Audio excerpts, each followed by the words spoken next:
Such a humble beginning. His arrival wasn't announced to kings. It wasn't made before large crowds. Jesus' birth was revealed to men protecting sheep. And yet, could this have been any more fitting for a man who would become the greatest shepherd in the world?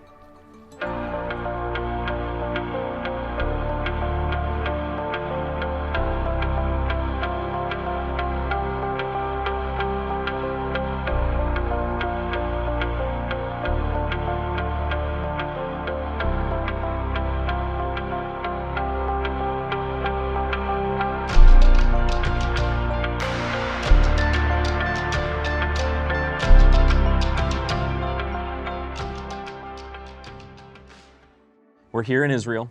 It's episode 1. We're trying to focus on the birth and the infancy of Jesus. So what are some of the things that we're going to try to go see and visit today? Well, the first thing we're going to go see is down in Bethlehem. This is where the traditional location of where Jesus was born. Of course, we know he was born in the city, but there's a number of different ideas about exactly where. But we're going to go to one particular place called the Church of the Nativity. Okay, so we know from the Gospels that during a Roman census, Joseph and Mary come down, and when they get down to Bethlehem, there's no room for them in what the English version says is an inn.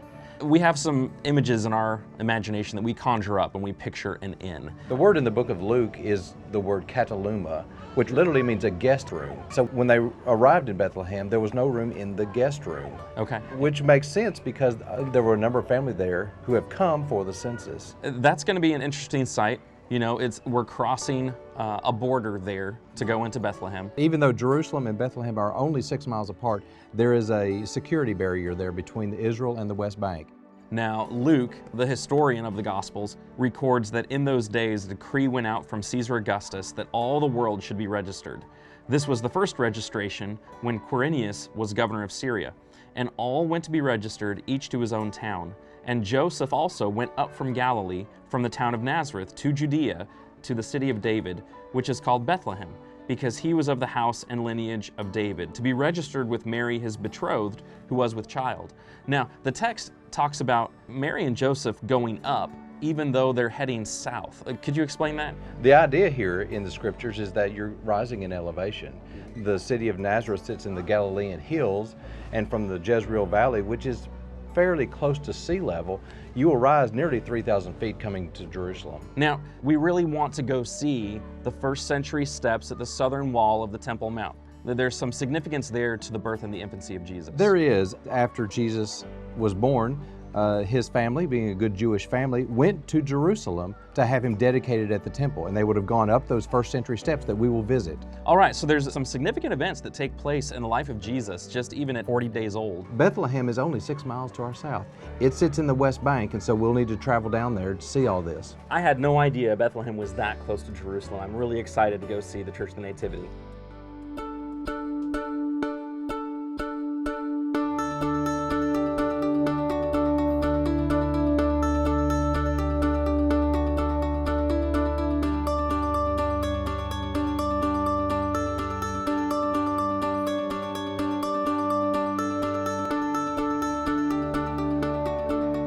When we got to the Church of the Nativity, Barry explained the different sized doors and the humility gate, or the humility door. You have to bow to get underneath it.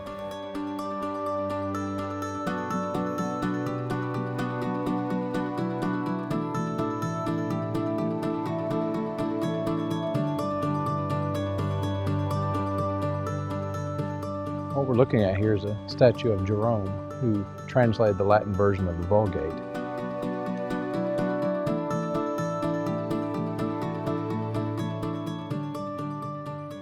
Barry, these arches are incredible. They are. They're really pretty. I'm really glad you brought me here. Oh, this is one of the places I really love to come. But as pretty as this church is, there's something underneath the ground that I think you'll be interested in.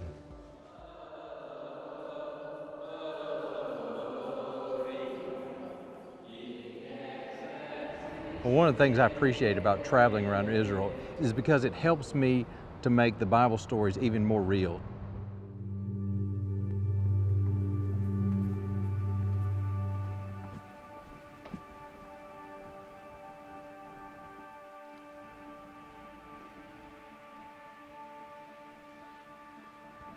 Barry, in Matthew chapter 2, Matthew records that after the birth of Jesus, Herod is trying to get him. He's threatened by this king that's going to take his kingdom.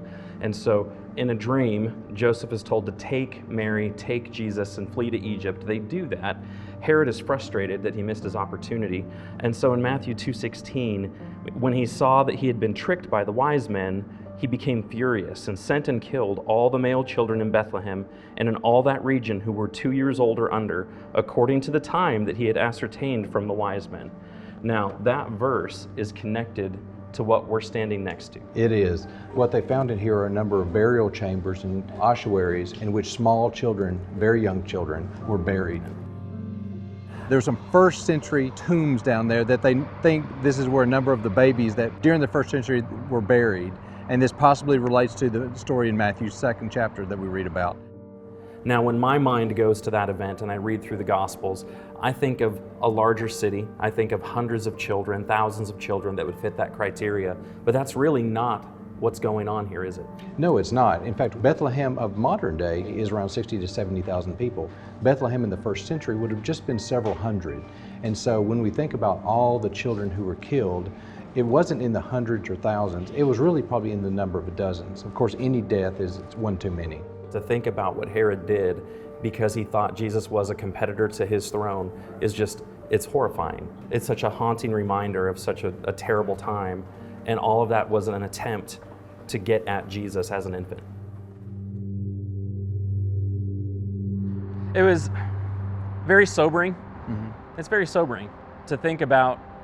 Down in this cave, they found the remains of children that Herod massacred trying to kill Jesus as an infant.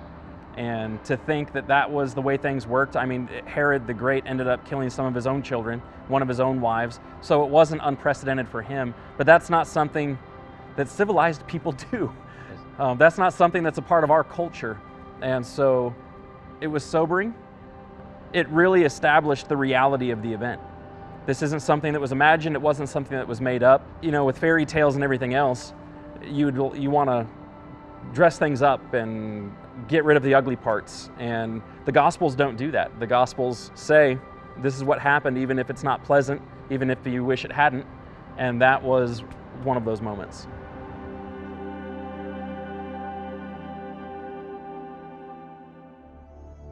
Up at the front, there are 3 different religious groups, 3 different churches that maintain the main portion of the church. There was one group that came in and they were praying and doing their morning mass, and then another group came in and they were supposed to clean up, and then another group came in and went down and prayed inside of the cave. So to watch multiple groups maintain the same space was really, I mean, it was different. That's not anything I've ever seen.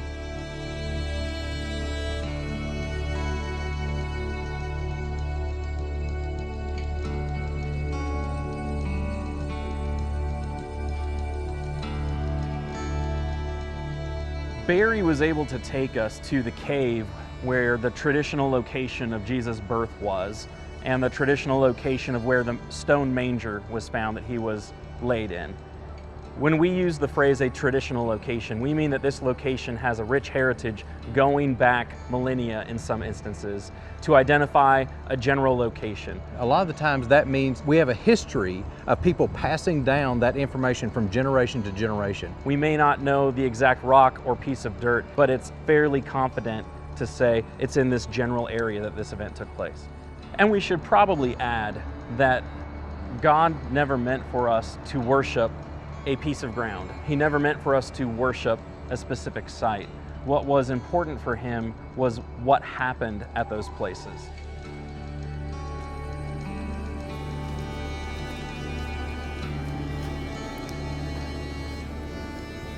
All right, Jeremy, this is what I wanted to show you.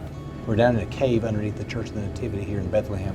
This is the traditional location of where Jesus Christ was born.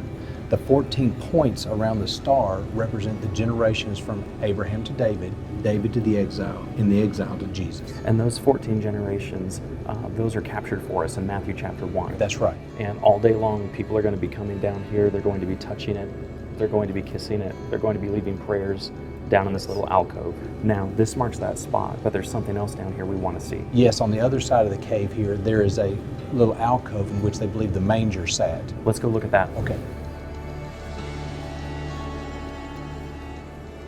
Barry, we're only about 12 feet away from that 14-pointed star. What is it that we're looking at? Well, we read in the Bible that after Jesus was born, that they laid him in a manger. As you can see here, we're underneath this little cave, this little alcove in the cave here. This is the traditional location of where that manger laid. This was a fantastic honor to be able to come down here. Oh yeah, absolutely.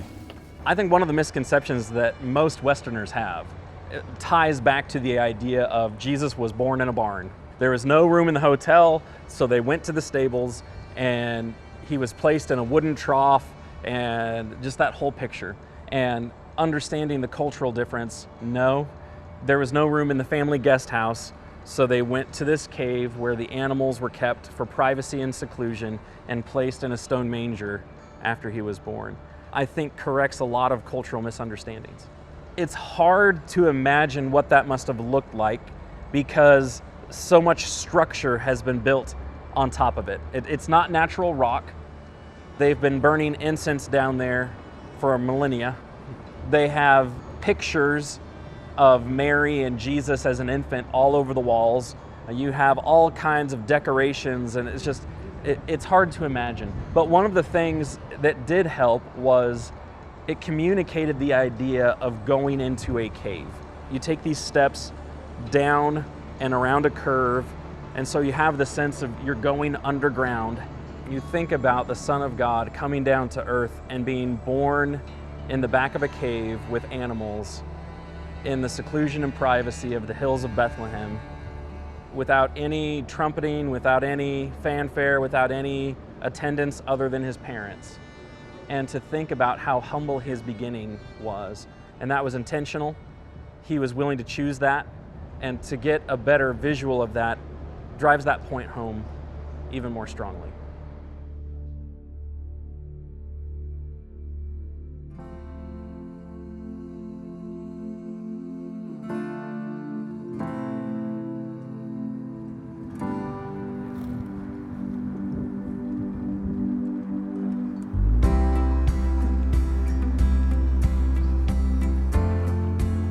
As we walked up to the sheep, they were slowly munching grass coming towards us, and we could hear this underlying crunching and munching. And there were a couple of them that were wearing the bells, so you could hear a couple ringing, and we were trying to figure out which one has the bell around its neck. There was one that looked to be lame, and so he was slowly following all the rest of them. And then to see this young boy, who barely looks like he's in his teens, was leading this flock of dozens of sheep around. And it was just really sweet to watch. It was very tender. One of the things that Luke records for us in chapter 2 is that in the region of Bethlehem, the same region that Jesus was born, that night there were some shepherds out in the field with their sheep. And as they were tending their flocks, an angel came and announced the birth of Jesus. And they celebrated and wanted to go meet him. It would have looked a lot like this. It would have been dark. There would have been the bright light. And as they rejoiced, they would have been excited to know that the Messiah had been born. Being out there on that hillside, it was so much easier to imagine the night of Jesus' birth and to imagine a dark hillside while these shepherds are putting their sheep down for the night. They're resting, it's quiet and calm, and then all of a sudden there's this angelic announcement about the birth of the Messiah, and they start worshiping and praising, and I've just got that image stuck in my head now. And our guide actually made a great point when we were out there in the fact that because shepherds are always awake while they're working and because they see other flocks and other shepherds, that the best way during the first century to carry a message out is through the shepherds. And so maybe that was why God chose to send the angels to the shepherds first, because they would be able to spread the word, spread the good news of the birth of Jesus.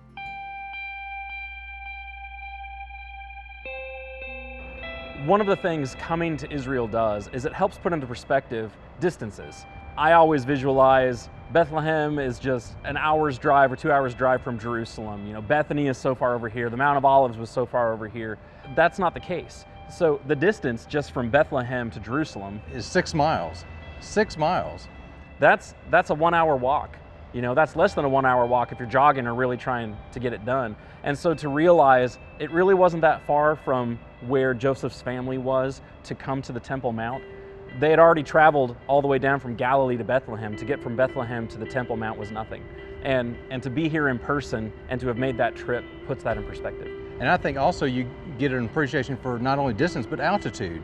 One of my favorite verses in the Bible is from Luke chapter 19, in which it says, and Jesus, after finishing his conversation with people in Jericho, it says he went up to Jerusalem. Well, what does that mean? It's a simple phrase, but what we learn is just within that 15 miles, you go up nearly 3,500 feet in elevation. Your ears are popping and all kinds of things as you go up the hill.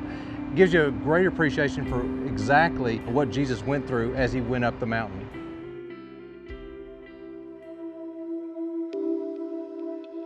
The historian Luke records for us over in chapter 2, when the time came for the purification according to the law of Moses, they brought Jesus up to Jerusalem to present him to the Lord. As it is written in the law of the Lord, every male who first opens the womb shall be called holy to the Lord. Now, we are standing right next to the Temple Mount on a Herodian, a first century road. This is the area that they would have come to present Jesus. They would have come to Jerusalem to present Jesus in the temple. So they've come down from Galilee because of the census. They stop in Bethlehem. Mary gives birth there. And then they bring Jesus to the Temple Mount. And we're standing in the shade of the Temple Mount right now.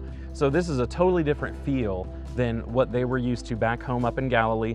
A slower pace, it would have been more calm, more rustic, fewer people. And then they come to the hustle and bustle of Jerusalem. And this would really be the big city. I mean, they have really come to the big city. Up in Galilee, you have farms and you have, of course, the lake and all the serenity that's up there. But when they came here, this would have been an eye-opening experience for any of the Jewish people coming from the north. And we know that they made annual trips down to Jerusalem, but this would have been a special trip. It would have been for the family, yes. You know, the birth of their firstborn. They're coming to the temple to dedicate their son. They would have been purchasing some small turtle doves or something from the shops along the way here. How do we know that this is a first century road? What identifies it as that? Well, this road was uncovered by archaeologists about just a couple of decades ago. This road is very typical of roads of that time. It has the same look and feel that other Herodian roads do. As you'll notice, there are some holes in the road. That is caused for two reasons. One is it's 2,000 years old. Okay. And so it is just sunk in a little bit. And the other has to do with all these big boulders that are here behind us. We know that in 70 AD, the Romans destroyed the city of Jerusalem. Mm-hmm. And when they did, they burned the temple and burned a lot of the things up there. In doing so, they pushed a number of the rocks off of the Temple Mount and they landed on this road. And that caused a lot of damage to this road as well. They're huge. I mean, those aren't even potholes. I mean, you could fit a car inside of some of those. Large holes. Now, when they uncovered the road several decades ago, to help us understand the size and the weight of those stones, they left the street the way it was. They did. And it helps us to appreciate just how destructive the Romans were to this city at that time. There are layers of history to walking on this first century street. We have rubble from the destruction of the Temple Mount in 70 AD by the Romans. To the side, you see the shops. It helps you visualize what was going on around the Temple Mount. And of course, we know that Jesus was frustrated by that when he went there as an adult. The pavement, the stone pavers are huge. They're huge. I mean, everything that Herod did was on such a massive scale. And to see the finesse and the beauty and the scale and just everything was overwhelming. Being able to walk on that Herodian street, knowing it's the exact same street that many people in the first century would have walked on, that's just awe-inspiring because you realize that you're walking through history. And when we're there, Barry's trying to reconstruct things for us. So while we're looking at the wall and see just a few stones jutting out of it, he's trying to explain there was this arch that came out, and then there were some steps that led down to it. And so he's trying to fill in the gaps, and you're trying to picture in your mind's eye what this looked like complete. And he does a great job at that. To get the idea of the magnitude of what we're looking at, there is a rock in that wall under the ground. You can go see that. It's over 500 tons heavy, 45 feet long, and you can see other stones a little bit smaller than that, but still hundreds of tons, and they make up the blocks of this western wall of the temple. And so as you're walking along this first century Herodian street, Mary and Joseph would have been seeing that. You know, it was a source of pride for the Jews to have such a glorious Temple Mount.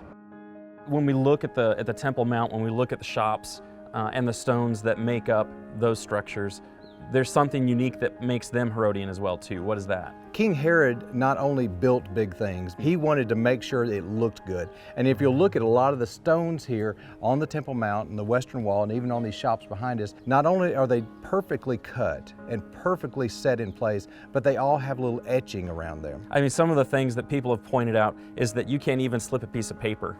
Even now, 2,000 years later, you can't fit a piece of paper into some of those cracks. That's correct. Each one of these stones was specifically cut for the position it's located. So that's amazing from a design, engineering, architectural standpoint, that they were able to do something so refined 2,000 years ago. That's right. Many of these stones were cut from quarries a few miles north of Jerusalem. So it's not even like they were cutting the stones here and could compare them. They had to cut them up there and then bring them down and then chisel them into place to make sure they're exactly the right side, then slide them in. So coming from Bethlehem, they would have walked down this Herodian first century street. They would have gone around the corner here to the first century steps and entered the Temple Mount that way to present him to the Lord. That's exactly right. It would have been a lifetime moment for them. That would have stuck with them for the rest of their lives. I remember how excited I was at the birth of every single one of my children. And I remember how excited I was to introduce them to family. This is their name. Everything that went along with introducing a new life, a new family member. And to stand on that Herodian street at this immense moment for this young couple, this birth of this extra special child that Joseph has chosen to take on as his own, and to think about going there to dedicate him, just as a father, I think about it from that perspective. And being there on the Herodian street really helped me do that.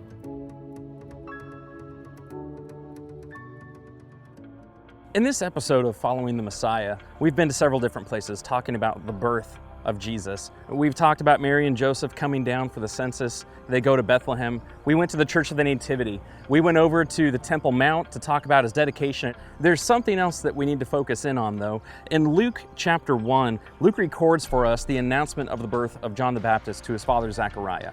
In that same chapter, the announcement to Mary of the birth of Jesus to his mother. And in both of those instances, each of the parents responds in a similar way. Each one is shocked by the angel appearing to them. Each one is afraid. The angel encourages each one to not be afraid, but to believe and to respond. Zechariah did not, but Mary did. The challenge for us is to figure out how we're going to respond to the birth of Jesus. Are we going to trust the gospel accounts? Are we going to trust them as reliable? Are we going to choose to believe in the miraculous birth of Jesus or not? We hope that during this episode, we've helped to increase the possibility that you too would choose to believe in the Gospels and in the miraculous birth of Jesus.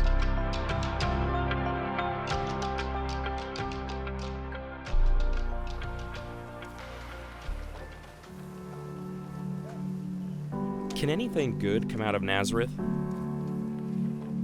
Those words show the questionable local reputation of this small village. But God had a plan, and that little town was home to God's greatest gift.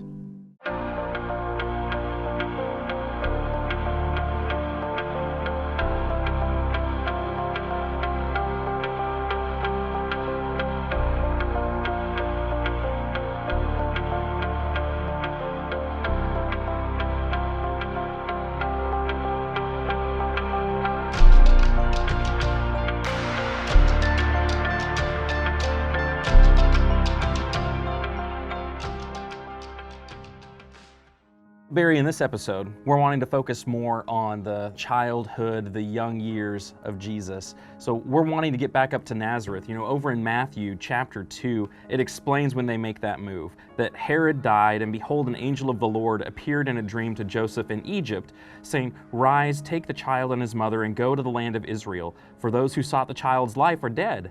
And he rose and took the child and his mother and went to the land of Israel. But when he heard that Archelaus was reigning over Judea in place of his father Herod, he was afraid to go there. And being warned in a dream, he withdrew to the district of Galilee, and he went and lived in a city called Nazareth, that what was spoken by the prophets might be fulfilled. He shall be called a Nazarene. Now, we're not going to be able to go down to Egypt. That's not possible this time. But we do want to get up to Nazareth. What can we go to see something that would have been like what Jesus saw? Luckily for us, they have created a first century replica village in Nazareth, complete with buildings and people and animals, and kind of get an idea of what it would have looked like during the first century. I would love to go see that. Oh, it's a great place to go. Okay, so we want to go up, we want to go see Nazareth Village, but we also have recorded for us that during the childhood of Jesus, especially around his 12th year, that there was a trip his family made from their hometown of Nazareth back down to Jerusalem to go to the temple. And it was in that instance where he gets left behind and his family actually leaves town and they end up realizing he's not here. And they end up interacting with Jesus. So we want to talk a little bit about what that would have been like. We will. Any good Jewish family would have been following the law. And the law required that the family come to Jerusalem 3 times a year for the feast. And that's exactly what we have recorded for us in Luke, the 2nd chapter. Now, how far are we going to go from Jerusalem up to Nazareth? How far is that? Oh, there's probably about 60 miles. How long will it take us to travel that? Well, for us in the car, we can do it in actually a couple hours. For them, it would have taken nearly a week. Nearly a week to go just one way. So 2 weeks for the round trip. Right. So I'm really excited to go check out this first century replica city of Nazareth. Oh, it's a beautiful place, and I think you'll enjoy your visit.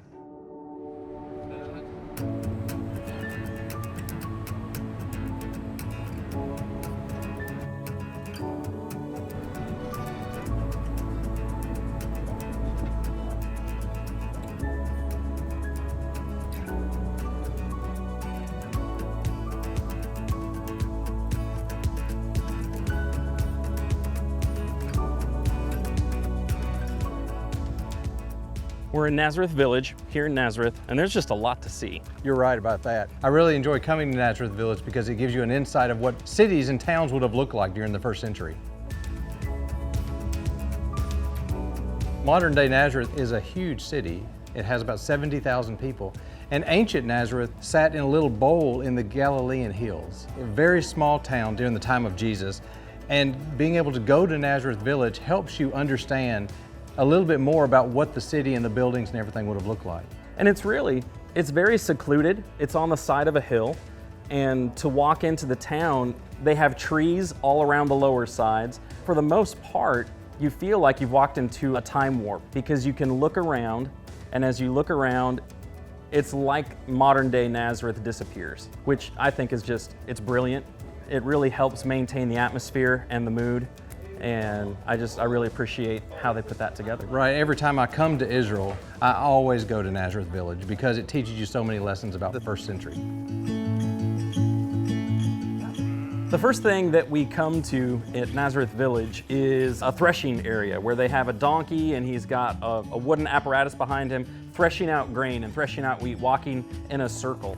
What they would do is they would bring the wheat in after the harvest, put it around here, and they'd put a threshing floor behind a donkey. They would lead it around, and it would thresh the wheat so that it would pull out the grain from the wheat. Then it would be taken over here and ground into a meal that would be used then for bread. It's fantastic being here at Nazareth Village and be able to see things like this. One of the things I like about coming here is that it brings first century Nazareth to the current age, and we can come around here and we can see these things, how they operated during the time of Christ. They had several sheep, they had a couple of lambs. You know, they're sticking their noses out through the gate and trying to get really close and touch them and talk to them. Very calm animals. We passed by there to come to a replica first century tomb. And you see the circular stone that would have been rolled in front of the opening.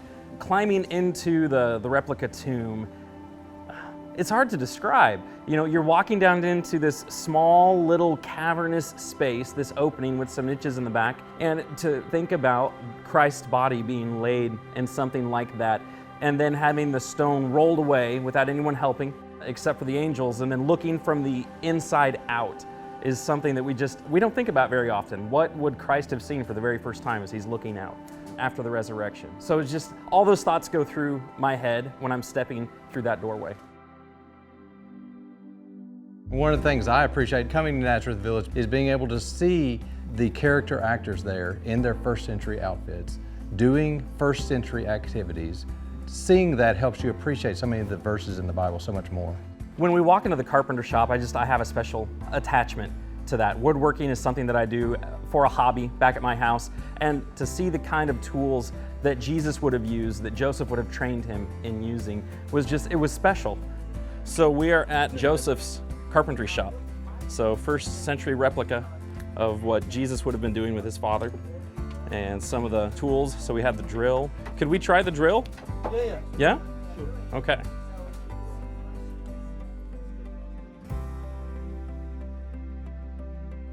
So this is supposed to be a first century drill, and he was going a whole lot faster. But it's spinning. How long for each hole? 2 minutes? 5 minutes? Oh man. Yeah, I prefer my cordless at home. That is really cool. You want to try? Yeah. No. Look. Keep it far. Okay. You make it look easy. No, it's not easy. You make it look easy. Yeah.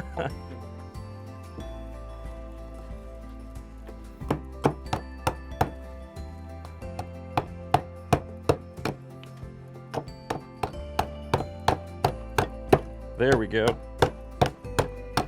You do it better. That's easy. Joseph, thank you so much. Thank you very much. I appreciate it. Thank you. To see what that would have looked like, to reach up and touch that was special. It was a neat thing for me to connect with. How long did he say it would take I think he said about 5, 6, 7 minutes. to do one? Right. I'd be there a long time making one of the pieces of furniture that I did. The last couple times I visited, he's been working on the same ladder. And so I guess eventually he'll get finished with it, but who knows? So not a very efficient guy. No. But it's very visual. But I guarantee you when he gets finished, it'll be a very nice ladder.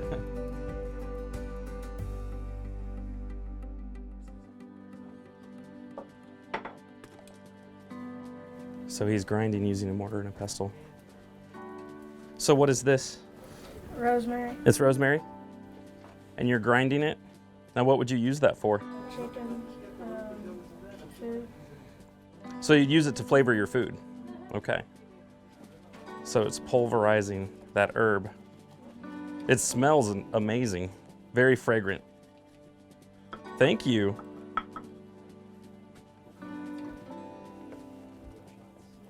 So when we walk into the weaver's house, she's working on this rug and she's finishing it up. I mean, she's really wrapping up the bottom and the tassels are getting made.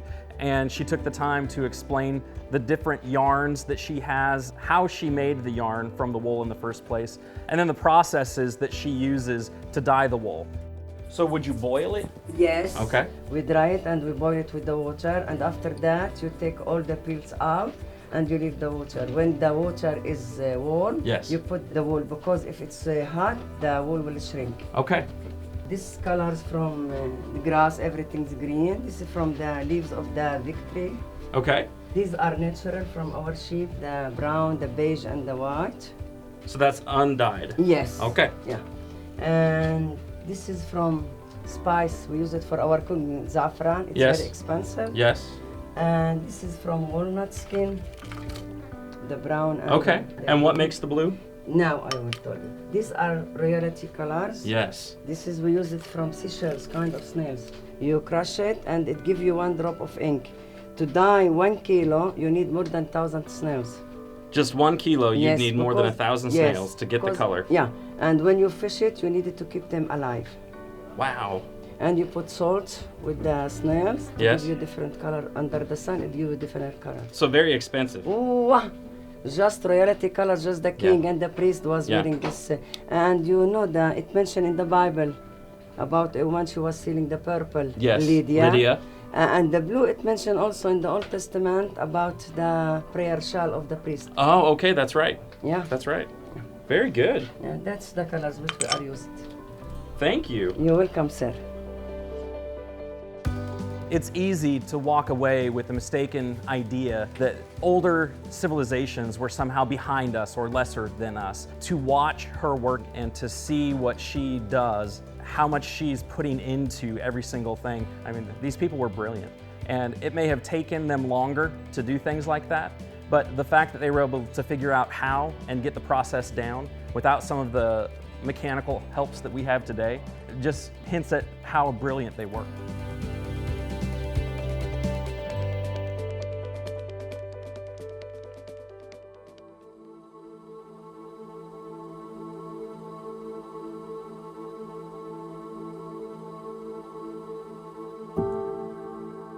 We're inside the only first century synagogue replica in the country.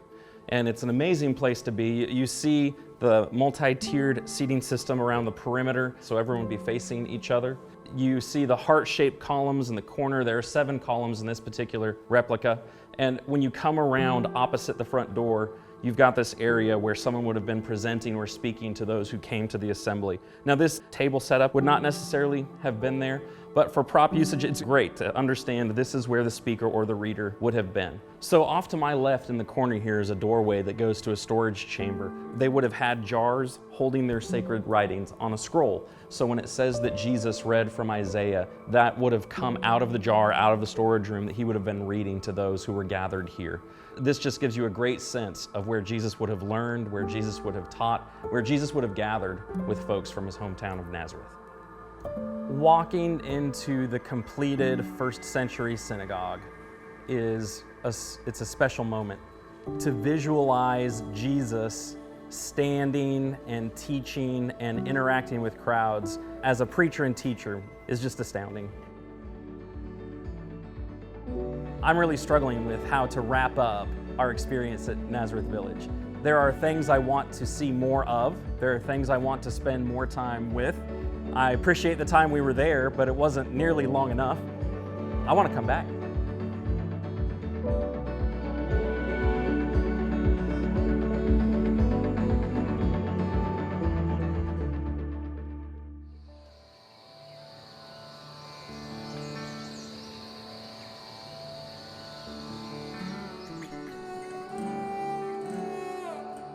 Today we went down to the marketplace in the old city of Jerusalem.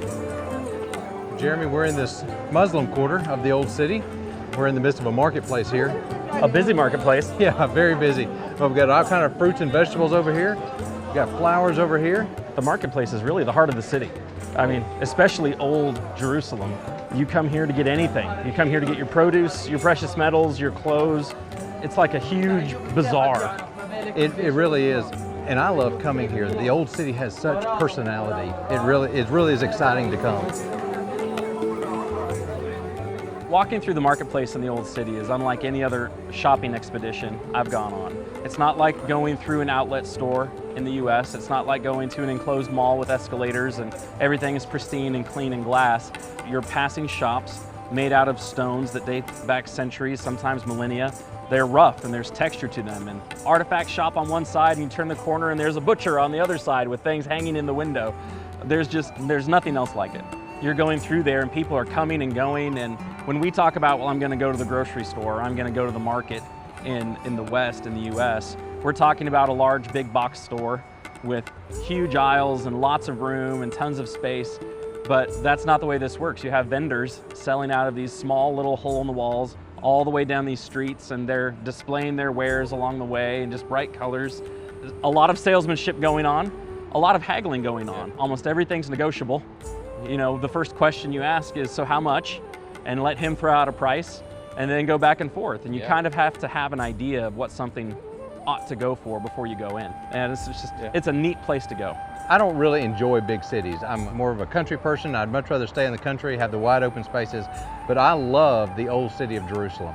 It's just a maze of alleyways and small roads and hundreds, if not thousands, of little shops. Every 10 feet, there's new little shops on every side. There are people selling everything. This is not just a tourist place. People live there. And so this is where they shop for fruits and vegetables and tennis shoes and clothes and eyeglasses and spices. One of the places where we stopped going through there was one of the spice shops. You knew that you were getting close just because of the aroma in the air. About 200 yards away, you could smell the spices. It's a wonderful place to stop.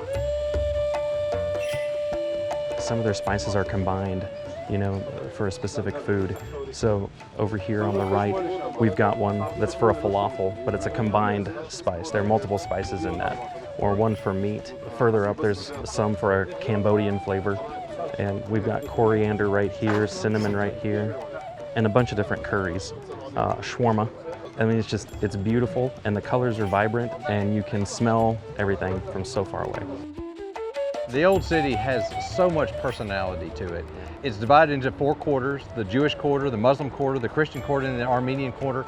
And each of those 4 quarters are completely different places. And as you're walking from one quarter to another, you immediately notice that, okay, I'm in a different area now. And to some degree, that would have been there in the first century.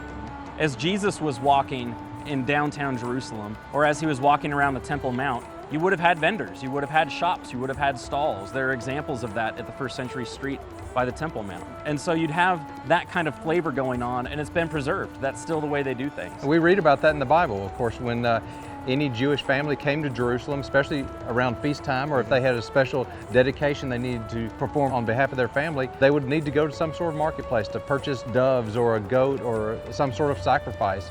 And so there are all kinds of things there.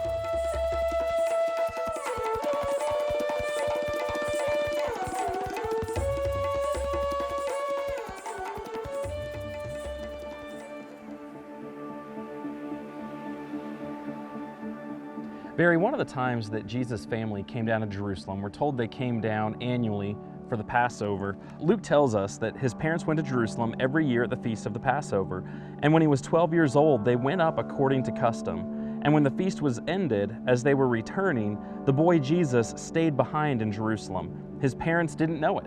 You know, they're on their way home. They don't realize that Jesus isn't with their group, and they have to come back and find him. It takes them 3 days, and they find him in the Temple Mount interacting with teachers. So where are we standing right now? We're standing on the southern steps of the Temple Mount. And so the Jews of that time, when they came to Jerusalem, they would have come up these steps into the temple so that they could have taken care of what they needed to do here. Okay, so these steps that we're standing on are first century steps. We're also facing the southern wall of the Temple Mount. Actually, in this corner, there are the remains of the double gate. Right? It's been blocked off. It's not in use. We can actually only see about half of that former gate. Right, there's later period buildings that have blocked a lot of it. But that would have been one of the entrance points, one of the 2 southern entrance points Right. into the Temple Mount. To imagine the events of Luke chapter 2, throngs of people coming to Jerusalem for the Passover, Jesus and his family coming south from Galilee, they would have been accessing the Temple Mount, they would have been sacrificing, there would have been teaching going on, scribes and rabbis, and Jesus was interacting with those folks. That's right. He was impressing the teachers. He was there for multiple days, and when Mary and Joseph finally interact with him and find him, he explains that the reason he stayed behind was to do his Father's business. That's correct. Now, it all taking place up here on the Temple Mount. You'll hear us say a lot, this was the traditional location. You'll hear us say it was somewhere in this area, but there were 2 primary entrances into the Temple Mount. Some think one was used for an entrance and one was used for an exit. That's even better for us because that's easy to say. Jesus used these steps. Jesus went to the Temple Mount on an annual basis. His family went there for Passover. Jesus walked on these steps. And it's thrilling to think about that and confidently say that. Now, what do you think about Jesus and his parents not realizing that he was gone for so long? I mean, people joke around about leaving their kids at the church building and 5 minutes later going, wait a minute, we have an empty seat. But for a family to be traveling and not realize that for so long, what do we make of that? As they were going back to Galilee, there would have been a large group of people. It would have been easy for them to assume that Jesus was probably with other family members. And they got halfway up the road, and realized, oh no, he's not here. They would have thought something along the lines of, Jesus is with Uncle so-and-so or with Aunt so-and-so. And after tracking that down, they realized, wait a minute, Jesus is not with Uncle or Aunt, he's back in Jerusalem. He was. They found him here in the temple talking to the priests and the scribes. That's right, so you have a 12-year-old boy interacting with these men that have made it their life's work to understand the law, to understand the rabbinical teachings. And this 12-year-old boy is interacting with them, astounding the people that are listening to him. And of course, when his family finds him, Jesus makes the statement that he has to be about his Father's business and making reference to his Heavenly Father. Jesus understands what he's about and what his mission is, even though he's a child. That's exactly right. And I think it's so interesting how Mary approaches a lot of these things about Jesus. She sees things like that and stores them in her heart. She knows there's something special about this child. As a parent, I think about how I would have felt to realize I left my my Nazarene son I left in Jerusalem. And then you couldn't find him for 3 days. It took you 3 days to find him. And then when you finally do, there isn't this, oh, I'm so sorry, Mom and Dad. There wasn't any of that. There was just this very calm, I needed to be here doing what I was sent to do. I initially probably would have been taken a little aback by that. But they obviously took that to heart. And Luke records that for us to help us understand that even at 12 years old, Jesus understood something about himself and his mission. In this episode of Following the Messiah, we've been talking about the childhood and early years of Jesus, culminating with his 12-year-old trip for the Passover down to Jerusalem and the Temple Mount. Now, all of these stops that we've made along the way are like breadcrumbs. We're following a trail. All of these things hint at his identity as the Son of God, the one who came to be the Messiah. We know, especially at that Temple Mount visit, that his mother saved up that trip in her heart, that everything that had happened, her conversation, Jesus saying he must be about his Father's business, that was just one more piece of the puzzle for her to figuring out who Jesus was and what he was about. Now, if those things were special to Mary, and the gospel writers thought they were significant enough to record them for us, then we ought to pay special attention to those things as well. Those things help us understand who Jesus is. I'm Craig. And I'm Stu, and we're the founders of Appian Media. We really hope that you've enjoyed the content that you've just seen. This was only made available through the generous donations of so many of you. We believe that the world should have biblically accurate, visually engaging content about the Bible, and it should be free for everyone. We would encourage you to visit the membership page of appianmedia.org and consider becoming a reoccurring member. Everything that you donate to Appian Media is tax deductible. However you decide to donate, we really appreciate your support.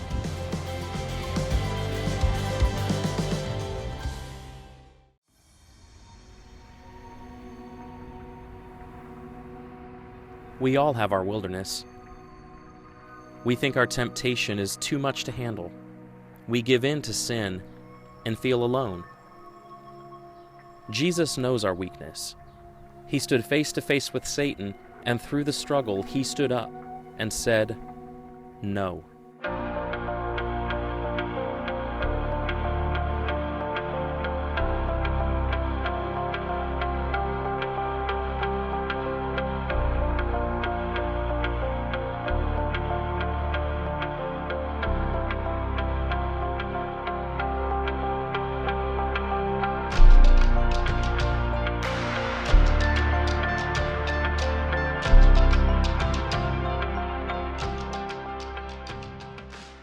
Barry, in this episode, we're wanting to talk about Jesus and his baptism and his temptation in the wilderness. Now, we have both of those events recorded for us in Matthew. Matthew chapter 3, we have the baptism by John down by the Jordan.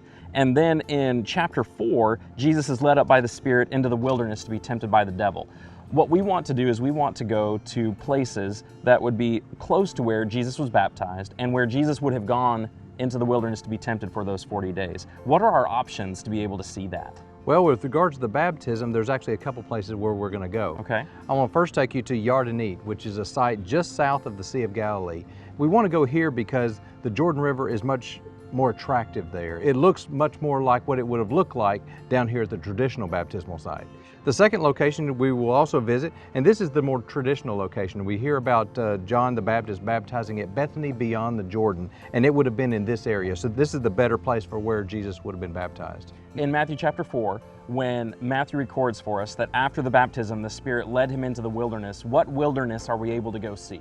Well, we're going to be looking at the wilderness of Judea, and this was most likely the location where he was during this time. When I picture wilderness, I picture something barren, desolate, large sand dunes, people aren't around for miles. I mean, is that what we're going to go look at? Well, you're partially correct. It is very dry, it is very barren, but it has mountains and valleys. It's actually, in my opinion, one of the prettiest places in the entire land. I have a hard time visualizing that, and what you're describing is beautiful. I can't wait to go and see that for myself.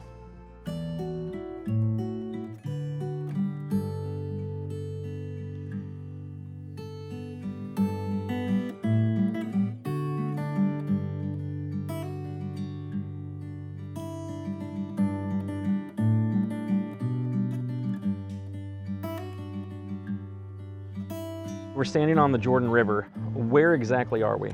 We're at a site called Yardenit. It's just south of the Sea of Galilee.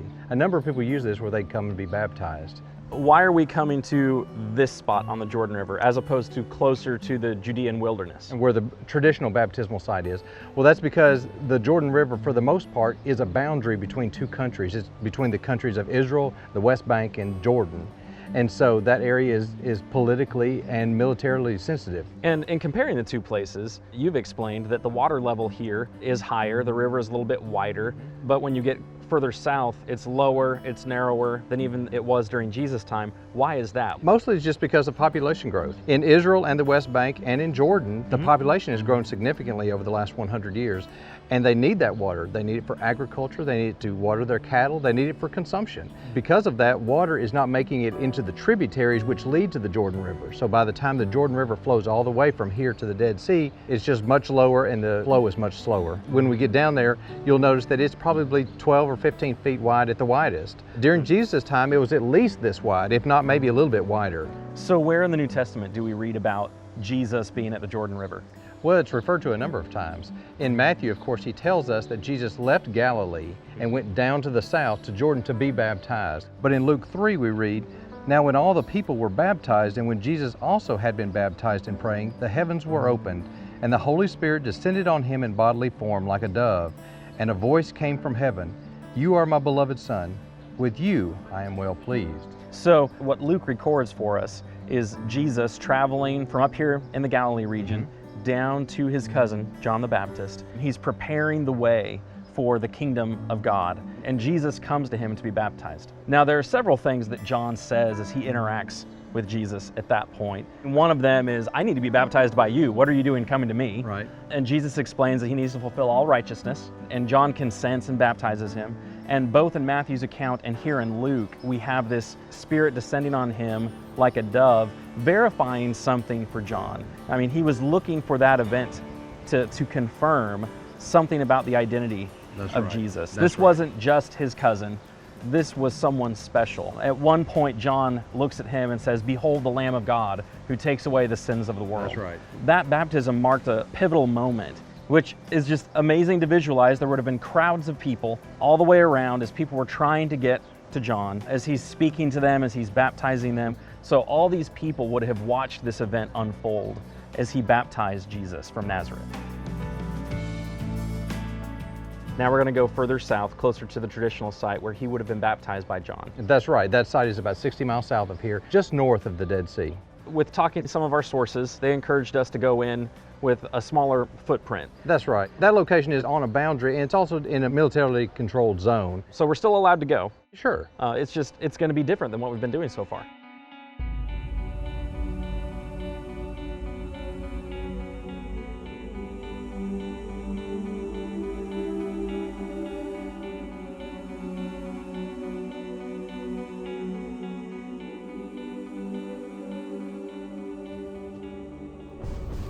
Oh.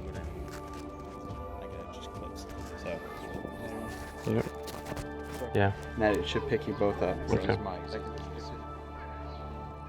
What's on? So this front button is the power button, but it's on right now.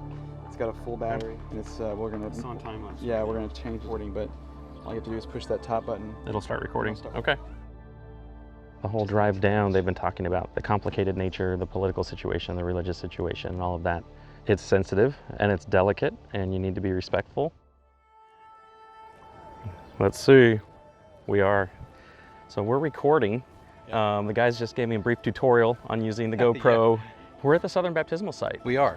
And we're holding a GoPro, which we have not done at all during any of these episodes. So why are we doing this? Well, we're doing this because this is a military location, and so we want to be respectful of that. And so we've left a number of our bigger cameras in the bus. Basically look like tourists, so I can do that. It's very hot down here. We're down in the bottom of the Jordan Rift Valley. Yeah. And it's probably close to 100 degrees today. It's very warm. It's warm. I mean, we've got this fence behind us. We've got this danger mine sign on the fence behind us. Obviously, they haven't totally cleared that area, and we're at a tourist stop. We are. So we've seen this a couple different times. Yes. Let's head on down to the water. Okay. Okay. So we're gonna step down several steps to get close to the railing.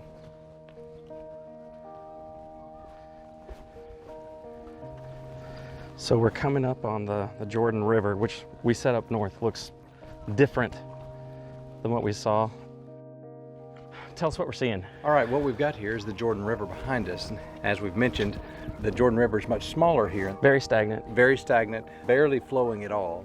They will have, at the end of the rainy seasons, they'll have water come through here. Yeah. But most of the year it looks just like this. Not near as wide as we would imagine it to be. It's probably only 15 feet wide right through here. Okay. We were about 2 miles north of the northern end of the Dead Sea. Okay, now what's on the other side of the river here? Well, you can see a number of churches and everything. On the other side is the country of Jordan. We read in the scriptures that John was baptizing at Bethany beyond the Jordan. Right. And so what we were doing is visiting the baptismal site from the Israeli side. Yeah. But in reality, Jesus was probably baptized a few hundred yards on the other side over here. The scripture tells that John was baptizing at Bethany beyond the Jordan, which is a location just probably a quarter mile or so to the east of the Jordan River at this spot. But we can't go beyond the Jordan.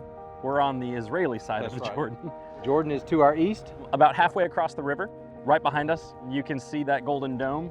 That golden dome is in Jordan. We're standing on the border of Israel and Jordan. That's why this is a military zone. Right. And you've got Jordanian soldiers kind of guarding their side on over there. You've got Israeli soldiers kind of guarding this side over here, which is the reason we're seeing these barbed wire fences, occasionally a soldier. So we're just trying to be respectful of all of that. That's why this is a little bit different. That's right. Even though it's not exactly where Jesus was baptized, it's the traditional baptismal site that right. people visit. It's the traditional site, and I believe this is a fairly close location. Okay. I mean, it was probably just within a half mile or so of here, over there on the other side of the river. Let's just take another second to walk around and see what we can see. Maybe we can walk down to the water. That'd be great. Okay. Let me just look at how murky that water is. Yeah. The water doesn't move very much through here. You've barely got a ripple in the water.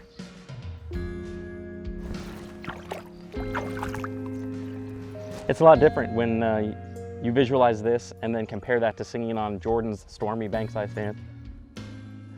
Yeah, this is much different than where we were at Yardenit. Yeah. Yardenit was a much cleaner place, much more representative of what it looked like during the time of Jesus. Yeah.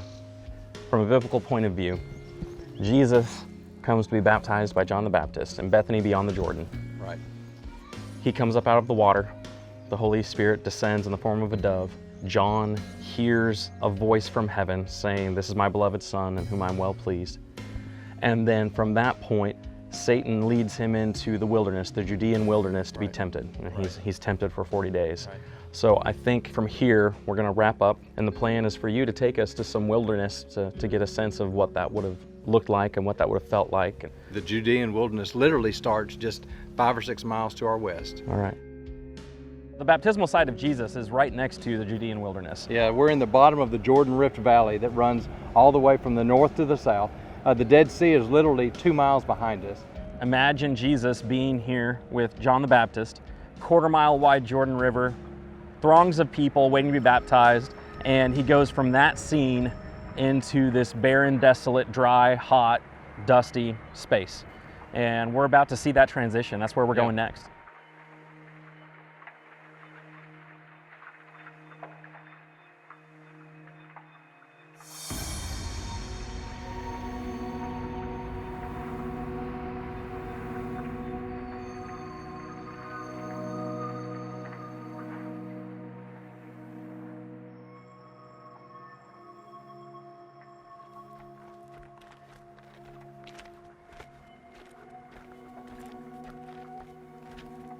Barry, what are we doing up here? Well, I wanted you to experience the wilderness. We read in Mark 1, immediately after the baptism of Jesus, it says, "The Spirit immediately drove him out into the wilderness, and he was in the wilderness 40 days, being tempted by Satan, and he was with the wild animals, and the angels were ministering to him." Now we're in the wilderness of Judea. This is exactly the type of place where Jesus would have been when this event happened. And of course, today, the day we went, is tremendously hot. I think it was probably near 100 degrees. Even right now, I can feel the heat radiating through the soles of my shoes, burning and scalding them. I just hide it really well. Being out here and seeing this, I can really imagine Jesus being in this space for 40 days, the sun beating down on him, no food, no water, And during that period of time, Satan is tempting him, trying to get him to take shortcuts, trying to give him ways out of fulfilling his purpose for coming to earth. One of the things he tempts him with is, you've been without food for so long. Turn some of these stones into bread. Right, and as you can see, there are plenty of stones around here to do that. There are. And for Jesus to be offered that shortcut, you don't have to get back to civilization. You don't have to get back to people. You can satisfy your hunger right here. The Bible describes Satan as cunning, and he uses opportune moments to tempt us. And he obviously did that in this instance. Jesus was hot, he was thirsty, he was hungry, he was alone, and for 40 days, Jesus is being tempted by Satan. And so it was wise on Satan's part, it was crafty on Satan's part, but Jesus didn't give in. Well, not only was Jesus out there for 40 days, but he was out there also for 40 nights too. During the time Jesus lived, it would have been complete darkness with the exception of the moon and stars. And to be out there alone, I think, during that time, and to be considering all the things that not only the devil was tempting him with, but just the environment itself would have been very difficult to handle.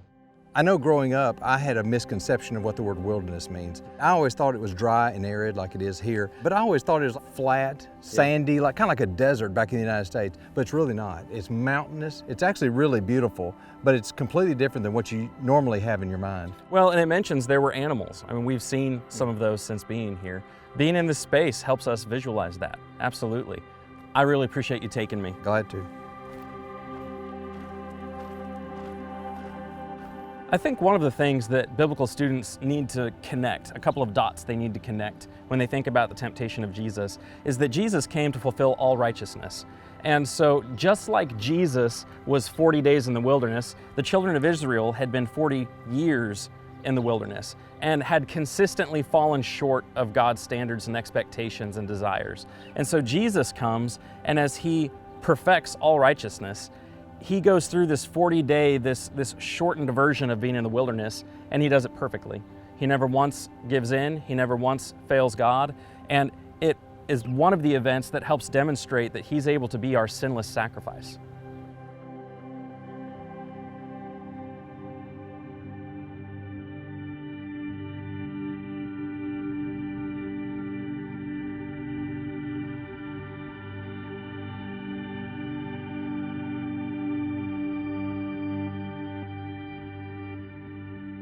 We've come from the Judean wilderness where Jesus went out.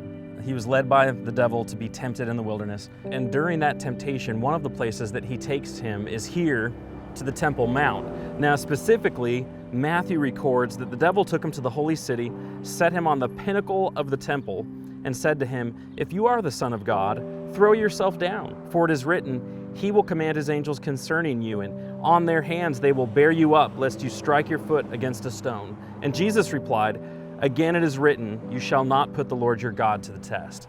In my mind's eye, when I hear he took him to the pinnacle of the temple, I think like the peak of a western roof. But what you've been explaining is that's not exactly what we should be picturing. What should we be picturing? We use the word pinnacle as meaning top. Right. That's not necessarily the way it's used here. Most likely, the pinnacle of the temple was referring to the southeast corner of the Temple Mount. There's a place here that would allow the devil to take Jesus. He would have been able to look down over the Kidron Valley and tempt him to throw himself off there. The fall there would have been several hundred feet. The Kidron Valley actually has filled in a good bit over the centuries, and so it would have been much deeper at that time. Well, and one of the things to think about when he's taking him to that part of the temple and asking him to throw himself off, he's tempting him, and it's a unique type of temptation. What he's offering Jesus is this very public, dramatic display that if he were to throw himself off the pinnacle of the temple down into the Kidron Valley and God were to catch him up, that everyone would have recognized him for who he was. He's trying to offer him a shortcut from the cross, a shortcut from the betrayal, from the beatings. Instead, he's trying to offer him a glorious way, a dramatic way, a safe way to prove who he is. That's exactly right. He decides not to test God, that he's not going to give in to that temptation to appeal to his pride. One of the things that I've noticed standing here is in front of us, we're looking at the pinnacle of the Temple Mount. We've got the Ophel in front of us, and then behind us, We've got traffic whizzing by and tour buses and cars and mopeds. Yes. These people are driving past all of this every single day. Every single day. And I often joke that David and Solomon, when they originally designed the city, didn't account for all the traffic that would be coming through here 3,000 years It later. would have been nice if they had done that. There's a lot of traffic that comes through these wonderful places that are so rich in history.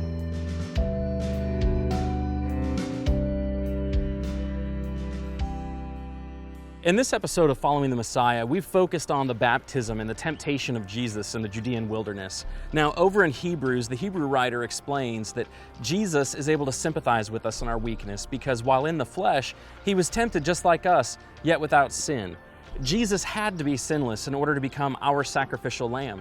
So when we see him go through these moments where he completes all forms of righteousness by being baptized by John, or when he goes into the wilderness to be tempted for 40 days and never succumbs to the temptations of Satan, we see him successfully become the sacrificial lamb that every single one of us so desperately needs.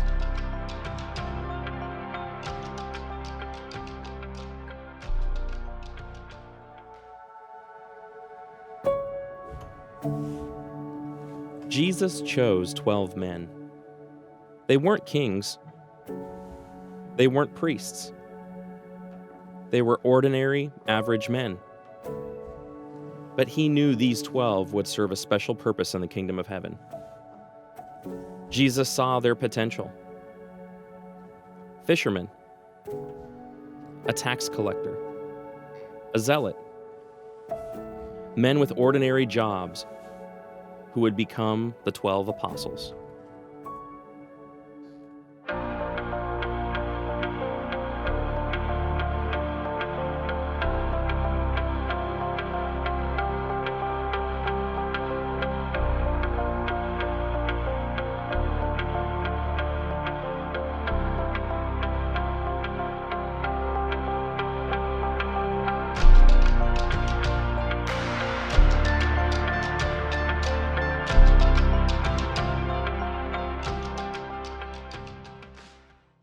Barry, we've talked about a lot of events in the life of Jesus. We've talked about his birth, his infancy, his childhood. But over in Mark chapter 1, the next phase of his life and ministry starts. Mark chapter 1, verse 16, it says that passing alongside the Sea of Galilee, he saw Simon and Andrew, the brother of Simon, casting a net into the sea, for they were fishermen. And Jesus said to them, "Follow me, and I will make you become fishers of men." And of course, he calls a couple of other men from there to become followers of him. Where can we go to see places connected to those events? All those events took place in the region of Galilee. And so I'd like to take you to some of those places. There's a Roman road that I have read is still exposed that stretches from Nazareth to Capernaum. I've never been there, and I'd really like to try to find it. Next, I'd like to take you out on the Sea of Galilee. A boat ride out there will help reinforce a lot of these places in your mind. Capernaum is another wonderful spot. Jesus lived there. This is where a number of the disciples lived at the time. A visit there will be something you'll always remember. Imagining a place in Galilee that you haven't been is kind of shocking. I really want to go try to find this Roman road. Well, right now we're leaving Nazareth. We're trying to get to a remaining exposed section of first century Roman road at a location called Golani Junction. There's an actual current road that goes around there. The modern road has been reconfigured, so we're still trying to figure out exactly how to get there, but we're supposed to be able to put our feet on some actual first century road that Jesus would have used when he left Nazareth. All right, so that's what we're going to have to do is we're going to have to hoof it. Yeah, we're going to have to hoof it. I have seen this place on Google Maps and I've read stories about it, and I wanted to go see a Roman road that Jesus walked on. It was no problem. All we had to do was over that barbed wire fence and through that field and over that hill. 2 guardrails, and after about 20 minutes, past the dead horse. There we are. During the first century, of course, the Romans controlled this area, and they built a series of roads that just dotted the landscape. It's a ruined road. You have all these weeds, you have all these thorns and thistles popping up. This is a road that actually stretched all the way from the Mediterranean Sea to the Sea of Galilee and even farther beyond than that. And so Jesus would have left Nazareth and come down this way toward the Sea of Galilee, and over the hill there to the left and over that and down, he would have come out at the bottom of the Arbel Pass and then continued around the north side of the Sea of Galilee to Capernaum. It would have. And behind us, so heading west, we would have Nazareth, the hometown of Jesus. Yes. So from Nazareth to Capernaum, what's the distance? Well, it depends on exactly where the road meandered through here, but I would say somewhere between 20 and 25 miles. We're walking on history right now. We are. If Jesus and his disciples during the time as they were walked between Nazareth and Capernaum, they probably would have come down this road. Which is amazing. Yes. Part of the culture in Israel is there's history everywhere. There's history underneath you, there's history around you. Several hundred yards behind this gas station, there's a first century road. In the US, we think something a couple hundred years is old. And over here, they've got things millennia old. That they don't call old. But they don't call old because there's stuff older than that just around the corner. Sure. So it redefines in your mind what old is. It gives you a fresh perspective. One of the things I remember is walking on the road and being able to see the hill in the distance and knowing that these are probably the same views that the early disciples had as they walked on this same road. Nothing has changed about that over the last 2,000 years, walking literally in their footsteps. It was an adventure. I mean, getting up there and walking on the road was an adventure, and it was worth it to be able to stand on that piece of history.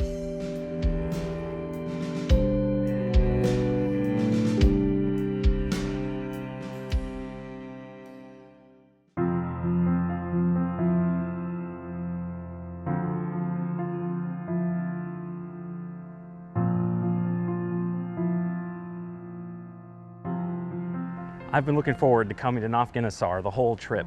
Yeah, what's cool in here is they have this boat that they found is actually from the 1st century. We're in the museum, getting ready to walk in and look at the boat, and we meet Mr. Lufan, one of the two brothers that helped find the boat. So we're here at Ginasar Yes. with Mr. Uvi Lufan, Yeah. one of the two brothers who found the ancient boat Yeah. back in 1986. Yes. How did that feel when you found the boat? I feel like I'm a fly. 1 year I'm fly because I'm a child dreaming maybe one day the water going and I find something, maybe boat. And after I find it, all the time you're thinking about it and you find what you dreaming. I don't touch the air, I fly. And she changed my life because before I don't believe the God. After I find it, everything changed inside. And now I believe it. And because I believe it all the time, day after day, the good things come for me. Okay. Because he changed all the area from something good. You see people coming. Yes. Because the boat is here. And the boat is beautiful. I mean, a first century boat, and you all did a wonderful job preserving it, getting it over here and sharing it with the world. In 1986, there was the drought. The water went back from the shore. That's how you saw it and found it. Yes. What was the process like getting it out of the mud and over here? We are find it in the spring, and the raining not stop it. And the level go and go. We are afraid they covered, so we are digging 12 day and night, very, very quickly, in the night too, because it's not stop raining, we are must... You were putting sandbags down, trying to keep the water away. And then when you got it over here to preserve it, because the wood was so fragile, you were going through a process of solidifying, making the wood hard again. After she stay in the wax, warm wax, 10 years, the wax go inside the wood, the water go outside. We are checking carbon 14. She is 2,000 years, the time from Jesus. Behind us, there's this example of polyurethane. You coated it. Yes.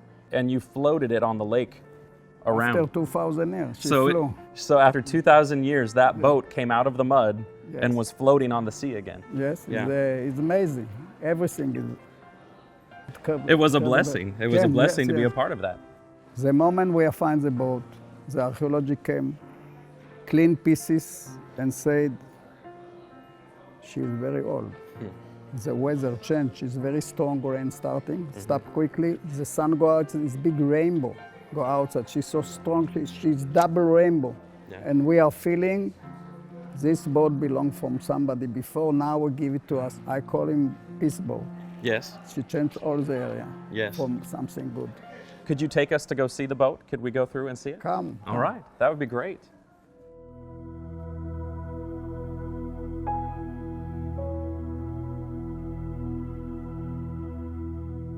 now you see slowly, slowly she's go.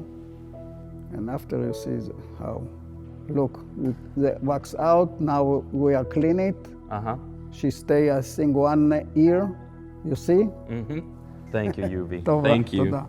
I mean, it's not something that, compared to the Eiffel Tower, I mean, it's not that impressive. It's not that big. What's impressive about it is how old it is, how long it was preserved, the fact that they were able to harden the wood and keep it from disintegrating further, the fact that it's connected to the lake, it's connected to the first century, it's connected to the time of Christ. That's what impresses you about it. It's a darkened room because they're trying to protect the boat, and it's really only about a third of the boat, the part of the boat that was concealed in mud for 2,000 years. You know, growing up in the Pacific Northwest, around water, you know, the Pacific Ocean, you get on boats all the time. You know, you go crab fishing, you get on ferries to take you from one place to the other, you dock your car.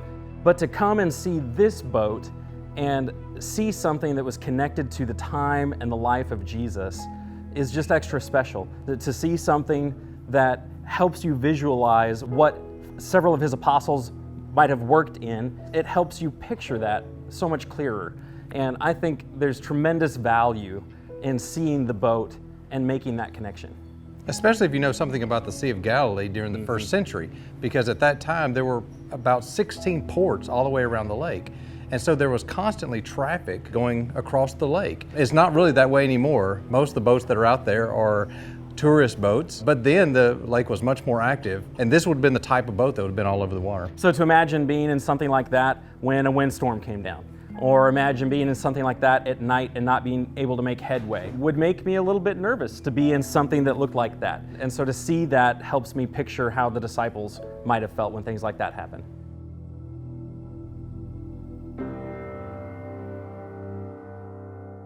That ancient boat was really cool. Yeah, but you couldn't ride on it on the Sea of Galilee today. Let's get on a real boat. Let's try this out.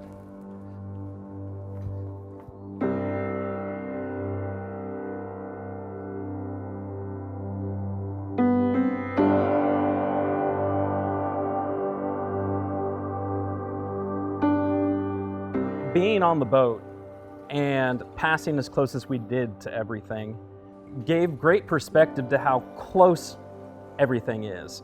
You know, when I'm reading through the Gospels and I read about Jesus going from Nazareth to Capernaum, or he goes from Capernaum around the side of the sea, in my mind, the spaces are so large, the distances are so large. But to be on the boat in one spot on the sea and do just a little bit of a quarter turn and see all those places. You get Capernaum and you get the Church of the Beatitudes, and you keep going around, and there's Nathgenosar with the ancient boat, and there's Mount Arbel with the pass that he would have walked on the Roman road.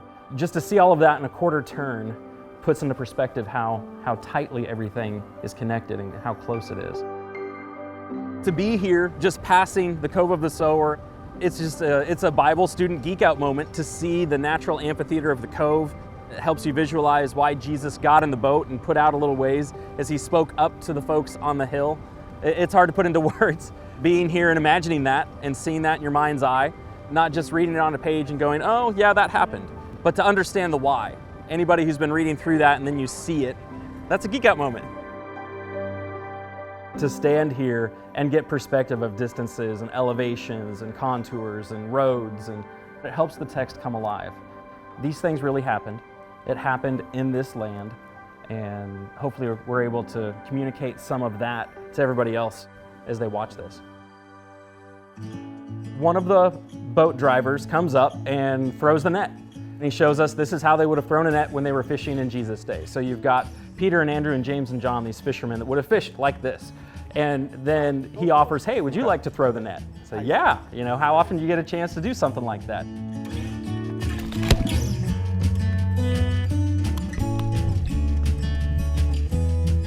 He should not quit his day job. I think on a scale from 1 to 10, my net throwing's like a 12. Still nothing for lunch. More falafel.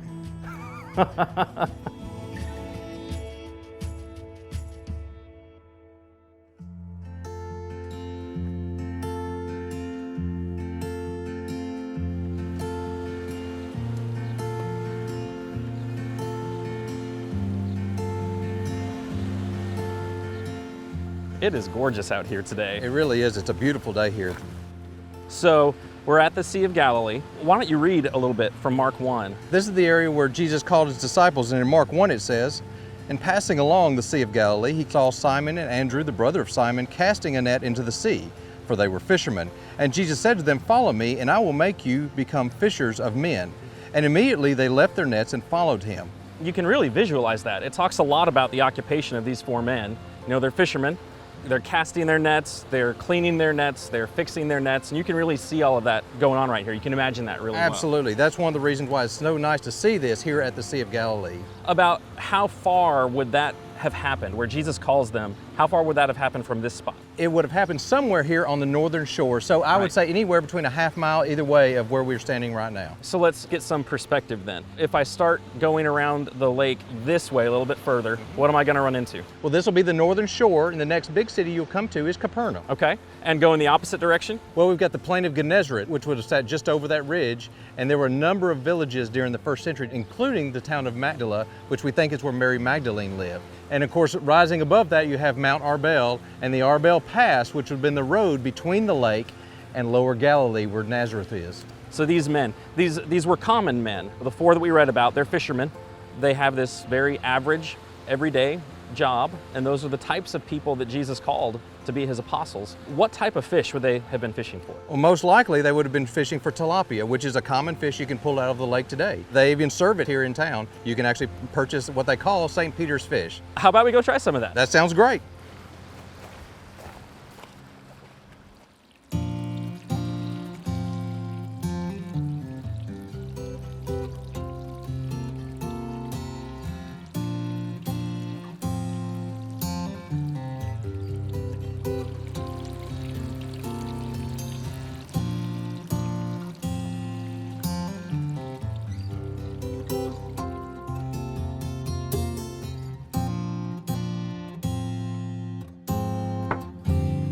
Those fish are huge. This is tilapia. Tilapia comes out of the Sea of Galilee here, and it's commonly served in a lot of restaurants around here as St. Peter's fish. Now, is it always served and prepared this way? Well, you can get it with filleted and things like that, but it's more fun to eat it like this. Okay. That is really good.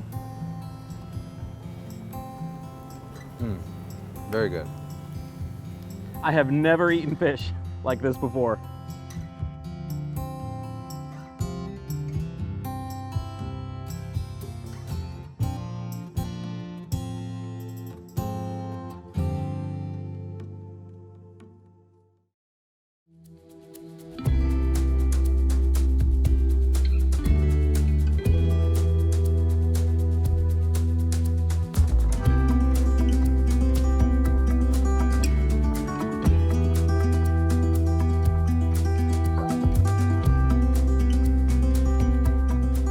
I love coming to Capernaum. Capernaum is one of the favorite places to go in Israel. And the reason is because so many things with regards to Jesus' life happened there. And so it's a great place to go to. It's a great place to visualize exactly where it sits on the sea. When you stand there on the shore, you can actually visualize a little harbor there that boats went in and out of. And no doubt Peter and his fishing partners did all the time.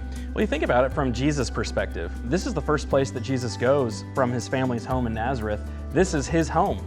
This is where he's meeting people. This is where he spends the majority of his time. This is the place where his family comes to get him at one point, thinking that he's lost his mind. And this is the place where he explains, look, my family, my mother, and my brothers are the ones who do the will of my Father. So it's a special place to Jesus, even though eventually it's a place that he ends up condemning because of their lack of belief. One of the standout features of Capernaum is the 4th century synagogue, built on top of the foundation of the 1st century synagogue that Jesus would have used. And so you know right underneath your feet, this is a place where Jesus taught. This is a place where Jesus read from the scrolls. This is a place where so many things happened. And even though you're not in the space, you're above the space. You know that's the area. So there's so much to Capernaum for anybody who's been reading their Gospels.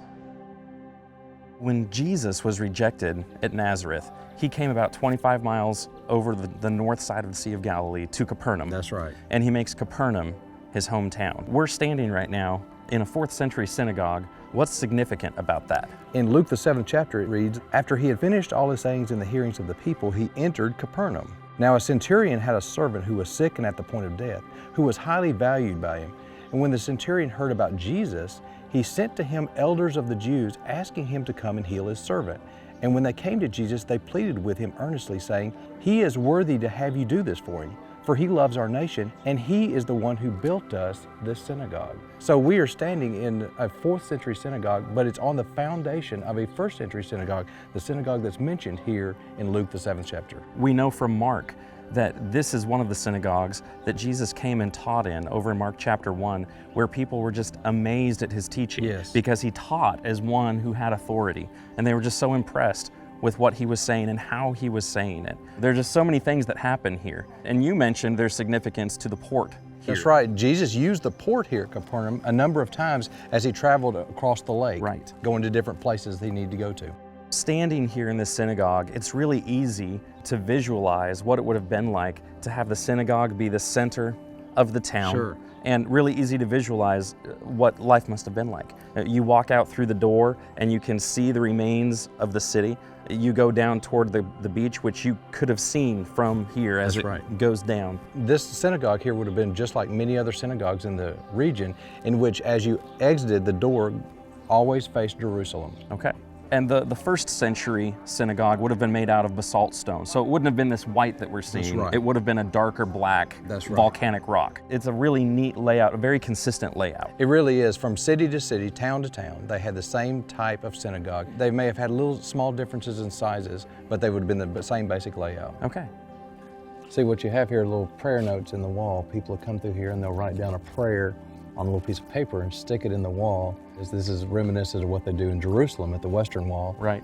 And so the thought is that prayers that are put into the wall will be sent directly to God. Because they see this as a holy site or a sacred site. That's right. It looks like they've picked up the practice here in Capernaum. I mean, these pieces of paper, some of them are so tiny, and they're cramming them into these little nooks and crannies and cracks.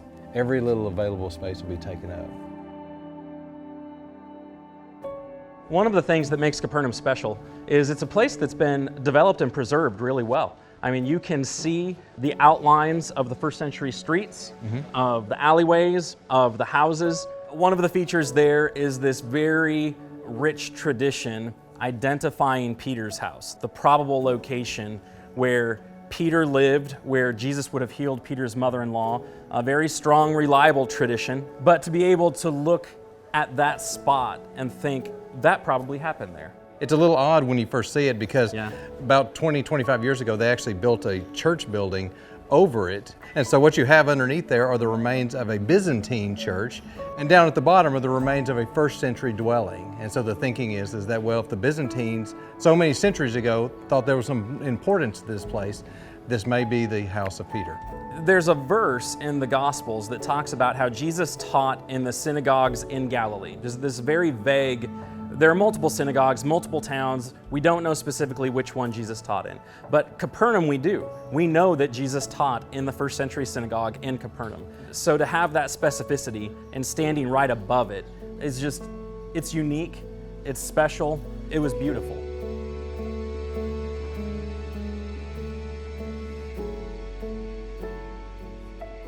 In this episode of Following the Messiah, we've tried to focus on the men that Jesus called to be his apostles. He called ordinary men with ordinary occupations, these fishermen, this tax collector, in order to accomplish the great goal of spreading the message about the coming kingdom of God, that it had arrived and that Jesus was here.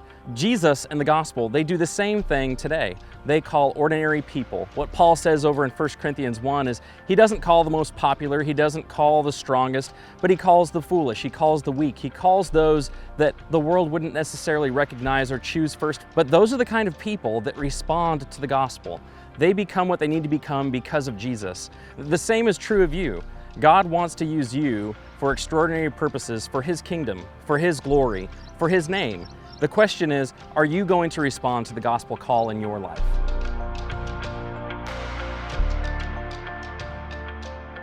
I'm Craig. And I'm Stu, and we're the founders of Appian Media. We really hope that you've enjoyed the content that you've just seen. This was only made available through the generous donations of so many of you. We believe that the world should have biblically accurate, visually engaging content about the Bible, and it should be free for everyone. We would encourage you to visit the membership page of appianmedia.org and consider becoming a reoccurring member. Everything that you donate to Appian Media is tax deductible. However you decide to donate, we really appreciate your support.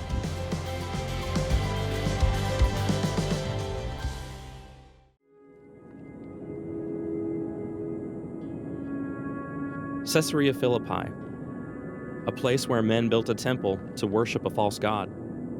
The people who lived here were about as far away from Jerusalem as you could get, both physically and spiritually. Why would Jesus bring his disciples here? Why would he ask them such a profound question here? Who is Jesus?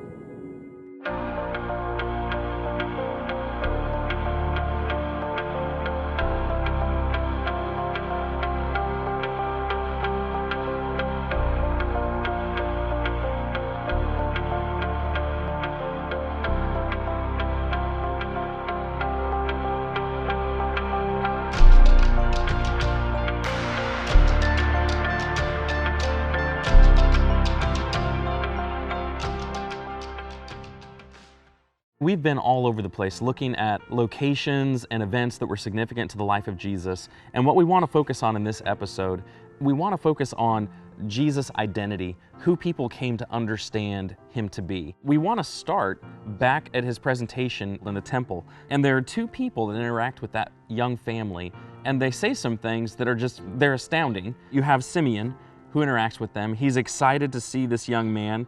He says in Luke chapter 2, "Lord, you're letting your servant depart in peace according to your word, for my eyes have seen your salvation, that you've prepared in the presence of all peoples, a light for revelation to the Gentiles and for glory to your people Israel." You have this older man that they don't know interact with them at the temple. And then just after that, it says in verse 36 of chapter 2, "And there was a prophetess, Anna, the daughter of Phanuel of the tribe of Asher, who was advanced in years, having lived with her husband 7 years from when she was a virgin, then as a widow until she was 84. She did not depart from the temple, worshiping with fasting and prayer night and day. And coming up at that very hour, she began to give thanks to God and to speak of him to all who were waiting for the redemption of Jerusalem." She says these things about a little tiny baby that she's never met, about a family that she doesn't know. This is not your typical greeting of an infant. You're right. And because of that, I want to take you to a few places here in which Jesus' identity is being revealed to the people. And I'd like to start off in Jerusalem. Then I'd like to go up to Nazareth and discuss Jesus as he preached and taught in the synagogue. And then from there, I want to go back out on the Sea of Galilee. There's a question there about who Jesus is. And then finally, I want to pull it all together with a visit to Caesarea Philippi. The events that take place at these locations hold great significance in trying to answer the question, who is Jesus, the son of the carpenter?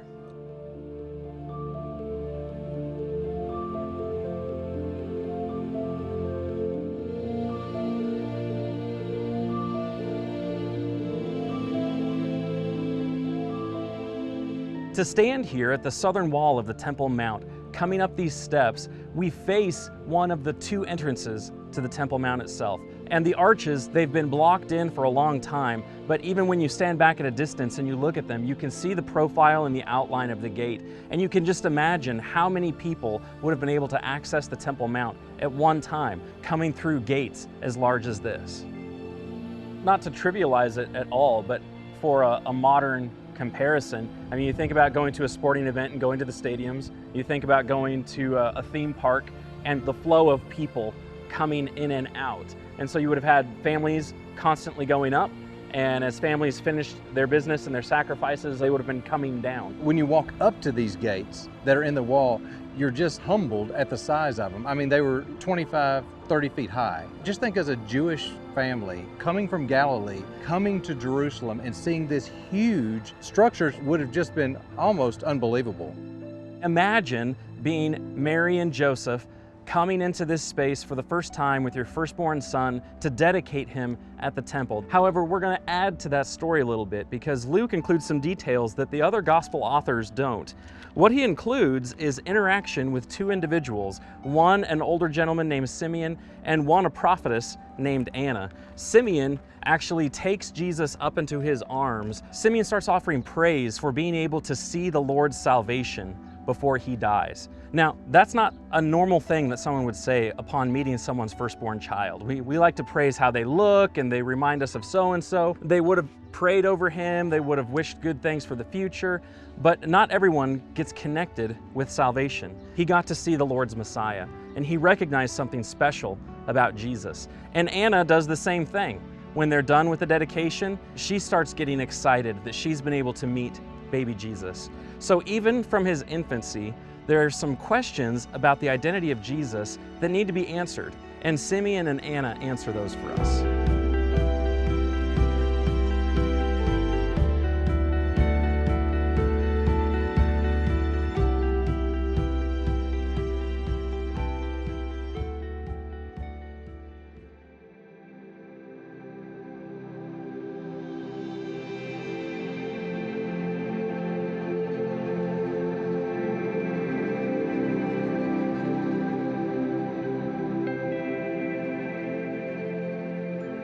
Walking into the completed first century synagogue to visualize Jesus standing and teaching and interacting with crowds, to see the seating area around both sides of us, to imagine people facing each other even as they're paying attention to the person at the front of the room speaking or reading. It's a special moment. We're here in the first century replica synagogue in Nazareth Village, and over in Luke chapter 4, it explains one of the times where Jesus comes back to his hometown of Nazareth. In Luke chapter 4, verse 16, it says, "He came to Nazareth where he had been brought up, and as was his custom, he went to the synagogue on the Sabbath day, and he stood up to read. And the scroll of the prophet Isaiah was given to him. He unrolled the scroll and found the place where it was written, 'The Spirit of the Lord is upon me, because he has anointed me to proclaim good news to the poor. He has sent me to proclaim liberty to the captives and recovering of sight to the blind, to set at liberty those who are oppressed, and proclaim the year of the Lord's favor.' And he rolled up the scroll and gave it back to the attendant and sat down. And the eyes of all in the synagogue were fixed on him. And he began to say to them, 'Today this scripture has been fulfilled in your hearing.' And they wrestled with what he meant by all of that. They understood this was Jesus who grew up here. This is Joseph and Mary's son, the carpenter's son. What does he mean that he has fulfilled this prophecy from Isaiah? Toward the end of that section in Luke chapter 4, he explains a prophet in his own country is not accepted, and they actually reject him. They drag him out of the synagogue, take him to a cliff here in Nazareth to throw him off the hill. But Jesus ends up escaping, and from that point on, he makes Capernaum his hometown. But it would have happened in a place like this, where his first century neighbors were wrestling with, who does Jesus think that he is? Who is he saying that he is? And this is just a great place to help us visualize that as they wrestled with that great question. To imagine Jesus being in a synagogue like that in Nazareth when he reads from Isaiah and says, "This has been fulfilled in your hearing," and to imagine that group of people that he grew up with in a space like that reject him and drag him outside to throw him off a cliff, and to imagine the hurt that he must have felt, thinking about how he wanted to be a benefit to these people. He wanted these people to benefit from who he was and what he was doing, and it made you hurt for Jesus as he was hurting for them.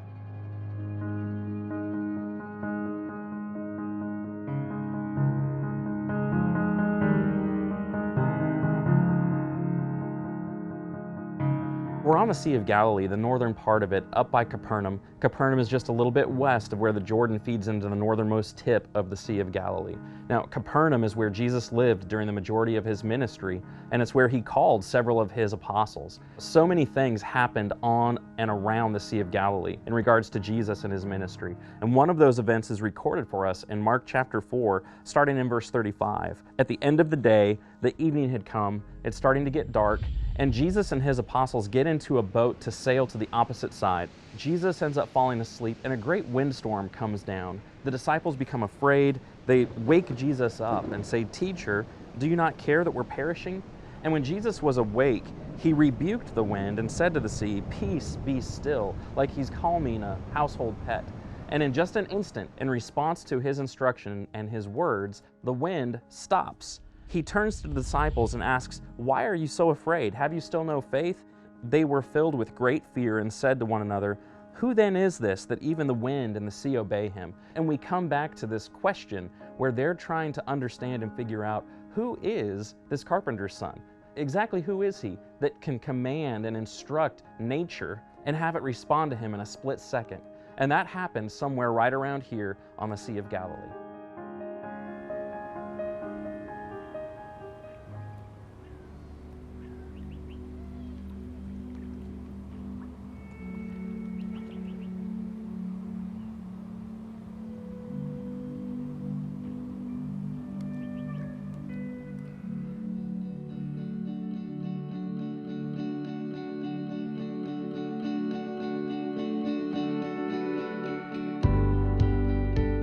So we've arrived at Caesarea Philippi, about an hour north of the Sea of Galilee. Yes. And walking up to it, this thing is just enormous. It's huge. It really is a beautiful location, and there are a number of things here I want to show you.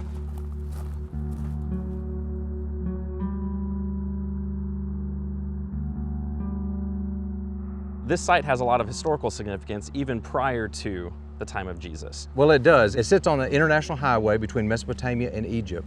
And so there was a lot of traffic through here. Okay. People would come through the city, they would trade here, they would stay here, but they would also come here to worship. And what they worshiped was a grotto and temple dedicated to the god Pan, and that's where the name Paneas came from. Okay. Now since then the word has changed a little bit and we now call it Banias. Okay. Changed the P to a B. And this was set up by Herod Philip II, the son of King Herod. Okay, so this is Herod the Tetrarch. We read about him. Correct. And in this same area, we also have something that was built in dedication to one of the Caesars, Caesar Augustus.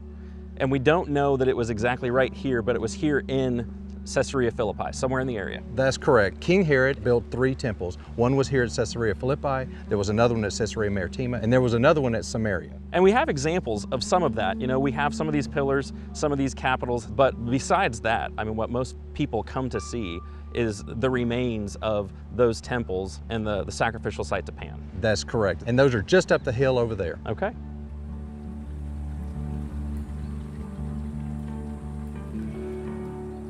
So below us is what? This is the Banias Spring. It's one of the 3 rivers that lead into, they're the headwaters for the Jordan River. Okay, so this connects with the Jordan a little ways down. Yes. Okay.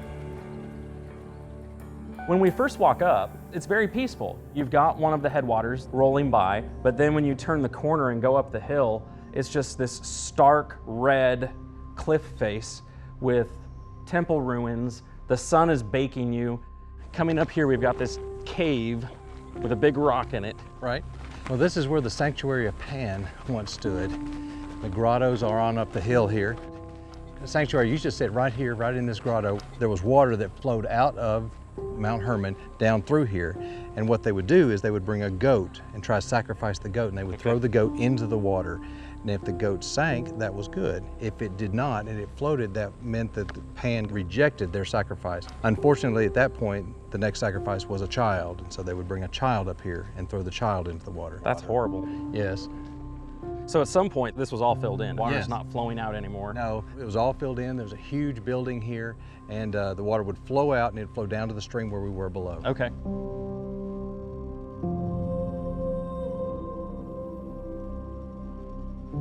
So this is the court of Pan, and we're walking up into this grotto area with a niche, with this shelf. What would have been put on this shelf? They would put all kind of idols and other things dedicated to the god Pan on Okay, it. now there are a lot framing this grotto on the outside as well, so those would have been filled. They would have been filled as well. With statues and idols as Yes. well. So a very, very idolatrous place. That's right. Okay.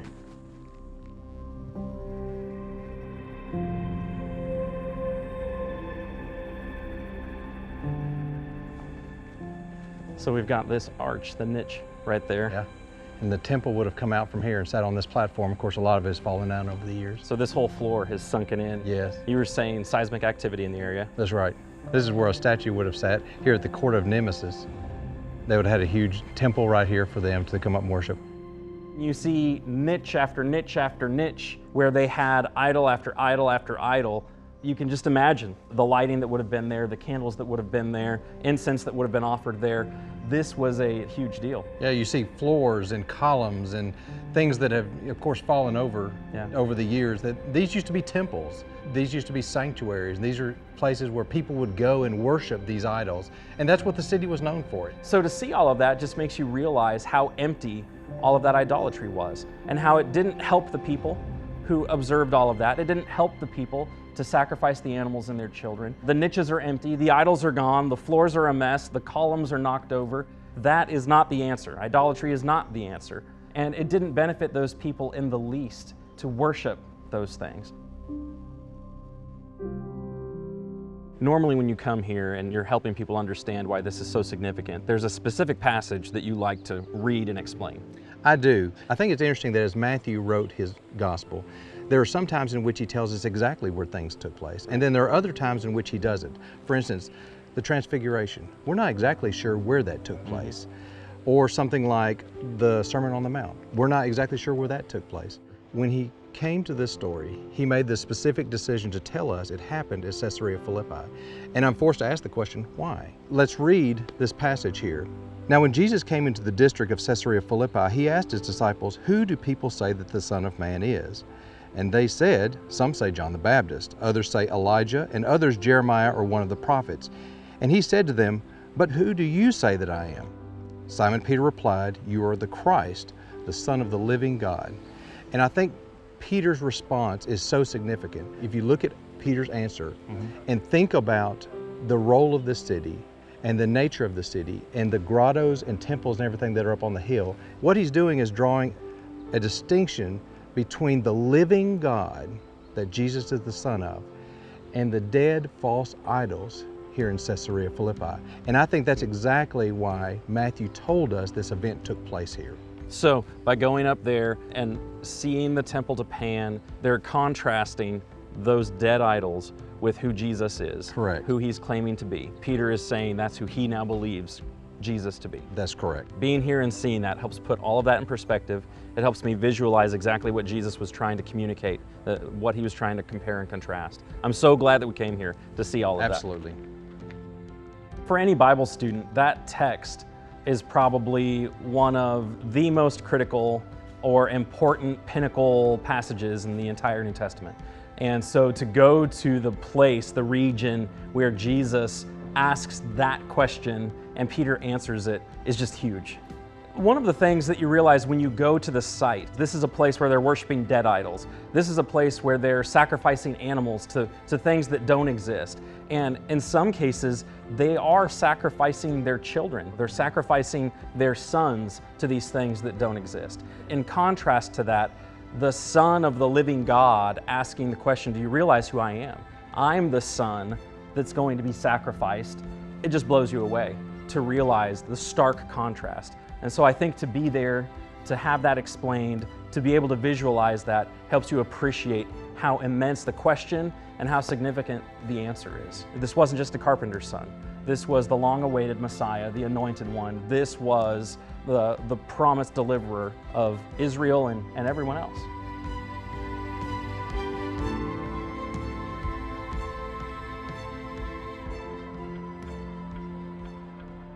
In this episode of Following the Messiah, we've been trying to look at different events in the life of Jesus where his identity is being questioned, where people are trying to figure out, who is this man?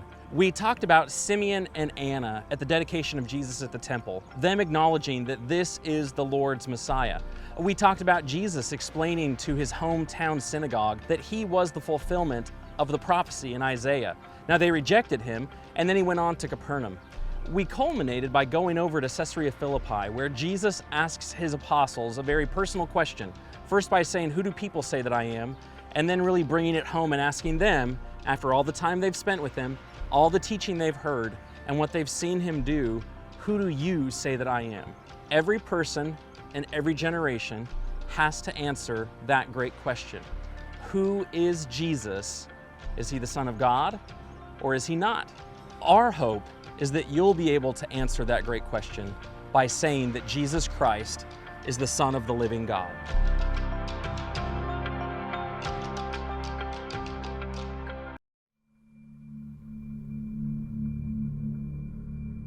His miraculous power to heal amazed. His power to feed thousands excited. And his power to raise the dead proved he was more than a prophet. These feats were signs that demonstrated Jesus was the Son of God.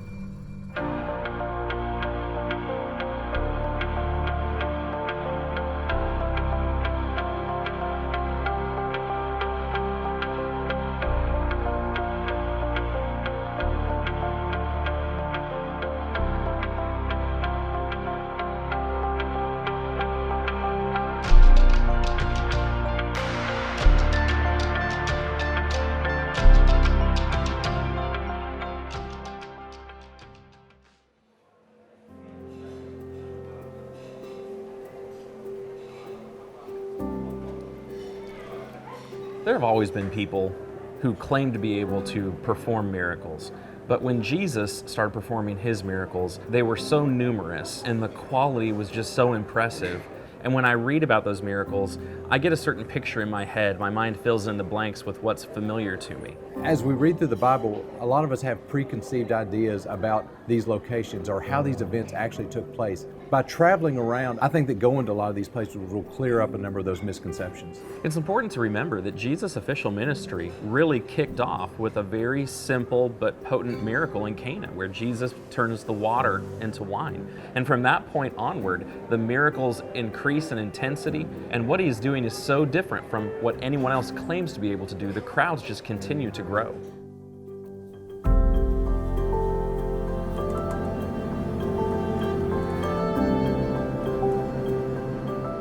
We're wanting to talk about the miracles of Jesus, and there's a place over here on the eastern side of the Sea of Galilee that you're taking us. What miracle did Jesus perform over here?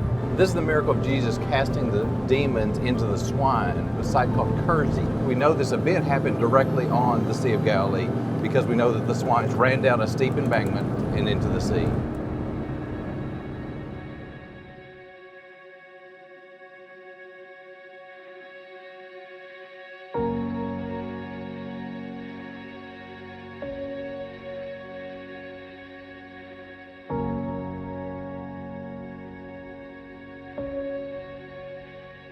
Jeremy, we've come to the eastern side of the Sea of Galilee and we've kind of climbed the hill a little bit. And I did that because I wanted us to read a passage. They came to the other side of the sea, the country of the Gerasenes. And when Jesus had stepped out of the boat, immediately there met him out of the tombs a man with an unclean spirit. And of course we know this story as the story in which Jesus has compassion on this gentleman and heals him of his demons.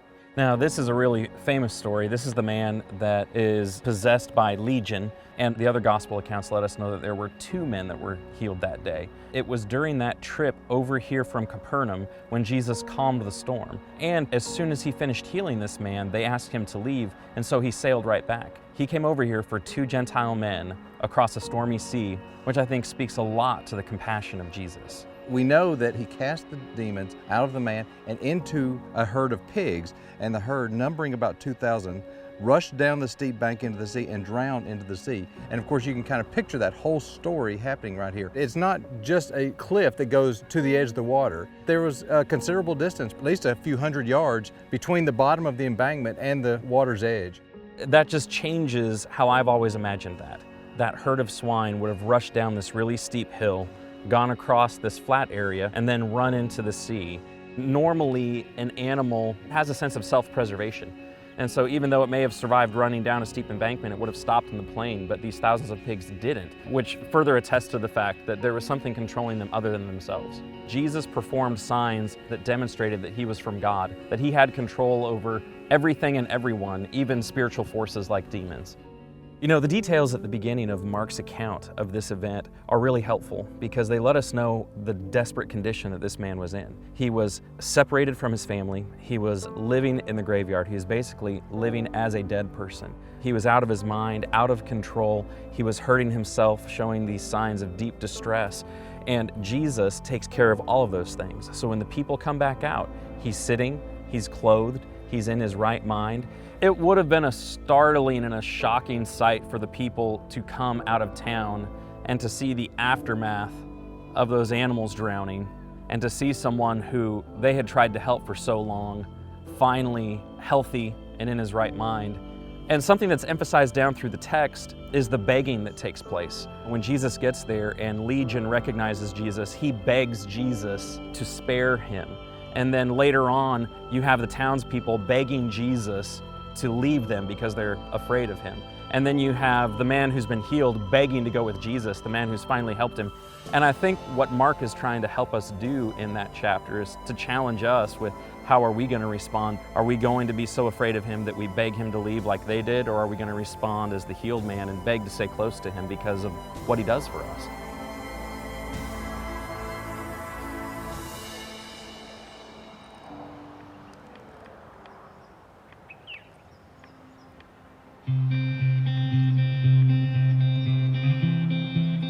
Jeremy, we're standing on top of the archaeological site called Et Tel, and many people think this is ancient Bethsaida.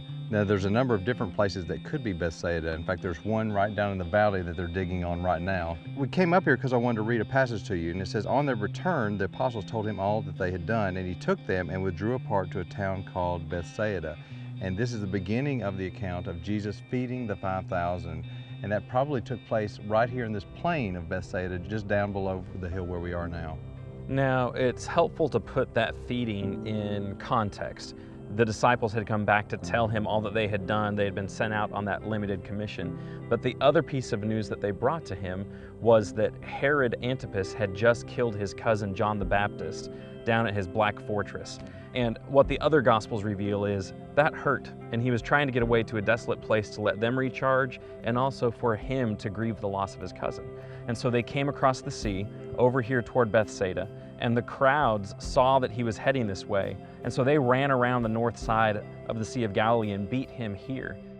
We need to appreciate the humanity of Jesus. He sees all of these people who aren't just there for the teaching, but he sees people that need help, they need healing. And it says that he had compassion on them. And so despite how he was feeling in the moment, he spent that day taking care of thousands of other people.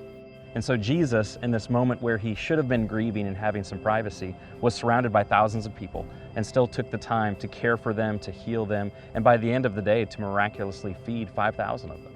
And Jesus looks at Philip and asks Philip, "Where do we go and buy food for these people?" And I think the reason he pointed Philip out was because Philip was from Bethsaida. Philip would know where to get food for these people. Philip's response is, "We don't have the money to buy enough food for all these people." And of course, we know that he grouped them into specific groups and then asked for food. And one boy produced 5 loaves and 2 fish. So imagine, if you will, 5,000 people spread out across this plain right here. And Jesus performed the miracle where he was able to feed them all. Now, John's emphasis is that Jesus is actually able to miraculously produce food for people, very similar to the way that God produced manna for the Israelites in the Old Testament.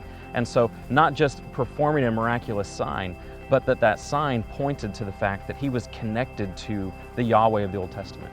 It would have reminded them of Moses and the wandering of the Israelites and the fact that God miraculously provided food and manna for them.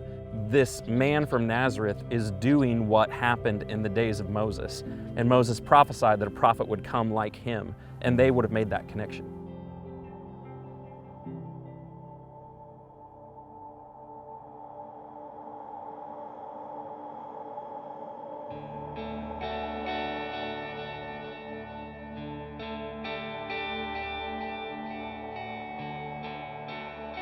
After Jesus was rejected at Nazareth, he moved to Capernaum and really set up this city as kind of his home base for his ministry in this area. A lot of the miracles that are recorded in the gospel either took place here or just outside of here. When he walked across the Sea of Galilee at night, he was coming from the opposite side of the sea, coming toward Capernaum. And if he hadn't intercepted the boat, he would have passed by them and come here to this harbor. We mentioned the casting out of the demons into the swine. Well, that started here and stopped here. He took off from Capernaum, and then when he came back to Capernaum.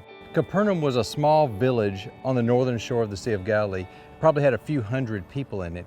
And given the miracles that are recorded for us in the Gospels, of all the things that Jesus did there, obviously he would have been well known in the community. Anytime he came to Capernaum, people would have known about it.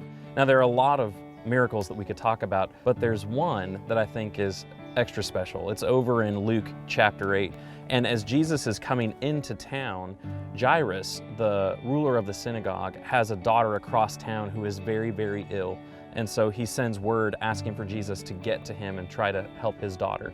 And as he comes through town, crowds start to surround him. And in the midst of all of that is when a woman who has had a flow of blood for 12 years and has been spending all of her livelihood, gone to all of these doctors to try to take care of that, comes up to Jesus and she just touches the edge of Jesus' garment. And as soon as she does that, she feels within herself that she's been healed. And Jesus stops and makes a comment about it and gives her opportunity to acknowledge what she's done. And in that interlude, the ruler's daughter actually dies. And by the time he gets there, the mourners are already there. But of course he goes in and he raises her. There's just so much about the facts in that miracle that testify to Jesus and who he is and how compassionate he is. You have this woman who for 12 years has been ceremonially unclean. It's hindered her ability to be social, and she has exhausted every possible way to heal herself. She is hopeless. There's nothing left. She's so desperate that she's willing to try to sneak a miracle from Jesus because her condition is such that it's a very delicate matter. And what Jesus does at first glance seems kind of cruel. He draws attention to her. It says the crowd was kind of jostling him and he asks, "Who touched me?" And his disciples are a little indignant. There are all these people. What do you mean, who touched you? When he mentions it again, she comes forward. She tells him everything that happened and he says, "Go in peace, your faith has made you well." And what he did, you think about her situation. If she had left that crowd without Jesus having done that, she would have felt like she had stolen something from God. And she wouldn't have been as apt to have shared the news about it, and she would have felt guilt over that. Instead, Jesus provided her an opportunity to be open and to come clean about it and to be more public with it and walk away feeling like she had been granted a gift, not that she had taken anything. The way that he interacted with her was so compassionate. There's just so many details. I always think about that miracle when I think about Capernaum. But unfortunately, after him living there and doing so much, Capernaum is one of the towns that he pronounces a woe on when he's done with his ministry because it says they didn't believe, which is just so shocking to think, look at all that he said and all that he did in that spot, and the town didn't believe. And I think that's a warning to us that we need to pay attention. And we need to make sure that we pay attention to what Jesus says and what he does so that we don't end up with the same woe pronounced upon us.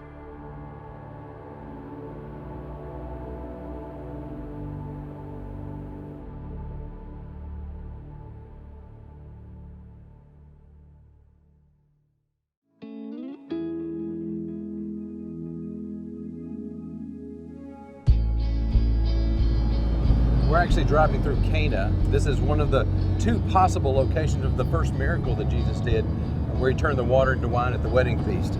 The Gospels record that Cana is really where Jesus' ministry got started with that very first miracle. So what we saw at the Isreal Museum was some large stone jars that were used for holding water for ritual purification. That's right. It was most likely that Jesus converted that water into wine in Cana. I don't think we have time to stop here today, but it's interesting still to drive through this area. It gives you a perspective of where it's located in relation to other cities and villages nearby.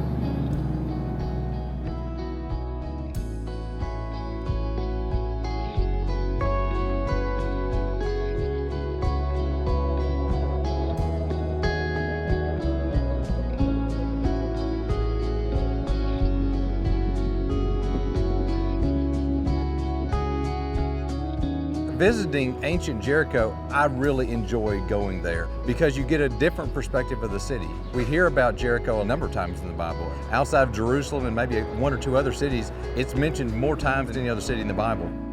On a clear day when there's no haze, you can stand on the Tell and you can actually look across the Jordan Rift Valley and see Mount Nebo.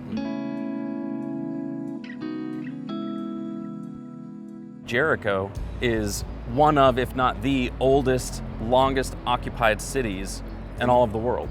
And so there's just layer after layer after layer of historical events that took place there. It is blistering hot out here. Well, the thermometer says 103 degrees Fahrenheit, but that's because we're so far below sea level. At Jerusalem, we're about 2,700 feet above sea level. Here at Jericho, we're nearly 800 feet below sea level. We're down in the Jordan Rift Valley, and we're probably only 5 miles or so from the northern end of the Dead Sea. And this time of year, it gets really warm down here. We're here because we want to talk about one of Jesus' miracles. It's so powerful. In Mark, the 10th chapter, we actually read a scripture that says, "And they came to Jericho, and as he was leaving Jericho with his disciples and a great crowd, Bartimaeus, a blind beggar, the son of Timaeus, was sitting by the roadside." But if you look over at Luke's account, it says in chapter 18, "As he drew near to Jericho, a blind man was sitting by the roadside begging." So this appears at first glance to be a contradiction. Right. Mark tells the story and he says he was leaving Jericho, but Luke says he was coming to Jericho, so which is it? Well, actually, it's both. During the first century, Jericho was divided into two different parts. Residential Jericho sat right around where we are right now. Administrative Jericho sat about 1.5 miles to the southwest of us. This is where King Herod had his palace. So Mark is telling this story from a Jewish perspective as Jesus was leaving Jericho. Luke, on the other hand, is telling this from a Gentile perspective. As he was approaching Jericho, he's talking about administrative Jericho. And if you think about it, that makes sense, because if you were a blind man, where would you want to be? Well, you would want to be on the road between the two parts of the cities where the most traffic is. He's placed himself on a crossroads. Besides just the logistics of the miracle itself, Jesus is on his way up to Jerusalem from Jericho, making his way toward that last Passover feast, his final week before he's crucified. And so anyone else, they'd be thinking a lot about themselves. He takes the time to heal one more person with a physical malady. Jesus already knew, he's the Son of God. He already knew what the man's problem was, but he still gave him opportunity to identify it. Jesus asked him, "What do you want me to do for you?" And God wants to hear from us. He already knows what our problems are. He already knows what our struggles are, but he wants that level of communication with us too. He wants us to vocalize it and interact with him. And Jesus gave him that opportunity. This man, when he recognizes that Jesus, the Son of David, the King, is coming, he cries out all the more loudly and identified him as a descendant of David, attaching the title of King to him. And Jesus responded by healing him on his way up to Jerusalem. The blind man Bartimaeus is one of my personal heroes in the Bible. This is a gentleman who knew he had a problem. He knew that there was only one person that could fix it, and that's Jesus. And he wasn't going to let anybody stand in his way. That's the approach that we should take with our lives. That's right.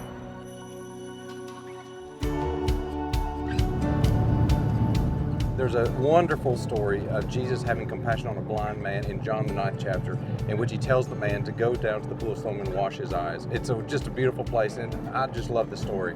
Now there's a picture that I have in my mind that I've seen since I was a kid, and it shows this pool of water off to the right and some stairs going up to the left. That's the image I've got stuck in my head. Was that accurate? For many, many years, there was a misunderstanding about exactly where the pool of Siloam was located. This is actually the picture that you've seen. This is a picture of a pool that sat underneath a Byzantine church built around the 4th or 5th century. It's at the exit of Hezekiah's tunnel, which comes out the western side of the eastern hill here in Jerusalem. And it wasn't until recently that they found the real pool of Siloam. They found it while doing some excavations. They were digging for a sewage line in town, and what they found was a 1st century Roman Herodian style pool, and it was in the right area, so they knew they'd finally found the pool of Siloam. During one of Jesus' trips to Jerusalem, his disciples saw a blind man and had the question, who sinned, this blind man or his parents, that he's blind? And Jesus, in answering their question, actually bent down, spit in some clay, rubbed it on the man's eyes, and sent him to wash. Now, where that miracle took place was somewhere in between here and there. Where are we walking? We are on a 1st century road that leads from the Temple Mount area behind us all the way down to the pool of Siloam. We're about 15 or 20 feet underground, but they have excavated this just within the last couple years. And after he would have washed and realized that he was miraculously healed, he likely would have gone back to the temple. And it's possible he would have come back up this exact same road. This would have been the main road between the pool of Siloam and the Temple Mount. As you get closer to the pool of Siloam, they've uncovered more of the width of the road. So it's actually much wider in the 1st century than it is when we were walking on it. So if you can picture it, at least 6, 7, 8 times wider than what we actually see. This was a major thoroughfare going through town. This is a beautiful artist representation of what the pool of Siloam would have looked like in the 1st century. The pool is so much larger than I imagined it to be. I mean, it's almost the size of a swimming pool. Yeah. During the first century, especially among the Jewish people, there was a practice of ritual bathing before you did anything of a religious nature.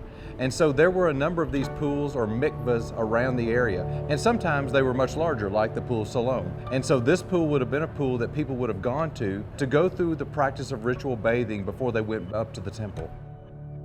Barry, we've come out of the tunnel and we look to be on some steps. So I'm assuming we've reached the pool of Siloam. We have. This is an active dig site. They're still digging here. They're still doing a little construction here. They've only actually exposed one side of it. And what you have is the typical Herodian style with step, step, step, flat area, and another few steps, another flat area.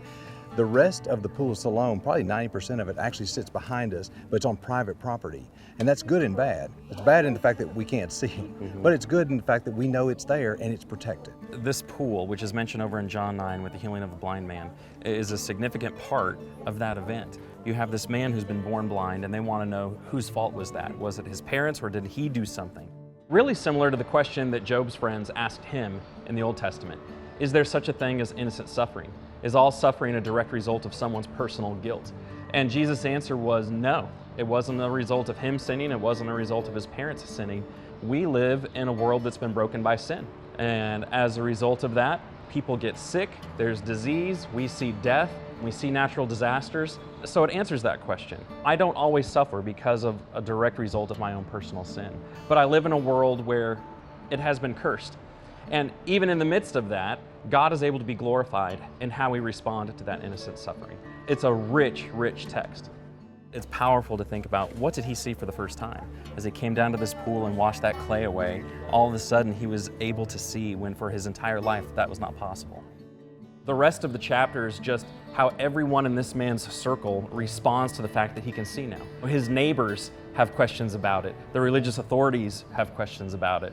They bring his parents in to ask them questions about it. And by the time you get to the end of the text, the point that John is making from the sign of the miracle, because all of the miracles were signs, this man who had physically been born blind was the one who spiritually saw Jesus for who he was, a righteous man who was able to work miracles. And the religious leaders who had physical sight were spiritually blind. They weren't able to recognize Jesus for who he was. So at the end of the chapter, they've rejected Jesus as the Son of God, and it's the blind man who's wanting to follow him.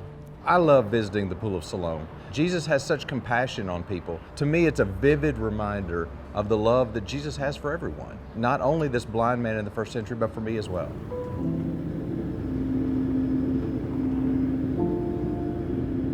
We just left Jerusalem, the pool of Siloam. Where are we heading? We're heading to the tomb of Lazarus in Bethany. This is a pretty significant miracle. I mean, he personally knows the people involved. The story even tells about how he wept. This was someone very close to him, but he used the opportunity to show the power of God in doing what he did. Have you been there before? I actually haven't been there before, so I'm looking forward to being there, but I've seen a number of pictures and a number of videos about it. We're probably going to have to get down on our hands and knees and crawl a little bit. And it's going to be dimly lit, low clearance, and it should be a real adventure. I'm looking forward to being there. This is a difficult place to get to now. A number of years ago, they put up the separation wall between Jerusalem and Israel and the West Bank, and a lot of tourists don't come to this area anymore. We don't know exactly which tomb Lazarus was in, but we know that those tombs are first century tombs, so they're a good representation of what Lazarus would have been laid in when Jesus came to raise him from the dead. When Jesus heard it, he said, "This illness does not lead to death. It's for the glory of God, so that the Son of God may be glorified through it." In this moment leading up to his triumphal entry and to his rejection and to his crucifixion, as he gets closer to Lazarus' tomb, everybody that he encounters is saying, if you had been here, you could have stopped this from happening. If you had been here, he wouldn't have died. He's already raised people from the dead. And so part of what Jesus is wrestling with as he approaches the tomb is, these people that I'm closest to still don't understand. And so when it says that he was greatly troubled, it's possible that what he was greatly troubled with was the people closest to him still didn't fully understand who he was, and that hurt him deeply, and he wept.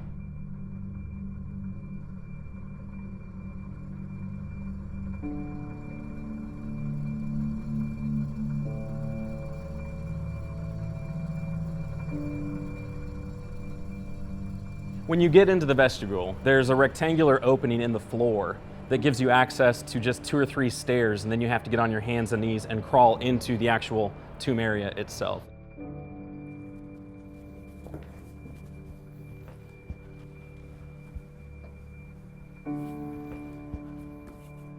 Wow, Barry.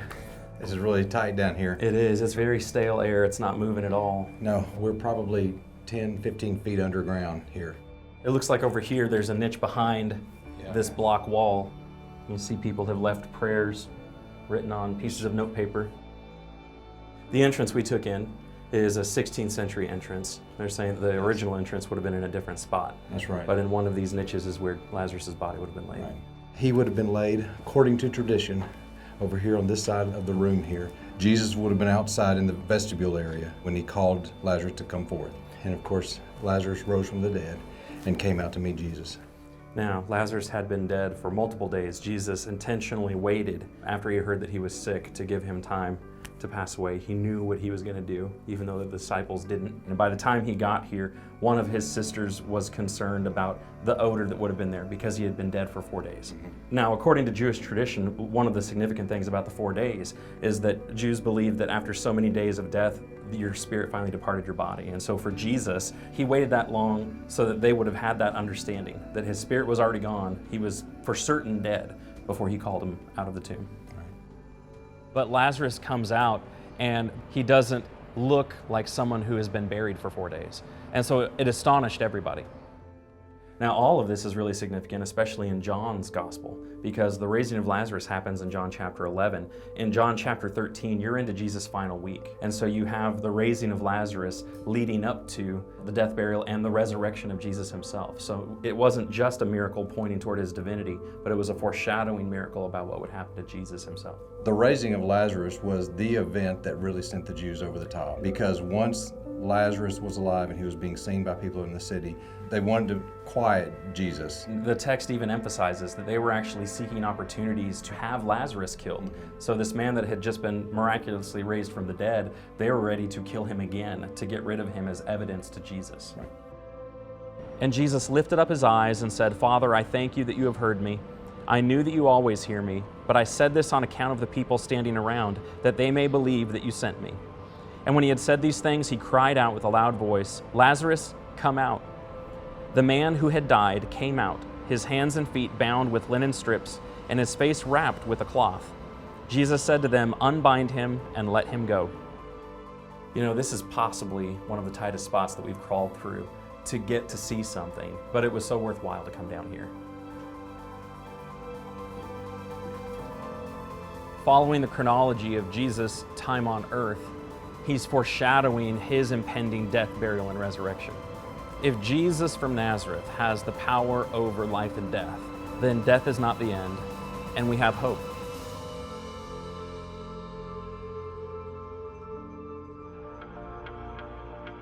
After John the Baptist was arrested by Herod Antipas, he sent some of his disciples to Jesus with an interesting question.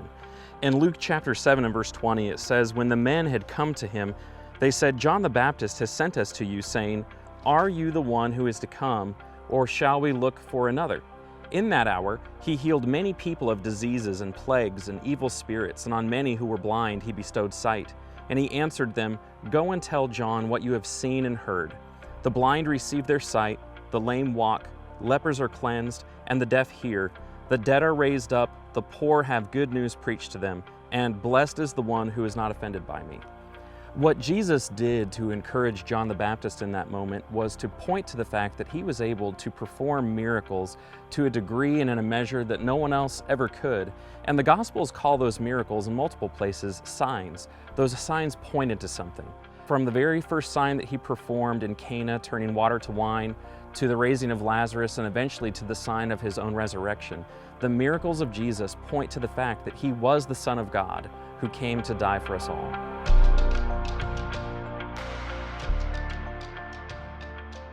I'm Craig. And I'm Stu, and we're the founders of Appian Media. We really hope that you've enjoyed the content that you've just seen.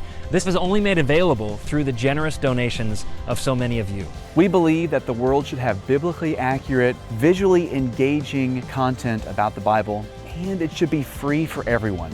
We would encourage you to visit the membership page of appianmedia.org and consider becoming a reoccurring member. Everything that you donate to Appian Media is tax deductible. However you decide to donate, we really appreciate your support.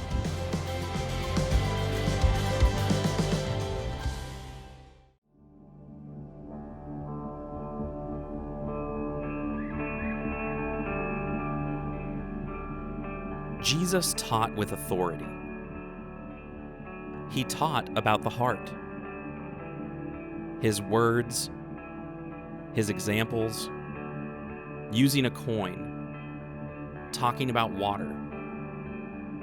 He taught simple yet profound lessons that convict and apply even today.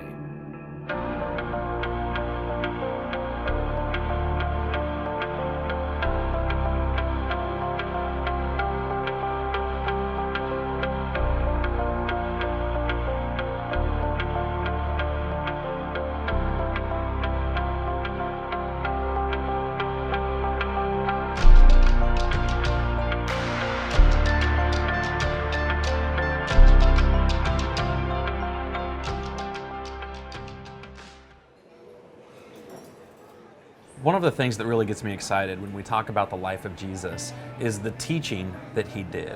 People have described him as a master communicator, and one of the things that really stands out is his ability to say such powerful things in such short spans of time with such simple illustrations. Jesus' teaching was so simple. However, there's some hidden nuances in a lot of things he taught that we don't fully appreciate because we're separated by time. When he's telling the story of the Good Samaritan, he doesn't describe the road. It's because the people of that time understood how dangerous that road was. And when he's talking about paying taxes to Caesar, he talks about the denarius. To us, that's just a coin. But to the people of that time, they understood everything that was involved with that coin. So you're saying that there's a cultural and historical gap between the people who originally heard Jesus' teaching and ourselves. And if we come to be more familiar with their history and with their culture, that we'll have a better understanding of what Jesus was communicating to them.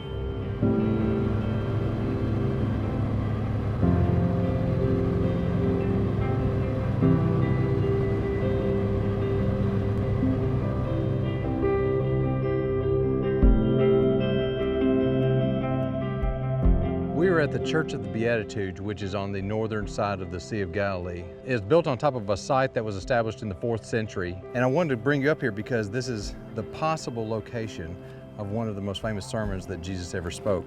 In Matthew 5, verses 1, it says, "Seeing the crowds, he went up on the mountain, and when he sat down, his disciples came to him." And of course, we know this as the beginning of the Sermon on the Mount. Now, whether it happened exactly here or somewhere near here, the geography of the area fits the description in the Bible very closely. It has fantastic gardens. As soon as you walk up, you're just greeted by these flowering bushes and trees and shade, and the rest of the hillside doesn't have that. So to walk up to such an incredibly beautiful place is special. This area would have been very important for Jesus. Not only did he live here, but there's a strategic importance as well. The Via Maris ran from Egypt all the way up to Mesopotamia. And so anybody traveling through this area would have listened to the teaching of Jesus or heard some of the stories about some of the things he did and would have been able to carry the news of that throughout the world. Jesus' Sermon on the Mount, Matthew takes up 3 chapters to cover that, Matthew 5, 6, and 7. Luke also takes up quite a bit at the beginning of his gospel. And there are a lot of people that have talked about what that sermon meant. There's some people that view Jesus just as a political revolutionary. There's some people that see him as just a good moral teacher like Aesop and his fables. But really, Jesus doesn't leave any room for those kinds of ideas. He's not speaking as just another teacher. He's not speaking as a rabbi. He's speaking with authority. In chapter 5, you have him repeatedly say, "You've heard it said, but I say to you." And then when you get to chapter 6, he's helping them understand that there's a difference between how people are practicing their religion to be seen by others and how you really need to get to the heart of things. Over in chapter 7, he puts himself in a position of being able to judge at the end of time. He set himself up as much more than just a man. To read through his sermon, you can't just go through and say, well, this is a list of good things to do, or these are good suggestions. Jesus is speaking from a position of authority, which makes him to be divine.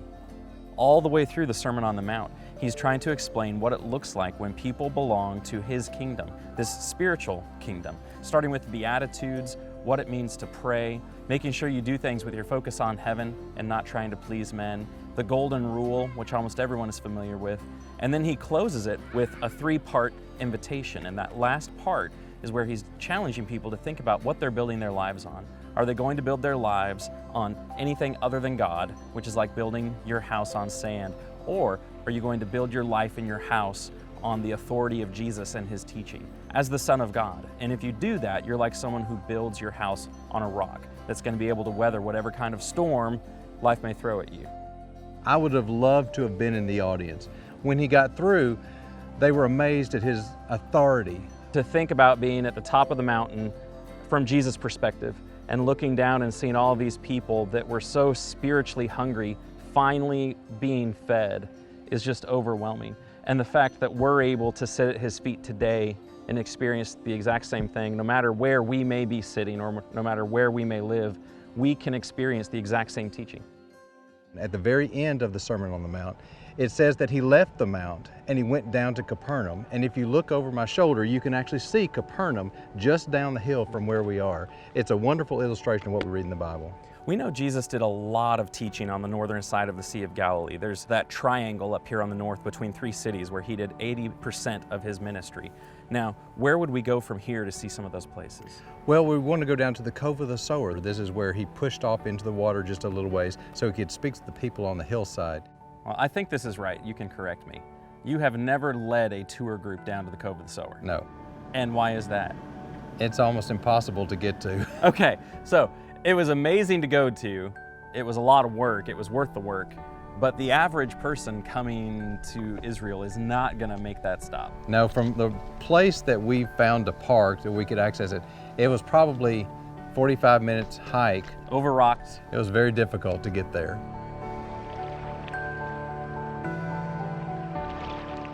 Jeremy, we've come to the northern shore of the Sea of Galilee, and as you can tell, there's a natural cove here in the shoreline just behind us.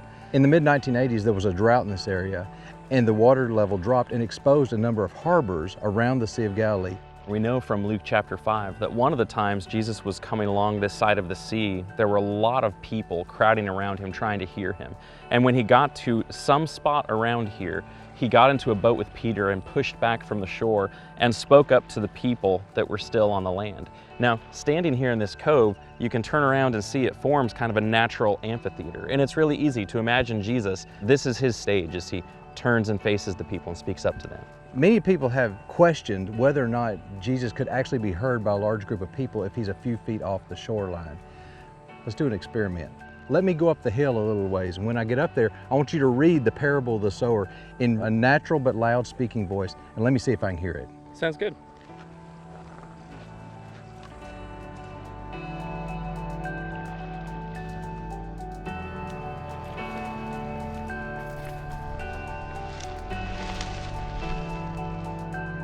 Okay, Jeremy, I'm in position. Go ahead and read that passage and let me see if I can hear you. All right, I'm going to read from Matthew 13. That same day, Jesus went out of the house and sat beside the sea, and great crowds gathered about him, so that he got into a boat and sat down. The instant he started talking, I thought for a second he was still using the intercom. I could hear him perfectly. No doubt if I was twice as far away, I could have heard him easily. And the whole crowd stood on the beach, and he told them many things in parables, saying, A sower went out to sow, and as he sowed, some seeds fell along the path, and the birds came and devoured them. Other seeds fell on rocky ground, where they did not have much soil, and immediately they sprang up, since they had no depth of soil. But when the sun rose, they were scorched, and since they had no root, they withered away. Other seeds fell among thorns, and the thorns grew up and choked them. Other seeds fell on good soil, and produced grain, some 100-fold, some 60, some 30. He who has ears, let him hear. The parable of the sower really marked the beginning of Jesus using parables in his ministry. That one really paved the way. And you finally get to the end of the parable and Jesus has this invitation. He who has ears to hear, let him hear. Explaining even to his disciples afterwards, who didn't get the parable, that we need to make sure that we're paying attention and allowing Jesus to teach us what he wants to teach us, and that we're going to hear and allow his word to go deep into our lives.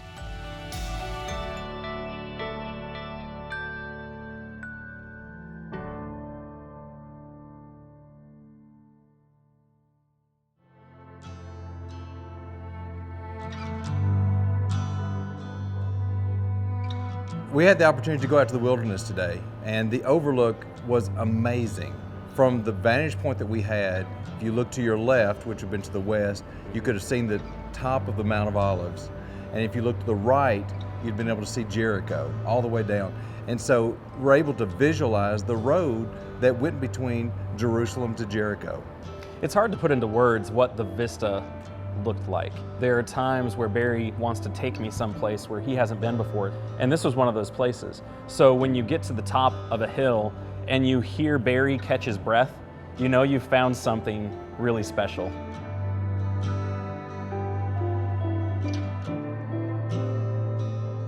When Jesus was teaching in parables, there's a certain parable that he gave when a lawyer came to test him, and he was asking him what he needed to do to inherit eternal life. Jesus asks him, well, how do you understand the law? And he answers with, well, love the Lord your God with all your heart, soul, mind, and strength. And the second law, which is like it, is to love your neighbor as yourself. And Jesus says, you've answered correctly. The lawyer says, I've done all of those things. And then the lawyer was seeking to justify himself and asked him another question. Who is my neighbor? Trying to prove that he's good and righteous. He answers that question by telling the people a story. A man was going down from Jerusalem to Jericho, and he fell among robbers who stripped him and beat him and departed, leaving him half dead. We're on a road between Jerusalem and Jericho. Jerusalem sits about 8 miles to our west here, and you can see it up on the ridge. Jericho sits behind us about 6 or 7 miles. And I want you to look at this road in this area. It's desolate. Totally desolate. I think it's interesting that Jesus doesn't describe the road at all. The people at that time knew about this road. They knew how dangerous it was. The road between Jerusalem and Jericho would have been really hot and dry and dusty. It was a place you wouldn't have wanted to have stayed for very long. This was not a hospitable place. On top of that, to have been wounded and left on the side of that road exposed, he was in really dire straits and eventually would have died if he didn't receive help. And so Jesus has set him up. He needs someone to assist him, and then starts to give several people that were in that position to assist and chose not to. There are several people that pass him by. There's a priest that sees him and passes by on the other side of the road. There's a Levite that sees him and passes by. And the person who finally stops, which would be so offensive to a Jew, is a Samaritan. And he stops and he takes care of him. He takes him down to an inn. He pays for his wounds to be bound up. It was this person that finally stopped, which would have shocked everyone that was listening to Jesus at that point. Jesus is taking the next step. From the time of Abraham, the Israelites were God's family. This was his chosen people. And I think by including the Samaritan in this story, and by especially making the Samaritan the good guy, he's expanding that to tell the full story that he was coming to save not just the Jewish people, but everyone. And Jesus just wraps up with a question then, who proved to be a neighbor? Making the point that loving your neighbor has nothing to do with proximity, but opportunity to do good to somebody who's in need.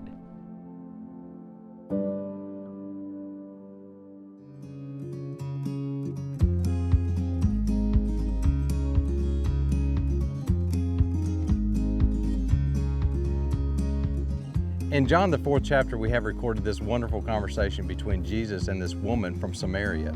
The scriptures tell us that took place at a well in the city of Sychar. Sychar is modern-day Nablus.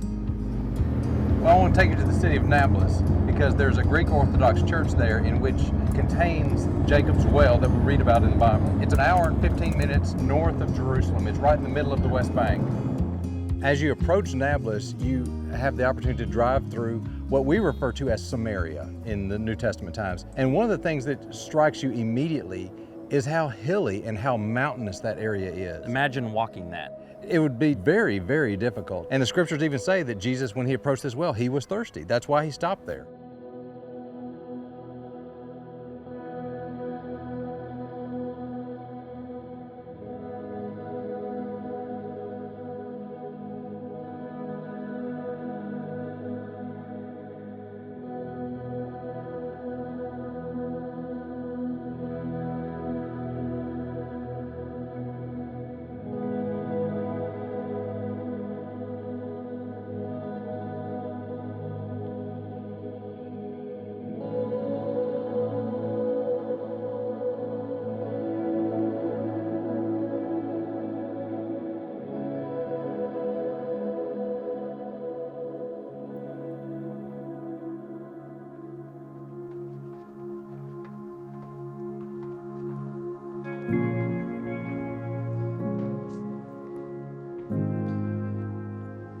I wanted to bring you here and show you this because There is very, very good historical evidence to show that this is the actual hole in the ground that was dug by Jacob and his men over 3,500 years ago. We're not able to say that very often. No, we're not. But the historical evidence here is very, very strong. The fact that you had a well of that nature, that depth, through that type of ground, it makes sense that they'd be able to keep track of that over such a long period of time. So if that was the well Jacob dug, this is the same location where Jesus had this conversation with the Samaritan woman. Let me read a couple of verses here from John, the 4th chapter. So he came to a town of Samaria called Sychar, near the field that Jacob had given to his son Joseph. Jacob's well was there. So Jesus, wearied as he was from his journey, was sitting beside the well, and it was about the 6th hour. To have Jesus in Samaria in the first place and to initiate this conversation with a Samaritan woman is pretty significant. The woman went into logistics. How on earth are you going to get any water? The well is really deep. I'll tell you what, why don't you draw some water for us?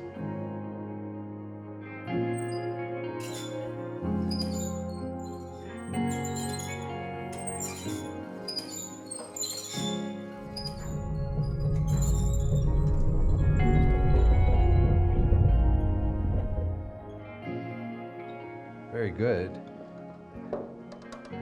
Okay, Jeremy, there's one other thing I want you to do for me. I want you to dip a cup of this water and pour it down the well. And I want you to be real quiet. I want you to listen so you can see how deep it is.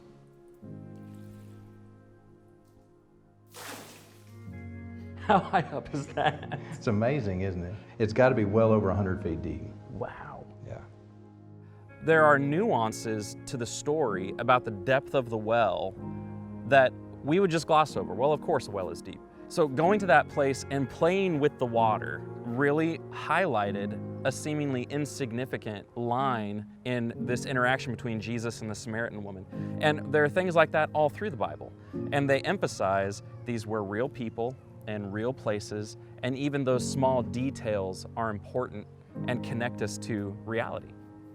Jesus stops and interacts with a Samaritan, but not just any Samaritan. He interacts with a woman, which is culturally not normal, and he interacts with a woman of disreputable character.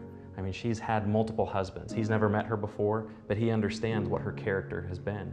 And he has this long verbal exchange with her, and at the conclusion of it, he's able to talk to her about who the Messiah is and how to worship God.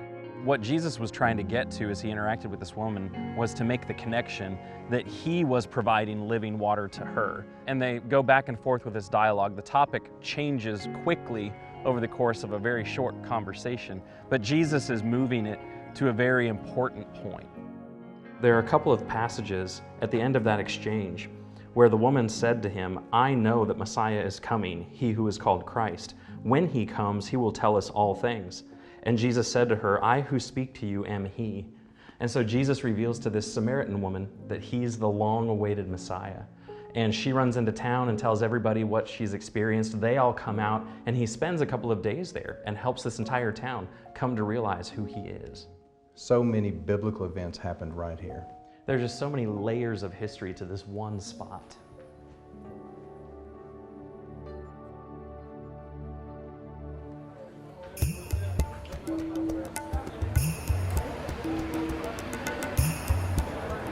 I love the old city of Jerusalem. I love the alleyways and all the hundreds of little stores and everything. The shops in the old city are varied. You have so many different types. Some are just like a couple of feet, and then some are full-blown shops. You can walk 20 feet into them. And I know a guy who sells antiquities in town, and he's got a coin I think we want to look at.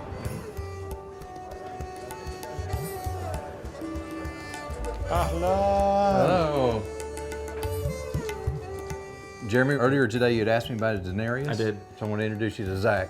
Nice to meet you. He's got a store here in the old city. He has a denarius. You're talking about the tribute penny when Jesus said, "Show me dinar"? Yes. That's exactly right. Yes, because this is a specific dinar that was used by Caesar Tiberius. Please. There it is. Feel. Oh, look at the impression on that. That's a beautiful coin. The coin itself was not that large, probably about the size of a dime. Just a little bit bigger than a button on a shirt. The one he had was very well maintained. It still had a beautiful shine to it, and the relief on both sides was still remarkable. It's very light. It's a lot lighter than I would expect. Similar to aluminum, obviously much sturdier than that. It's a low silver. It's not like sterling silver. They did not have enough fire to make as good silver as we have today. You know, Romans were very professional in making coins. And then when we understand coins, it opens very big windows in the New Testament. You know, this is the image of Tiberius. And who have seen the image of Tiberius have seen him. So they won't trick him, you know, shall we pay taxes or not, you know, just like to embarrass him. When we look at the dinar, we need to understand what is written. It's written here, Tiberius T. Caesar Diva, like divinity in Caesar Tiberius, which is against the Jewish law. The second side written in Tiberius Augustus, like he's the highest. It's even more against the Jewish law. But what's more shocking is his nickname. You can see here his nickname is Pontiff Maxime, like the highest priest. It was enough embarrassment for the Jews, or for the Pharisees specifically there. You're holding a coin for someone calling himself the highest priest. It's unkosher coin to be carried. And Jesus teaching so much by using the impression on a coin. Whose face is on the stamp? This belongs to that person. Render to Caesar the things that are Caesar's and to God the things that are God's. So that's why they left with no talking and the story ended up over there. And his ability to use a simple coin and a face on a coin to teach all of that says a lot about Jesus' ability to teach. Yes, he was tough. Yes. He was a strong man that faced the Pharisees and embarrassed them on the spot. Yes. Show me dinar. Well, and all of these things, rooted in the antiquities, help us understand that Jesus was real, these events were real, the coins that he spoke of were real. Zach, thank you for everything. Yeah, see you again. Yes, sir. Absolutely. Good to see you. Bye-bye. Thank you. Bye-bye. From now on, every time that I read that event of the disciples asking Jesus about paying taxes, I'm going to be in Zach's shop with him pulling out that denarius and pointing out the inscription and the words around the side.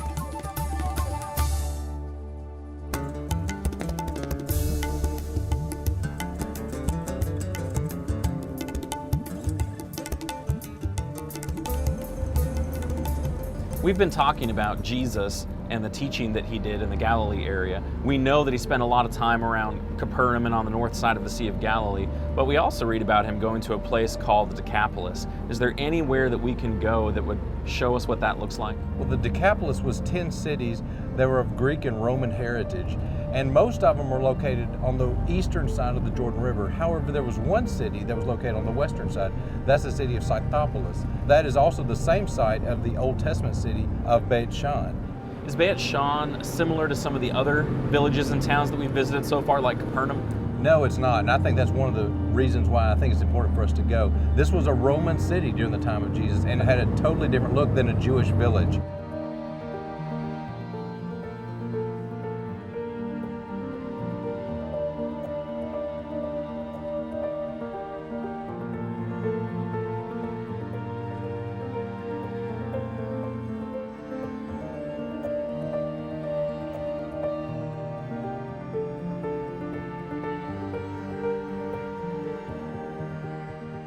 We're in Beit Shan, which in the first century was known as Scythopolis.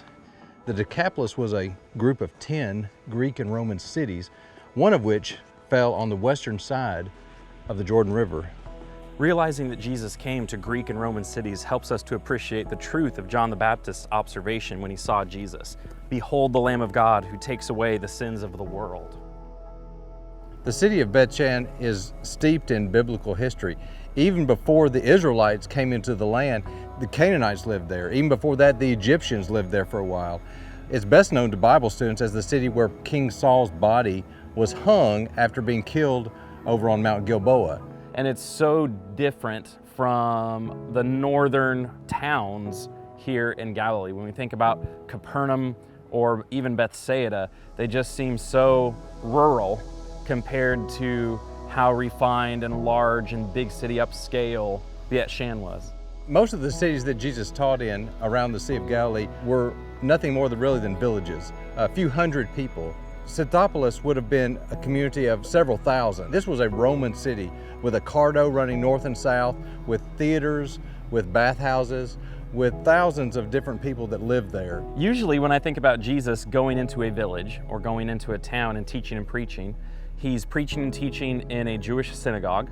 And so it's actually kind of jarring, is the word that I would use, to think about Jesus and his Galilean apostles going into such an industrialized metropolitan place, and how much these men would have stood out when they went in. That just leaves such an impression on me. We read about a number of situations in the scriptures in which Jesus came into a town and immediately the people flocked to him. My impression of when he walked into a place like Bethshan, he would be at some level an unknown. They wouldn't know who he is until he started teaching. All through Jesus' life, there are these little snippets that hint at the fact that he is a universal Savior. When his cousin John the Baptist in John chapter 1 encounters him and acknowledges, "This is the Lamb of God who takes away the sins of the world," that meant everybody. These little snippets where he passes through a Greek or Roman town of the Decapolis really highlight that truth.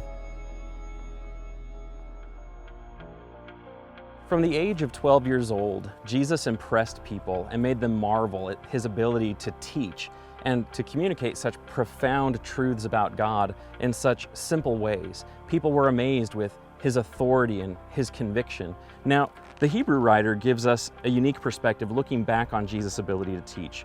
When he said, "Long ago, at many times and in many ways, God spoke to our fathers by the prophets. But in these last days, he has spoken to us by his Son, whom he appointed the heir of all things, through whom also he created the world.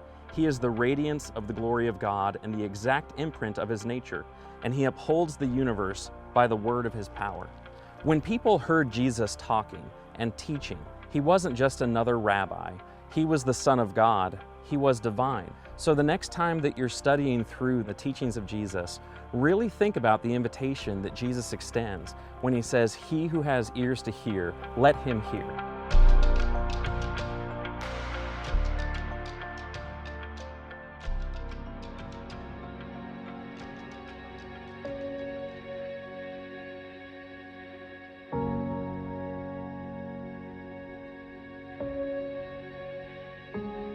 The Passover is filled with meaning. Remembering how God delivered his people from bondage. For Jesus, his last Passover meant so much more. Once again, God was going to provide deliverance for everyone.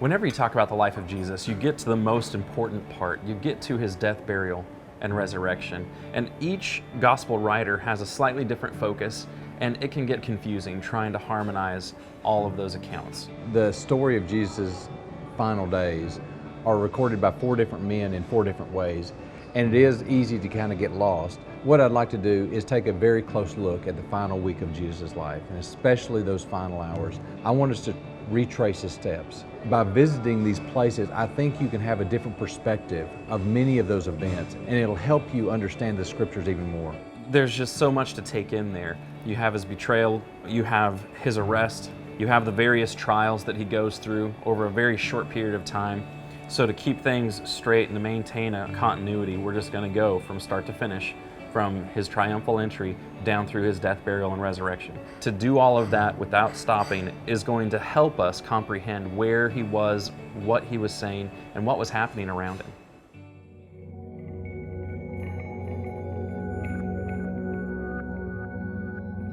In Luke, the 19th chapter, it tells us about Jesus leaving Jericho after he had visited with Zacchaeus and the people there. and going up to Jerusalem. And of course, he did this knowing that this would be the last time he would do that. And we were able to go to a location about halfway between Jericho and Jerusalem and look over the wilderness. The entire path would have been 14, 15 miles, and you gain nearly 3,500 feet in elevation, and there's no trees. So you are fully exposed to the sun the entire time. So this would have been a very difficult walk, even under the best of circumstances. As we crested a path along the top of a hill, the whole valley just opened up, and all at the same time, it was beautiful and desolate. There's a passage in Luke the 19th chapter that I really love.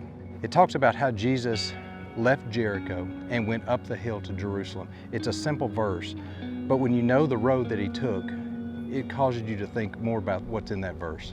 I've done a lot of hiking, and I know that a lot of times it's hard to walk and talk at the same time. So my guess is, as he was going up that hill, he didn't do much talking. He probably did a lot of thinking. I wonder what he thought about as he walked. And he probably thought about the week ahead of him. And he probably thought about his family and his friends. And he probably thought about you and me and the sacrifice he was going to have to make for all of us.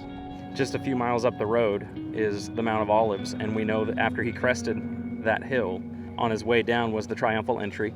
Everybody was excited to see him, but we understand from other passages that he was anticipating their final rejection of him at the end of that week.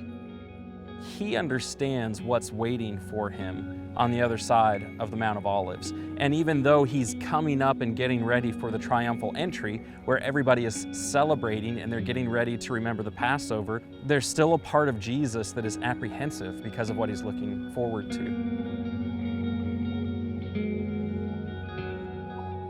I felt a sense of wonder as I looked at just how beautiful it was.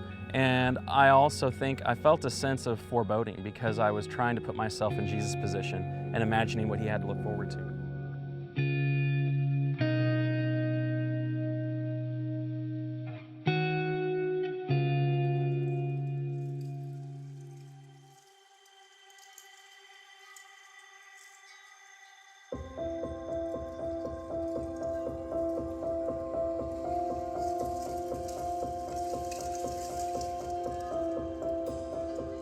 As Jews traveled toward Jerusalem for Passover, there's a series of psalms that we have recorded for us in the Bible called the Psalms of Ascent.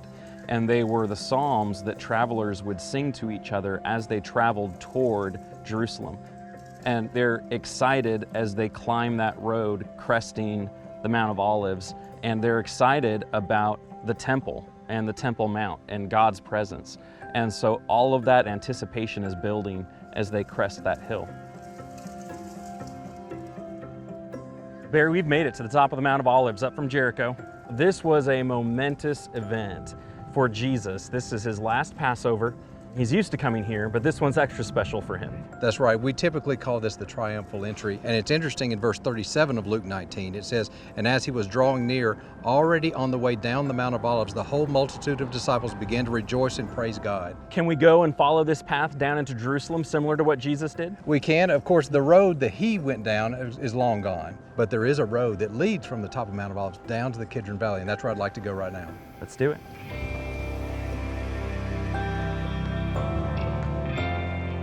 Now on that day, Jesus sent a couple of his disciples into town, and they came back with a donkey's colt for him to come and ride down this road on. They threw some cloaks on the donkey, people were throwing down palm fronds, they were celebrating the coming of the king.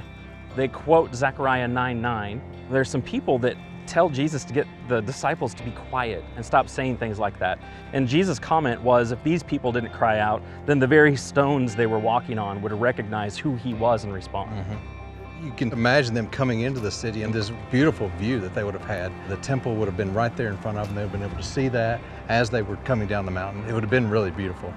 Now there's a very big contrast between Jesus coming into Jerusalem on that day and that triumphal entry, and the triumphal entry of, say, a Roman general after a military victory. He's humble.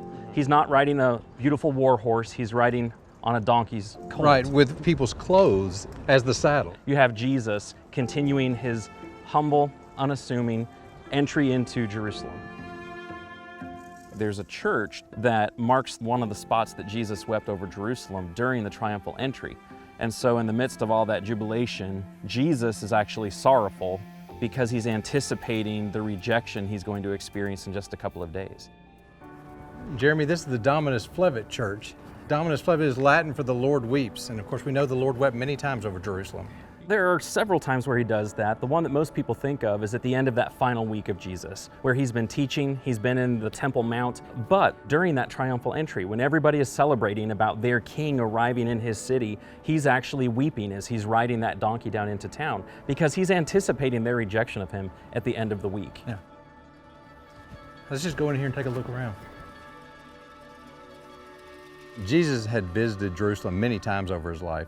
In fact, when he was growing up, of course, his family would have come to Jerusalem 3 times a year. And so it's probable that he had been to Jerusalem more than 50 or 60 times during his entire life. But of course, this trip was different. He knew what lay ahead of him, and he knew what he was going to have to go through. He knew what was about to happen.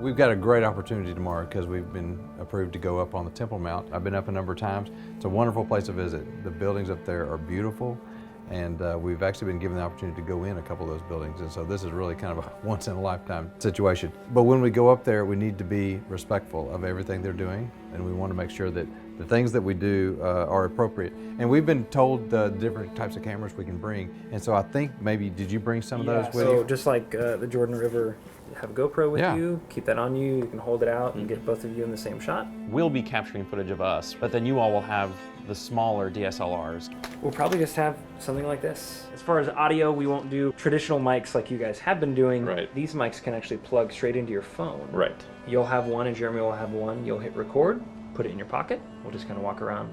I think that'll be fine. We'll get what we can get. That's right.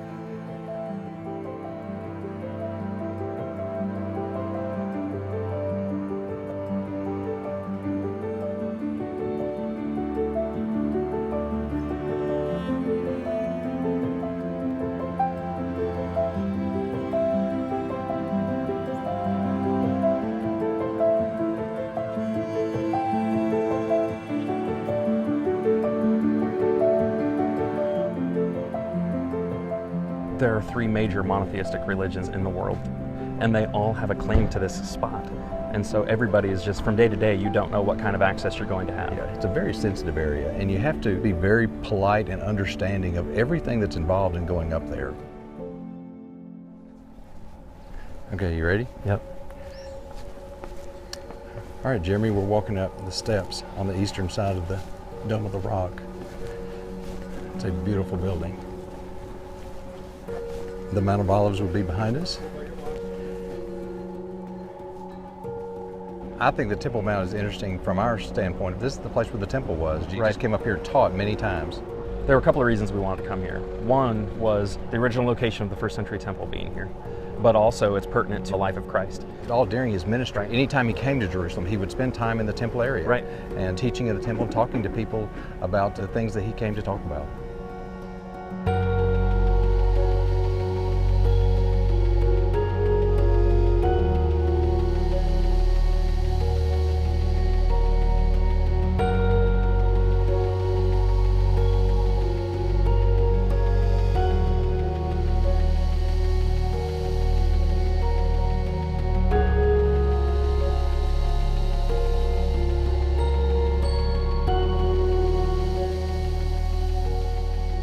Inside the Dome of the Rock, there's a large stone called the foundation stone. It's original rock. And Christians and Jews believe that it's at this location where Abraham offered Isaac on Mount Moriah.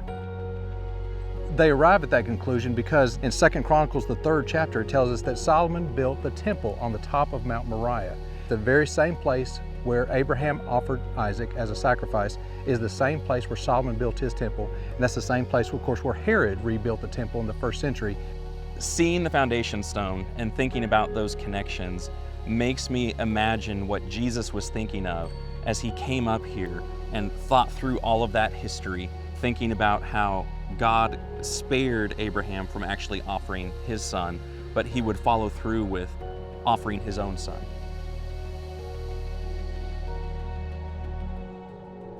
We just came down from the main platform. We're just about, 80 yards away from the Dome of the Rock. It's right in front of us. Now, the reason we're up here is because during the final week of Jesus' life, he would crest that hill behind us and come here to the Temple Mount and do a lot of teaching. He taught a lot of people that last week up here. He came up here to cleanse the temple. We have a recording of that. It was a huge honor to be able to come up here. It was. Why don't we just keep walking down the sidewalk here? That sounds good. Yep. We're standing outside of the Lion's Gate. Sometimes it's called St. Stephen's Gate because this is the traditional place where they brought Stephen out to stone him that we read in the book of Acts. But we just came off the Temple Mount. Temple Mount, yeah. Right now, the adrenaline level is lowering. Going down a little bit. Foreigners, especially Christian foreigners, don't get to do that very often. So it was a treat. John the Baptist identified Jesus as our Passover lamb who takes away the sins of the world. So for Jesus coming to the Temple Mount as our Passover lamb and witnessing and participating in everything that foreshadowed what he was here to do that final week would have been huge. And it was hard for him because all of the people around him didn't understand that those symbols and all of those things that foreshadowed him, they didn't understand the connection until afterwards. Right. And so it must have been a huge emotional toll on him to understand what he was about to do, and at the same time, people didn't understand what he was about to do.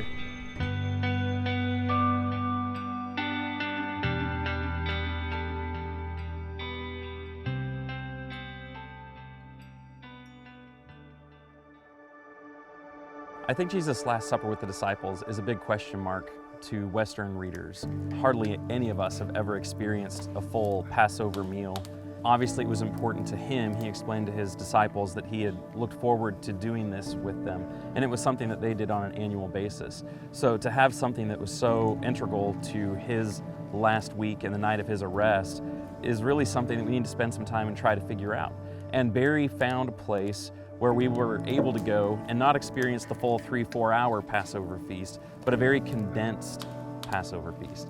Having the opportunity to sit down and have the same dishes served to us and explained their significance and meaning was very beneficial.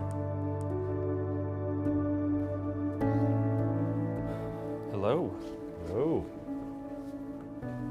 We serve what we call biblical meals here. I'm one of the main people who leads Passover meals. We basically do a very shortened, approximately half-an-hour presentation that is integrated with the food and the symbolic foods that we have passed down to us by tradition to this very day. There is actually often all kinds of singing involved in Passover. Families get together, it's a family event. And so the first element, this is the plate with symbols in it. Near to the beginning of the meal, we begin tasting things. You know, even though we may not eat traditionally for an hour or two, we start tasting stuff just so people don't get too antsy. And so we've got the sprigs of parsley. Sprig of parsley, a symbol of life, and also of the hyssop that was used to smear the blood on the doorposts, dipped into the salt water, representing the tears of the children of Israel because of the slavery in Egypt, and parsley with salt water. That's really salty. It is. The brownish stuff is actually sweet, and it represents the mortar. So we know that they built 2 whole cities for the pharaohs, it says in scripture. It's sweet. Generally, this is interpreted that even though you work hard, hard work is actually good for humans. And then finally, we have the bitter herbs. And it's supposed to be hot enough that when you taste it, it makes you cry. Again, this idea of relating to the children of Israel in Egypt and their slavery. Thank you. What we do is, first, we taste the bread on its own. So we have a sense of what it's like to eat unleavened bread on its own. This stuff is really nice. But the stuff that we actually normally eat in Passover, it's kind of like a saltless cracker. So we taste the bread. Then we taste it with the bitter herbs, which is very important because the bitter herbs are actually commanded to be eaten. And so we take some of the bitter herbs. Hopefully this is sharp enough to make us cry a little bit. Wow.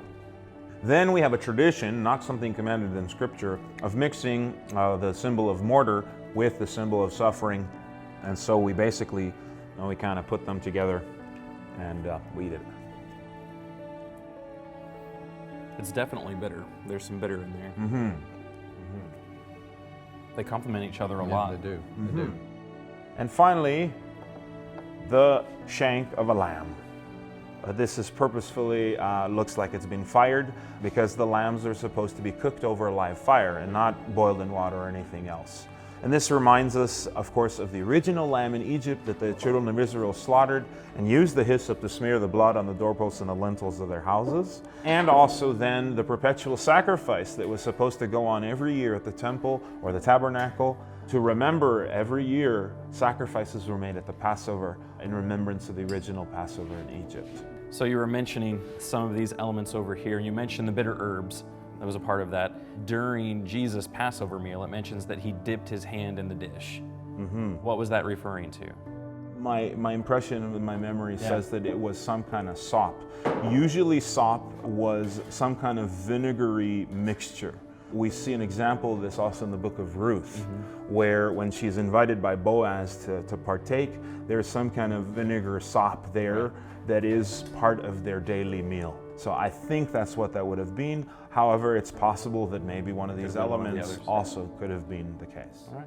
When we celebrate a Passover meal, there's sort of an order of service that I will go through. The cup is pretty primary. There's 4 cups of wine that we drink. Right. And they're based actually on the text in Exodus that's full of I wills. God says, I will take you out of slavery, I will free you, I will take you unto myself, etc. And it's interesting that traditionally the 3rd cup after the meal is the cup of salvation. And it seems that Jesus picks up after the meal the cup and establishes what we call communion with the cup of salvation, which is what he's about to accomplish that night and the next day on his death on the cross. And so that's very significant, the symbol of the vine. Wine is actually not mentioned in Exodus, but we have it by tradition. And of course, when Jesus with his disciples sit down to celebrate the Passover meal in what we call today the Last Supper, there's wine present, of course, on the table. And in Jewish tradition, wine has a few meanings. First, it's a symbol of joy and of God's provision, but also, especially because of the color, it's also associated a bit with blood. And so this thing that Jesus does, I believe that is already established as having a connection to blood. Then we also have this interesting setup with the unleavened bread. We have 3 pieces of bread that are separated by linen. And this is a specific thing that's related to the Passover celebration. And so we have a very curious tradition. It's not really clearly explained. And that is we take the 1/3 of the matzahs that is in here, and at a certain point in the service, we break it, and we take half and put it back together between the other 2 pieces. Again, this was the middle piece.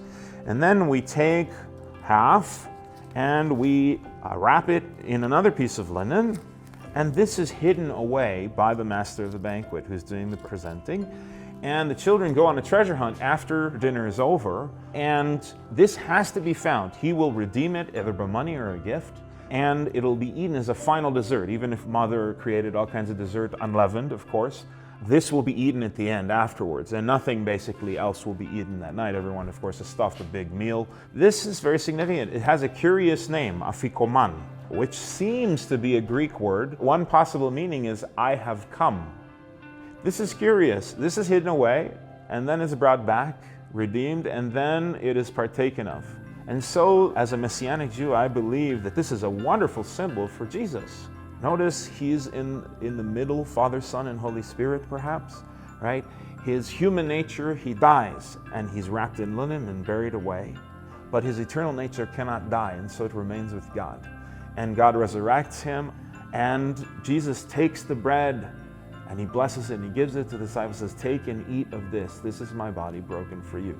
And we see this connection with the New Testament. Very beautiful, because all the other explanations for this in Jewish tradition leave something to be desired.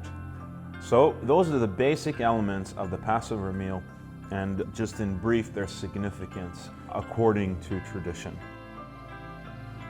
I think there were 3 layers that we really tried to have explained to us. The first layer was understanding the original setting in which they observed it. So going back to the Exodus, going back to when the Israelites experienced the angel of death passing over their home, and the fact that they had sacrificed a lamb and put its blood on the lintel, and that spared the life of their sons. And then understanding how first century Jews partook of the Passover meal. What traditions had they developed and how did they practice it? And then the third layer was how toward the end of the meal, Jesus made the connection between some of the most important elements of the meal and what he was about to do in becoming our Passover lamb. And the fact that toward the end of the meal, Jesus took this meal in a slightly different direction may have caught them off guard a little bit. They didn't understand what exactly he was doing. Now, would Jesus have acted as the head of the Passover meal that last night? Good question. Very likely, since he was the master and he was the teacher.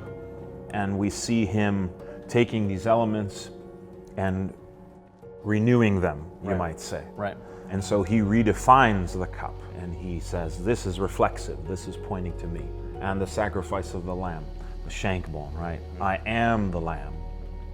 As John identifies Jesus, of course, the Lamb of God. The Lamb of God.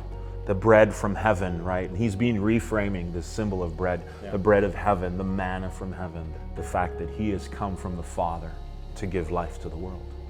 It's obvious from everything on the table just how important remembering things was to God, and he wanted people to keep in mind the past deliverances that he had accomplished for them. And I think it really stands out that Jesus, during that last Passover meal, is making connections for them, trying to help them understand that he has become the Lamb of God, that he's about to sacrifice himself, and he's connecting himself with salvation. And the disciples never would have thought of a Passover meal the same way again. And I think it's interesting, throughout what we refer to as Old Testament history, all those feasts were a series of reminders, whether it was the deliverance from the bondage that they had in Egypt, or the struggles that they had in the wilderness during those 40 years, or just the fact that God had delivered on his promise to bring them into the land. All of those things foreshadowed Jesus, and the perfect fulfillment of them was in Christ. I want to experience a full meal. I mean, at some point in my life, I'd love to experience what a full first century Passover meal would have been like. And this first experience was just phenomenal. And from the text, we know that at the conclusion of that meal, after they sang some of the psalms, the hymns that are associated with the Passover, they finally left that meal and went out to the Mount of Olives.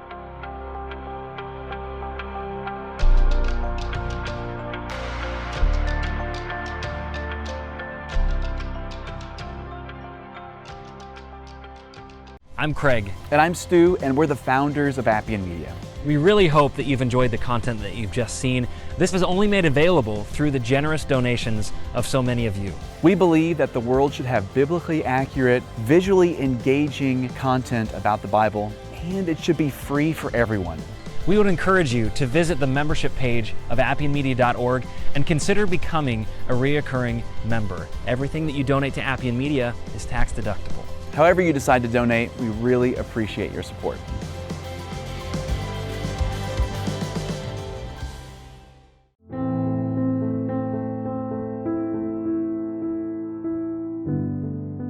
He had been in this garden before. It was a quiet place to pray. But this night would be different. It would begin the culmination of God's masterful plan. Jesus wrestled with what was to happen. Yet he submitted and said to God, "Not my will, but yours be done."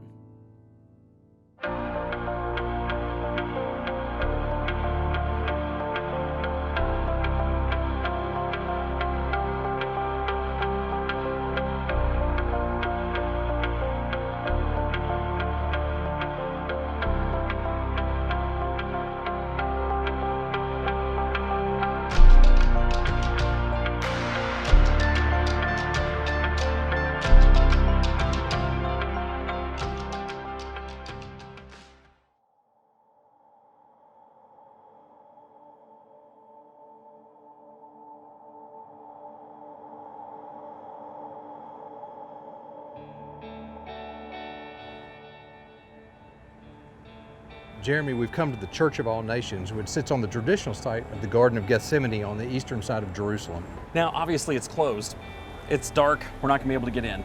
And it looks a lot different than it would have when Jesus was here. We've got modern city streets, cars, lights, but if we can imagine what that would have been like after Jesus' final Passover meal with the disciples. They have sung their songs, Jesus has prayed for them, as recorded over in John, and then they come up here for Jesus to pray multiple times. What's one of the reasons that coming out at night is so important, especially looking back to Jerusalem? Well, understanding that when Jesus and his disciples were here, it would have been dark. They didn't have the lights that we have today. They would have been able to see the walls of Jerusalem, and they would have been able to see the gates. And John tells us about the army coming out with their lanterns and torches and weapons. Jesus would have been able to see that from here. Now that's really heightened by this dark atmosphere. It's going to be great to get in there and see what that looked like. We'll do that tomorrow. Jesus had the reputation of going to that spot, to that garden to pray. And he knew what was happening that night. During the Passover meal, he actually sent Judas out to do what he was going to do. For anybody else, if they knew what was going on, they would have gone to an alternate spot. They would have gone to a spot that was different than the routine to be safe and to keep themselves from harm. But Jesus didn't vary his routine. He still went through with where he normally went, knowing that that's where Judas would find him.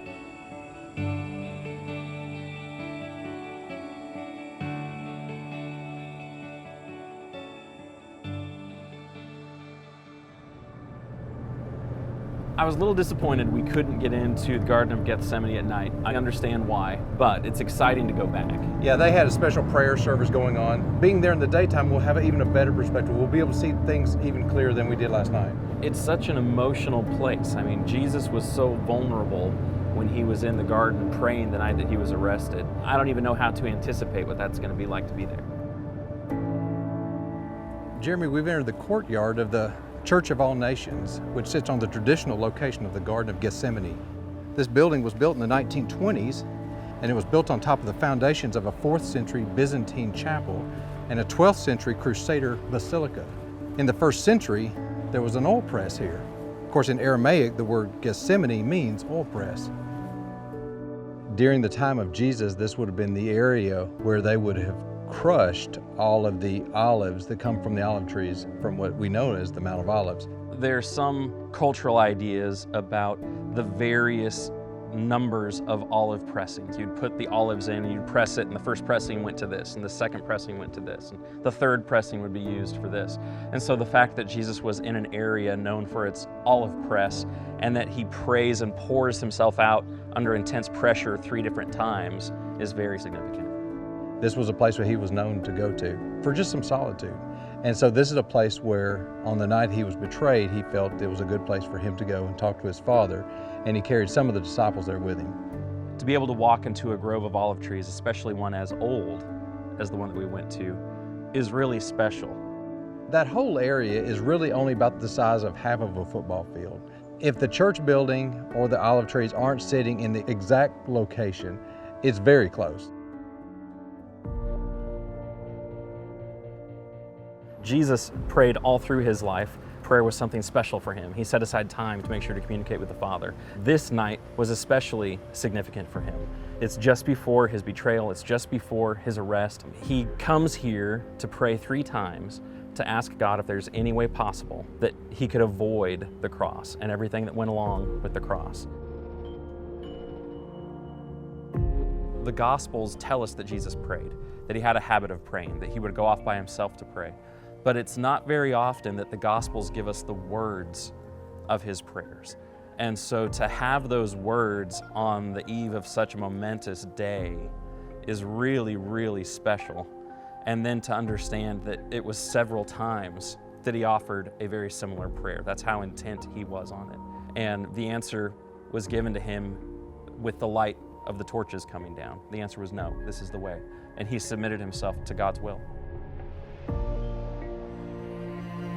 When he was done with that 3rd prayer, he gathered up his disciples and he made a statement. Matthew and Mark record it for us.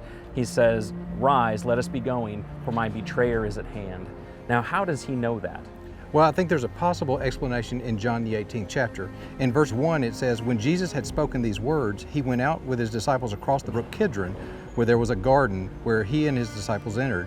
Now Judas, who betrayed him, also knew the place, for Jesus often met there with his disciples. So Judas, having procured a band of soldiers and some officers from the chief priests and the Pharisees, went there with lanterns and torches and weapons. You remember when we were here last night and it was dark? Now picture yourself in that environment with regard to this passage. The gate that you see across the valley here is the eastern gate. Now that gate was built in the 6th century, but it sits on the foundations of an earlier gate. Now think about that, a band of soldiers with lanterns and torches coming in at night. Jesus could have easily looked across that valley and seen those people coming. He had the opportunity to do something, but he didn't. He stayed right here for you and me. And we don't know exactly which gate those soldiers came out, but that gate seems logical given its location. Jesus clearly would have seen them maybe for as much as 10 minutes before they arrived there in the Garden of Gethsemane. He would have had plenty of time to run.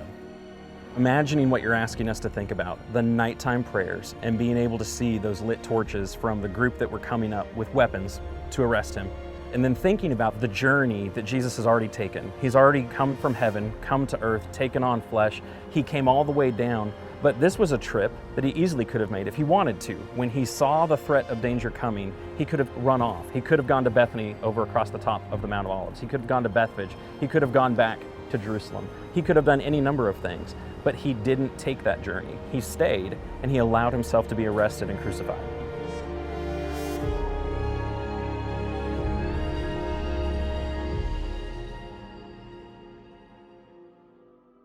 In the Isreal Museum, they have a number of things that relate to the life of Jesus, but one in particular is the ossuary of Caiaphas, the high priest. During that time, when Jewish people died, they would have laid them in a burial chamber and wrapped their body, and after a year, the body itself has decomposed and what's left are the bones, and they would take those bones and put them in an ossuary, a bone box, and they found the ossuary of Caiaphas.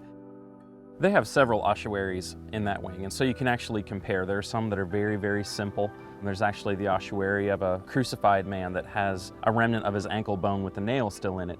That ossuary is very plain compared to Caiaphas's. Annas and Caiaphas, they were the high priests, and I say that because really Annas was the high priest. According to the Jews, that was a role that you held for the duration of your life. But from the Roman perspective, that was a title they passed along to different people. The way that that political family maintained that role was to make sure that from the Roman perspective, different younger men within the family would rotate the title, but functionally, Annas was the one behind all of that, pulling the strings in the background. What the Gospels explain to us is that the men in that family had actually prophesied that Jesus would die for the nation, and they had been looking for opportunities to arrest him and kill him. Well, Judas provided that opportunity for them. He approached them and said that he would be able to give Jesus over to them, identify him for them. And so that's exactly what happened in the Garden of Gethsemane. And of course, Jesus then was arrested and he was brought to the house of Annas and Caiaphas, which would have sat on the western hill in the city of Jerusalem. It was a place that was high on the hill. Important people of the city would have lived there, and that's the location that we visited.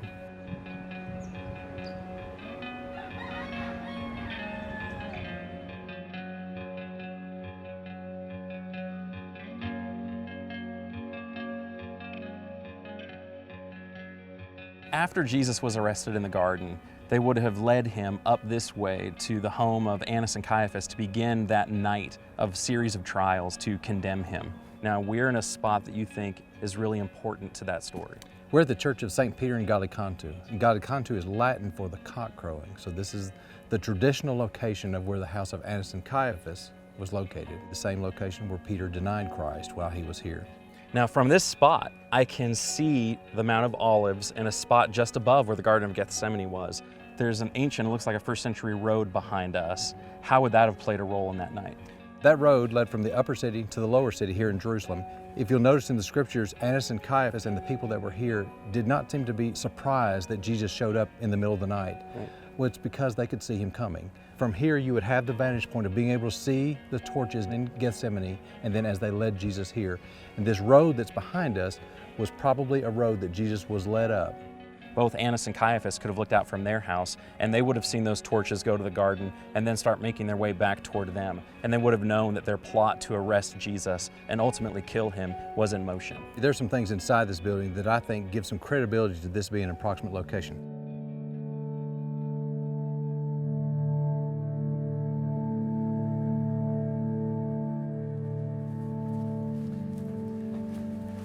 Jeremy, look at this door. It's a picture of Jesus, and he's instructing Peter that he's going to deny him 3 times. And of course, we know Peter does that. Come on inside.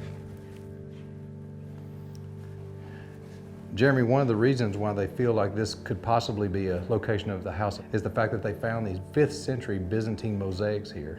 And if the Byzantines built a church here, they must have thought this site was important as well.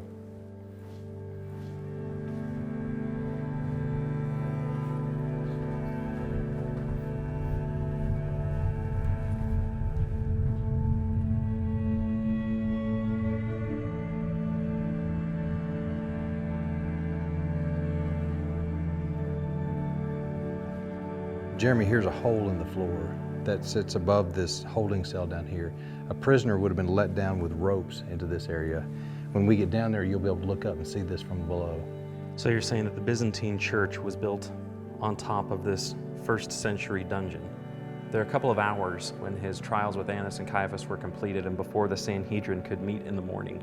It's likely he could have been held in a place like this. Even for important Jewish leaders, it would have been out of the ordinary for them to have a holding cell down in the bottom of their house. Whoever lived here was someone of importance who would have been in a position that they would have had the need to hold prisoners for either a trial or some sort of hearing. On top of that, you have a number of mikveh, religious baths on the front of the property, which indicates that this person is a person of means, they're a religious person, and other than ordinary people, they have what they perceive to be a need to hold people and restrain them down in the basement.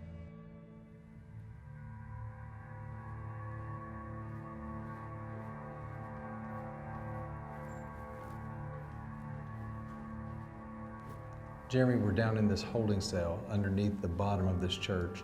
You can see up above there's a hole that we saw earlier. This would have been the hole that they would have let down a prisoner into this holding cell. This hole was originally a mikveh, which was a ritual bath, but it's obvious that it's been cut deeper for the purpose of holding a prisoner down here. How ironic that a place where they would have been coming down to get ceremonially clean is a place where they would have lowered a prisoner and held them for a while. This would have been a very dark, lonely place for anybody who would have been down here. I've done work in prisons, and in almost every prison there's a place that they send them for isolation, to cut them off from everybody else. And for anyone who had been lowered down through here, the only way out, a hole in the ceiling 20 feet up, they would have felt completely isolated. And we know Jesus felt similar to that, having all of his closest associates run away from him and give up on him. It would have been a very haunting experience. And imagine any prisoner that would have been lowered down in here with the ropes tied underneath their arms, how uncomfortable that would have been. And of course, once a prisoner got down here, they would have let the ropes up there. And so if they looked down and saw the prisoner was sleeping or something like that, they could have jerked on the rope and of course woken them up. It's just another way of torturing them. Now, there was something else that we walked past on our way down, a room that had some ropes on the side. Now, what was that? That was a place where they could have punished prisoners if they wanted to. They could have stretched them out with ropes tied on each arms and on each legs, where they could have whipped a prisoner or done whatever they wanted to do with them. We know that Jesus was mistreated during his trials with Annas and Caiaphas. We know that they spat on him. We know that they struck him. There was more that was going to happen to him when he was turned over to Pilate and to Herod. But he wasn't treated well when he was with Annas and Caiaphas by any means. No, he wasn't. We need to try to put ourselves in Jesus' position. He's been up for a full 24 hours at this point. This is probably one of the first moments being lowered down if he were put in a place like this, where he's finally calm into himself. But how isolated he would have felt, how tired he would have felt, and how these trials were the first time during this process where they had finally physically abused him, and what that would have felt like to have been so rejected by the people he was coming to save. There's a passage over in Psalms that might help someone relate to how Jesus may have been feeling in that moment. But I, O Lord, cry out to you. In the morning my prayer comes before you. O Lord, why did you cast my soul away, and why did you hide your face from me? Afflicted and close to death from my youth up, I suffer your terrors, I am helpless. Your wrath has swept over me, your dreadful assaults destroy me. They surround me like a flood all day long, they close in on me together. You have caused my beloved and my friend to shun me, and my companions have become darkness. It's really easy to imagine Jesus feeling that way in the morning hours prior to being sent over to Pilate and to Herod, as all of his apostles scattered from him and he had been mistreated and was getting ready to be sent over. Regardless of whether or not this is the exact location of where this happened, it's still a vivid reminder of everything Jesus went through for you and me. It was also during this period, just on the heels of the conclusion of the illegal trials, when Judas comes back into the story.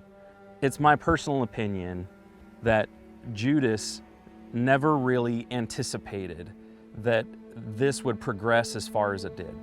I think he assumed that Jesus would be able to walk away from this unscathed, really similar to how he walked through the mob that was trying to throw him off the hill in Nazareth when they rejected him there. And that when he realized that it had progressed to the point in the morning where the Sanhedrin found him guilty of blasphemy and they were going to take him to Pilate, is when he rushes back to give the money back and feels such guilt over that, and they refuse to take it, that he throws it at their feet, and then he goes out and hangs himself. I really believe that Judas didn't think it was going to go as far as it did.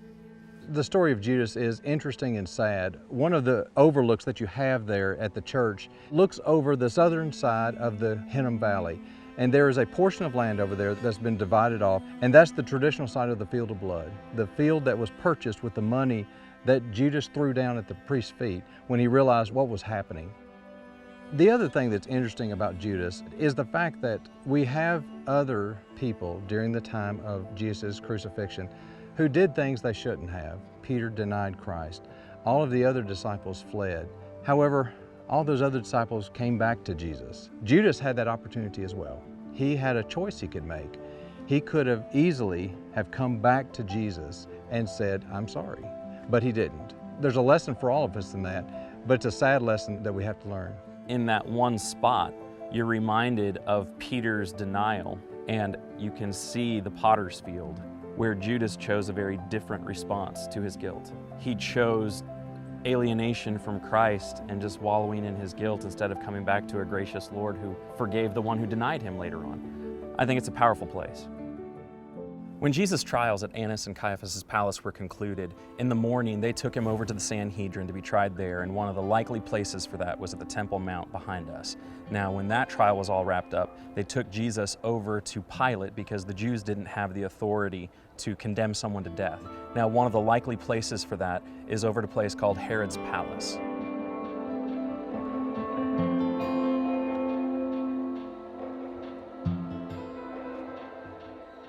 We went to the Kishla, which is part of the Tower of David Museum on the western side of the old city of Jerusalem, very close to the Jaffa Gate. This compound is built on top of where the palace of Herod would have been in the first century. This is the probable location of where Pilate and Herod Antipas were located during the trials of Jesus. A number of years ago in the city of Caesarea, they actually found a stone which talks about Pontius Pilate being the prefect of Judea, which is very interesting because, of course, it's an extra biblical reference that confirms what the Bible says about Pilate. It had been removed from its original site and then reused as a step in the amphitheater there in Caesarea Maritima. There were some people that had questioned the existence of Pilate, and they had questioned his role as described in the Bible. And so to find this stone that mentions that he was the prefect, which was a role they had been questioning, just helps substantiate the biblical text.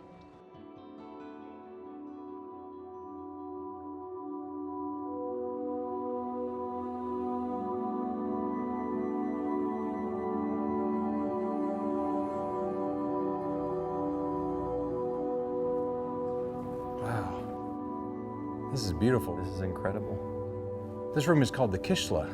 In the 1940s, it was a prison. But after Israel gained its independence in 1947, they were able to come in here and do some excavation works. And they found civilizations going all the way back to the first century. You can actually still see the remnants of the prison bars in the roof where they cut them out. This is really a great space.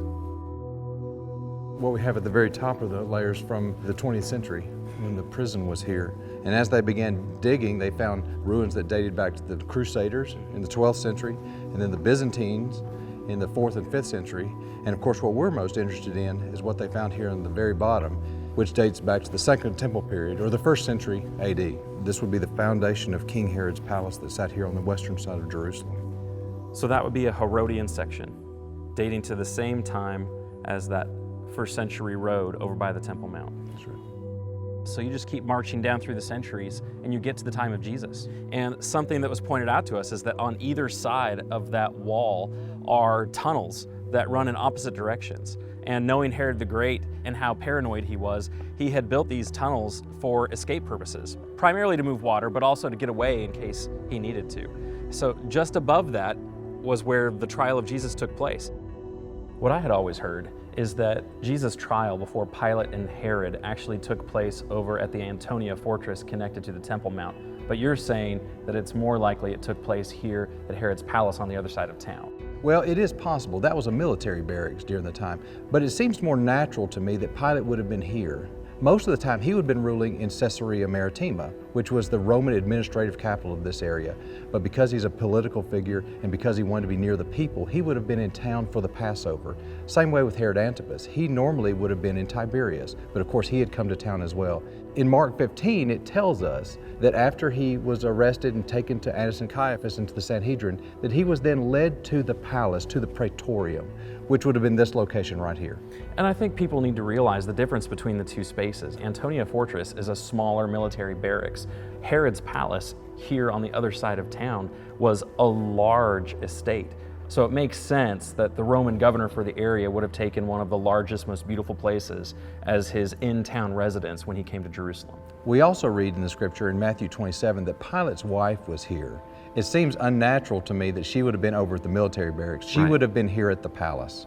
Pilate knows that they're coming and he comes out of the palace to meet them, and they're trying to get him condemned before Pilate. There's a mob forming. Pilate takes Jesus back into the palace and has a dialogue with him one-on-one. What is this about the accusation about you being the king of the Jews? And during that questioning, Pilate learns that Jesus is a Galilean. And so Pilate decides, I have found a solution. I'll give him to someone else. And so he sends him across the courtyard over to Herod Antipas. And so in verse 8, when it says, when Herod saw Jesus, he was very glad, for he had long desired to see him, because he had heard about him, and he was hoping to see some sign done by him. And I think we need to put ourselves in Jesus' shoes. Jesus and his family fled to Egypt to escape being put to death by Herod the Great, Herod Antipas' father. And Herod Antipas was the Herod who had killed his cousin, John the Baptist, and now he's standing in front of the killer of his cousin. And this man is really only interested in seeing Jesus perform parlor tricks. Jesus knows he's not going to get a fair trial in front of this man. I think it helps to understand the mental pressure and anguish that Jesus was going through and the exhaustion that he was under. And then he's sent back to Pilate. His wife says, have nothing to do with this innocent man. You know, I've suffered a lot because of dreams. He performs this perverse form of mercy. He has him beaten. He has him flogged. He's mocked by the soldiers. And then he leads him back out and says, behold your king. I find no fault in him. And they still cry out for him to be crucified. And then they actually ramp up the charges against him over in John when he comes out and tells him, look, I don't find any guilt in him. The Jews answered, we have a law, and according to that law, he ought to die because he has made himself to be the Son of God. Not only has he claimed to be king, but he's made himself to be divinity. And so Pilate quickly grabs Jesus, comes back into the palace, talks to him some more, and from verse 12, then on Pilate sought to release him. But the Jews cried out, if you release this man, you are not Caesar's friend. And so everything is escalating. The mob is getting unruly. There's a possibility that Pilate could be charged with being against Caesar, which would be death for him. We know what happened. He ends up washing his hands and turning him over to a centurion to be crucified.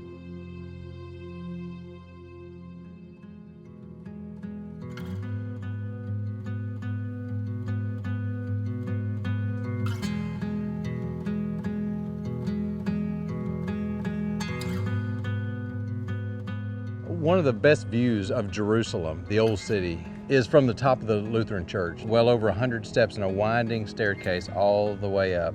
But once you get up there, it's one of the best views of the old city of Jerusalem.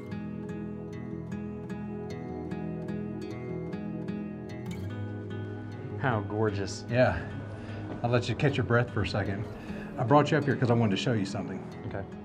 The two blue domes are the top of the Church of the Holy Sepulchre.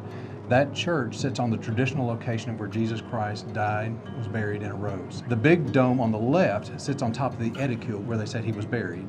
And the smaller dome on the right sits on top of where they think is Calvary, where he died. What a great perspective, a great view of the old city. It really is. I love coming up here and seeing this. As nice as this view is, actually there's something I want to show you that's down below the church. Below? Yes. Back down all the stairs? All the stairs.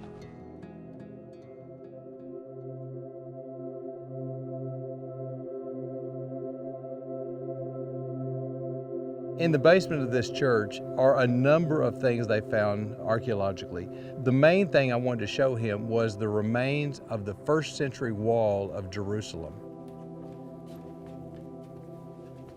So Mark tells us that Jesus was led out to be crucified, and then John specifies that he was still near the city. So what do both of those passages have to do with where we're standing?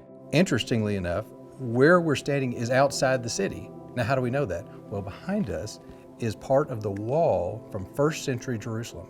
Everything on the other side of this wall would have been inside the city. Everything out would have been outside the city. And the Church of the Holy Sepulchre, which we believe is the traditional location of Jesus' crucifixion, would have taken place about 200 feet in that direction. We can imagine people coming through the gate of this wall to access the point in Golgotha where Jesus was crucified. That's correct.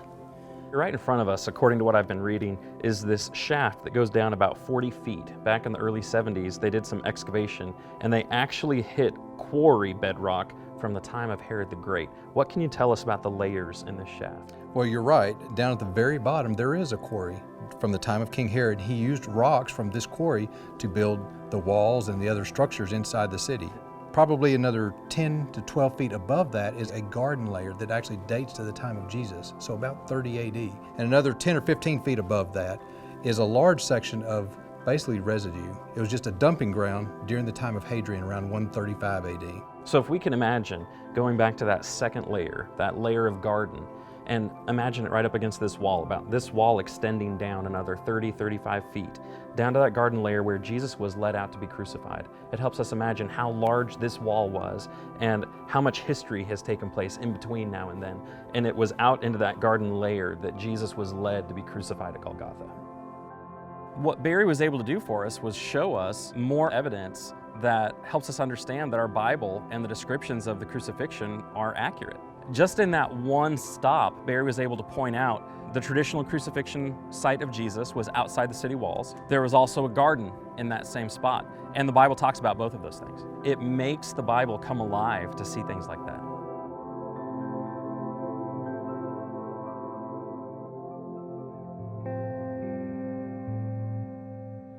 We're on our way to the Church of the Holy Sepulchre. What's the route that you're taking us? We're currently on the Via Dolorosa. We're in the Muslim quarter of the old city. The Via Dolorosa is Latin for the Way of Sorrows. It marks the traditional path that Jesus took between his condemnation by Pontius Pilate and Golgotha. Now, between here and the Church of the Holy Sepulchre are called the 9 Stations of the Cross. Inside you've got 5 for a total of 14. There's a number of those stations that aren't really even biblically based. They're more traditional than anything. And the path of the Via Dolorosa has changed many times over the centuries. The current path, of course, even if it's accurate, is still about 20 feet or so higher than the first century Jerusalem. Whatever path Jesus took from Pilate to the cross, it would have been hilly the whole way, which of course is just one more layer of the suffering that he went through for all of us. It's helpful to think about what would have been going through his mind as he was led through those trials, as he was led outside the city, as he carried and dropped his cross, as Simon of Cyrene was enlisted to pick it up and carry it the rest of the way. To realize that I was near the places where those events took place, and that people kept track of those locations for thousands of years because it was so important. It was a very sobering moment.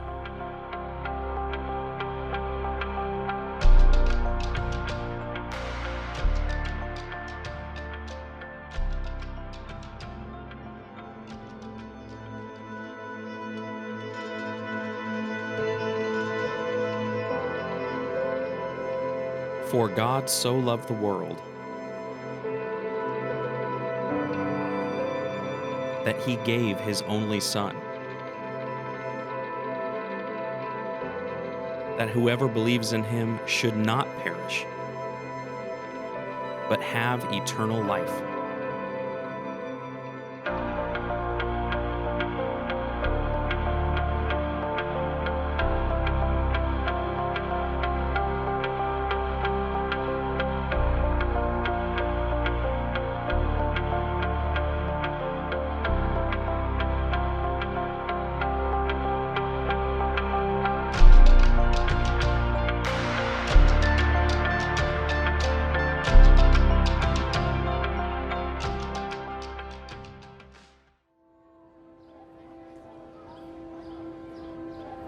Barry, where are we right now? We're in the courtyard in front of the Church of the Holy Sepulchre in the Christian quarter of the old city of Jerusalem. This is the traditional location of where Jesus died and was buried, and of course where he rose from the dead. When Constantine became emperor of Rome in the 4th century, he established Christianity as the religion of the Roman world. And his mother made a trip to Israel for the sole purpose of trying to identify locations associated with the life of Jesus. She would ask the locals, and this is where everybody said those events took place. And it was also noteworthy that the Romans had basically demolished that area to a degree because they knew of the importance that spot held to Christians. Cultural cleansing is not a new concept, and so when the Romans came through, they tried to remove those locations and reminders of things that they didn't want the people to associate with Jesus. So this structure behind us is on top of those locations? It is. Is there anything special that we need to do when we go in? Well, we need to observe reverence when we go in, so we'll remove our hats. Okay. I think one of the things that will catch anybody who visits the Church of the Holy Sepulchre for the first time is when you walk in through that double door, the very first thing that you see on the floor is the spot where they say they prepared Jesus' body for burial. And that specific rock is not the rock. That rock has actually been replaced several times because it's been worn down from people touching it and kissing it and placing things on it. If you can stand in that entranceway and try to use your imagination and remove the ceilings and remove the walls and just look at heights, to your right, where the cross would have stood, is a hill. We've climbed up these steps here to an elevation a little higher than the rest of the building here. And we're standing in front of the traditional location of Calvary, which is where they believe Jesus Christ was crucified. And underneath the glass behind us, what you see is some exposed bedrock, and what they believe is that this is where the cross actually went into the ground. So this is the traditional location where Jesus was crucified with robbers on either side of him. It would have been very, very visible to have those 3 crosses there. The floor that you reach by those stairs is not very large. You can't fit a large number of people up there. So if you imagine those floors are gone, it shrinks the area where those crosses were. It really makes it plain that Jesus' crucifixion was a public crucifixion. They were making an example of these men. They were taunting him and taking advantage of the fact that he was finally stuck and he was exactly where they wanted him to be. And so there was a huge lack of respect shown to him by those who were there. Again, we can't say for certain that is the exact spot. My personal opinion is this is the general location. Right. Now, whether or not these specific spots are exactly correct, I don't know. And the topography over time has changed. I mean, originally this was a hillside, and now you've got this large structure on top of it. To imagine Jesus and Simon carrying that cross, coming outside of that city wall, coming down to Golgotha, and having his cross placed here, and then at the finale of the crucifixion, having his body removed and placed in the tomb down beneath us. Right. And what most people don't realize is how close this spot is to the Rock of Anointing just below us, and then the edicule over the tomb where Jesus was buried. And we're talking less than a football field to contain all 3 of these locations. They're really close. The scriptures even tell us that in the area where he was crucified, there was a garden. Right. And so this is a very close location here. Just around the corner over there in the same building is the edicule, which is the traditional location of where he was buried.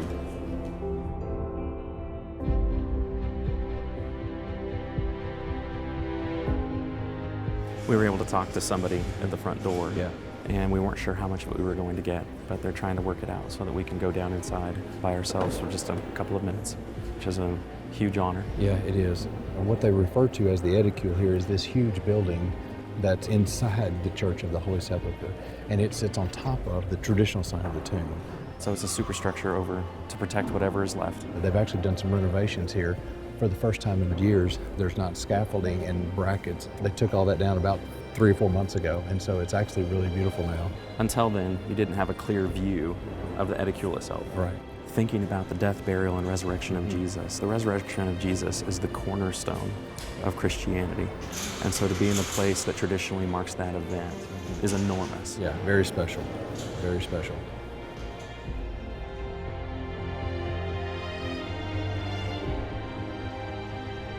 Doing my research about the edicule, every time you see pictures of it or videos of it, it is jam-packed, crowded. I mean, there are people that will wait for hours trying to get in there for just a couple of seconds. I have visited the Church of the Holy Sepulchre probably 8 or 10 times, and I have never been able to go inside the edicule. And the reason is exactly that. There's usually a line of hours to get in there.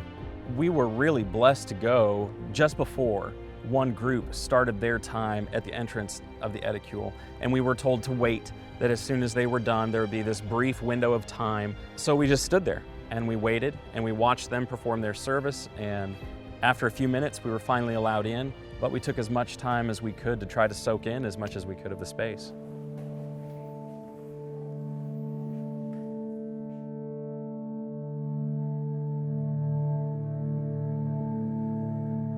When you first walk in, you go through a door into a square room, and in the center of that room is a pedestal with a glass case. And what I understand is that the rock inside that glass case is supposed to be a remnant of the rolling stone that actually closed the tomb. And directly opposite the entrance is another smaller door that leads into a much more confined space. Okay, Jeremy, we're inside the edicule, and this right here, this flat slab, is where they believe they laid the body of Jesus Christ after he died. Now this slab is on top of what remains of that. We don't see any original rock left. No, the original cave and everything is long gone, centuries ago. It was destroyed. But they built this edicule over this area to help protect it. This spot was established by Queen Helena in the 4th century when she came here, and the people of the area said this was the location where it took place. The tomb that his body would have been laid in would not have been large. No, it wouldn't have been large. It was very much similar to the Church of the Nativity, where everything is protected and you have this structure built over the top of it. But you still get the idea of, I'm going underground, and there's a shelf here where a body would have gone. And it's just around the corner from a hill where a cross would have been placed. And that was just really special.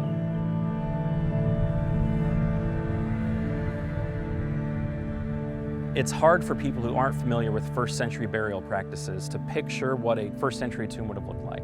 And frankly, going into the edicule doesn't help a whole lot with that, but Barry knew that there was a place just on the backside of the edicule where we could go and see an example of 1st century tombs. And the location of these tombs is important and gives more credibility to the location of the Church of the Holy Sepulchre.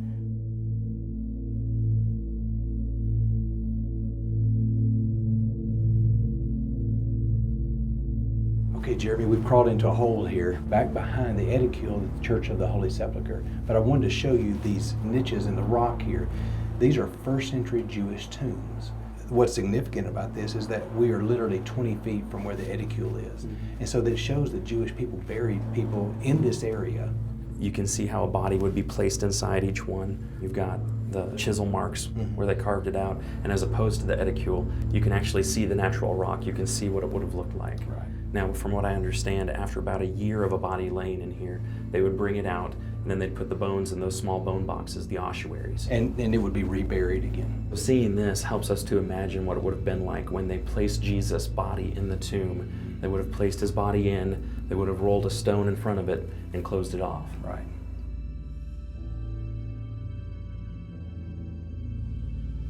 There are a lot of times where the location is really important. Even in the Old Testament, God specified a place for his people to worship, and it was in Jerusalem. When you go to the Church of the Holy Sepulchre, you see people from all over the world coming to this place, and it's important. But I think it's important to remember what Jesus said to the woman at the well. There was going to come a time very shortly where it wasn't in Jerusalem or in Samaria where you would worship God, that God was looking for people to worship Him in spirit and in truth. It's not the location. And after His death, burial, and resurrection, and especially after Pentecost, Jesus provided a way for worshipers of God through Him to worship anywhere. And I think it's important to remember that. I enjoy taking people to the Church of the Holy Sepulchre, and I enjoy trying to help them understand what the building is and what probably happened there. After we walk through the building, I always try to bring people outside and gather them together and try to remind them that this isn't just a tourist stop. There's some very important events that happened in this location. They're the most important things to ever happen in the history of mankind. From the creation of the world going forward, this is what all of history was working towards. And from our perspective looking back, it's all been influenced and shaped by that. To say that the crucifixion and burial and resurrection of Jesus was the pivotal moment of history is not an exaggeration.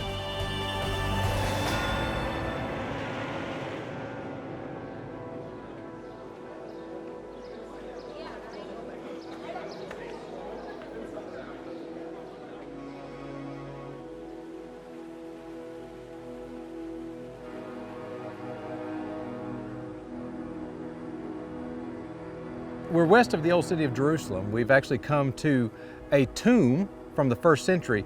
We wanted to show what a tomb from the first century would have looked like. Joseph of Arimathea was a rich man, so he would have had a rich man's tomb. This tomb would have been very similar to what Joseph of Arimathea would have had.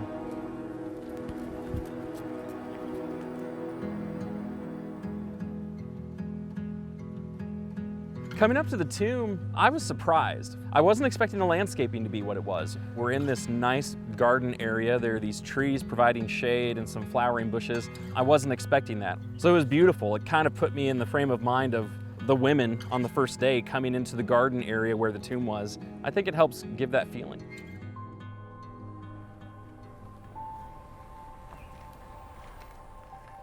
Jeremy, what we have here is a rolling stone tomb from the first century. King Herod, of course, built his tomb out the Herodium, but his family's tomb was built right here in Jerusalem.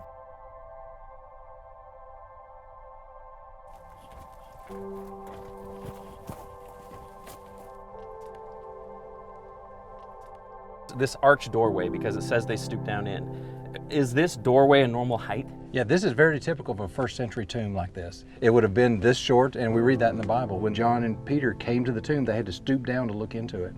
And there's this massive metal door in the way. We can't get in. We can see this rolling stone, and it's just massive. It's longer than my forearm. Yeah, look how wide it is. It's really easy to imagine the women being concerned about how they were going to get this rolled out of the way when they were going to be the first ones to the tomb to get to Jesus' body. There's no way they could have rolled it. I mean, it's that heavy. There was the earthquake. The angel moves the stone back, and that starts the whole post-resurrection appearances. The women run out to tell the disciples. They come back. John beats Peter in this foot race to the tomb. Mary still struggled with believing in the resurrection even after Peter and John run back. She runs back with them, and they look in and believe and take off, and Mary's left in the garden, and she begins weeping, assuming that the body has been taken. And that's when she has her encounter with Jesus and assumes that he's the gardener. To think about that, this was a wealthy person's tomb. This has a much different feel than those first century tombs we saw in the Church of the Sepulchre that were just niches where they would place the bodies. Right, this is a complete tomb. The niches that you saw in the Holy Sepulchre would be inside the tomb area right here. It's beautiful, isn't it? It's amazing. This is amazing. One of the things that we need to remember when we come to a site like this and we're trying to envision and imagine what it must have been like on that morning, all of the disciples have assumed that he's died. They don't understand that he's going to be raised. And they're not expecting that, which from our perspective is kind of shocking because multiple times before the arrest and the trial and the crucifixion, he flat out told them that he was going to be crucified and that he was going to come back on the third day. And this is the third day, and they're still shocked. They think that this has been a failure. All of the apostles have fled. Peter has denied Christ. The women are coming to prepare his body for final interment. They expect his body to stay there. And so they would have been in absolute shock to have found the tomb empty. And all the Jewish leaders had to do was to produce a body. If he was not raised, then everything that he taught was wrong, it was false. He was either lying or crazy. And so this moment and the fact that it actually happened is critical to all of Christianity.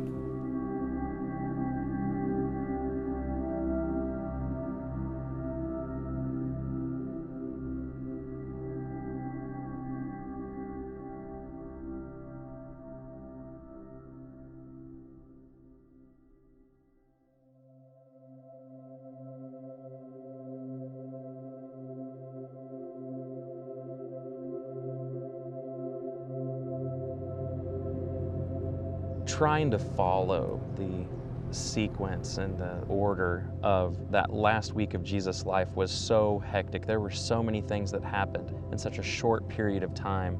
We're finally back up here in Galilee on the shore of the lake. The feel is entirely different. It is so much more relaxing. It's almost like you can take a breath and slow down. We're in the city of Tabgha, which is a location on the northern side of the Sea of Galilee. And this is the traditional site of where the events of John 21 occur. This is the conversation that Jesus has with his disciples early one morning after they had been fishing all night. If you remember, Jesus had appeared to a number of people in Jerusalem, but had instructed the disciples to go to Galilee, and from there he would give them further instructions. Now we're about 8 days after the resurrection. He's appeared to several people down there in Jerusalem. He's appeared to the disciples on a couple different occasions. He's already appeared to Thomas. They're up here getting back into the swing of everyday life, but they haven't been told when he would arrive, and so they're basically waiting for Jesus to show up. And while waiting, they decide to go out for a nighttime fishing trip.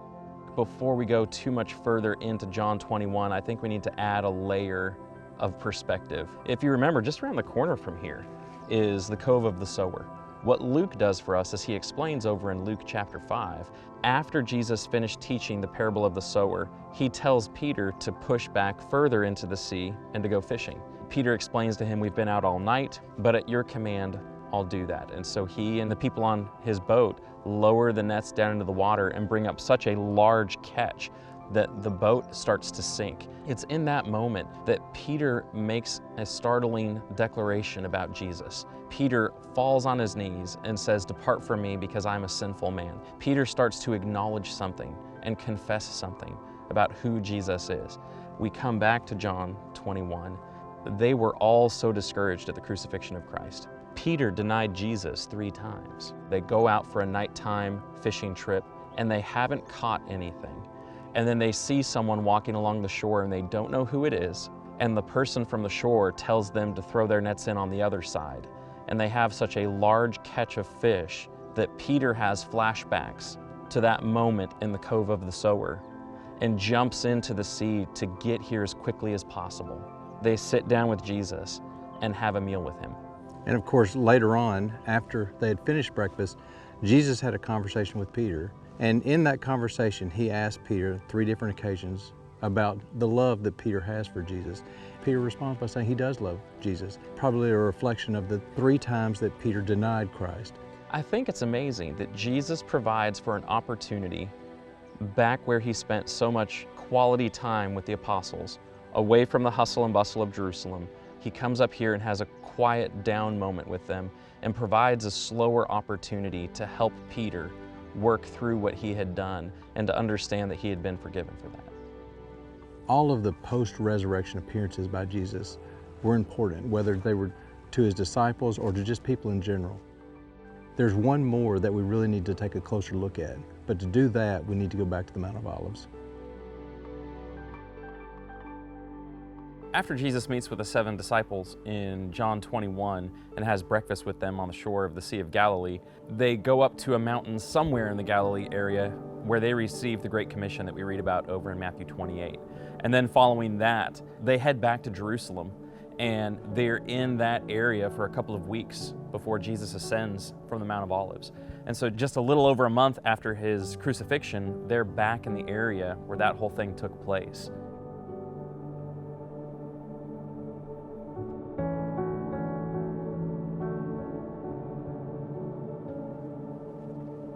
Barry, we've arrived, top of the Mount of Olives. We're talking about the ascension, and there's a passage that you like to read. I think the best text to look at is actually from Luke, the 24th chapter.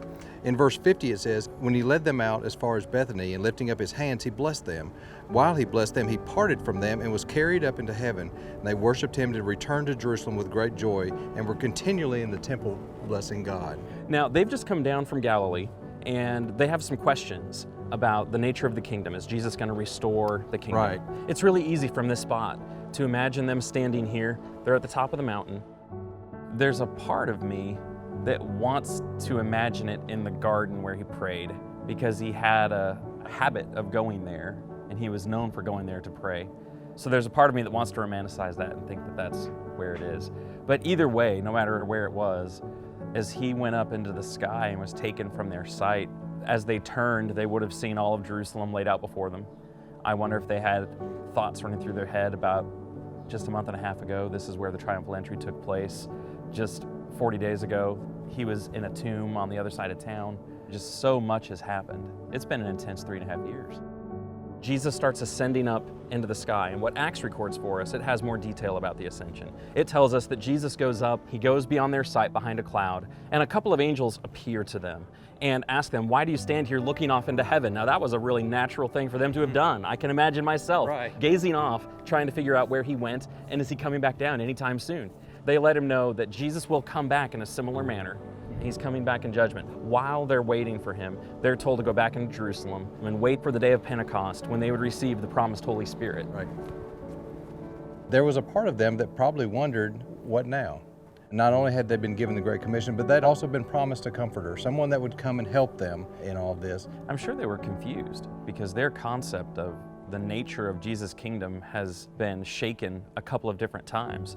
And we know that they were asking him about that during that stop on the Mount of Olives. And Jesus said, "It's not for you to know when I'm going to restore my kingdom. Go back to Jerusalem and wait." I think there was a transformation of the disciples going on during this period. And then, of course, when you look a little further ahead into the book of Acts, you really see it, especially after the day of Pentecost. But I'm sure this was a period of a lot of questions, but a period of looking forward to the future, because everything Jesus had told them over the last 3 years had come true. During the triumphal entry, they were excited. They thought that the kingdom was imminent, and so they would have been riding this incredible high. They didn't understand that Jesus was going to go through what he went through. They weren't anticipating that, even though he had warned them several times. They've just had all of these ups and downs, and so I just kind of picture this moment that's recorded over in Acts chapter 1, where they've kind of steadied themselves. I don't think they're as overconfident necessarily as they had been at the triumphal entry. They're still excited, they're still hopeful. There's just this quiet peace about them as they wait to see what Jesus is going to do next. As our time in Israel journeying together draws to an end, there are two important passages that I'd like for us to read together. The first is over in Matthew chapter 28, and this is Jesus' second to last appearance after his resurrection. It says, "When they went to Galilee, to the mountain to which Jesus had directed them, when they saw him, they worshiped him, but some doubted. And Jesus came and said to them, 'All authority in heaven and on earth has been given to me. Go therefore and make disciples of all nations, baptizing them in the name of the Father and of the Son and of the Holy Spirit, teaching them to observe all that I have commanded you. And behold, I am with you always to the end of the age.'" It's our hope that as you've taken this journey with us and witnessed all of these places where Jesus lived and taught and died and was raised, that you would become convicted that he really did exist, that he came from heaven, that he became a man, that he died on the cross, and that he rose from the grave. And he did all of that to atone for our sins, to grant us forgiveness, and to bring us into a relationship with our Heavenly Father. And if you've not yet been baptized because of that belief, we hope that you'd respond to what Jesus instructs his apostles here. Now, the second passage that we want to pay attention to is over in 1 John chapter 1. Our second hope is that for those of you that have taken this journey with us, that you would realize that you've been able to see things that not everyone gets to see, and that it helps ground your conviction that Jesus was real. What John tried to emphasize is that because he had spent those 3 years with Jesus, he had interacted with him, he had heard him, he had witnessed the miracles, he had witnessed the post-resurrection appearances. Because of all of that, it built this fire inside of him to tell others about Christ. We hope that in some small way, that you feel the same way after having seen these places, going with us. Listen to what John has to say. That which was from the beginning, which we have heard, which we have seen with our eyes, which we have looked upon and have touched with our hands concerning the word of life. The life was made manifest, and we have seen it, and testified to it, and proclaimed to you the eternal life, which was with the Father and was made manifest to us. That which we have seen and heard, we proclaim also to you, so that you too may have fellowship with us. And indeed our fellowship is with the Father and with His Son, Jesus Christ. And we are writing these things so that our joy may be complete.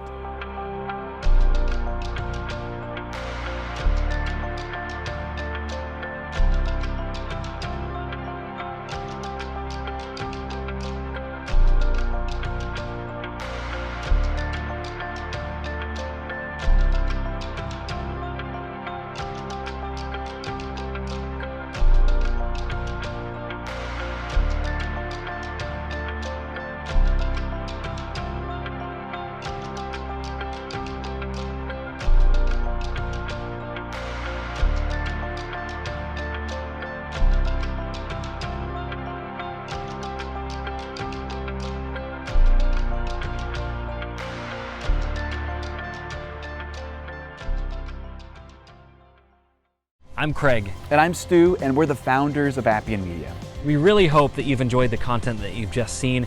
This was only made available through the generous donations of so many of you. We believe that the world should have biblically accurate, visually engaging content about the Bible, and it should be free for everyone. We would encourage you to visit the membership page of appianmedia.org and consider becoming a reoccurring member. Everything that you donate to Appian Media is tax deductible. However you decide to donate, we really appreciate your support.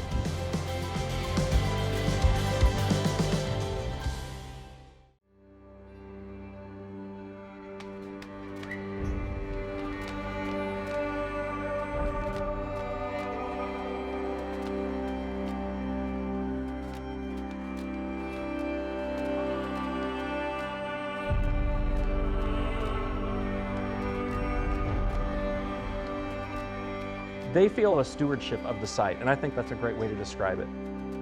They understand they've got something special at Magdala. They want to share it with as many people as possible, while at the same time preserve it for generations to come.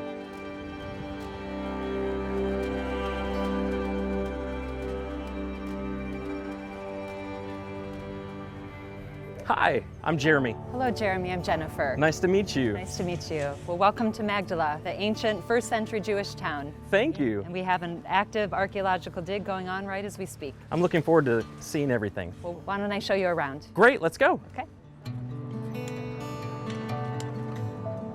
This is an active archaeological site. About 3 months out of the year, they're working on uncovering new things. Universities send volunteers. Every couple of weeks, they rotate out. Recently, they found an incense shovel dating to the Second Temple period, Herod's period, the time of Jesus. So there's a lot going on right now. Yes, Okay. we have pilgrims coming in every day. So what do we have here, Jennifer? This is a first century synagogue in the Galilee area. It's one of 7 first century synagogues that we find in Israel. Actually, many call it the Pompeii of Israel because of the beautiful design of the mosaic, the frescoes. It's very well preserved. And we have many different treasures inside. Okay, now I noticed the entryway here. These stones look like they're Herodian. They've got the edges on them. Exactly. We actually found those entrance stones in a corner in the synagogue, which was very curious, and with different clues have led us to the conclusion that the people themselves took apart their synagogue before the Romans came in the year 67 AD. And what do we have a little bit further in? Well, we can walk in here to the Bet Midrash. Okay. So this would be the place of study. And inside the Bet Midrash, you have a stone with little nooks there that you can put the scrolls. So inside the Bet Knesset, the second part of the area, there's a little room there that's blocked off by limestone, and that would be the Aron Kodesh. So the scrolls would be stored there. They can get out the scrolls and open them up and set them here. So you would use those nooks to rest the wooden, what we would call dowels, to rest those there to hold it open? Yes. Okay.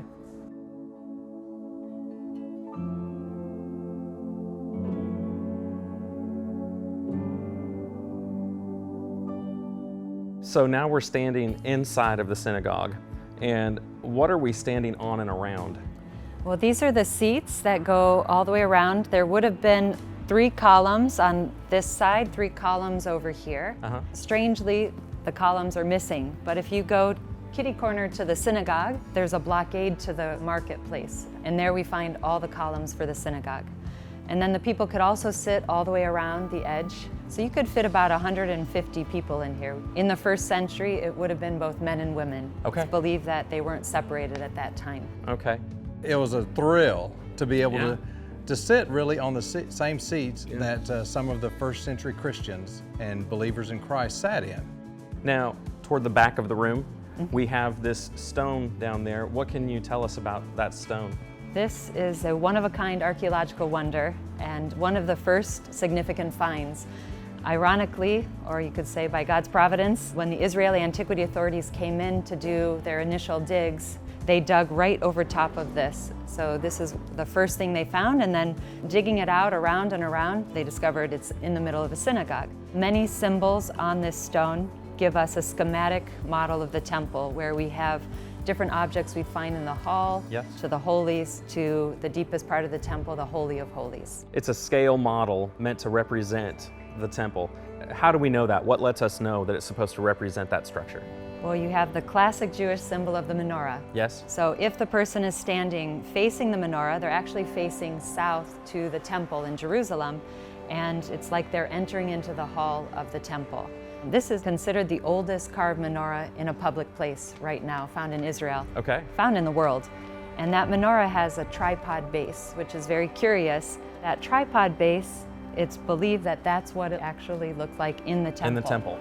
Then you can look at the top part and you continue in and you'll find different objects that signify showbread tables where the 12 loaves of bread were offered every day in the temple. We also find 2 columns that are representing the columns that flanked the veil before the Holy of Holies. Okay. They have palmette capitals on top. And then you have that special flower right in the middle, the 6-petaled rosette. It has 6 petals and then 6 petals around, so 12 petals altogether, perhaps standing for the 12 tribes of Israel.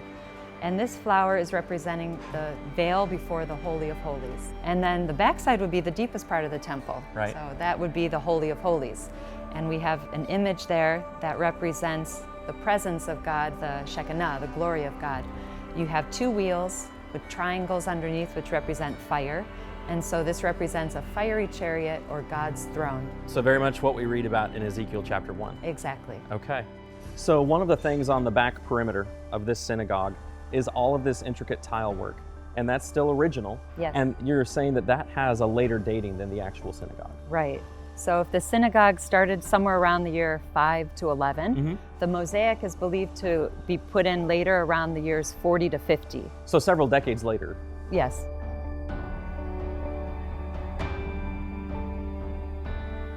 And then back over here, we've got some color popping off of this wall. What is that? Yes, this is a beautiful fresco that's in the same style that you find in Pompeii, Italy. So this again gives it a 1st century dating. Yeah. You see the brilliance of the colors. It would have been all around the edges, making this a very beautiful synagogue. It reminds me a lot of the color that you see at Herod's southern palace in Masada. Yes. Same kind of color scheme. Normally we just see the ruins. Yes. We don't see that. Right, this is a treasure. It is, it absolutely is. It's exciting to see it. What biblical texts could we connect from the time of Jesus in the Gospels to Magdala? Yeah, well, we could go to Mark chapter 1, verse 39, that speaks about Jesus teaching in all the synagogues of Galilee.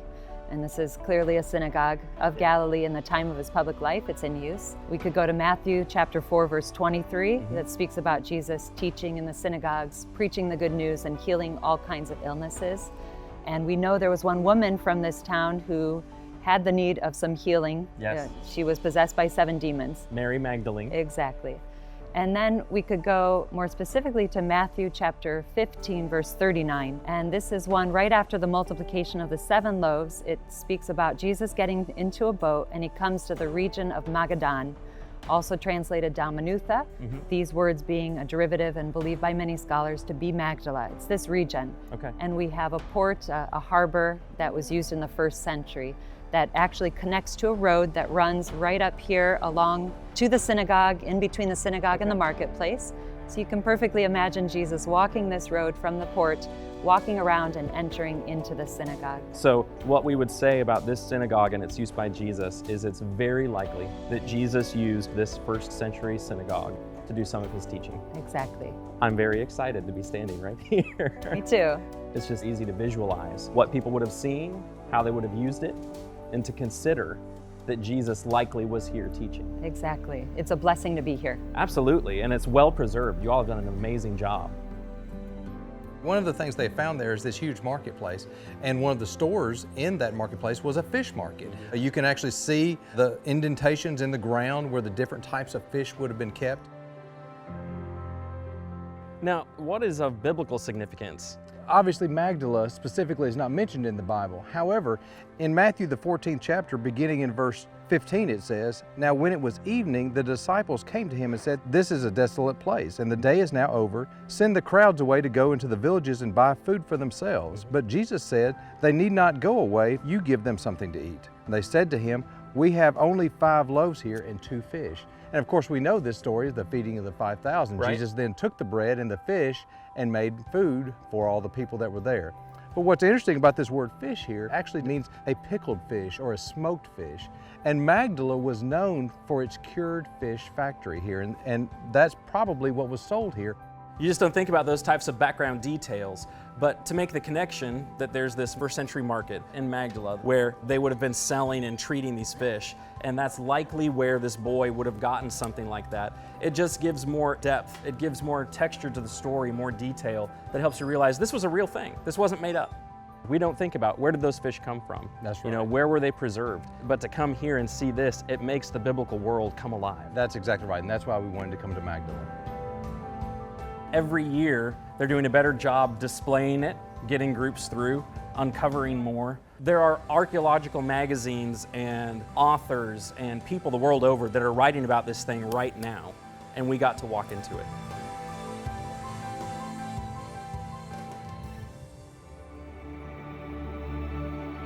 This is going to be so much more than just 5 episodes about the first half of the life of Jesus.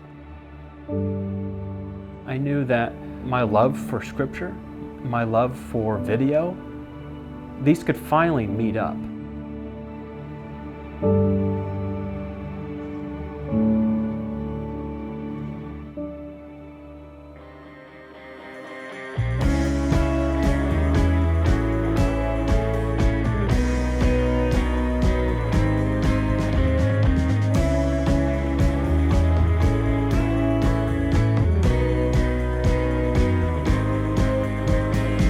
Motivation behind creating Appian Media, I saw there was a disconnect in some of the classes I was teaching because the kids, they were learning in different ways than what we were trying to use. Whenever I'd bring videos into class, they lit up. So I thought, well, why not create a series of videos that's biblically accurate and quality that we can use when teaching Bible classes. Talked to a friend of mine, Craig DeHutt, who works in video production. We had coffee one day and I kind of pitched this idea to him. And so we threw this idea out and we kind of tossed it around for a few months. I think we'd like to go to Israel. We're gonna kind of try to do this for 2016. Last October in 2015, my wife Anna and I had gone on a trip with Barry Britnell, and he had led our group. The next time I spoke with Craig, he was talking about trying to figure out logistics, what would it cost, how would it work? And so I said, you really need to talk to Barry. He wanted to talk to me because I've been to Israel a number of times, and he wanted to ask some questions about logistics. Barry was just this wealth of knowledge. He has a special love for the Bible lands. I could hear the excitement in his voice over the phone. And it was not long before we both realized we need to stop talking to this guy on the phone. He just needs to come with us. After Craig and Stuart and Barry spoke, it became more of a feasible thing. They realized we could really potentially do this. And so they started planning their crowd fundraising effort. Ours was a little different because we really hadn't found any campaigns that were like this. And so when we put it together, we weren't really sure what to expect. It is a roller coaster. Oh man, we were just on pins and needles the whole time. And I remember the night that we finally crossed the barrier. This was something we had been working on and praying about, and all of a sudden, boom, there it was. I know that we were all breathing this sigh of relief and kind of this like, wow, this is really gonna happen. Jet, Craig, and myself We were all a little anxious to see what would it be like. None of the three of us had been there before, and so we didn't really know what to expect. And as with planning any video shoot, there's always some logistics, and there's always something that's gonna go wrong. And we got to customs, and they almost wanted to hold our equipment for a couple of days because we didn't have the right paperwork. So we had to talk our way out of that. Yeah, this is that. It's all the same, it's copies or what? I think we were discovering as we went along that we were on a very big learning curve. We definitely left Israel learning a lot of things about what not to do the next time we go back. We fell into this rhythm and our team just clicked. Well, I love coming to Israel, but this experience has been different than all my other experiences because... different, he means better. Yeah, that's right. It was an interesting process finding Jet. I started investigating a little bit more. Are they doing what I think they're doing? Because if so, I want to be a part of it. Boy, were we in for a treat. Jet is just crazy fun. He added this element that just kept things light. When it came to just getting our hands in the culture, that was Jet. Nope. Yeah. But yet, at the same time, he can turn it on and in a second, he is just in the zone. And I can think of one time, very early on in the trip, we were up on top of Mount Arbel. Jet had no problem getting danger close to the edge of the cliffs. And we were really afraid that we were gonna lose a camera. So we can say, after this day, that it saved Jet's life.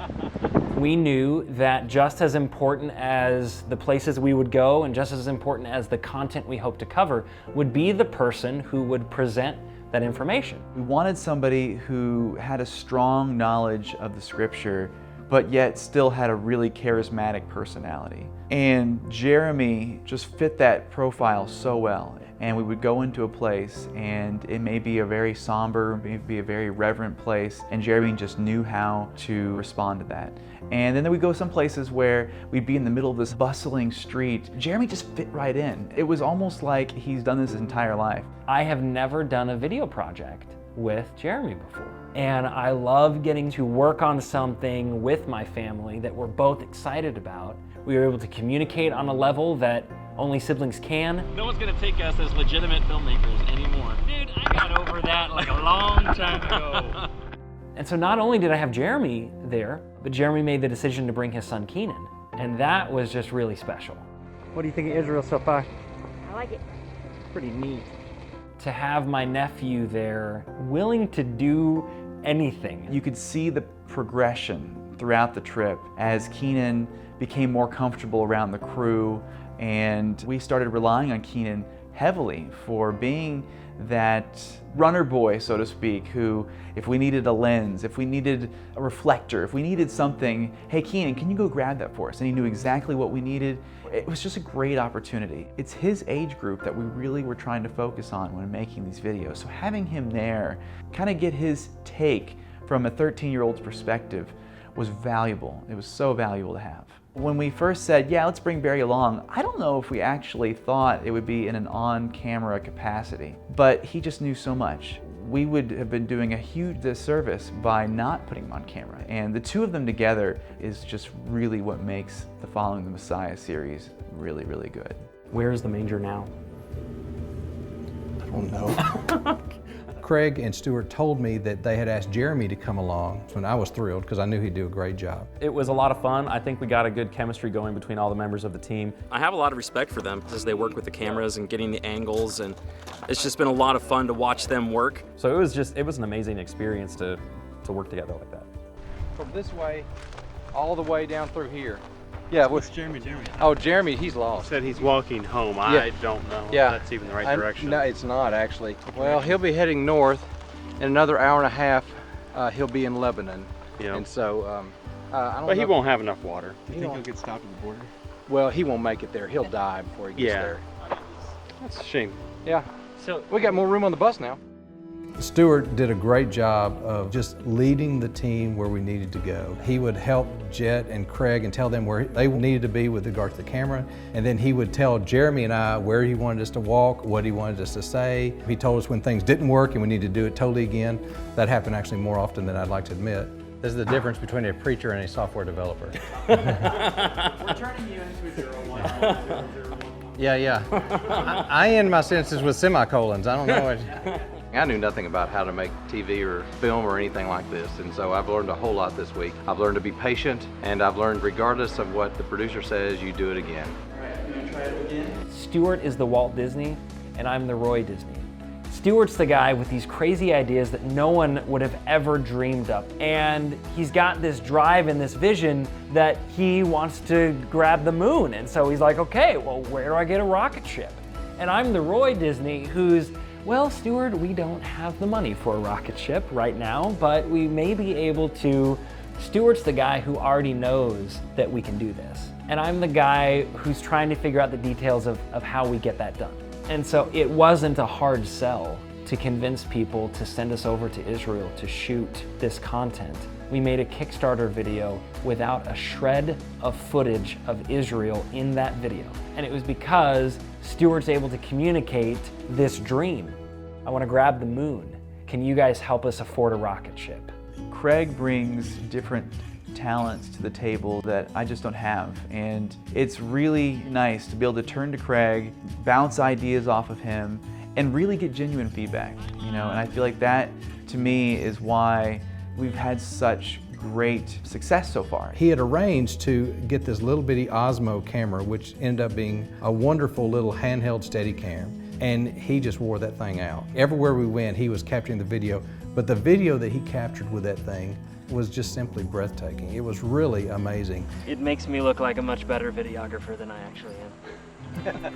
You know, it's one thing being there maybe on a guided tour and you have a little point and shoot camera and a fanny pack. We were there with a dozen or so cases and cameras and mics and lights, and Israel is very dusty. So I know one challenge that I had was really just trying to keep equipment clean and making sure that everything stayed fresh and together so that when we pulled into a place, we had a plan and we were able to start shooting as soon as possible.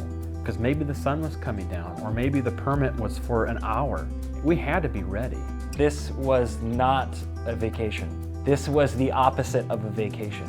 It was unbelievable. I would do it again in a heartbeat. It was the most exciting project I've ever gotten to work on. But it was hard work. This was a small group of dedicated individuals who were willing to give up a lot to get this thing done.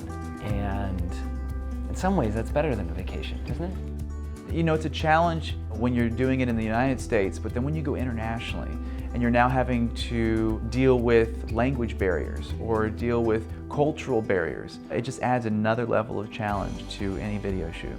When I see pictures of us pushing this luggage cart full of cases of camera equipment, I laughed. Everywhere we stopped, we had to get all these crates out.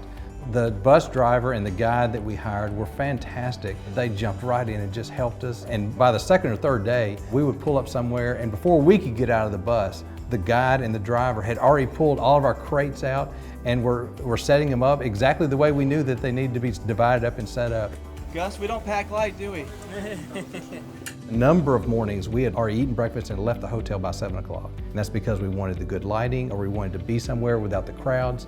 And then we wanted to try to get as much filming done during the day as possible. So there was a lot of times we didn't get back to the hotel till 6 or 7 o'clock. You don't really realize how much you did until you get back at the end of the day and you're prepping for the next day and you realize, wow, I'm beat. And the day didn't end when we got to the hotel.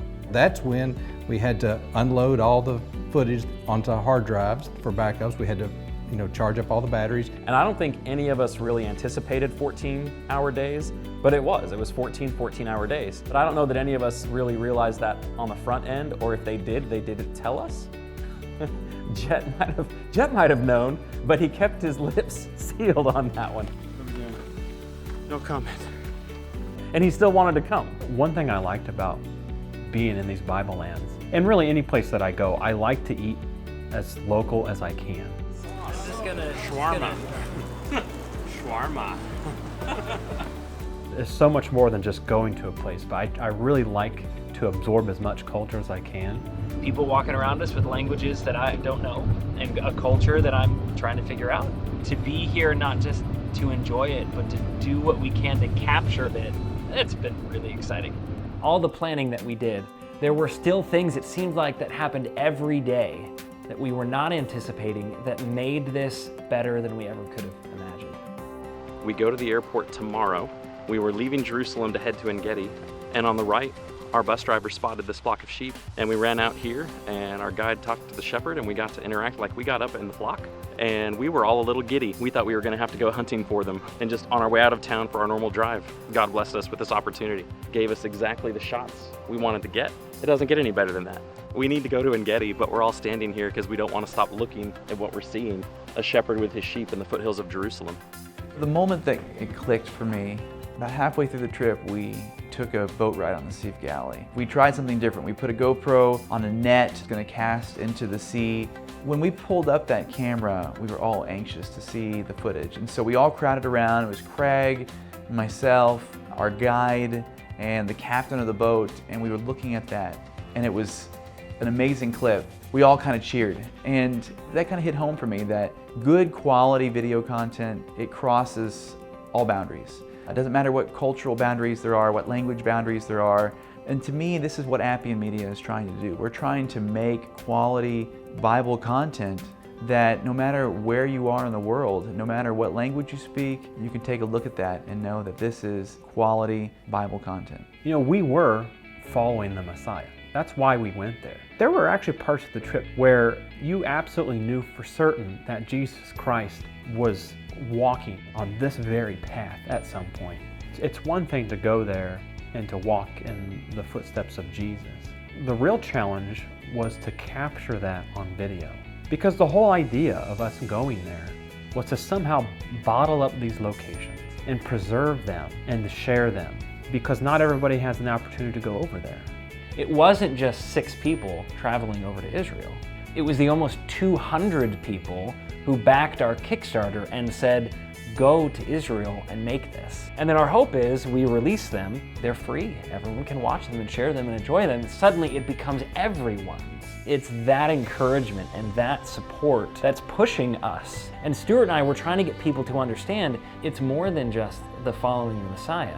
Lord willing, this is just the beginning. To think about the opportunity of going back is exhilarating. As much as we covered and as much as we recorded and shared and taught, I think people keep saying we're leaving out the most significant part. Jesus isn't just some other man. He's the Son of God who died and was raised never to die again. And so as we think about 2017, 2018, 2019, there are so many things we would love to do. It's exciting to think about the future of Appian Media and what God could do with it. And we just have to do our best to be good stewards of the opportunity He's given us. And beyond that, we have other projects in the pipeline. Craig and I are already talking about what the future might hold. Whatever it might be, we trust that it's going to be a really exciting future. I want people to be moved by it as we were, because I think the series is powerful and it has a powerful message that needs to be extended to the world. Jesus really came from heaven.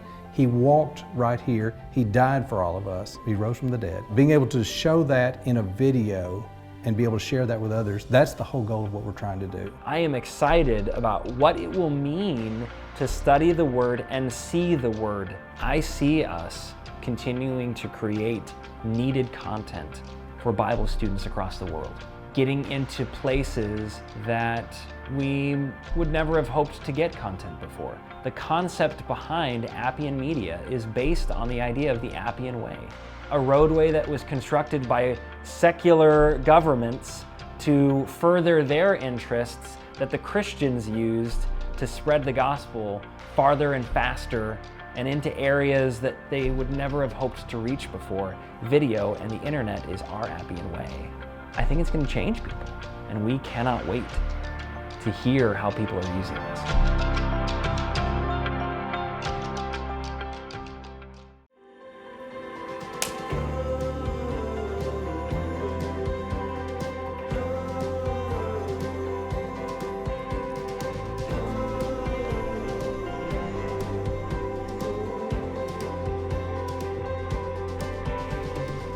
So, Grego, give us a clap when everybody's rolling. I've never done this. You haven't done this. Oh, you'll love this. This is so much fun. So ready, okay. All right, see, that was actually terrible. No, it wasn't? Okay. It was good. I think I broke my phone. That was good. That was unnecessary. Okay. This year was different. This is our second year. For most of us, this is our second year. We took more people this year than we did last year. Exactly right. Yeah.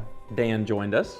Well, and that's fun because Dan joined us the first year, but this year he actually came with us. It's much more fun. I would imagine so. So what were your thoughts? Was it everything you dreamed it would be? It was a lot more work than I expected, to be honest.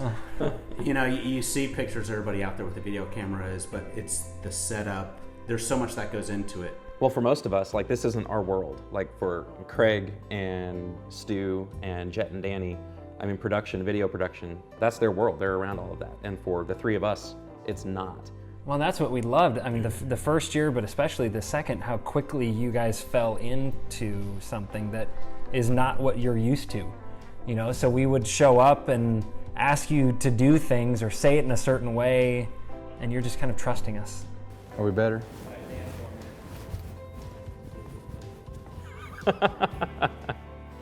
This has nothing to do with the mic check. This is just blooper reel. That doesn't make any sense on the day. And we did trust you because there was a lot of times in which you would ask me to walk down a path or to point at something in an odd way or something like that, and I had no idea what you were doing. And then I would see it in the final edit, and it all made sense. Or we'd say, just hold still, don't move, don't move.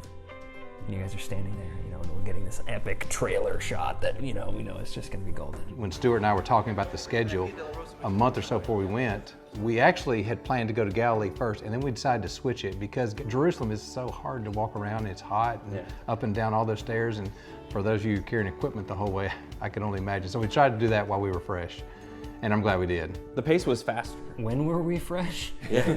Yeah. The pace was faster. I mean, when you look at the amount of content that we shot the first year, which was a lot, versus the amount that we shot this year, I mean, we were packing every day with at least 2 more locations per day than we did last year. Even the scheduled rest day. The rest day. There's no rest day. You use the air quotes, right? The rest day, the day started, we did the Temple Mount, right? We got up on the Temple Mount, and that really was our only real scene for that day. And then we kind of broke off into groups, right? We got to walk around the old city, and some of us went up on the rampart, which was incredible. But we were still shooting all the way around. Yeah, we were still shooting, and we were still out in the hot, the hot sun, and still in production mode. Got some footage by the Wailing Wall. Actually, Stu and I walked down there and couldn't help but take the camera out. When we were in the wilderness, and we were trying to talk about Jesus going from Jericho up to Jerusalem for his final week. And it was kind of windy that day. And then what was one of the questions from the focus group about that scene? The question why it was so windy on our mics. Yeah. Could you edit some of that out? Yeah, clean up some of the wind noise. Oh man, what did we spend? Like 45 minutes trying different mics and trying to put them in different blocking places. The mics. And it was like a wind tunnel up there. Yeah. And trying to have this fairly calm conversation between you guys about this meaningful parable of Jesus. And all we're hearing is, And what did the focus group not realize about what they were watching and what they were hearing already? The audio that they are hearing was recorded with the 2 of you guys and a big windscreen that we were holding up to block the wind, just so that we could get the clean. And you've already processed as much of the wind noise out as you can, and they're still. Yeah. So I looked at the shot and I was like, that sounds awesome. That sounds great. Because I know that. Yeah. When Jesus was teaching in parables, there's a certain parable that he gave when a lawyer came to test him. I think too, one of the things that we should mention about the difference between last year and this year is the inclusion of Danny. Last year, when we would finish shooting a scene, as we were packing up, Craig and Jet and Stuart would try to go off and get some B-roll, and what they got was great, it just wasn't enough. Right. So we decided to take one other person, and Danny fit that role just perfectly. Yeah. She had a knack of being in the right spot at the right time. In Jericho particularly, we look up and there's this huge dust devil, and we're all like, we need to get Danny. We all turn, and she's over there shooting it already. Like, I'm getting that. Oh, yeah. Look at that. Yeah. Where is she? She's got it. She's got it. She's got it. We could this year arrive at a location, and you'd kind of give her the lay of the land, right? And then we just kind of let her go. Yeah. Well, and then Craig would be dumping footage at the end of the night in the hotel room, and he'd be just like, oh, this is beautiful. This must have been from Danny. Because he wasn't talking about us. Yeah. He was talking about Danny's footage. Because she would always come back to me, you know, as we're getting onto the bus, and she'd just be like, I just don't know if I got enough, you know, if there was enough. And it's like, I'm sure it's fine. I'm sure it's fine. How many terabytes? I don't know. I'd say 70% of all footage shot was shot by Danny. She did a great job. What are some of the obstacles that we had to work through during production this year? Well, getting the sheer number of permits that we needed. I mean, we went to a number of places in Jerusalem itself. The list of permits that Stuart and I were arranging to get was twice as long. And in fact, when we went to the Church of the Holy Sepulchre, we had to have 3 different permits just for that one building. And there were still parts of the building we weren't allowed to shoot video in. And so that was something that it took a lot of research. Stuart worked hours and hours and hours. I appreciate you, Dan, because you didn't know what it was like. Every day there were challenges. Every day there was something like the Cover the Sower or something that was just like, this is really hard. You'd just be trucking along with both of your cameras on you and a backpack full of lenses. With water. With a big smile on your face. Dan was with us while his family was moving from one state to another. Right. So during production. Well, the both of you actually did a crazy family. We were moving to end with getting a new child as well. Yeah, I mean, while we were in Jerusalem, I got the phone call that a birth mother had chosen us to adopt her baby girl. Yeah. Yeah, that was during stuff, life goes on during the trip. Well, and speaking of children, Jeremy and I were lucky enough to have our own sons with us. Yeah. And they proved to be invaluable as well. I mean, anytime we needed anything, most of the time they already had it. They were so valuable. I know it's tempting to just see a couple of young guys, you know, they're teenagers, and think, oh, they just came because they're your kids. And Stu and I agreed at the very beginning, no, they're gonna work. They have to work. They're gonna work. And I was glad this year for Keenan, because this year now he had someone his age. With him. And so it was one more of those things that we learned from last year to make better this year.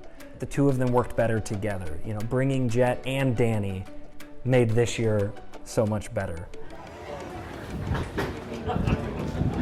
Well, he was Danny, why? So, most memorable moment. What's the most memorable moment of production of 2017?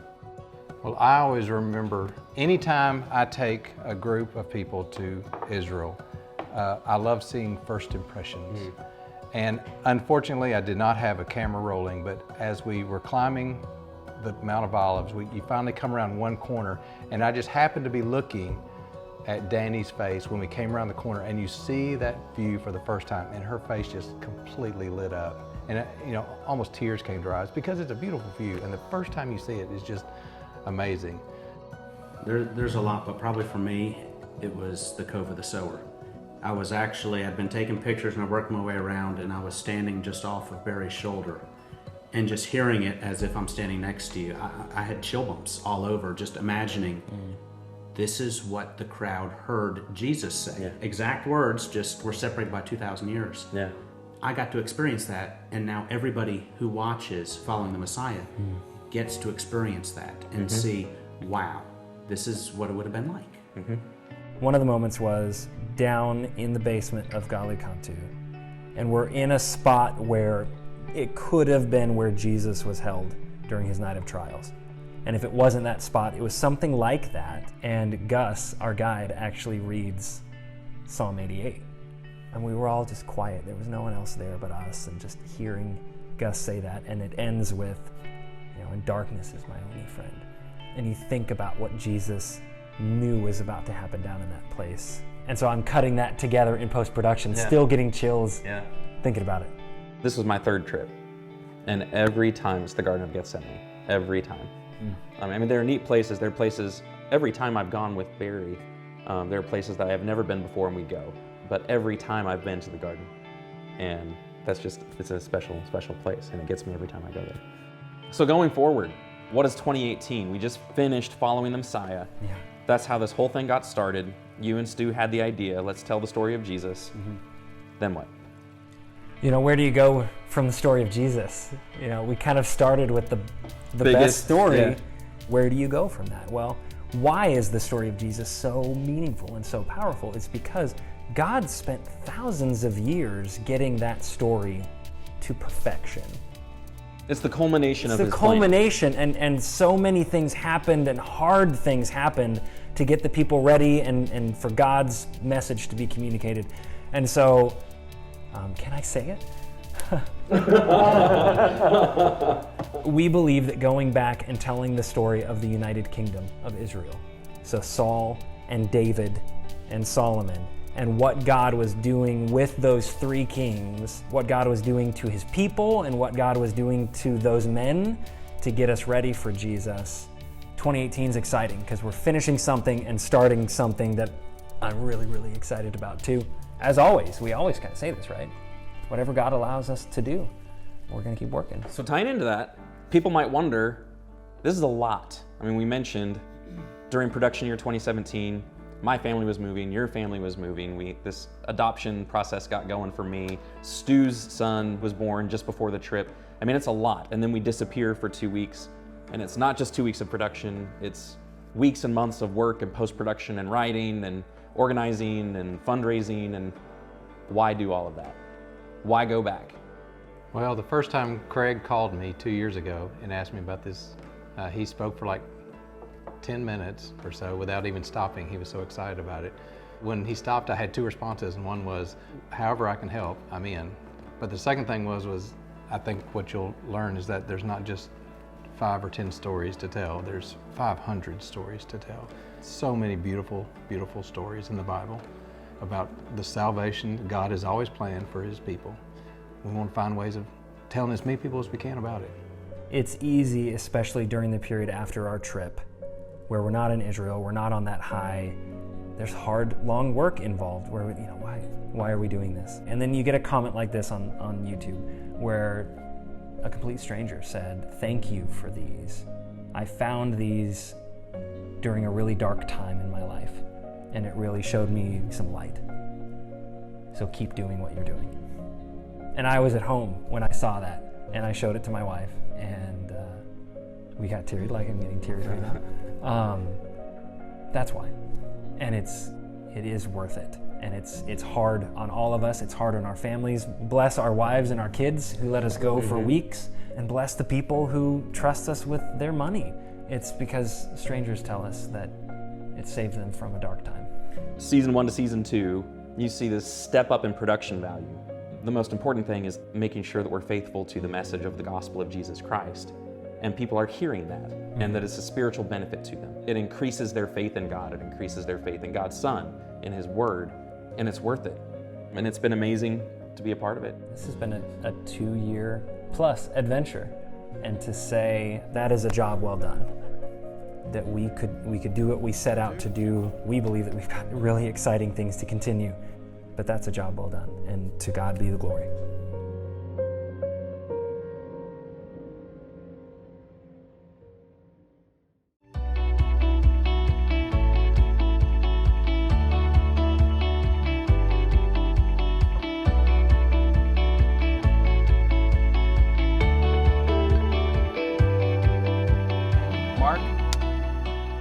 We are done with following Messiah.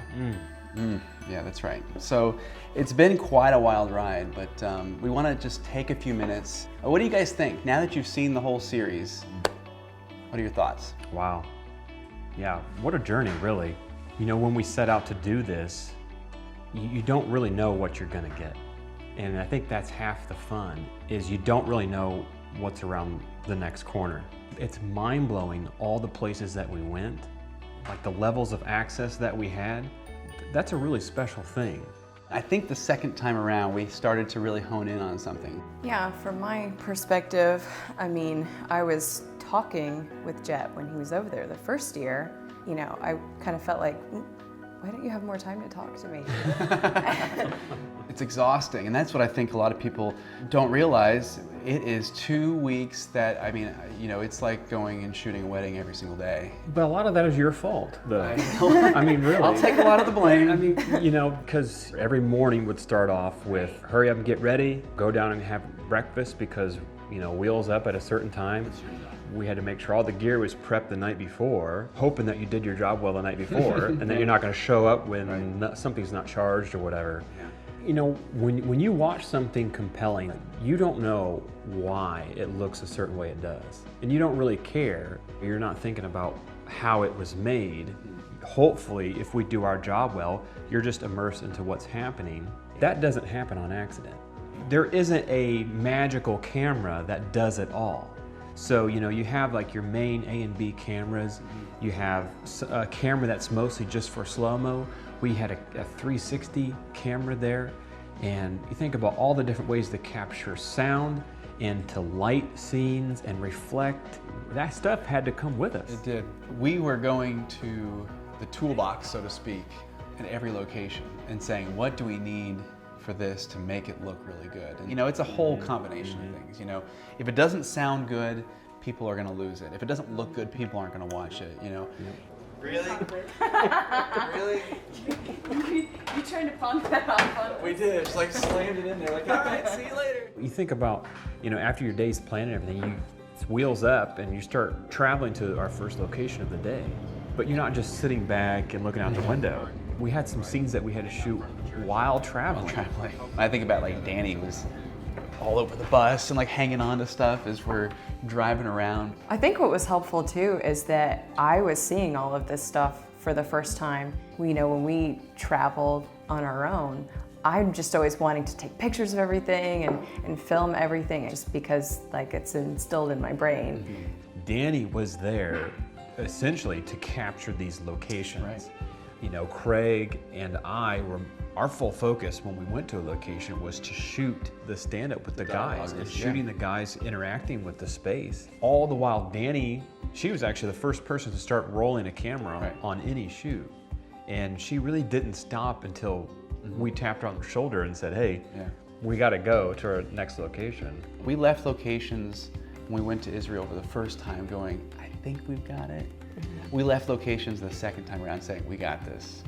We got this. We got too much. I think that's kind of how I felt sometimes. At times. You kind of wonder how, you know, Craig doing all the editing on this, he's thinking, you know, maybe last year was okay not having all the shots, but you know, like we came back with a lot of footage. But really that's the whole point. The communication, I just think all around was big time. Was huge. Big time. And making this really, really work well. So I want to talk about Jeremy and Barry just for a second because I think that they really nailed it. You know, when we were in the field, we crammed a lot of stuff into those scenes and there was a lot of content that went into that, and we're all there and we're all talking about what needs to be said and, you know, how powerful this is and, you know, the pictures and the images that go with it, and Barry's pointing stuff out that we need to make sure we get. But when the cameras started rolling and they went on camera, they were just on it, and that really helped a lot too. There wasn't a whole lot of standing around waiting for us to figure out what needs to be said. I think one location that really speaks to that was at Gallicantu. Action. There were so many places within that church that had something in our story that we wanted to tell, but by the time we got down to the prison cell, I guess you could call it, that was the most powerful spot. Right. We really didn't have a lot of time left. And so we relied on them to just be on point with what they said, but they nailed it. It's really easy to imagine Jesus feeling that way in the morning hours prior to being sent over to Pilate and to Herod. And we nailed it with the shots, and when we left there, I remember we were running out the door asking you, do we get shots of this? Do we get shots of that? And you were getting shots of stuff as we were walking to the bus. Yes, I remember that. And I think you even made the comment that every time you saw me, my hair got bigger and bigger. But that's when you know she's racking up all the shots, right? She's putting them all inside her hair. That was a huge run and gun day for us. I think that's one of those elements of documentary filmmaking that, you know, you can't plan for everything, but as professionals, you try to eliminate as many variables as you possibly can. Like you said, you know, we would just throw up at locations and all of a sudden we have to figure out how to frame out a tour group. Or there might be some sort of piece of heavy machinery working that, you know, we have to now figure out how to work around. That happened at almost every location when you're shooting, because there's no time to go and location scout ahead of time. You just have to work with the conditions that you're given. And I think our team really did a good job of doing that. Stu, is this what I signed up for? I think you'll never look at the parable of the sower again the same way. Right. I'll start with you. What was your favorite spot? It's a loaded question because we went to so many different places. I do think that Mount of Olives was probably my favorite because you could stand up there and see everything. You could stand up there and see the route that Jesus took. It was just an amazing view. And a lot happened up there too. You think that was kind of a pinnacle to what happened in Jesus' life there. So it's neat to think, I'm standing right here. About you, Jet? Yeah, you know, I thought about that too. Like what really sticks out, and it's odd, but I think the Pool of Siloam actually was probably one of my favorite locations. I think what had a lot to do with it was that it was an active dig site. Yeah. And I think when I think about all my favorite places that we went to, a lot of them are because they are active dig sites, and I think that adds a layer of excitement. We were shooting a scene underground because that was the first century area, and everything, Jerusalem has been built up over the centuries, right? It was absolutely mind-blowing to me that they were able to find that. They didn't even know that it was there. Speculation on did it actually exist or where was it, and here they are digging it up. It almost had an eeriness to it too, because you're almost like you're in a mine shaft or something. Yeah. You know, we went to so many different places when we were there, right? Mm-hmm. What was one place that maybe stood out to you? Honestly, funny enough, I think sitting on the patio at the Ron Beach. Is that so? Looking at the Sea of Galilee, and you know, we didn't shoot a scene there necessarily, but you know, we'd go there, and that's where we would sit and meet at the end of the day. You know, that's where we would do time-lapse duty to watch the sunrise, but just seeing the sunrise over the Sea of Galilee and thinking of how many times Jesus watched that sunrise over the same sea, that was recharging the battery for me whenever we'd get back to the Ron Beach at the end of the day. And we would sit by the Sea of Galilee. So we did see a lot of fun places. There's a lot of places, and there's a whole Bible's worth of places in Israel and in that region that the stories are just waiting to be told. Yeah. And that's what I think is so cool about what Appian Media is doing, and what everybody that's part of Appian Media is doing, is the Bible is true. And it becomes so evident when you start to look at these places and then read the passages that go along with those places. You can see that, you can visually see it, and there's not any doubt in your mind that that's not a true story. And that's what these places do, and when we bring these places to people, that's what it is. And you know, I have to say that looking back at the 2 years that have gone into following the Messiah, I think of the thousands and thousands of hours that this team has put into it, that you guys have put into it, that Jeremy, Barry, Craig, Dan, the boys have all put into it, and it's just the beginning, and that's what's really cool. And you know, we can't do this without our donors. I know early on, Craig and I made the decision that we wanted to give away a lot of these series for free, and you know, a lot of people might say, well, that's crazy. And we believed that the Gospels were something that should be accessible to everybody. Through the power of donations, we've been able to do this, and the thousands of hours that this team has put into it. You think about the reason why. Why would you want to be a part of this? And why was I excited to go back again, right? Because I could have said, no, you know, it's just, that was a lot to take on. The moment we got back last year, there was no hesitation on should we finish this, or could I, or should I finish it? Like, I want to go back now. The whole point is to bring these places to life. I mean, when you think about what Appian Media has set out to do, and it doesn't end with following the Messiah. Right. The Bible is so rich, and it's all true, not just the story of Jesus. And the story of Jesus doesn't start with his birth either. The whole Bible points to Jesus. I think, too, another thing is, you know, you guys had such a great response when you got back, just after the first 5 episodes. It's getting bigger than what I think any of us anticipated, which is exciting. You want that. You want people to be excited about the Bible. You know, it's hard to believe that Following the Messiah is in the can, so to speak. So, but I think it's on to the next one. To think about what Appian Media can do. There's so much out there that we can capture, and it's just been a great journey so far.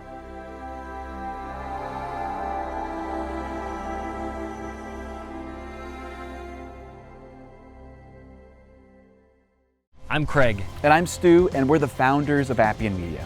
We really hope that you've enjoyed the content that you've just seen. This was only made available through the generous donations of so many of you. We believe that the world should have biblically accurate, visually engaging content about the Bible, and it should be free for everyone. We would encourage you to visit the membership page of appianmedia.org and consider becoming a reoccurring member. Everything that you donate to Appian Media is tax deductible. However you decide to donate, we really appreciate your support.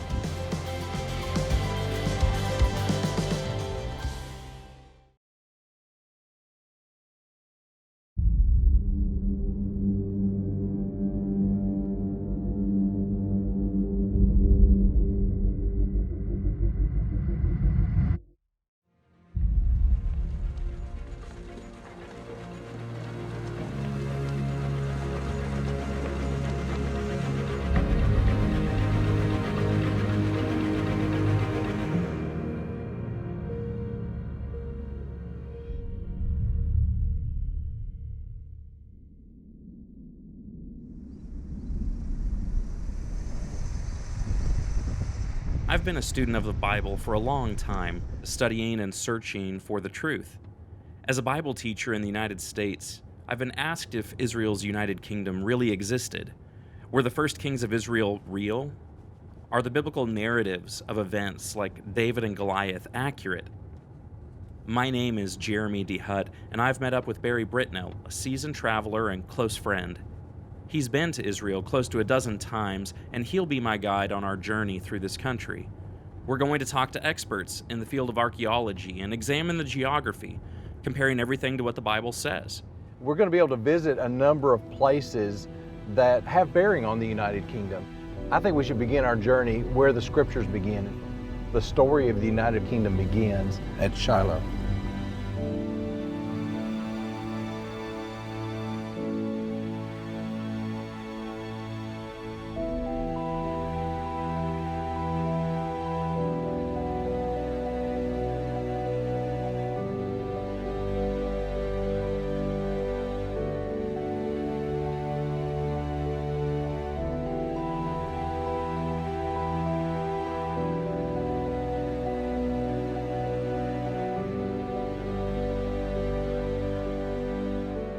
Did Shiloh exist?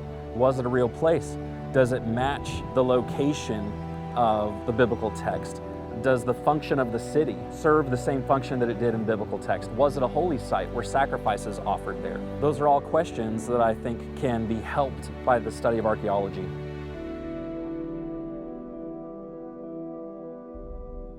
Back in the 1980s, Israel Finkelstein led an Israeli dig here, and you can see the work that they did exposing the big fortification wall that surrounds the entire perimeter. What we have done is take his work, and on the other side of us, the work that the Danish did in the 1920s and 1930s, and we're connecting the two. Now, the tabernacle supposedly was here for several hundred years. Do you have any places here at the site where you think it stood? It's all about the Mishkan, which is the presence of God, and I think it answers that most basic of all human questions, like how do I connect with God? The tabernacle gives us a way to do that, and this is why it's so critically important. And in the center of it is the Ark of the Covenant. These are the main ideas. Was the tabernacle on the northern platform outside the city wall? Was it on the summit, the apex of the tell? Number 3, it could have been on the southern approach. There's 4 churches on the southern approach. Well, the Christians seem to really like the idea of the tabernacle being there because they're building their churches there on that spot. May have also been functional. It's very flat and it could have fit over there. Now, I've introduced a 4th possibility, and that's that the tabernacle may have been mobile at Shiloh. That it was not in one spot. By its very nature, it's mobile. Right. They are slaughtering a large volume of animals. Certain times of the year, if you've got the tabernacle set up, say, down here, and the wind is blowing this direction, it's just going to be unbearable and not hygienic. Maybe seasonally, the tabernacle is moving around Shiloh, so it's not that one side is sacred, maybe the whole side is sacred. And are you finding evidence for Israelite presence on this site during the Iron Age when Samuel was supposed to have been here? Oh, absolutely. We've got abundant evidence of that. You see a transition here from the Amorites who dwelled, sometimes we say Canaanites, but in the hill country, they're Amorites actually that were living here. In some ways, you can see that a different ethnic group or a different theological persuasion has come in. Do we see a shift in the material culture? Do we have Hebrew inscriptions and writing? Yes, we do. So there's no doubt that in the period of the tabernacle, that there were Israelites at Shiloh.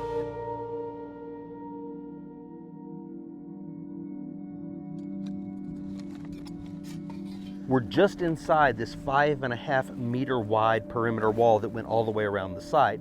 And what we have are storage rooms that are built against this. What we're after is an understanding of the stratification of our site. And you can see the separation where we've got a lot of tumbled, crumbly, grayish material into a brownish, reddish soil down to about right here. So that's about a 10-inch spread.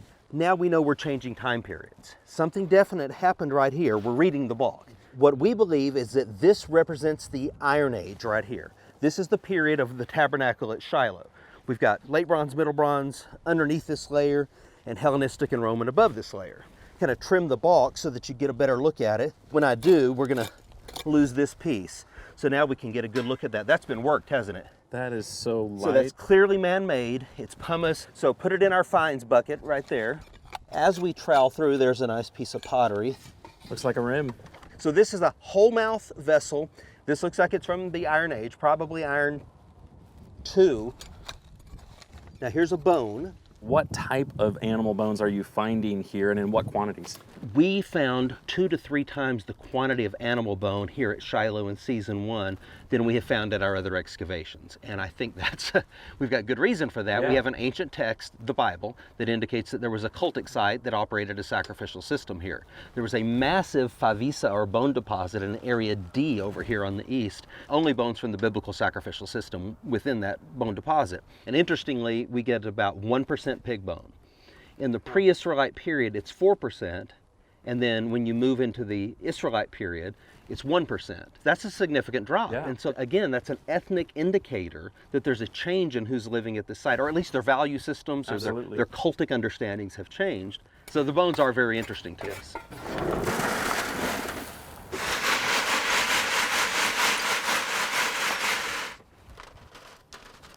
Okay, that's charred pottery, that's good.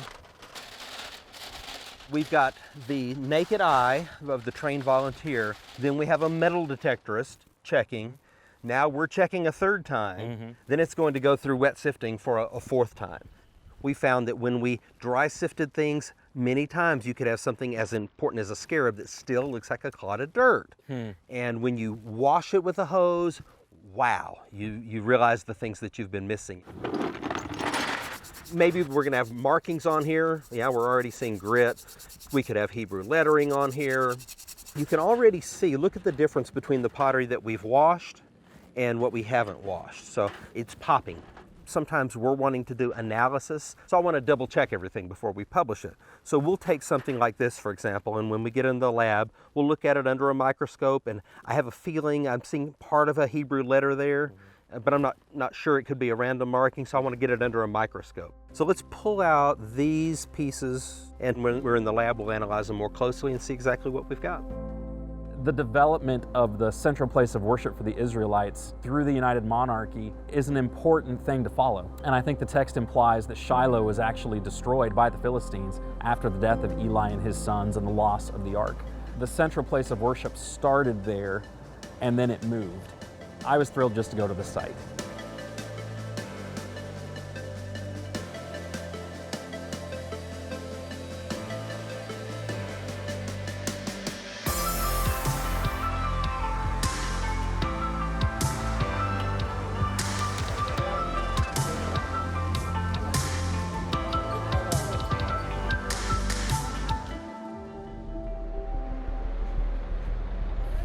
Scott knows of a lab near Jerusalem. It's in an undisclosed location. A number of these labs have artifacts that are valuable, or they may be politically or religiously sensitive, and so they don't like to advertise exactly where these labs are located.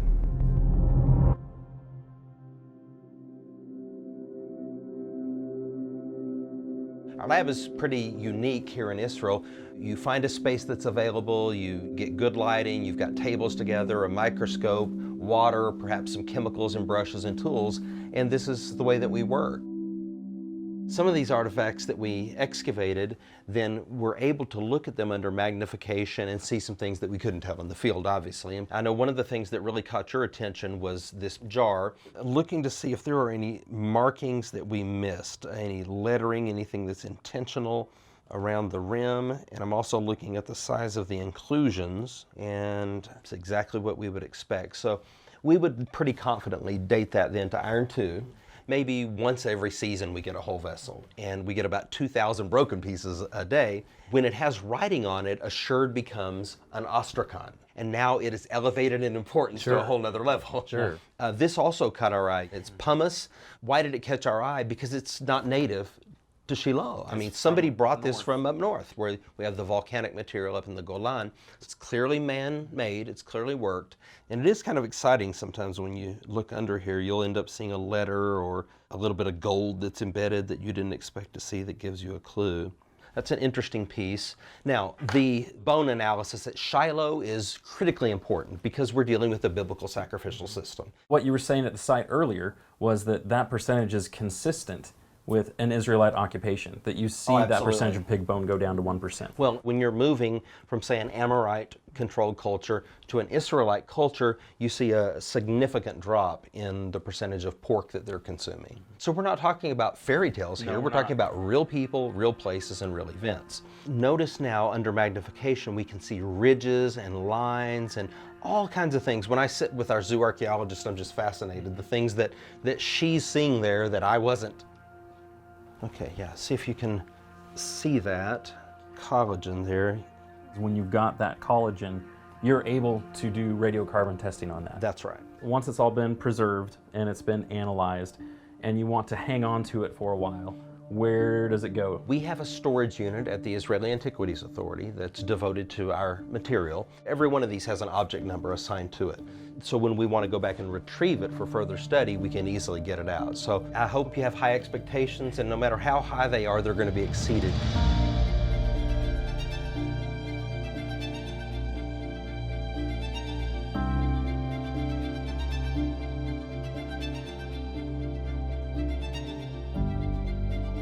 So this is one of my favorite places, guys, because you can see that it's floor-to-ceiling artifacts and it's super organized. How big is this place? Oh, this is the size of a couple of football fields. Wow.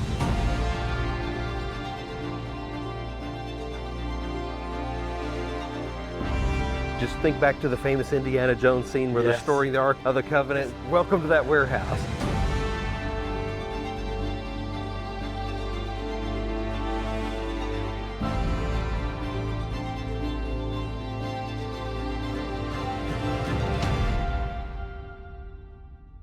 In archaeological terms, when we're talking about the United Kingdom, we're talking about what we would call Iron 1, or the transition between Iron 1 and Iron 2. This entire section is Iron 1 material, which would be roughly from about 1200 to 1000. So if you want to understand what the period of the Judges would like, and that transition from, say, Samuel into Saul, what was the material culture like? This is it. This is what we would call a collared rim jar. Very typically Israelite. You find one of these, for example, inside a four-room house with an absence of pig bones, and now we've got ethnic indicators that we're dealing with a different material culture than had preceded them. The pottery is somewhat static at the beginning, because remember, God had told them, you're going to live in houses you didn't build. You're going to occupy cities you did not construct. They really don't know a whole lot about pottery making at this point. So when they come in, let's say around the year 1400, the pottery types don't really change much until around the year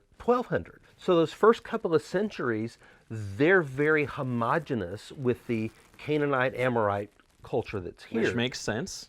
They're learning from how to make pottery. Well, one of the reasons I appreciate coming to a place like this and looking at this and learning about it is because, quite frankly, I don't know that much about pottery.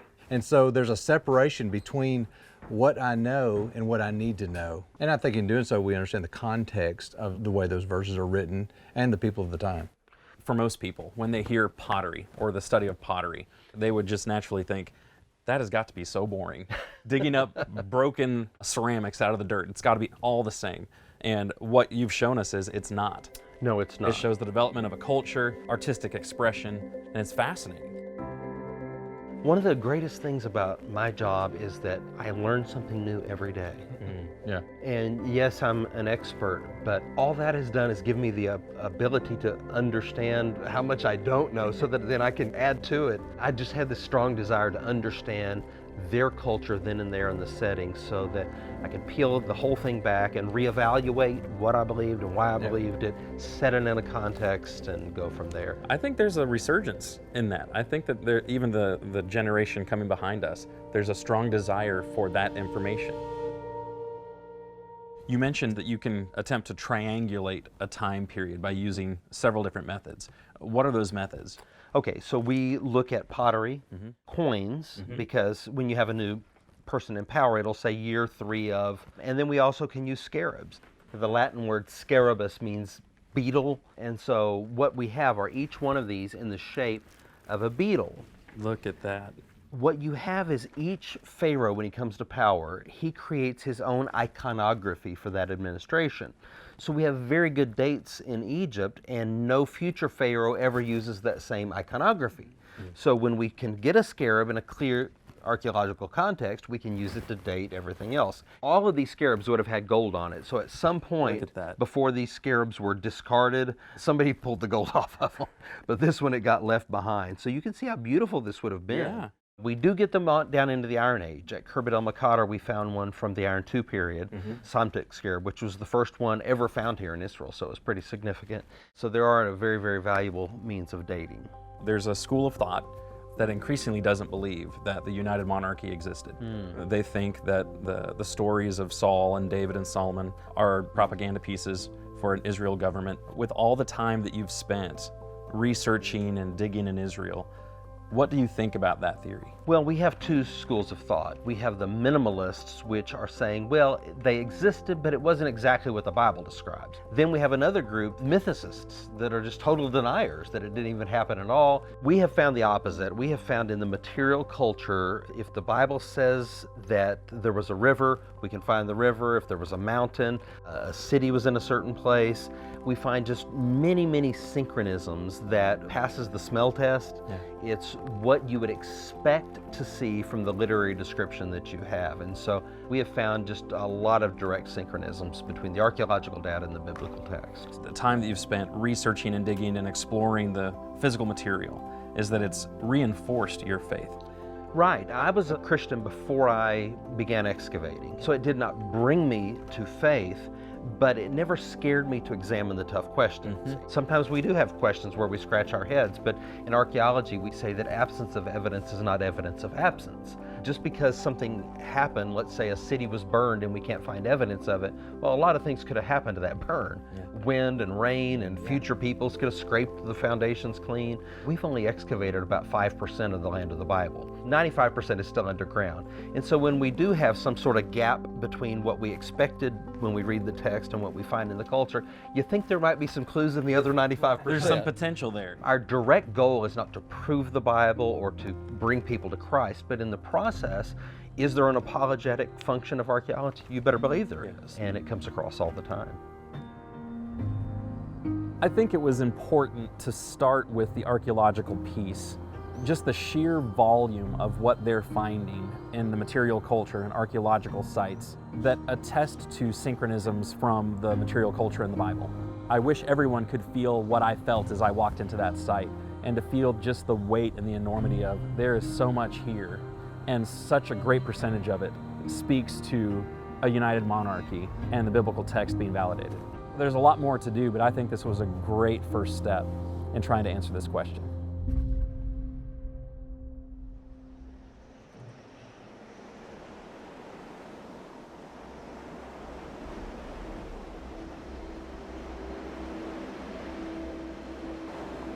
I think it's important to talk about Israel's enemies, especially the Philistines. They're mentioned all through 1 and 2 Samuel. Israel's enemies play a key role in the nation demanding a king. They wanted a ruler that would go out and fight their battles for them like the other nations had. That is a part of the catalyst for them prompting Samuel to go to the Lord and find somebody for them.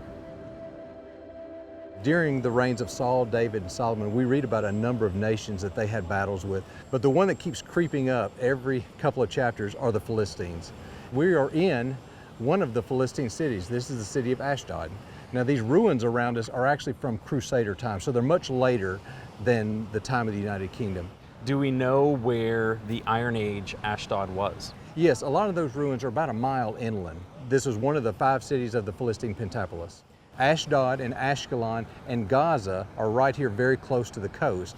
Gath and Ekron are about 8 or 9 miles inland on the eastern side of the coastal plain. As we read through the book of 1 Samuel, the really first interaction we have with them comes with a battle between the Israelites and the Philistines a few miles north of here. The Israelites lost the first battle, and so they thought they would take their good luck charm as the Ark of the Covenant into battle with them. Well, unfortunately, the Philistines captured the Ark and brought it to the city of Ashdod. Now that did not go well for them. It didn't. When the Ark of the Covenant, the Lord's mercy seat, is brought into Dagon's temple, and when the Philistines come in the next day, Dagon, this stone statue, is on its face in front of the Ark of the Covenant. And so you have their idol in a position of worship and adoration in front of God's mercy seat. And they prop him back up and don't make a whole lot about it until the next day when he's down again, but his head has been removed and his hands have been removed and they're lying on the threshold of his temple. God has humiliated, he has defeated what these people are worshiping. Once the citizens of Ashdod got tired of that, they sent the Ark of the Covenant over to Gath, and then it stayed there for a little while, and they sent it to Ekron. And at that point, the Philistines made the decision, we need to send this back to the Israelites, and they sent it up the Sorek Valley. It is so gorgeous right here. Just beyond here as you move east, it's still very fertile. Why would the Philistines want to continue heading east into the Jordan Rift Valley? Well, like any nation of that time, they want to expand their borders and they want to control more people. And of course, if they were able to conquer the Israelites, they would use them as slaves for their own good. Not only do we know where a lot of the major events took place on the Isreal side of things, but even their enemies, they're historically grounded and rooted. We know where their locations were. The best way to understand the full relationship between the Philistines and the Israelites is to not only know the people, but also know the geography. And probably the best way to do that is to get above it.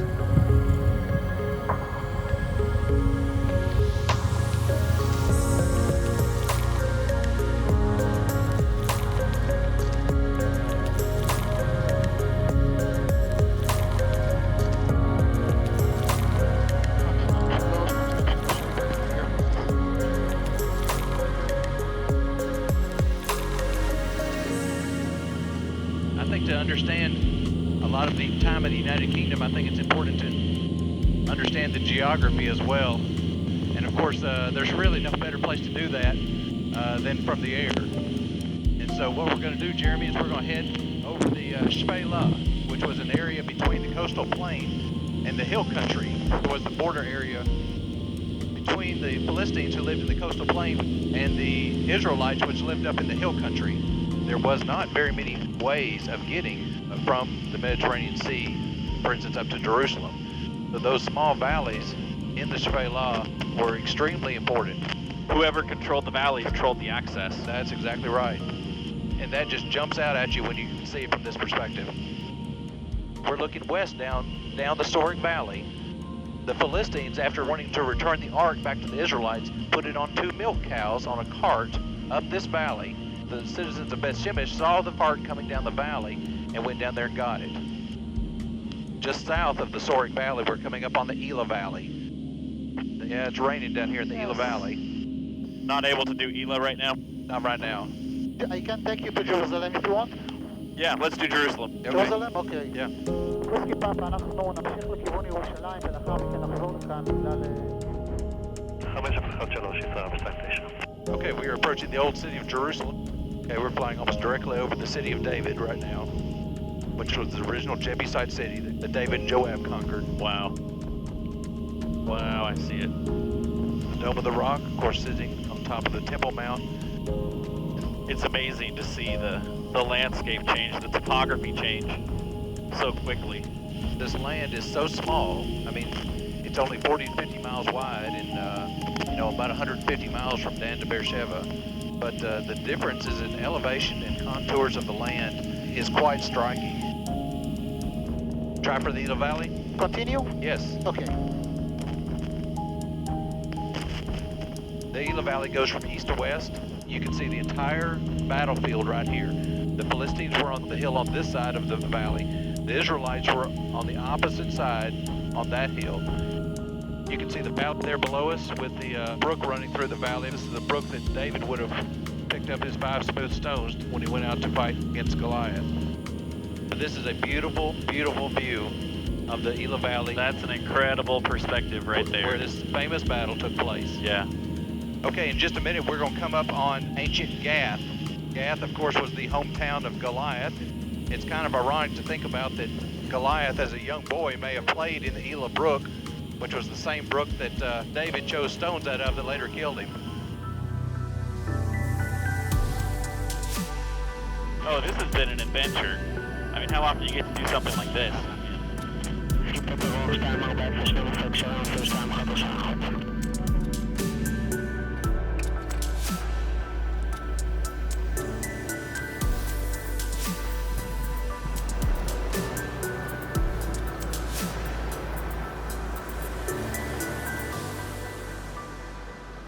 It was so helpful to meet Scott and to go to an actual archaeological dig and see how the archaeological process works. Then to go to the IAA warehouse and seeing everything they've got there. I loved how organized that place was. There's just so much there that I think speaks to the period of the judges leading up to the United Kingdom.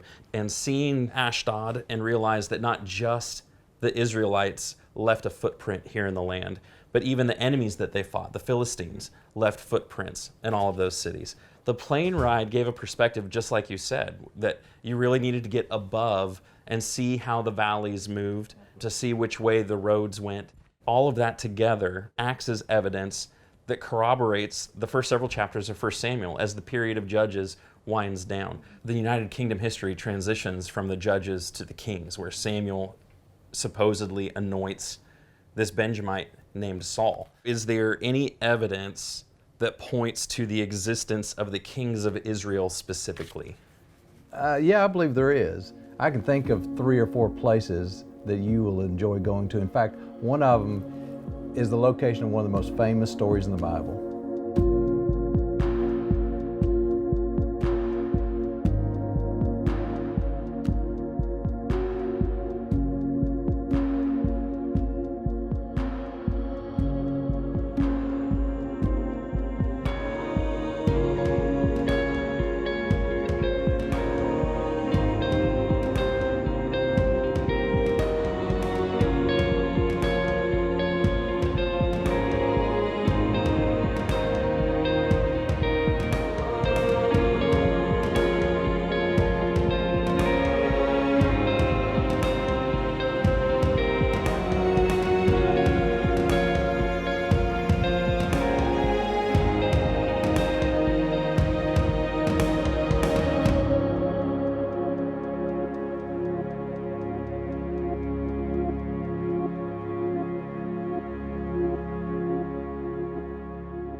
For Israel, Gilgal became a significant location, but it's not something that we know exactly where it is. We know that it was northeast of Jericho somewhere, probably 3 to 5 miles. There was another Gilgal that was especially associated with Elijah and Elisha that probably was not this same location. It was probably up in the hill country.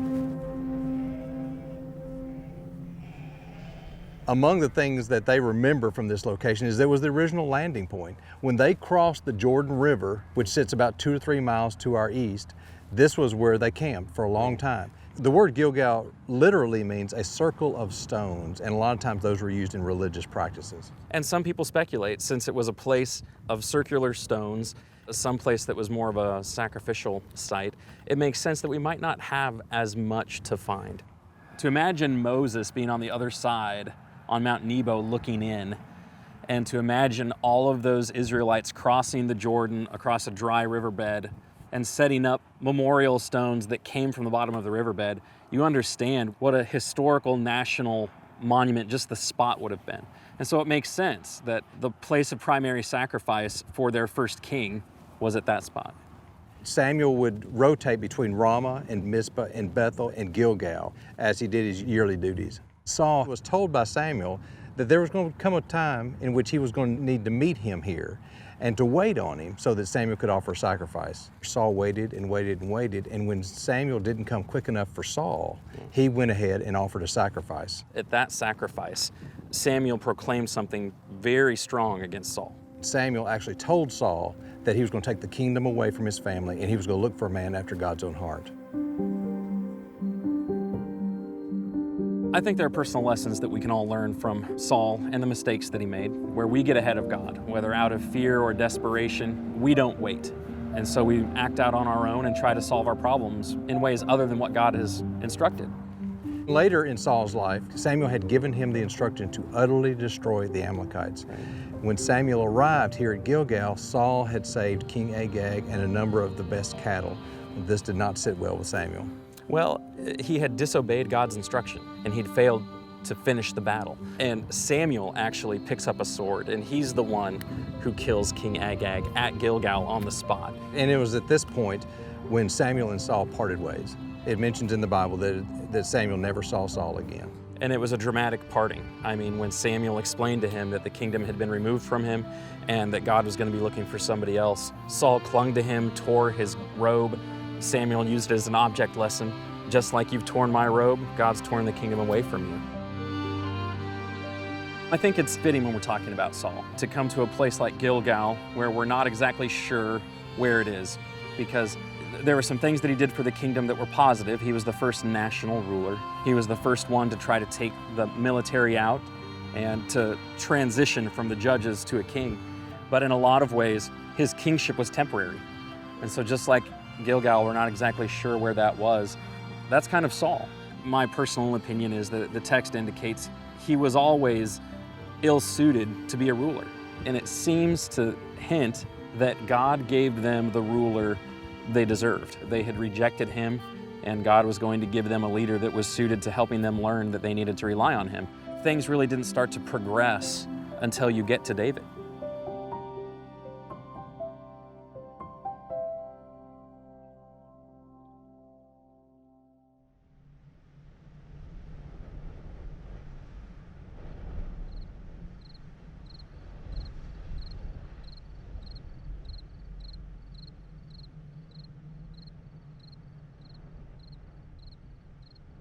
After God rejected Saul at Gilgal, God sent Samuel to anoint somebody else, a man after his own heart. And he sent him to the home of Jesse the Bethlehemite, so someone that lived in Bethlehem. Samuel was afraid that Saul would hunt him down when he found out that he was going to anoint another king.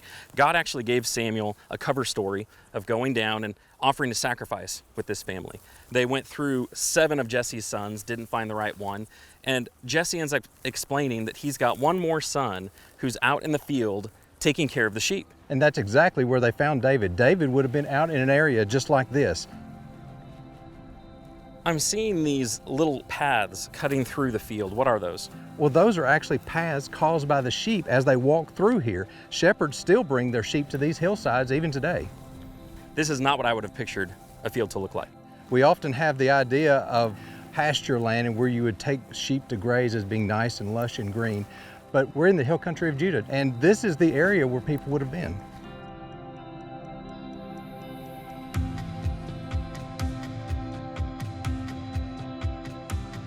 I don't think it's an overstatement to talk about how formative David's time was as a shepherd as a young man. You know, he references the lessons he learned taking care of his sheep and defending them when he's explaining to Saul, look, God took care of me fighting off a lion and a bear. He's going to take care of me as I go out and fight this Philistine.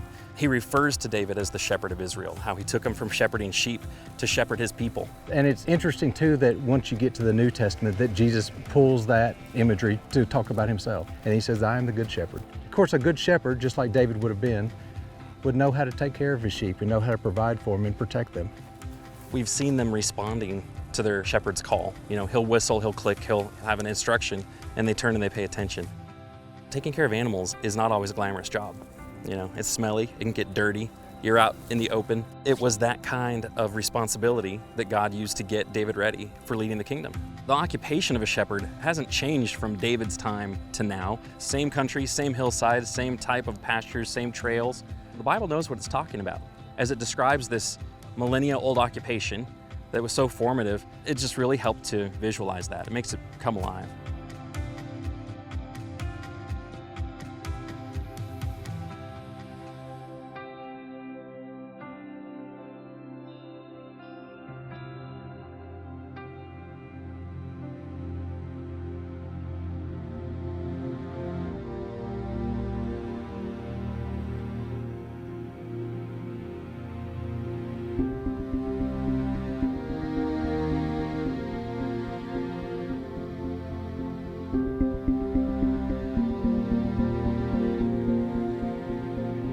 After Saul was rejected by God and Samuel, you try to imagine how much turmoil he must have felt trying to figure out when his time as king of Israel would be over.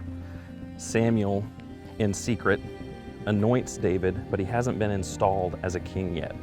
Saul is trying to fight these battles with the Philistines, wondering when he's going to be replaced. And that brings us to one of the most famous stories in all of the Old Testament, as we walk beside a brook in the Valley of Elah.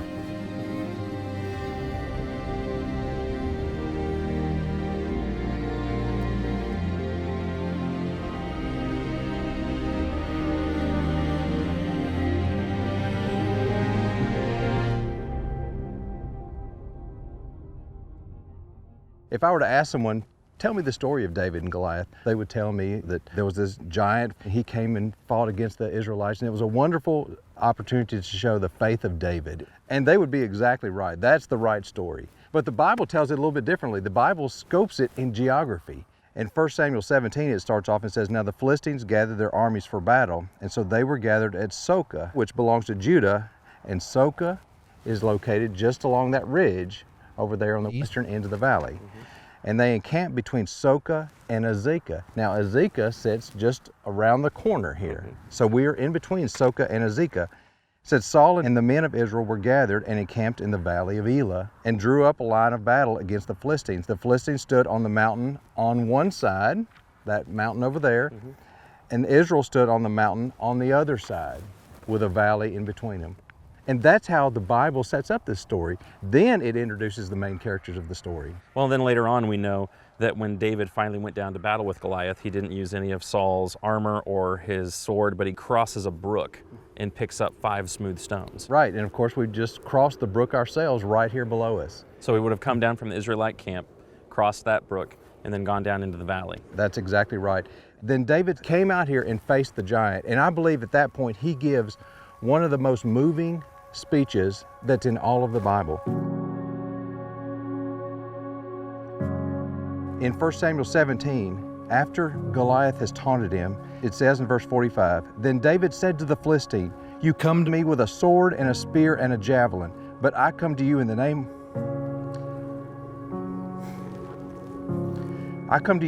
of the Lord of hosts, the God of the armies of Israel, whom you have defied. This day the Lord will deliver you into my hand, and I will strike you down and cut off your head. I will give the dead bodies of the host of the Philistines this day to the birds of the air and to the beasts of the earth, that all the earth may know that there is a God in Israel, that all this assembly may know that the Lord saves not with sword and spear, for the battle is the Lord's, and he will give you into our hand.'" Such a beautiful speech, and of course we know that as soon as he finished that, he took one of those stones, put it in his sling, and killed Goliath. It's obvious reading that and sharing that is a very emotional thing. Does it hit you more to read that here in the valley? There's something about coming to this exact location and rereading it again. When I read this passage, I often think about my own life. And there are times in my life I wish I had the faith to stand up to things that trouble me and things that taunt me in life. It's obvious that David was able to face this person who was much bigger than him, but he knew where his faith was, and he knew, based on past experiences with God, that he was going to be the victor here, as with anybody if God's on their side. I think everybody who reads the story of David and Goliath feels that way. that there are moments where we wish we had demonstrated the faith of David in overcoming obstacles and trusting in God, not just having faith in general, but trusting that God would deliver us and that He would respond. And in the development of the context of 1 Samuel and the United Kingdom, you've got this incredible transition happening between Saul and David. You have the king who's giving his garments, his armor, to somebody else. You've got David who ends up using a shepherd's sling as his weapon of choice, but it was Saul's tribe, the Benjamites, that were renowned for their accuracy with a sling. So David's using Saul's tribe's weapon to take down this giant. It should have been Saul down there, but he didn't do it. The writer of 1 Samuel is establishing David as Saul's replacement. He's the next anointed, he's the next king. And to be here, it's not just another story, it's not just another myth. It fits the geography of the land, and he puts so much attention and detail into that to help us establish that. Every culture lionizes its heroes. They glorify and exaggerate facts. It's easy to think, and I know that there are skeptics who do. They read the David and Goliath story and think, well, that's just so made up. But with what Barry pointed out, it's so rooted in accurate geography, even subtle details in this quest for, was this real? Did it actually happen? It fits the history of the period between the Philistines and the Israelites. The entire world is familiar with the David and Goliath story. From a literary perspective, it's powerful because in David's speech, he emphasizes, he already knows that people are going to hear about the next couple of minutes for the rest of history. And he wants them to understand something about God from it, not something about him. The reason that Goliath went down was because God helped David do that. And the God of Israel, the Yahweh of Israel, was the true and living God. Walking around here in the valley is a really neat way to experience it. But there's also other vantage points as well. I want to take you to a hillside where the Israelites were encamped. There's a site up there called Kirbet Kiapa. They've done some recent excavation work there from the time of David. And I think from there we can get a much better visual image of the entire area, although it's a little bit more difficult to get to.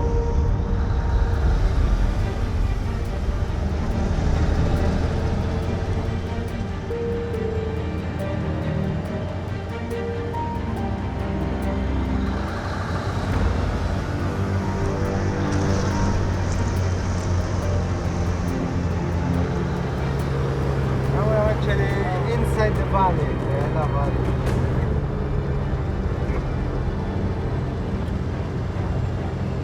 Imagine the fight and the people sitting up there and watch. Right. In a minute, we're gonna climb to Kayafa. It's the time of David. Is that the road we're going up?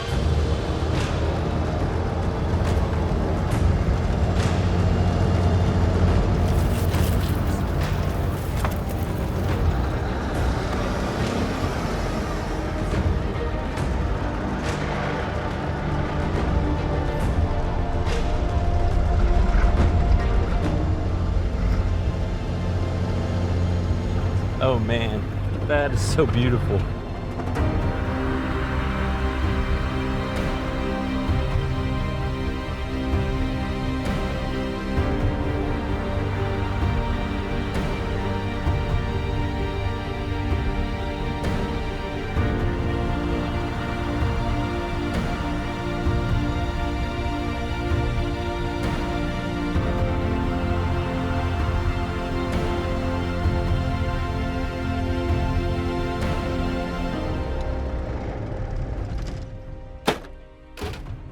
One of the reasons why we wanted to come up here was to see this beautiful view of the Ela Valley. The Philistines, of course, would have been on that side, the Israelites on this side, and you can see how the whole battle would have happened right here in front of you.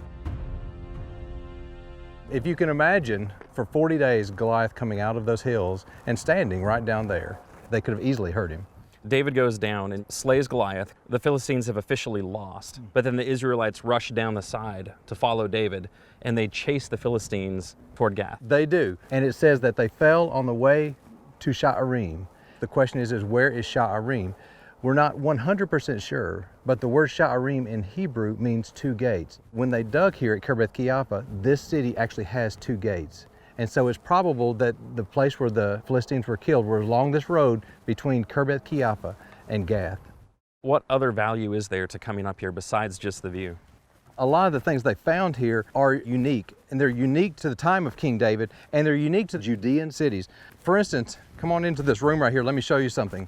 All of these cities had casemate walls, and what you have here are a double set of walls that surround the entire part of the city, but you'll see this gap here in the middle. Well, this gap could be used as an extra room or a storage room. However, in the event that they were attacked, they could fill this with even personal items, but debris and everything, and that would give a huge, thick wall to protect them. So what you're saying is this type of wall, built during David's reign, there are so many things they found here that are dated to that period in the Iron Age, that this is evidence that David was a ruler of more than just a tribal area, that he was a monarch. It wasn't just that he was ruling from Jerusalem. There are cities, walled cities, fortified cities, outside of where he was living. That's exactly like what we read in the Bible.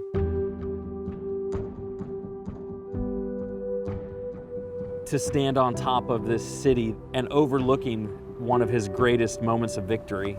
There was a wheat field and there was a vineyard, there was an olive grove.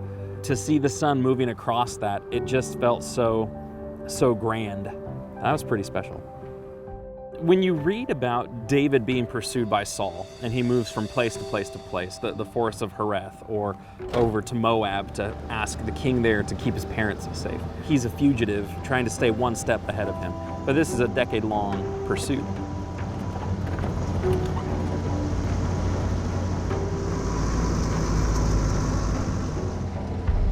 There's a lot that happens in between David killing Goliath and him hiding out in a cave. Saul sent soldiers after him a couple different times. He fled to the priests at Nob. He hid out in Gath, Goliath's hometown, and eventually he goes to the cave of Adullam. If he were to go from Gath to the cave of Adullam, which is what he did, he would have had to walk through the Valley of Elah. I wonder what went through his mind. I mean, just prior to this, that was the location where he had been praised because of what he did, and now he's on the run. The caves of Adullam sit in a fairly remote part of the country. I think that's probably one of the reasons why he came out here. He knew that he would be at least temporarily secluded from King Saul and his men that were chasing him.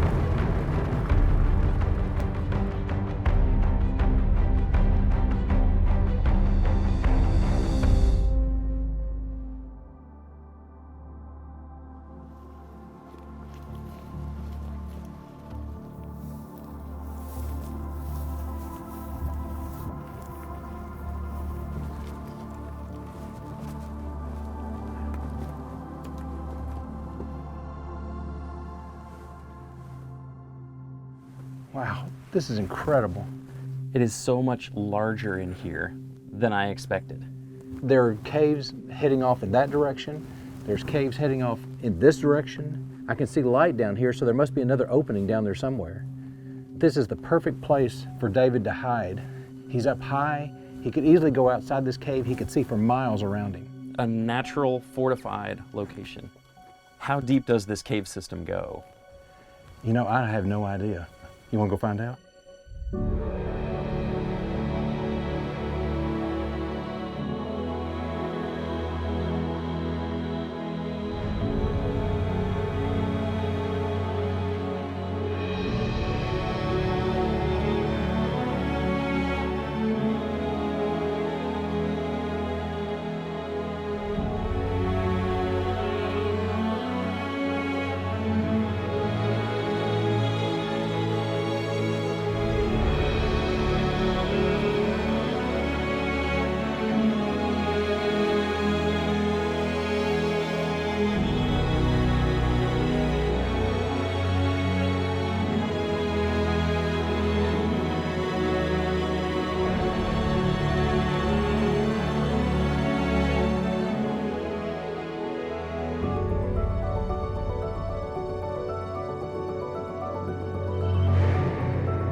it looks like the walls have been built up and reinforced. Right, they may have been filled in. This may have been more open during the time of David. Oh, surely to fit all those people. That's right. David's time here at the Cave of Adullam was very short. And only a couple of verses in 1 Samuel 22 that mention that. Even though it's mentioned so briefly, obviously it makes sense why he came here. Look at how much this opens up in here. This is huge.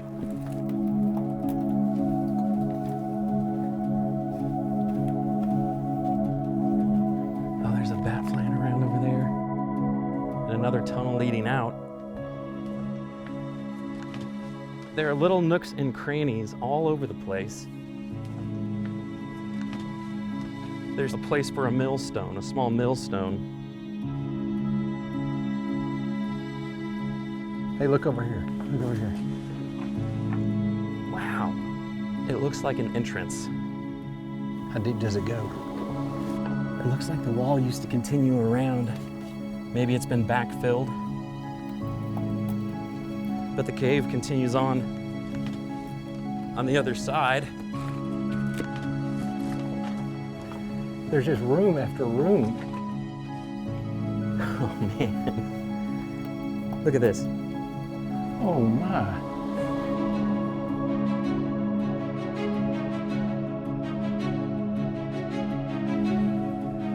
It was surreal to think about this being the spot where David hid out and to wonder which of these entrances was the one that he used every day. Which of these places was the place where he slept? And to think about this cavern being filled up with the people that had come to him, with the soldiers, his mighty men. Could 400 people really have met up with David and hid out here? Once you got into the cave system, it could easily house as many people as the text says that came and united with David here. It felt like we had gone through a time warp back to that day, and you might see David walking around at any moment.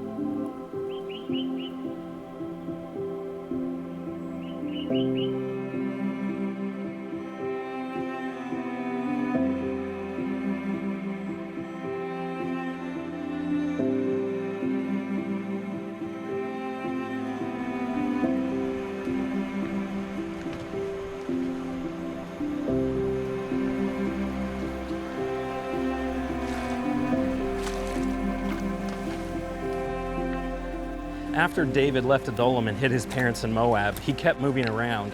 That's right. We are on the edge of the Judean wilderness. This part of the country only gets about 4 to 5 inches of rain per year. So it had been very important for David and his men to find water, which is why they came here to the streams of En-Gedi. I would never imagine being in a place so arid as the Judean wilderness and then seeing a waterfall with a stream like this gurgling through. It's a beautiful place, and of course you can see even here in the middle of the summer, water still comes through here.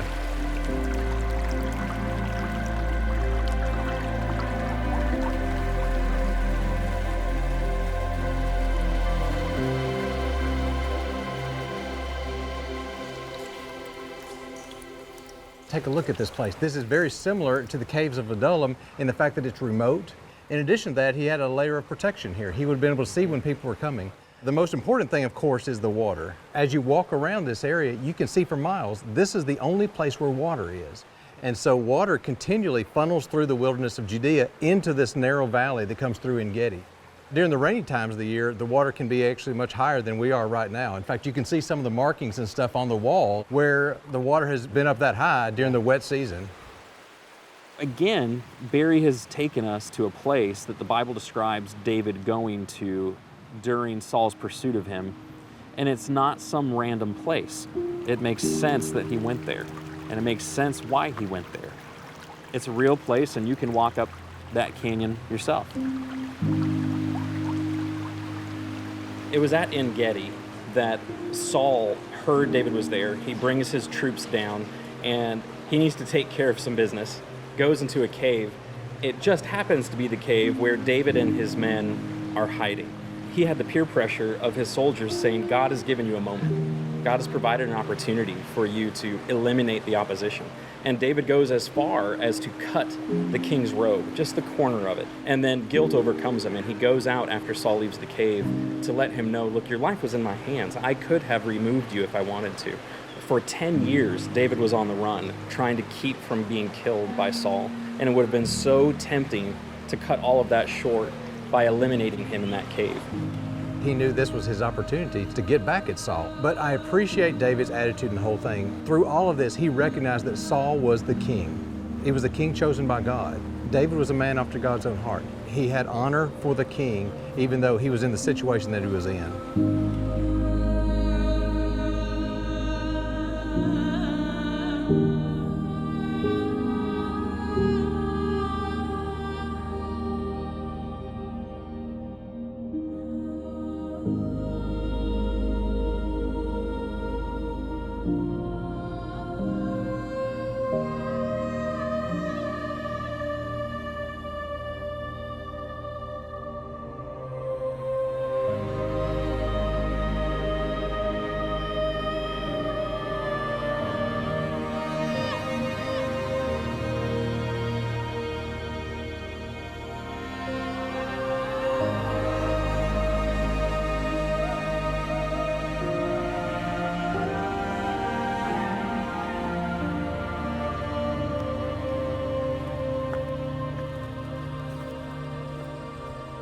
Reading through 1 Samuel, you start to see some really strong contrasts between who God allowed to be king first with who he rose up to be king second.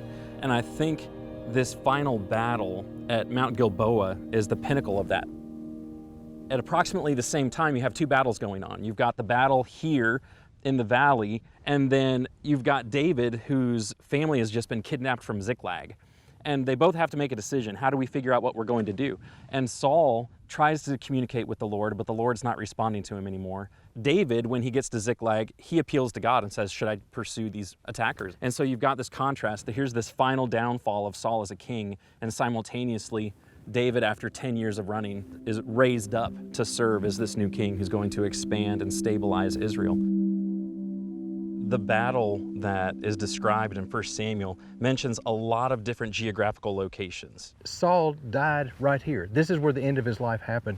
And one of the things I love about the Bible is the geographical accuracy. And you can actually see that here. It mentions at the end of 1 Samuel, the Philistines were encamped at Shunem, which sits at the base of the hill of Moreh across the valley. The Israelites were encamped over here on Gilboa. And the night before, Saul wanted to talk to a medium over in Endor. Endor is just on the eastern side of the hill of Moreh. If you think about that, he went over there at night in disguise, but he had to go around the Philistine army just to get there. To look down on the valley and have the battle drawn out. This is where people moved, and this is where Saul went at night and snuck around the army and then came back around. You can sense his desperation. What king would do that? The king is the high target in any battle, but he's willing to risk himself at night before the battle starts to try to get someone to tell him what's going to happen, even though Samuel's already told him. The battle ensued, and that battle took place somewhere between here and the hill of Moreh. Saul is moving back this way. So as the Philistines are defeating the Israelites are retreating, or maybe trying to get to high ground, coming and moving up Mount Gilboa. Saul takes an arrow, and then he falls on his sword, and then an Amalekite is coming along. Saul asks him to kill him before the Philistines find him, and that's how he dies. And so it all just continues moving this way. Then his body, as well as the body of his 3 sons, were taken to Bethshan, and those bodies were hung on the wall of Bethshan. It was an Israelite city, but it was occupied by the Philistines. They had worked their way that far into the valley. And the citizens of Jabesh-Gilead found out about it, and they came from Jabesh-Gilead, which is about 30 miles in that direction, took the bodies down, took them over to Jabesh, burned the bodies, and then buried the bones. I think the author of 1 Samuel and relating the history of the death of Saul really wants us to feel the tragedy of what had happened. You know, Saul was selected in a moment of rebellion on the part of Israel. They were rejecting the judges, they were rejecting Samuel as a prophet, and they wanted a king to fight their battles. They wanted a king like the other nations. And so God gave them what they wanted, not necessarily what they needed. From the get-go, Saul was pretty unimpressive. To see him just so tragically fail and fall here, it's chilling to sit in this spot and to think about that. When we talk about geography and all of the places in the biblical narrative, that seems to fit and to back up what the story says. Coming to these places and seeing where they are and seeing the movement, all of that reinforces the reliability of the text. After David got the news of Saul dying on Mount Gilboa, he ends up being installed as king. He's been chased for over a decade, and so there's a part of him that's probably elated that finally he's getting to do what God set him apart to do. They're setting up some permanent roots, but at the same time, it came at a terrible cost. His father-in-law, the Lord's first anointed, and his best friend, Jonathan, have lost their life. You see that heartbreak when you read his beautiful song, mourning the loss of the Lord's anointed. You see that conflict in him just before he moves to Hebron.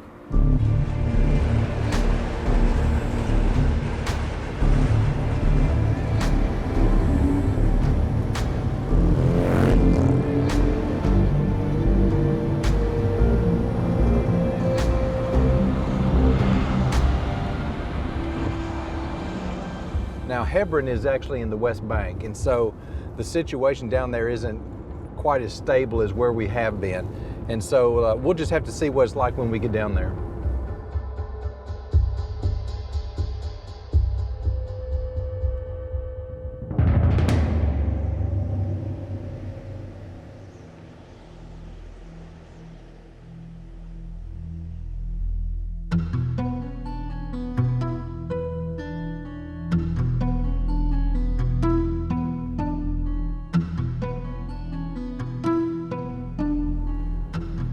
Just pull right over here. There are two people that are just indispensable to us traveling over here. One of them is our driver, Fauzi, who's just spectacular. And the second is Gus, our guide. And they jumped out and spoke to some of the kids in the yard in the front of the house, and they said, yeah, you can come use our side yard. And so we went around trying to get our perspective, and while he's doing that, the wife of the family sent Fauzi out with a platter to serve us hot tea.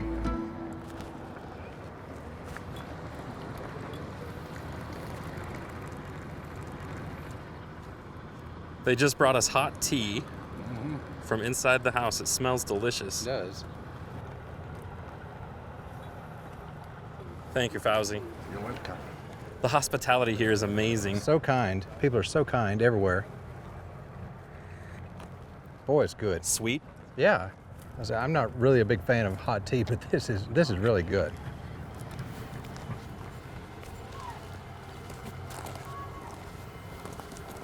On the way here, we talked to our guide and our driver. Both of them advised us against going into Hebron, and that's fine. Yeah. I mean, we can see the city of Hebron from this standpoint. You can see it up there on the hill. It's over 200,000 people. It's one of the largest cities in the West Bank.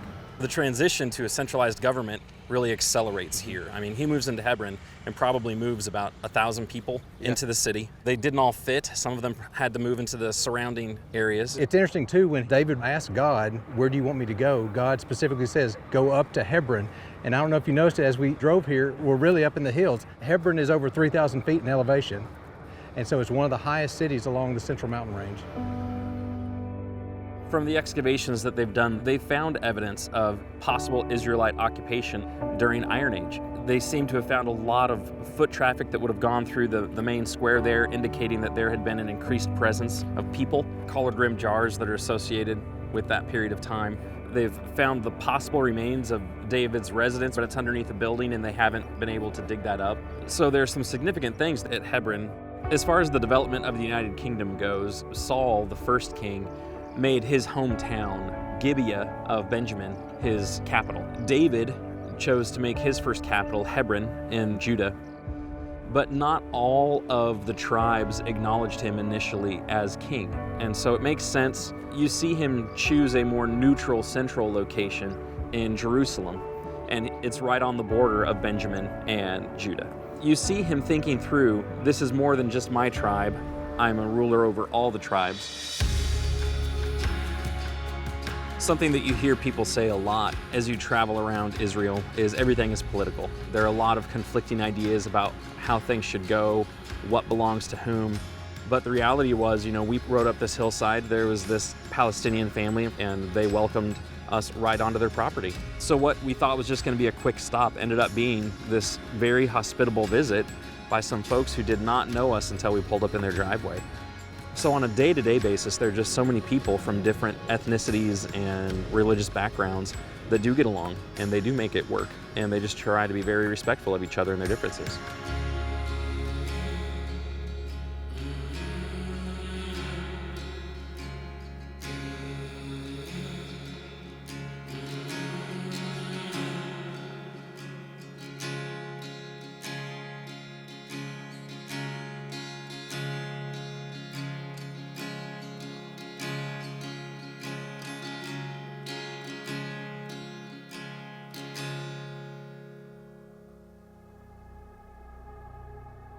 Seeing both En-Gedi and the Caves of Adullam, you get the sense that David selected his hiding places from Saul very intentionally. They gave him some type of advantage or provided some type of very needed resource in each place. And the view from Adullam was just incredible. That's right, and both places are so remote, that gave him kind of a strategic advantage as well. And then being on Mount Gilboa, the text is very specific about Saul's movement that night. To stand on the top of the mountain and have you point out the exact same places, you could see them all from that one spot, and to know that that was the spot where the Bible describes him dying. The accuracy of the Bible in a lot of stories, and especially that one, is so important. And then to go to Hebron, where after David gets the news of Saul's death, after all this time of waiting, he finally becomes king and establishes his government there, and to realize everything that's been found there. They believe that there's evidence of a central government beginning there and just so many people thriving. That fits David in his first 7.5 years as king. So much of the text is devoted to David. There's so much more that describes his reign. Surely there's more. There's more evidence out there for David. Well, there is. In fact, we know that David eventually moves his capital from Hebron to Jerusalem. Now, once we get to Jerusalem, there'll be a number of things inside the city I think you'll really enjoy. In fact, the story of how David conquered the city is really, really interesting.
I'm Craig. And I'm Stu, and we're the founders of Appian Media. We really hope that you've enjoyed the content that you've just seen.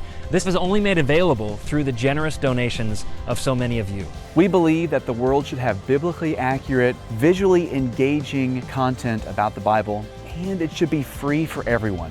We would encourage you to visit the membership page of appianmedia.org and consider becoming a reoccurring member. Everything that you donate to Appian Media is tax deductible. However you decide to donate, we really appreciate your support.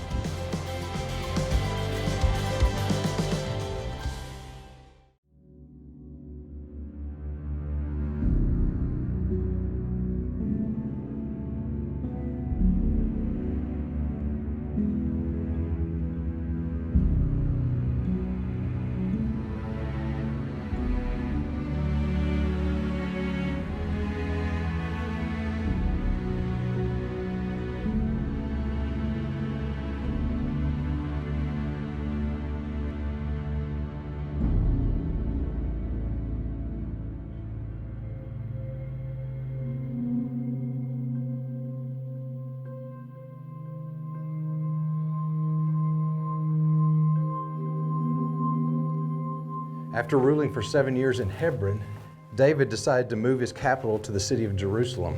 The problem was that the Jebusites were here, and so he needed a way to enter the city and capture it.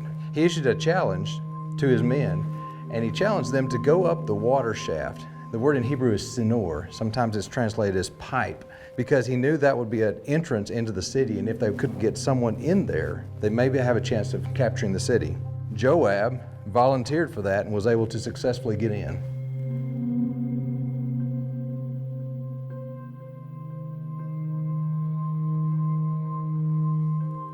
For a long time, we didn't understand exactly what that meant in the Bible. But in 1867, a British explorer by the name of Charles Warren came to this land looking for different biblical archaeological sites.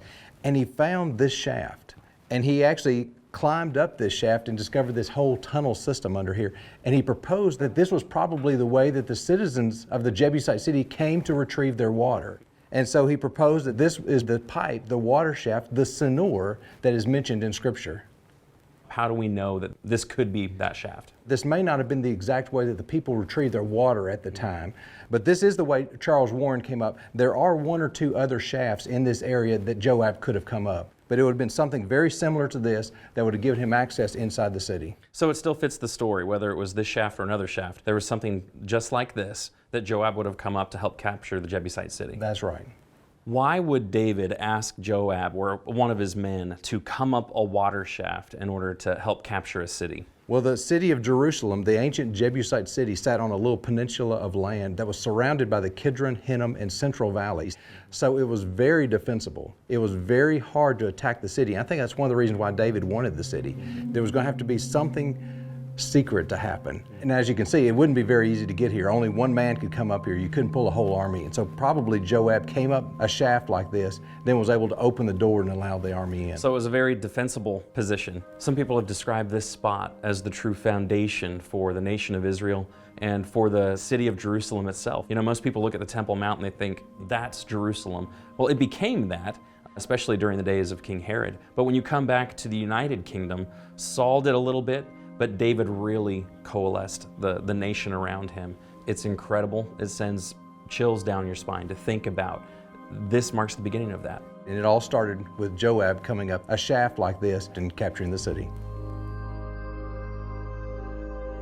I don't think you can overstate the importance of going down to Warren's shaft or even the discovery of it. There are so many battles and so many cities that are conquered in Canaan by the Israelites. But to have one that's so uniquely conquered, where you climb up through a water shaft, you know, archaeology plays such an important role in helping us understand how legitimate the biblical text is and how accurate the biblical text is. In this spot, from the Gihon Spring, there was water that the city accessed through these tunnels. To have that detail and then to have a place like that found that fits the description is just invaluable.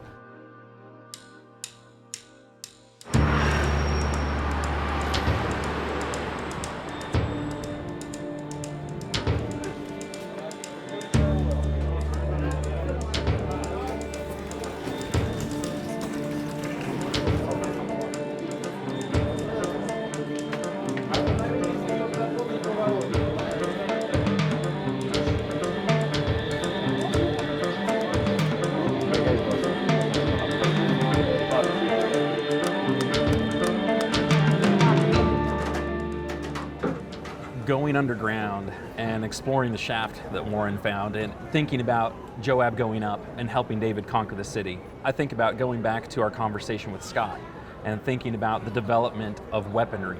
In 1 Samuel, the text specifies that the Philistines kept the Israelites from working with metals, that there was no blacksmith in Israel. And if they even wanted to sharpen their farm implements, they had to go to the Philistines to get that done. That makes sense with the rest of what we read in 1 Samuel, where it really emphasizes the weapons that Goliath uses, or the shortage of weaponry. At one point, only Saul and Jonathan are the ones with weapons. You can see the development of arrow tips, spearheads, things that are coming out of that layer of archaeology. Scott put forward the possibility that during David's time where he was hiding out with the Philistines, he actually figured out or discovered that technology and brought it with him. And you start to see that become more prolific during the time of the United Kingdom. Is there extra biblical evidence for the existence of David and his kingdom, evidence outside of the biblical text? Well, honestly, there's not a lot. However, in 1993 and 94, a couple of archaeologists who were digging up at Tel Dan found 3 pieces of stone that when they put it together, it seems to have been written by King Hazael from Aram. And he's describing a battle in which he has defeated the kings of Israel and Judah. However, he doesn't refer to Judah as Judah. He refers to it as the house of David. Now, when do they date this? About 150 to 200 years after King David lived. So the value of this is that there's a foreign king who has defeated the southern kingdom of Judah centuries after David actually lived, but he still refers to the kingdom as the house of David. That would be evidence that David was more than just a city leader or a tribal leader, that he had authority over a much larger area. From his vantage point, he sees the whole kingdom of Judah as being David's family. And he has no reason to try to substantiate whether David existed or not. Right. He's just stating what he knows to be true. That's exactly right. That kingdom was referred to by the house of David. I think it'd be beneficial for us to return to the city of David. Just within the last couple of decades, they've done some great archaeological work there, and they think they've uncovered part of King David's palace.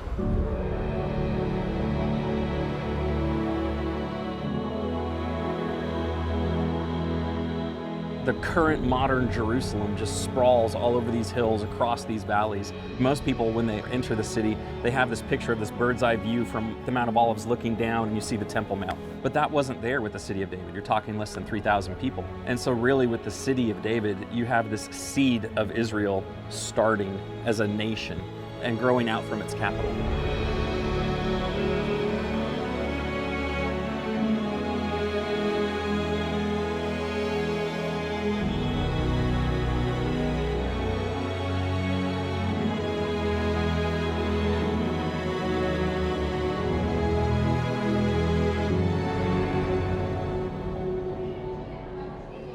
We are in the city of David, the true location of the ancient biblical Jerusalem. And you can see around us the tourists coming, just exploring again this amazing active place. It's a very active place. We are standing in the palace area. Up till 150 years ago, we didn't know where the city was. Everybody thought that the ancient biblical Jerusalem lies within the confines of the old city. It's only when Charles Warren, by accident, came and he discovered the place that he realized, but listen, this is the actual location of the ancient city. Archaeologically, how do you establish that this was the palace? How do we know that? We cannot say 100% that this is the palace. Right. This is how archaeology works. Right. Unless you find something that is written, David was here, right. You cannot say that. Right. Elat Mazar, she came and she said to us, guys, I think that this is the location of the palace of King David, and we need to dig down. And we said to her, but we did dig down. She said, you didn't dig deep enough. And we said to her, okay, we are willing to go, but you have to tell us why. And she said to us, 60 years ago, a woman named Kathleen Kenyon found a capital broken into in a landslide, and that capital, it's a Phoenician style. And Phoenicia is the modern day Lebanon. It dates back 3,000 years, and when I opened my Bible, she said, I read about a king, Hiram of Tyre, and he came and he helped David to build his house, Solomon to build his house, and to ultimately to build the house of God. The second thing is we found houses built into the walls of the ancient city dating back to the first temple period. And that means that we are very close to some kind of citadel here. Within those houses we found furniture, and that furniture dates back 3,000 years. The third reason is the city itself lies between two valleys. We have the Kidron Valley, you guys can see it on that side, and at the back of me another. Between these valleys we have the city situated. Very difficult to take the city. So difficult that the Jebusite king said, not going to happen. Elat Mazar, she said, on the north side it is level. It means that you're going to have to put something here to keep the city safe. Yeah. She came with her Bible in hand and kept reading it and referring to it and looking for reference points and kept finding those reference points as she dug. I think that's very important. If you want to find the Bible and what's written in the Bible, you have to go to the That's Bible, right? Well, I'm very grateful for her approach. So are we. Very grateful. What's going on currently around this site? Full-time excavations going on all the time. We started a project with the name Jerusalem Watch, and through that people can actually support the excavations here. You can become part of getting the buckets on the ground so that we can absolutely expose the complete blueprint of the city to the world.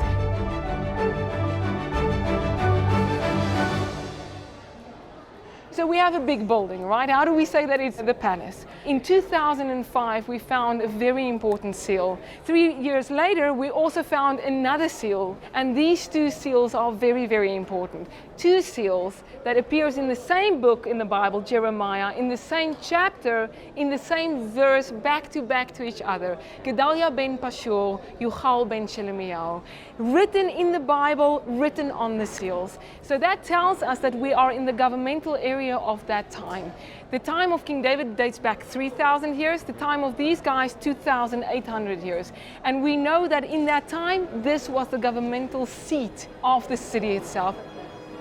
How does it make you feel to stand in a place like this where such an important point in Israel's history happens? This city brings the Bible to life 360 degrees. The city of David, Jerusalem itself, leads in the fact that there is unequivocal proof that there is a connection to the Bible.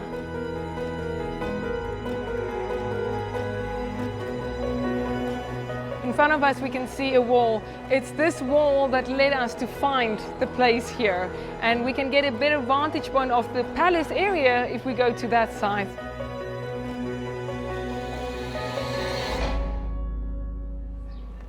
When you see the size of the walls, you can imagine how difficult that must have been for people to try to come and capture the city. And you understand why David would have sent Joab up through the water shaft to get inside. Correct. If you go down, this even go down more to the Kidron Valley over there. And that's why the city was so difficult to take.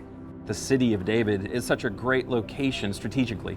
You have the military fortifications. He's up high, he's surrounded by mountains. And when you talk about Iron Age cities, they're developing the fortifications, they're developing the fortified cities. You're getting more cities with walls. They're becoming less and less nomadic as a people. You can see a house built into the wall itself. These houses that we found date back to the First Temple period. This house belonged to Achiel. We know that because it was written in pottery that we found. This man, Achiel, was a very important person in the government as well. Firstly, his house is very close to the palace. Secondly, you can see his garage where he parked his donkeys. You can see two pillars over there with holes inside the pillars, and that's where he fastened the donkeys. But more than that, we found an ancient toilet. And for people like me in those days, you had to run a little bit further than your house to do certain things. Achiel had a toilet. He had the luxury. He had the luxury of that inside his house. Seeing houses built into the wall itself, we are reminded of the story of David and Bathsheba, when it says when the time comes when kings go out and fight, the men has to be out of the city, they have to go and fight, and the women come outside. Bathsheba was taking a bath, and now we can see where he was standing and how this whole story played itself out. Talking about David and Bathsheba is a hard thing to do. When you contrast David with Saul, he's just so starkly different. He's so much closer to God. He's the one described as the man after God's own heart. And then you get this incident where he chooses to take another man's wife to the point that to cover it up, he's willing to send that man into battle and have everyone step back so that he dies. So he has a valid reason to marry this widow so that he can adopt his unborn child. You know, that just seems so out of character for David. But the truth is, it highlights that he was a real man and he made mistakes. In many ways, he's more relatable. He also repented of those things.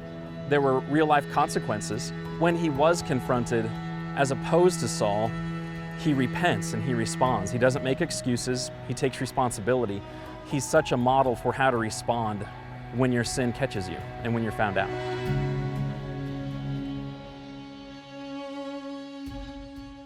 We are reminded of the story when Absalom was chasing his father, when he wanted the throne, when he wanted to rule. It says in the Bible that David had to come out with the whole party. He brought the ark out and then he sent it back. And they walked through the valley over there and he went up the Mount of Olives. If you look across from where we're standing in the village over there, in the bedrock you can see that there are tombs. We know that that was an ancient cemetery. So, what do we put together here? David writes in Psalm 23, even though I walk through the valley of the shadow of death, I will fear no evil, because your rod and your staff, they will protect me. We also spoke about the hills surrounding Jerusalem. Where we're standing, you can see how the hills surround Jerusalem, and that he wrote, as the hills surround Jerusalem, so God surrounds his people. To the people that question whether there really was a David or a Solomon, you're standing here and you're looking at where they lived, and you're looking at where the Bible says so many things took place with great specificity. It talks about the routes they took and the places they were, and it's easy to realize that's rooted in reality.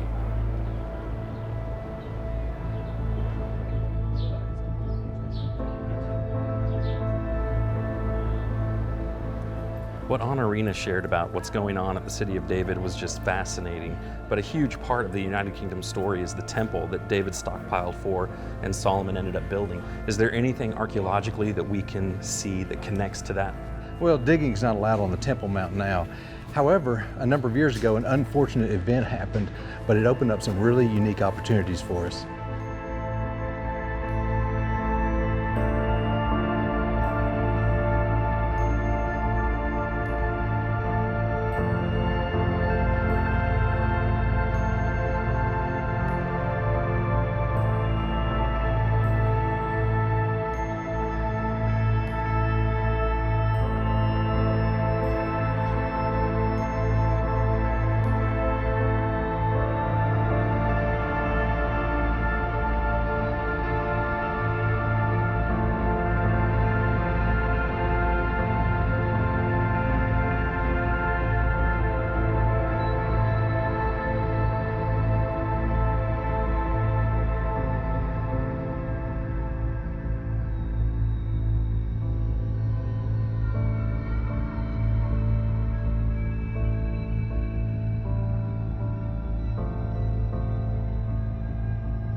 Once David and Bathsheba learned that Adonijah was trying to anoint himself king down in inRoads, they put Solomon on the king's donkey and brought him down to the Gihon spring. And what you're looking at below us is the Canaanite pool, dates back 3,800 years, 800 years prior to King David. And many archaeologists believe that this is where the water pooled up from the Gihon spring, and this is where Solomon was anointed king. If you listen, you can kind of hear the water still coming out of the Gihon spring as it travels down the tunnel. They believe that this pool was in use a long time for the Canaanites and the Jebusites before David made Jerusalem his capital. Because this has been in the same spot for 3,800 years, we're highly confident that this is the location of where King Solomon was anointed third king of Israel.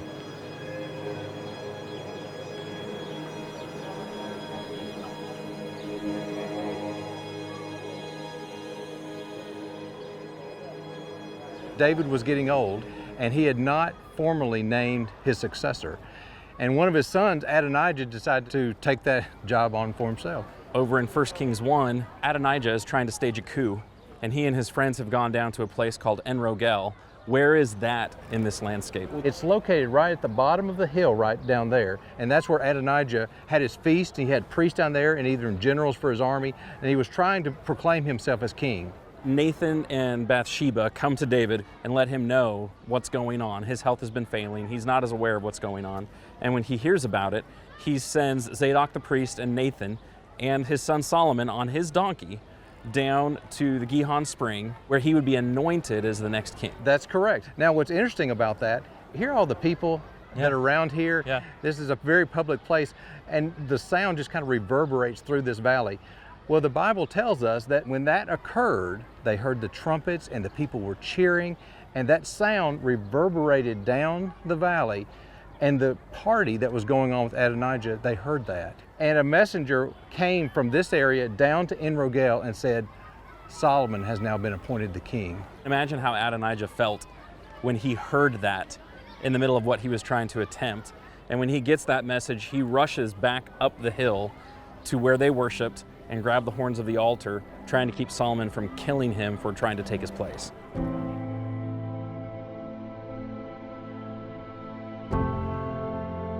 Saul was the first anointed king, and when it was finally time to anoint him publicly, he was found hiding in the luggage. He wasn't really fit and ready to do what God needed him to do. When David's anointed, that's done pretty privately, just with his family. And then he has to wait more than a decade before he's publicly anointed. And this is the first time in the monarchy where the kingship is being passed from father to son. Adonijah is trying to supplant that. You've got this attempted coup, and Solomon is anointed in a rush, but still it's public enough that everyone hears and knows that it's happened. And so even in the process of their anointings, it changes. Even though you go from Saul to David and David to Solomon, and you seem to increase, the nation grows, it expands, it's still not the king that they're looking for. They're imperfect men, and they make mistakes. And even though there's been a prophesied king that's going to come, they're still waiting to see that in the historical record. Once Solomon became king, he pushed the city up the hill so that he built the temple on the very top. So with these layers of history, you've got the original Jebusite city that David captured. He expands that city to the point where it becomes Mount Zion, the city of David. But then Solomon takes it to a whole new level, and the city grows to the point where he has to continue moving up toward Mount Moriah. That's right. He wanted to put the temple as high as he could in the city to give proper reverence to God. The splendor of Solomon's temple was world-renowned from biblical accounts. We don't have that temple remaining. That was destroyed millennia ago. King Herod built the second temple.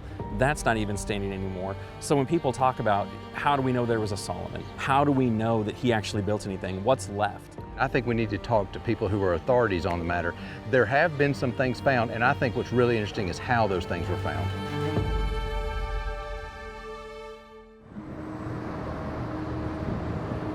Within recent years, there's a project that's been going on in Jerusalem in which they've been able to go through a lot of rubble that's been found underneath the Temple Mount. The lead archaeologist, Dr. Barkai, lives here in Jerusalem, and I think it'd be beneficial if we went and talked to him and see what we can learn from him.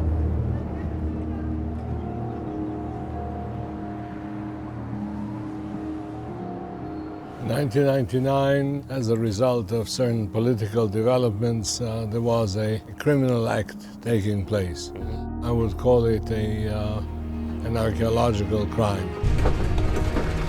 A gigantic pit was dug without any scholarly supervision in the southeastern part of Temple Mount under the excuse of an emergency exit. They removed approximately 400 truckloads of earth. That earth was dumped in the Kidron Valley. From there, we moved the soil here. This is the place where the first stage of sifting took place.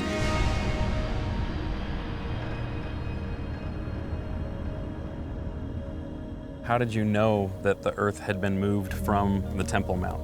We have eyewitnesses that followed the trucks and came there.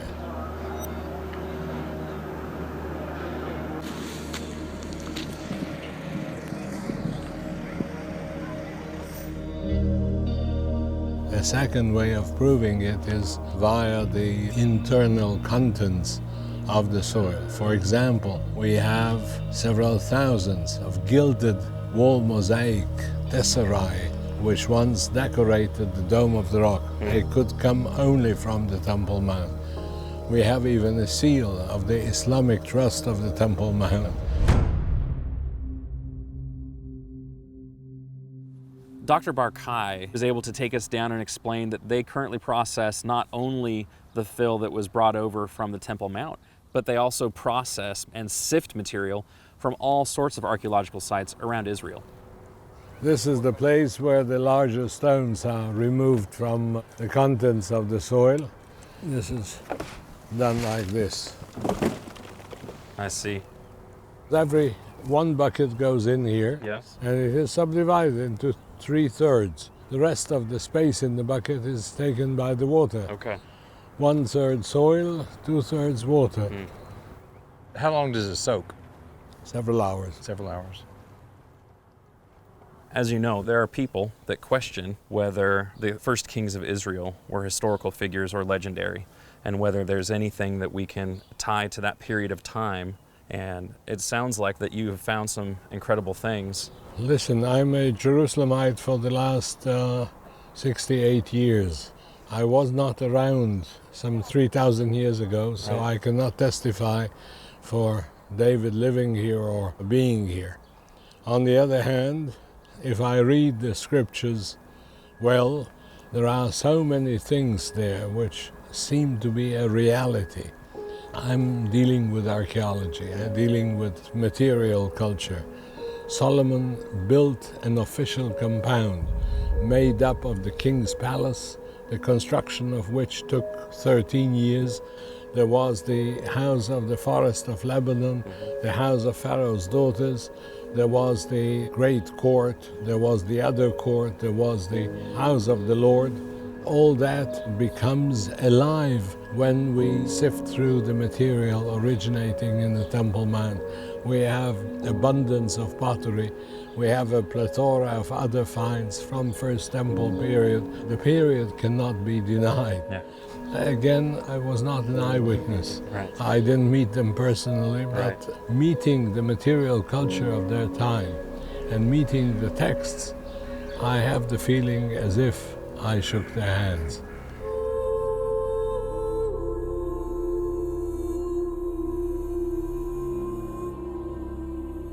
Temple Mount is the soul, heart, and spirit of the Jewish people. That is the place of traditionally the binding of Isaac by Abraham. That is the place purchased by David from the last Jebusite ruler of Jerusalem, Aravna. That is the place where David's son Solomon built the house of the Lord.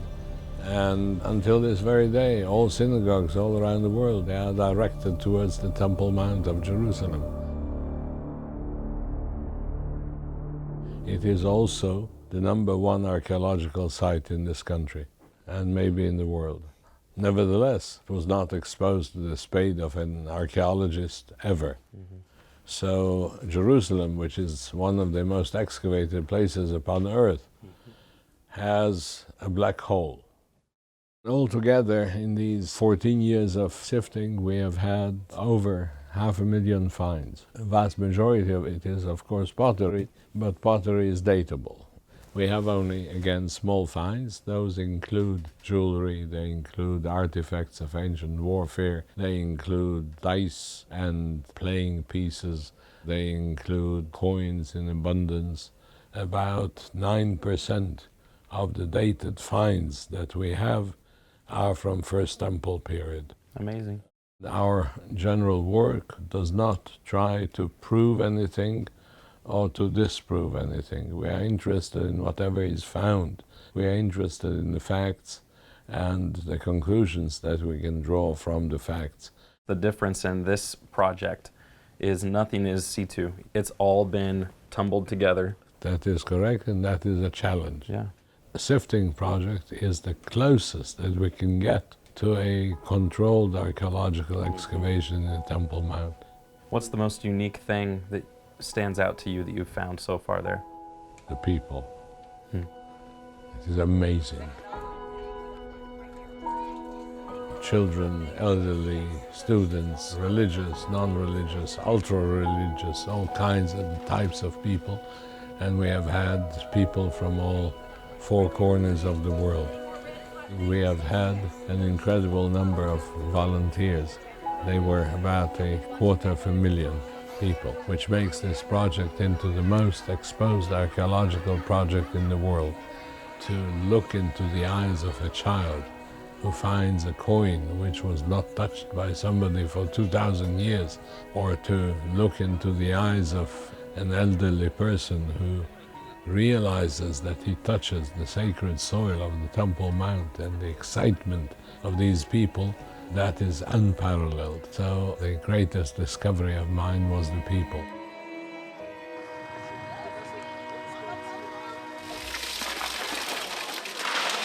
We're not able to go back and uncover Solomon's temple, and who knows if or when we'll be able to actually do any official archaeological work on the Temple Mount. But from that discarded dirt, the Temple Mount Sifting Project has been able to produce and discover some pretty impressive things. He was able to show us several pieces that dated back to David's time in a united kingdom.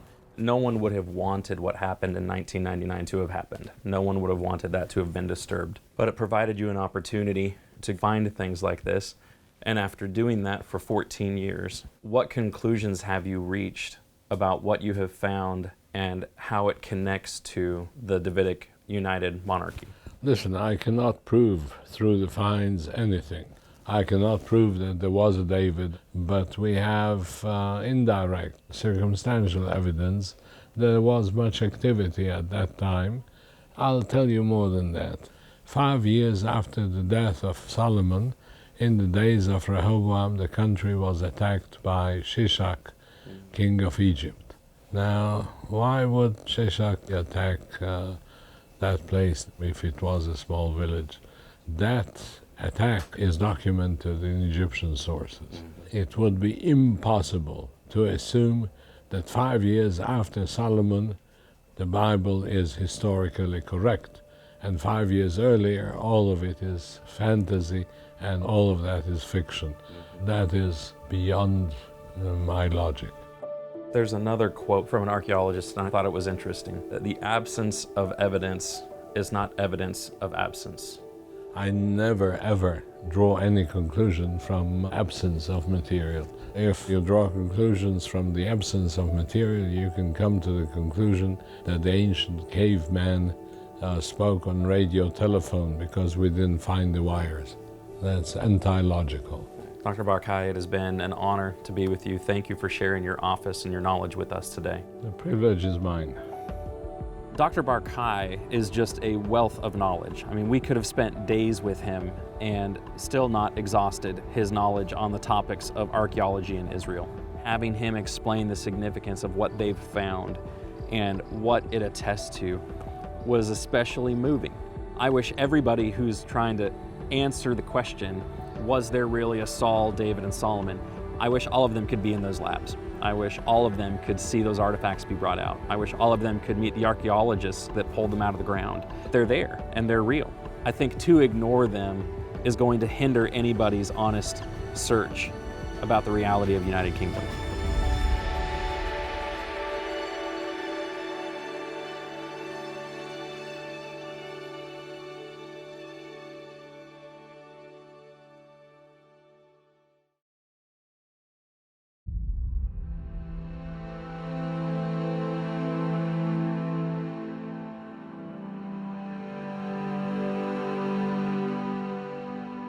One of the things that came out of that period of time was literature and songs, music.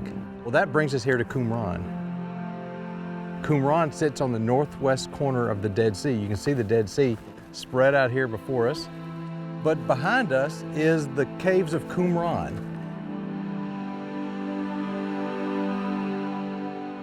You can see a couple of the caves here, and there are more caves around the corner and throughout these hills.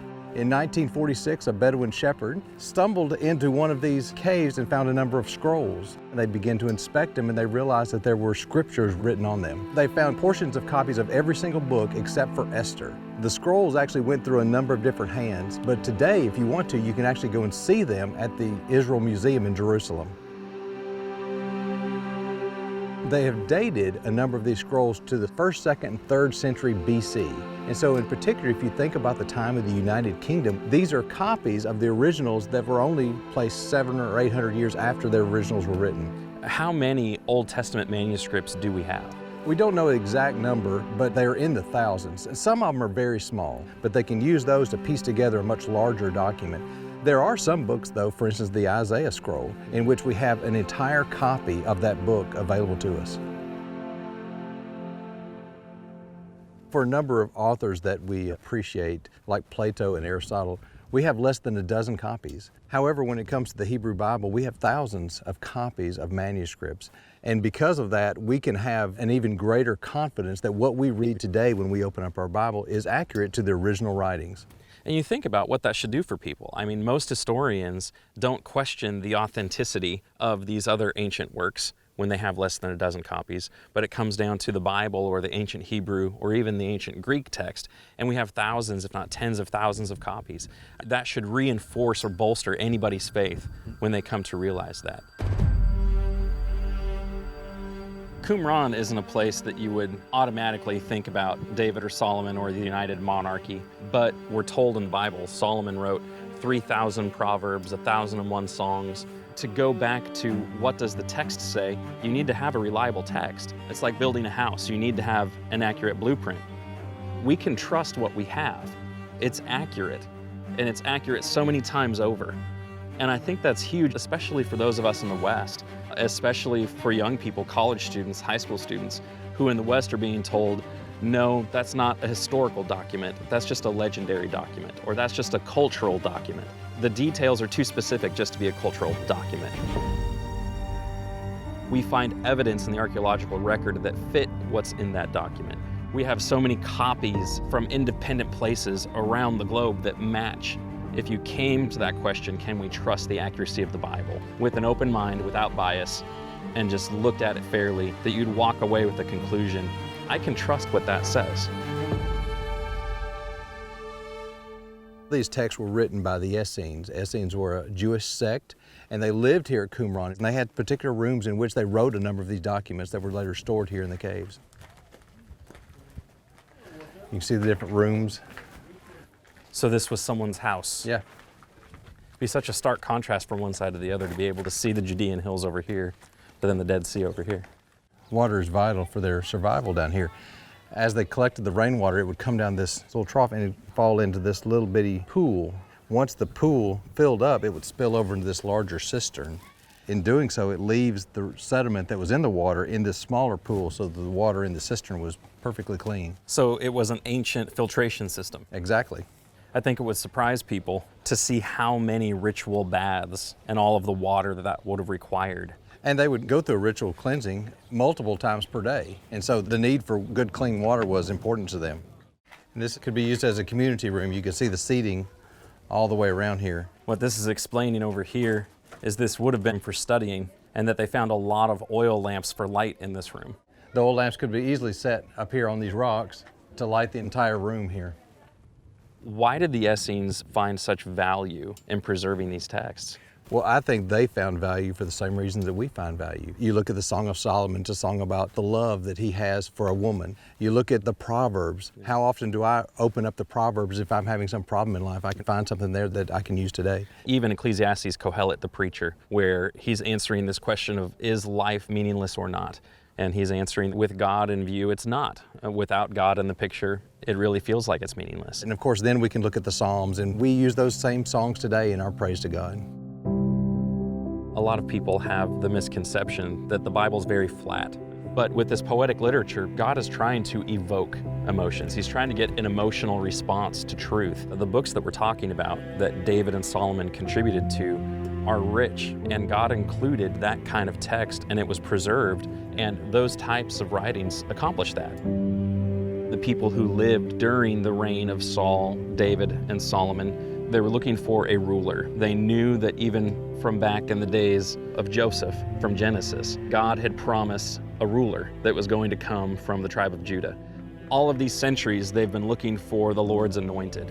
And that's one of the reasons they got so excited when Saul was finally anointed, why they celebrated David, this man after God's own heart, who was by far an improvement over Saul, and the continuation of his kingship through Solomon and hopefully down through the line. To be on this side of history, we recognize that all of those prophecies were pointing to the true king, God's son, from the tribe of Judah, this man who took on flesh. That was part of what the people thought they saw in Jesus. They had a misconception about his kingdom. They didn't understand that it was a spiritual kingdom, but they recognized there's a king here. That's what they celebrated during the triumphal entry. It's what Pilate asked him about. Are you really the king of the Jews? It's the accusation that went above his cross. And so we recognize that Jesus is the prophesied king. We've been looking for evidences of the united kingdom, but all of the men from that united kingdom just foreshadowed the true king, Jesus. Having Barry bring me here has been so helpful to think about what's the most accurate, best way to answer that question. Is the United Monarchy something that has historical roots, or is it simply a myth or a legend? And I think coming here and seeing these places and speaking with these experts, hearing their experience, it helps increase my faith and trust in the biblical record. There's a quote from a book that's currently out of print where the author is trying to help his unbelieving friend wrestle with faith. And I think it just sums up this entire trip. What he writes is, faith is a venture based on evidence. Evidence adequate enough to justify the decision to leap. Evidence adequate enough to create hope in the success of leaping. I would say that my job as an apologist is to encourage responsible leaping. I try to show that the leap is not hopeless, that you can reach the other side, that many have done it before you, that the dangers below aren't as great as you think. Beyond this, however, the apologist can't go. I present the evidence. You must decide to leap. We have all of this evidence, and there's no final proof that is going to convince everybody. At the end of the day, each of us has to make a decision based on the evidence. Is that adequate enough to justify the decision to place my faith in what the text says? And at the conclusion of all of this, personally, the answer is yes. And I hope that whoever's taken this journey with us would reach the same conclusion.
Well, you've heard about a kid in a candy store. You're in for a treat. This is one of my favorite places in the storage warehouse, and you can see why. Because from floor to ceiling, we've got ossuaries on these next two aisles.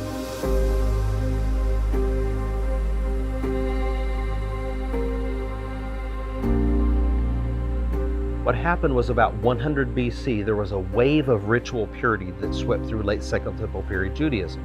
For example, they began to interpret Leviticus 11 very stringently. When your pottery becomes impure, you must break it, says the Lord. And when's the last time you heard a good sermon on that? Nope. Well, they began to say pottery is susceptible to ritual impurity, but it doesn't say anything about stone vessels. So that's when we begin to see the stone vessels, and also they begin to practice a secondary form of burial. The body decomposes after a year. You collect the bones and you place them in a bone box. Notice some of the motifs that we find on these ossuaries. The most prominent one is the rosette, typical late Second Temple period motif. So when you see that, let's say on a tomb, that's a good indication that you're dealing with that first century culture. We get inscriptions on about 20 to 25% of the ossuaries, and they may tell you who's buried there. And you can get them in Greek, Aramaic, Hebrew, so be a variety of languages. High infant mortality rates in the first century, and so we see a lot of children's ossuaries of all different sizes. This must have been a big person, because normally these are long enough for the femur bone, the longest bone in the body, and so this was a big guy. Okay, so let's check out this inscription. It's in Aramaic, and it's going to read, I believe it's, if I'm reading it correctly, Miriam, daughter of Caiaphas. Not Caiaphas the high priest, although we do have a very famous, his own ossuary, Joseph Caiaphas, who condemned Jesus to death. But this is also a priest named Caiaphas, and this is, I believe, his daughter that it's referring to. Died at a young age, so no one's exempt from death. Now on the Mount of Olives, there's a site called Dominus Flevit. The necropolis there is fascinating. Yes. 500 ossuaries came out of that necropolis, and a number of them with Christian iconography on them. Think about that for a minute. I mean, here you've got a pre-AD 70 Jewish ossuary with Christian iconography on it. You're talking about the earliest followers of Christianity. So the potential that ossuaries have to help us understand the New Testament culture is enormous. So when it comes to your personal faith, what I'm hearing is the time that you've spent researching and digging and exploring the physical material, is that it's reinforced your faith. Right. I was a Christian before I began excavating. So it did not bring me to faith, but it never scared me to examine the tough questions. And sometimes we do have questions where we scratch our heads, but in archaeology we say that absence of evidence is not evidence of absence. Some things we cannot prove. A lot of things we can. We can establish, for example, that Jesus existed. Outside the New Testament, we have numerous literary sources. We can prove where he lived, the type of life that he lived. I think we know where he died and when he died. And in fact, in this building, we have examples of crucifixion victims, nails still in the bones. So I could prove all of that to you, but what I can't do is I can't prove that when Jesus died, he had your sins upon him on the cross. That's a matter of faith. So in other words, archaeology can bring a person to the cross, and from there it's the Holy Spirit that works in someone's life and brings that person to faith. Our direct goal is not to prove the Bible or to bring people to Christ, but is there an apologetic function of archaeology? You better believe there is, and it comes across all the time.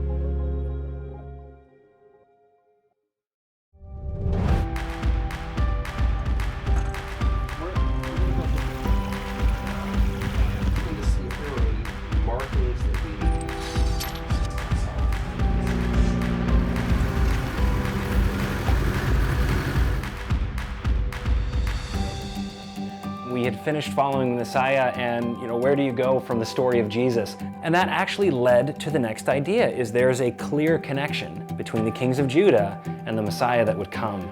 We collaborated together as a team in spring of 2018. Samuel being the primary character of episode 1. Before you get... We see the guys get into a car and then exit at their hotel, checking 45 minutes or so before we get there, and so it would be possible. Fade to black and then fade up to searching for a king title, fade to black. Every good documentary starts with a good plan. Searching for a King was a major collaboration. Right? And then we finally do this drone up and we reveal... Start episode 1 with something more compelling. It was really fun for me to see the series come together by having everybody pool their thoughts. And I think everybody feels like they had their hands on this project.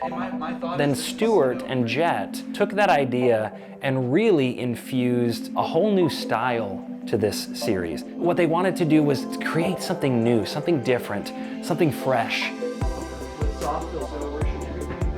When it comes to traveling and bringing a crew to Israel, it's not a small task.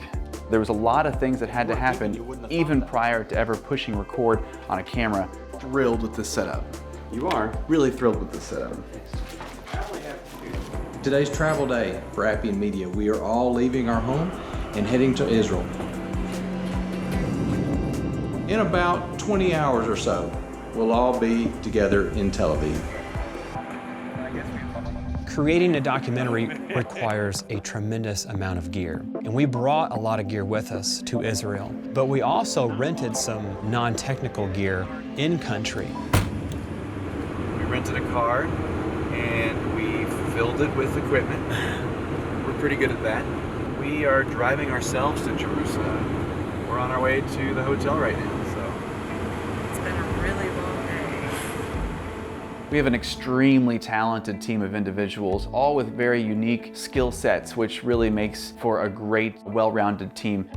I think one of the unsung heroes of our team is Dan. As soon as we drop off at a location, he is snapping some incredibly beautiful photographs of every location to capture as much of it as he possibly can so that other people can benefit from these visuals.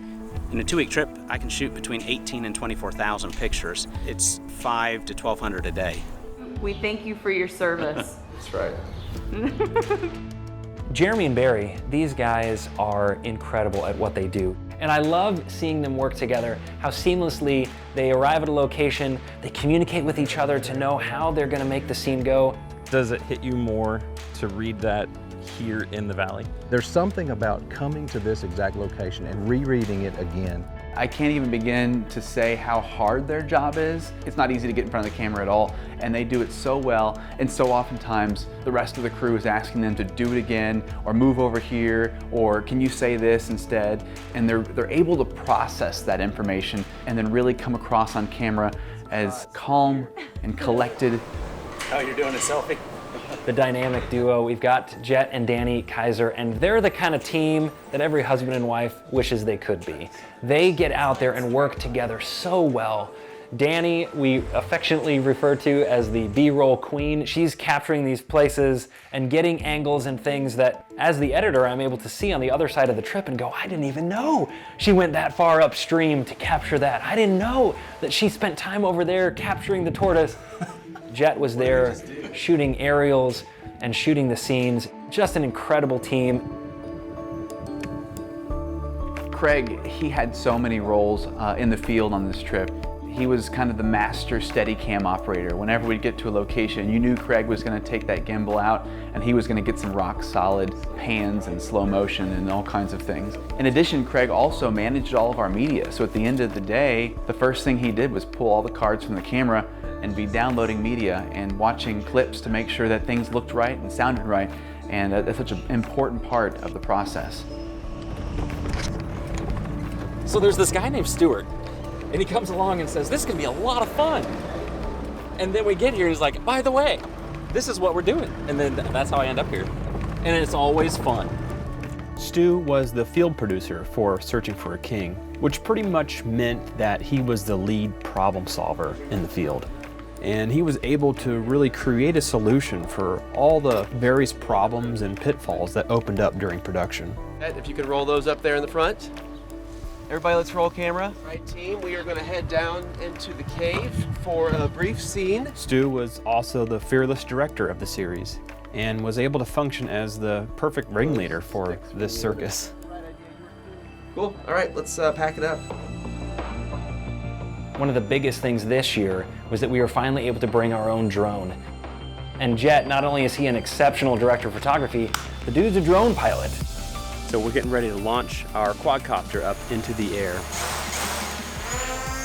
Part of what we have to do when flying a quadcopter here in Israel is making sure that we're following all the rules. We want to know if there's a no-fly zone, how high can we fly. Capturing great aerials is not a one-person job. Craig and Danny were spotters, and then I had Stu nearby who was using the walkie-talkie to direct the talent, to direct me as the drone pilot. Guys, go ahead and turn around and go back to a point on the road.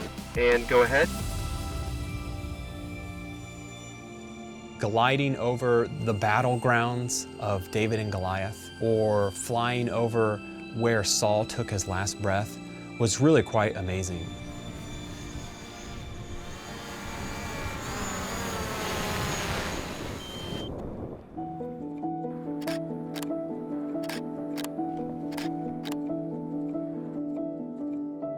Time lapses are a really effective way of capturing some of the beauty of these landscapes. With time lapses, you're trying to find an interesting shot that's going to change over time. Our hotel was near the old city of Jerusalem. We were able to just go right up to the roof and shoot sunrises and sunsets. The only problem is somebody has to get up early and do it, and so that seemed to always fall to Craig and myself to do. There is something really serene, something special about standing up on a rooftop in Jerusalem and watching the sun come up over, and you see it glinting off the Temple Mount. You see it starting to stretch across the old city. That is worth getting up early for.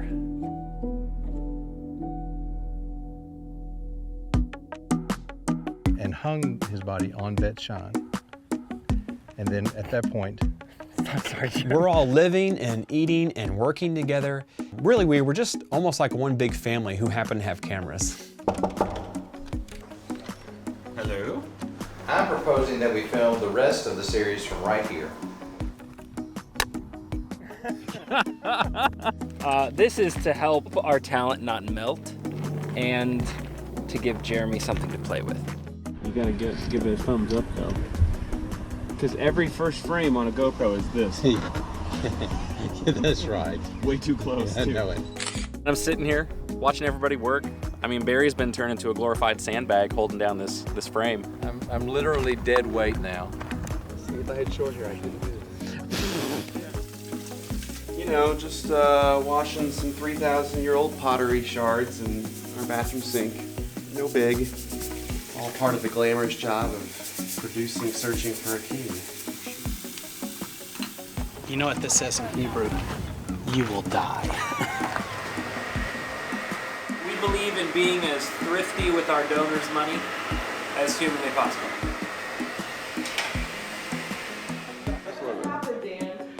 I got left in the tunnel. Well, as long as the camera's okay, I'll keep smiling. He's always gonna smile. I like you, Dan. I think he sleeps at night. Yeah, what are you doing? I'm getting a macro micro shot. Macro lens on a microscope. He's staring you down. This is the way it is. This is Barry's tired face. And this is Barry's excited face. All right, guys. But inside he's like, so let's get our camera set. Switch in one more booster seat here. All right. After we finish this, you can get the impression that you leave behind. Yeah, that's right. You can make something. Can I go back to the Coke machine now? I'm leaving. And now you're gonna make us get up.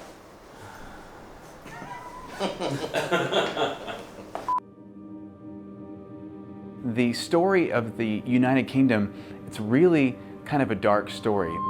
Israel is looking for a king in humans and men, when really the king is going to be Jesus, who's going to come later. Stu and I knew that the visuals had to match the content.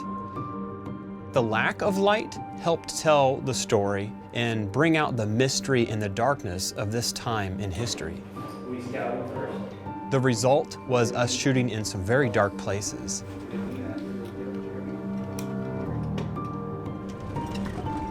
There were several opportunities throughout the series to do this in caves and tunnels and make this contrast between the darkness and the light.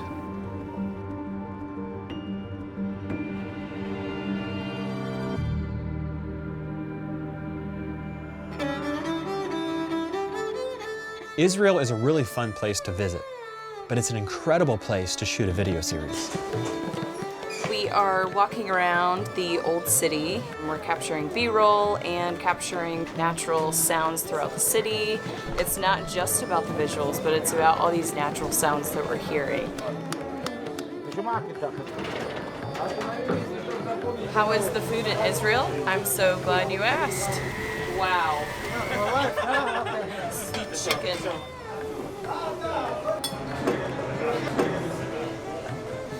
This is what we absolutely love about shooting video, is embracing the culture, the different languages, the different environments. It's all a part of it. That's what makes it so much fun.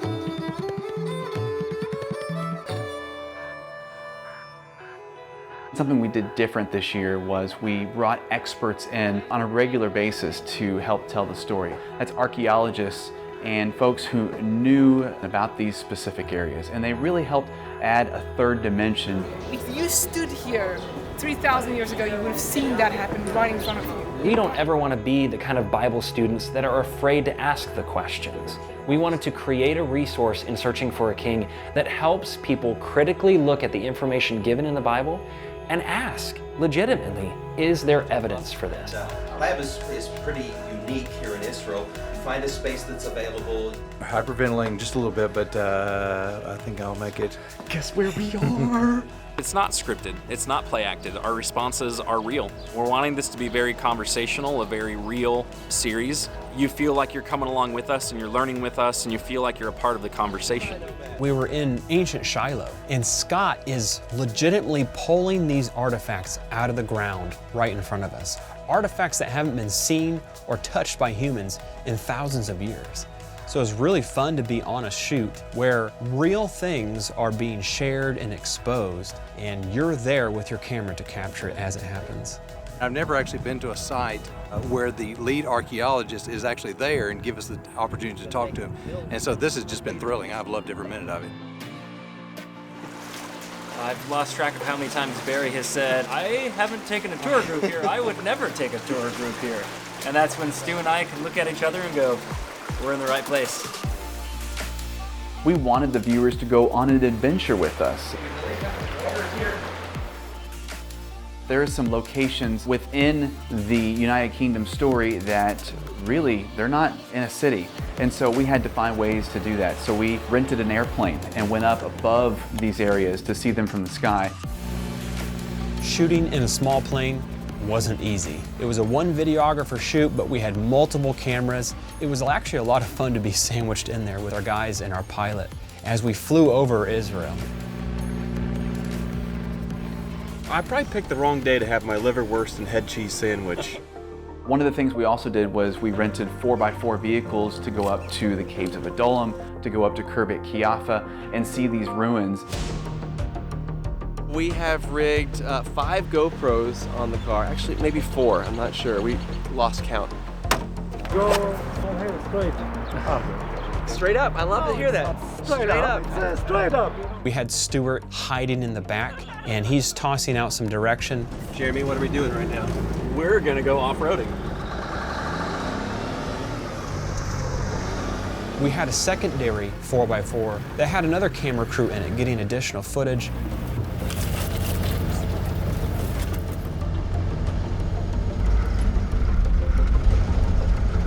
I feel like we climbed every mountain in this country. I have never done anything like that before in my life. We spent 2 weeks in Israel and then we came back, and then post-production began almost right away. We came back with terabytes, hours and hours of footage, and it would take from May until our release in January to make these things as good as they can be. Jet was actually willing to come alongside of me and help with the post-production. So the coloring and the sound and the music are all Jet's handiwork. He and I were able to together turn this thing into something that I know I never would have been able to do alone. There are elements of the United Kingdom of Israel that people are very familiar with, David and Goliath.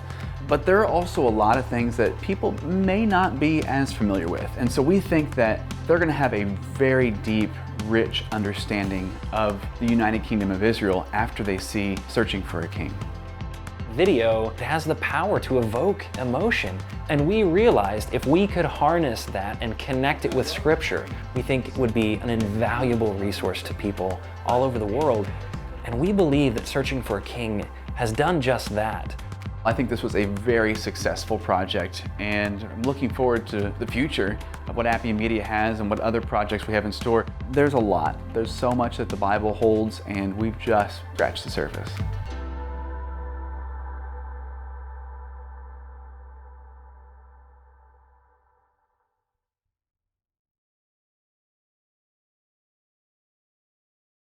I'm Craig. And I'm Stu, and we're the founders of Appian Media.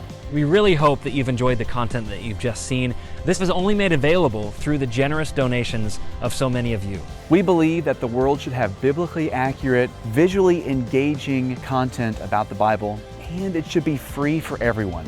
We would encourage you to visit the membership page of appianmedia.org and consider becoming a reoccurring member. Everything that you donate to Appian Media is tax deductible. However you decide to donate, we really appreciate your support.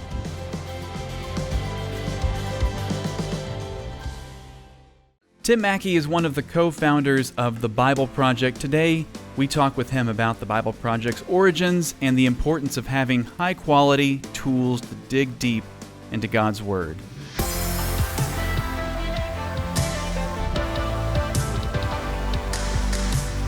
Welcome to inRoads, where we talk about the why of Appian Media and how you can use the technology of today to spread the timeless message of the Bible. Learn more about us and watch our free video series at appianmedia.org. During this week's episode, we're highlighting our recently released Lessons from the Land, the Gospels video series. It's a children's series that consists of 13 video lessons along with a workbook, and we'll have more on that later in the show. Well, Tim started the Bible Project with John Collins in 2014, and 6 years later, this nonprofit has produced over 150 animated videos about the Bible, and their YouTube channel just tipped the 2 million subscriber mark. Tim, welcome to inRoads. Thank you. Yeah, good to talk with you guys. So the first question I have for you, who is the bigger Bible nerd, you or John? Yeah. I think if you ask John, he would say that I am, though he's no chump. He has a strong interest in the Bible too. So I've got to know, how did the two of you find each other? What made your paths cross and you decide to start this wild adventure? Yeah, we actually met over 20 years ago in college here in Portland. So, and it was actually a ministry across the street from the college where we met. Was called Multnomah Bible College at the time. And then across the street, there was a church that had built a huge skateboard park warehouse in their back lot of their property. And it was an outreach ministry. And so that's actually where I met John, was at the skate park. And then we both ended up serving as staff at the skate park. And that's where we met. And we just kind of developed common friends and friendships. We were both interns and lived in this dirty house full of like 8 men for a summer. It was, it was called the intern house, and you can just imagine it. It was rundown house with eight with 8 guys. Yeah, sounds like a sitcom. Yeah, sounds 6 scary. of them were like skateboard punks, and so anyway, that was the context of where we met. And then the women that we were dating at the time that would become our wives, they were good friends too, and so we've just kind of stayed connected over the years, even though we haven't lived in the same city all those years. We've stayed in touch. Yeah. So how did you guys, when you started this with John, how did All the Bible Project get started? Well, so after college, I went off to go to school for far too long, like another dozen years, doing graduate work in biblical studies, and I loved it. Loved every year of it. John, after college, went on to gain employable skills. And he did a year in pastoral ministry, and kind of felt more called to do some kind of media storytelling. And so he got into documentary filmmaking, had his hand at doing editing, and then kind of was on the front edge of developing back in the mid-2000s, kind of the first wave of the short animated explainer video. YouTube was, still kind of new then. And so he just experimented. He had seen a couple, but he just started making them on his own, like rudimentary animation. And he loves to learn like nobody's business about new things and then distill it. And so he started making them on his own and then started a business that made short animated explainer videos. So when I moved back to Portland after finishing grad school, he was 5 years into a business, animation studio company. And so he approached me because we had talked about Bible a lot over the years. And he approached me about the idea of making some of these videos. He already had a studio and animators and artists. And so that's his idea. He pitched the idea to me, and that was kind of how it started. It was just, let's do a little side project. Let's make a few videos about biblical theology or themes in the Bible and see what happens. And that's really how it began. Yeah, and you guys have made a few videos. Yeah, just a few. So you mentioned Portland. So your offices are there in Oregon. We were talking about this a little bit before the show, but you guys are in my old stomping grounds. Yes, and I think it's one of the many reasons I've been very interested to talk with you guys. Portland is a fun city. It's very eclectic, very different, but very creative. I feel like it's the right place for something like what you guys are doing to develop and grow like it has. Yeah, it's interesting. I grew up here in Portland. I grew up blocks from our studio, which is also blocks from where I live now. The apple didn't fall far, it turns out. But so, the oddity of what Portland is, it's Portland. It's where I grew up. It feels normal. And so it's only after having moved away that I came to really appreciate the culture of the city, and really was excited to jump back into it when I moved back. So yeah, I agree. There's a really strong art and music scene. A big part of the local economy is creative, especially a lot of creative agency work in advertising and brand design and fashion. So it's just kind of in the air of the culture. Yeah. So most of the artists that have become a part of our team have been the friend of a friend, kind of mostly Portlanders. There's been very few people who have moved here to join our team. It's all kind of been people from the Portland area. Yeah. Which so has let's been talk fun. about your team. I assume it's not just you and John anymore, based on the amount of content that you guys are churning out. How big is your team now? Well, let's see. We turned 6 years old in May, and so real time. We're recording this in coronavirus era. That's right. So our last remote team meeting, I saw there were 42 participants. Wow. So that sounds about right. So, but we've got we have grown and are I hope maturing as an organization. so the animation studio is a big kind of heartbeat, and that's a team of about a dozen. Mm-hmm. But then we also have tens of thousands of monthly supporters. And so we have a whole team that just does customer engagement, interacting with our supporters. We have a big translation project to translate videos into other languages. That's a whole team. So it's kind of, the team isn't just now consisting of artists, but that is kind of the engine driving the whole thing. Yeah. Yeah, I know with Appian Media, when we started this project, it was kind of similar mindset of let's make it and give it away.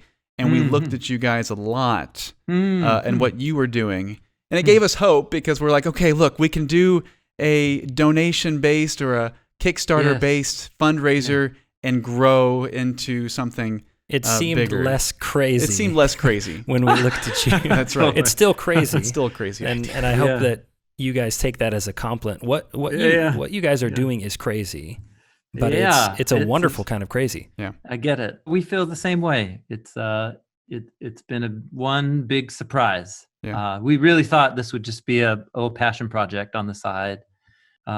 Turns out that more people than we thought would wanted to get behind what we were doing, and so it's been a really enjoyable. It's been the funnest thing I've ever done, to be quite honest. That's awesome. So on that note, when you look back 6 years to the beginning of this, is this anything like what you envisioned it would be? Oh, well, no, not in terms of I didn't have the imagination for it. I had spent, my entire 30s training to become a professor.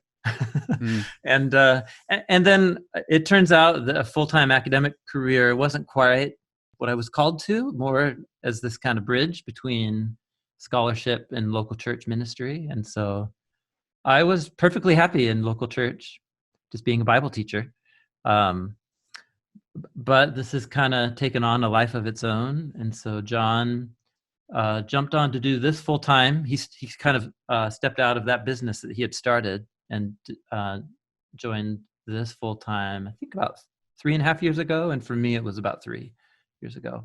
So no, John's the entrepreneur. You're going to hear me say a lot of times that, that was John's idea. Oh, that's all John. Because that's true. I'm just kind of like the nerd they keep in the corner, buried in my books. And but it's been a really fun partnership to just see what comes out of it. So let's talk about the videos themselves. Your explainer videos are animated.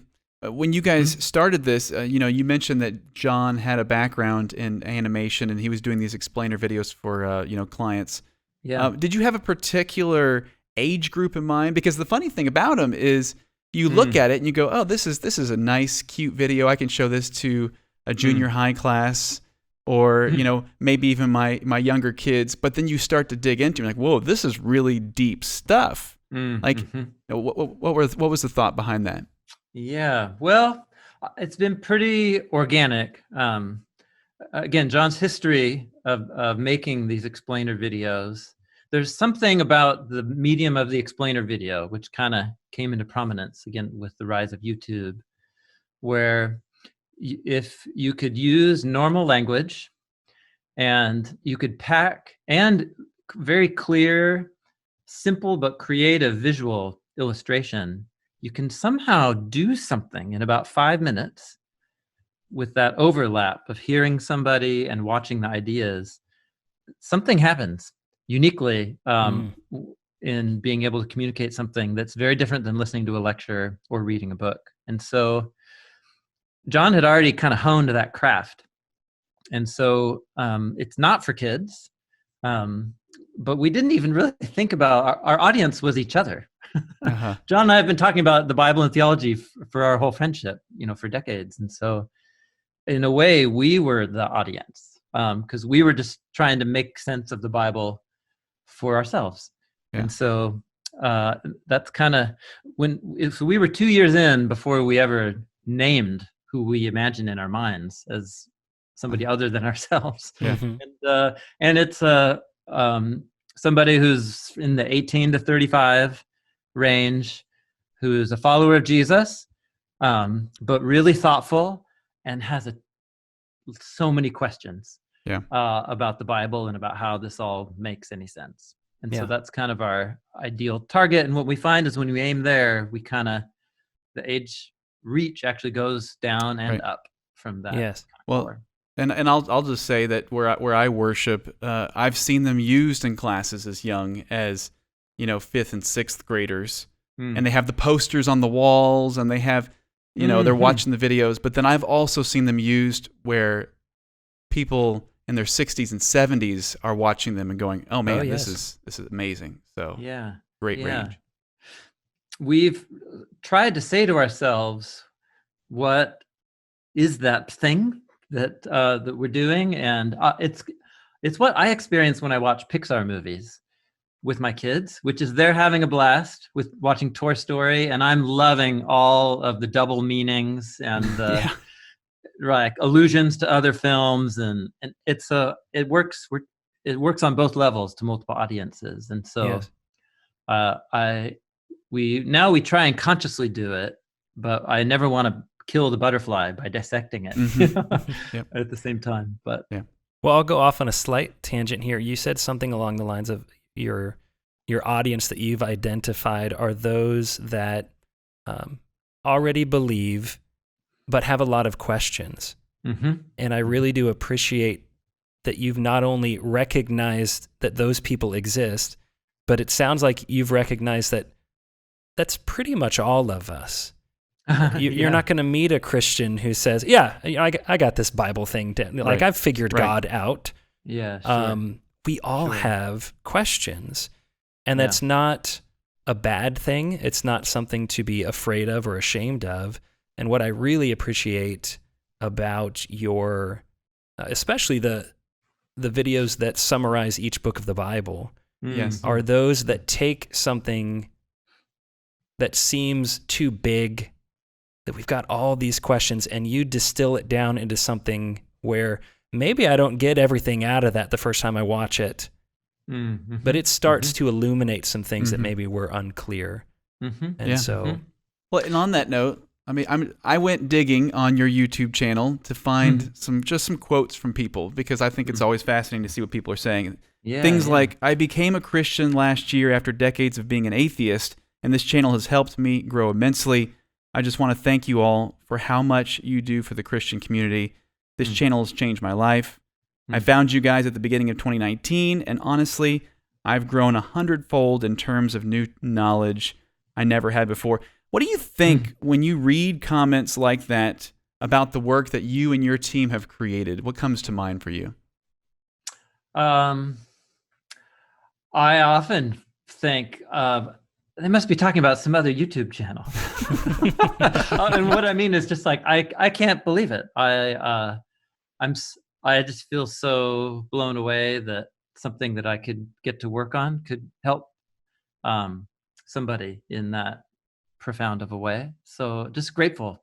And really, John has been asking, his mom tells me, she's on our team. She works here part-time.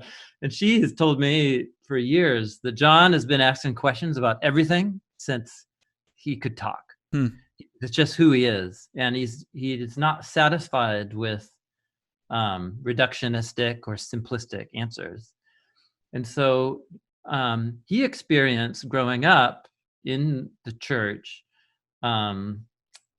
many times where he wasn't safe and asking so many questions. He has a lot of memories of people telling him to just kind of like chill out. That's enough. I didn't have that kind of experience. I started following Jesus in my early 20s. And for me, it was just like it was like adopting a whole new way of seeing the world. And so somehow that friendship has just created something between our two life experiences that a lot of people are able to identify with and come learn along with us, because that's what we're doing. So I can't believe it, man. I'm really grateful to both get to do something I love, but then also hear these stories. Yeah. It's pretty amazing. Yeah. So to go back a little bit to the idea of your organization and how this got started and what it's grown into, in 2014, as you guys were creating your first 2 videos, it sounds like John, the entrepreneur here, was working a lot on this crowdfunding model of yours. Yep. So your all's model is to make everything free and raise money through donations. Why did you go that direction instead of creating paid content, putting it behind a paywall? This is one of those it was John's idea moments, as with so many things with this project. But I think John had an important mentor in his life who really flipped his view of the world when it comes to the generosity as an expression of the kingdom of God. And it really comes out of the teachings of Jesus. It's just this idea of giving is where you find blessing more than taking and receiving. And that the kingdom of God is an economy of generosity. And so he's the one who first brought it up to me as a concept, not just as like an effective strategy, but as itself part of the thing we wanted to do, which was create something that could hopefully add value to the world, but do it through a different economic model that's telling a different kind of story. So that's one. The other thing is I feel like the Bible is already so challenging to understand that one of my goals as a teacher and explainer is trying to remove obstacles. And so if the paywall is an obstacle, I feel like Jesus is so beautiful and the story of the Bible is so amazing that it just made sense to make it available. So, I mean, I guess at some point I had to go buy a Bible at a bookstore, but it's just there to be had, and so that's kind of the philosophy behind it. So John did a lot of research on whether it could be a viable business model. And when we had to kind of raise some core money to make the first couple of videos, and people thought he was crazy, even some of his good friends. In fact, our executive director now, who was the chairman of our board for many years, was kind of one of our first cheerleaders. He thought John was crazy. Like, these young bucks, how's this going to work? But I think John just had this hunch where if you create something where the content is the advertising, and where we will have a very quick idea of whether or not this has any value, adds any value to anybody, because we'll know if there's enough to raise money for the next video. And so what I've enjoyed too is it's just been a journey of just seeing what God is up to, because we can't ever predict. We can, with monthly supporters, we can create kind of models now and budget for things that we want to do. But even so, it's just, we have to remain open-handed even with the resources that we have. And for some people that'd be stressful, but I've learned that it's actually a pretty exciting place to be on a journey of faith. So I'm so grateful for John's conviction from day one to do things this way. That is, it's very faith building. So let me ask you, the Bible Project, one thing I hear you guys say a lot, especially in those tags that you do at the end of videos, is that the Bible is one unified story that leads to Jesus. Do you think we as Westerners miss a lot of the subtleties that are in the text, like cultural or geographical subtleties, if we're just reading the Bible surface level and not really digging deeper into the Word? Yes, is the short answer. I have a hard time being succinct sometimes, but our core kind of mission statement is that we're trying to help people experience the Bible as a unified story that leads to Jesus. And that's because one of the problems that we are trying to help resolve is that for many people, especially in the modern Western, especially Protestant church, the way people get introduced to the Bible and what you do with it is often builds up a set of assumptions or expectations that don't actually help people over the long haul relate to the Bible the way it's designed to be engaged with. And so whether that's being taught to read it as a set of inspirational kind of one-liners or verse quotes, or whether it's more of the behavior handbook, I go to the chapter and verse that tells me what God wants me to do, or it's like a theology dictionary. I know reading the Bible effectively is learning what page the answer to my question is on. And so what we're after is that these biblical authors have their own goals and a message they want to tell us, that's something we haven't perhaps thought to hear before.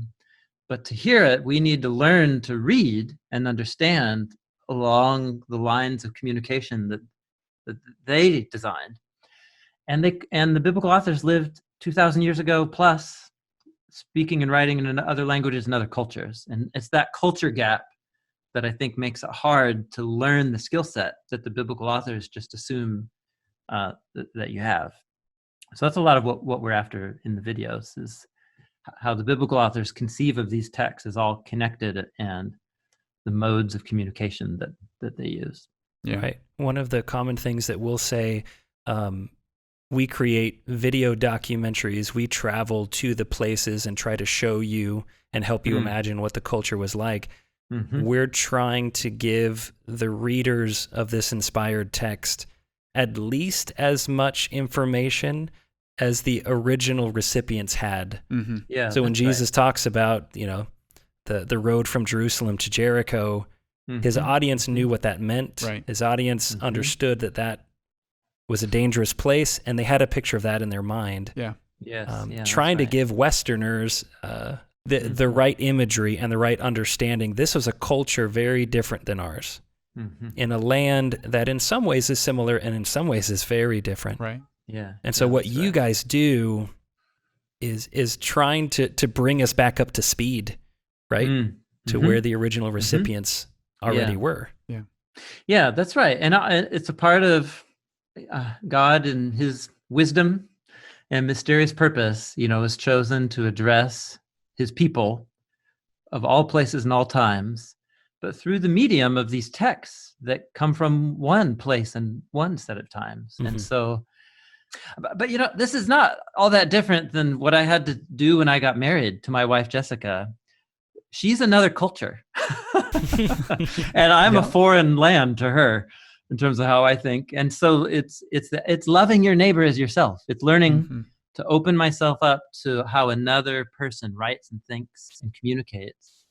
And in a way, that's the opportunity before us in the Bible, is this cross-cultural experience to genuinely listen to what these authors have to say. And I think what God is trying to tell us through these authors, which means we got to check our assumptions at the door and learn to listen in new ways. So I'm with you. I think reconnecting people to the context of the Bible and the culture and language, it's such a fun learning experience. Yes, indeed. It is. I heard somebody once say it's like an onion. You just keep peeling back layers, and no matter how old you might get and think you know the Bible, there's still something new that you're going to learn. Context is huge. So yeah. Well, coming up after the break, we'll talk with Tim about a new project that the Bible Project is taking on called Classroom, free online graduate level courses about the Bible. Okay, so let's talk about Lessons from the Land, the Gospels for a minute. It's now available on our website, and you can watch all the videos completely free. Yeah, that's right. They are great for Family Devo. I've used them myself with my own kids. Homeschool groups who might be considering looking for something about history and geography, or church Bible class or small group. So there's everything from lessons on the Sea of Galilee and the type of boat Jesus and his disciples might have used, to an oil lamp and how they used those, how they lit those, and the lessons that Jesus uses with that illustration. It's all really, really good stuff. Yeah, and there's a fantastic workbook to go along with the videos, with great activities, discussion prompts, and QR codes that link to each video. You can find the videos and the workbooks on our website, appianmedia.org. Now, back to the show. We're talking with Tim Mackie from the Bible Project, and Tim has been working on a new project called Classroom, and it's very different than the animated videos that you guys have been creating previously. So what exactly is Classroom? Yeah, well, it is exactly what it sounds like. Pretty self-explanatory. That's helpful. That's helpful to people like me. Yeah. I've taught as an adjunct professor at a couple different seminaries, and I have loved the experience of creating the videos, because every video is distilling anywhere from 5 to 20 hours of conversation that John and I have. And it's like a class. I just am taking him through what I would do for a whole class. But I just love the classroom setting personally, because for me, it's also a learning environment where you are, you're taking people through the biblical text, reading it, discussing it, Bible open.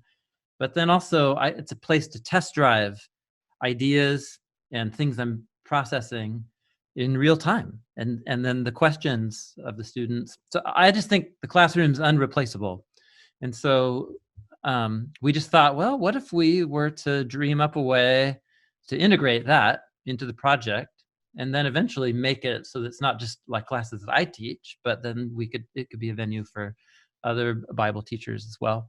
So that's essentially what we did. So we started hosting live classes, small classes, and we intentionally make everybody at the table representing a totally different kind of demographic within the kingdom of God. And we pick a book of the Bible, and then we just go. I'm like a tour guide, and then I just facilitate the conversation and point cool stuff out along the way. So then we have a whole team that's creating an online learning version of that experience, and there you go. So we're in beta version right now.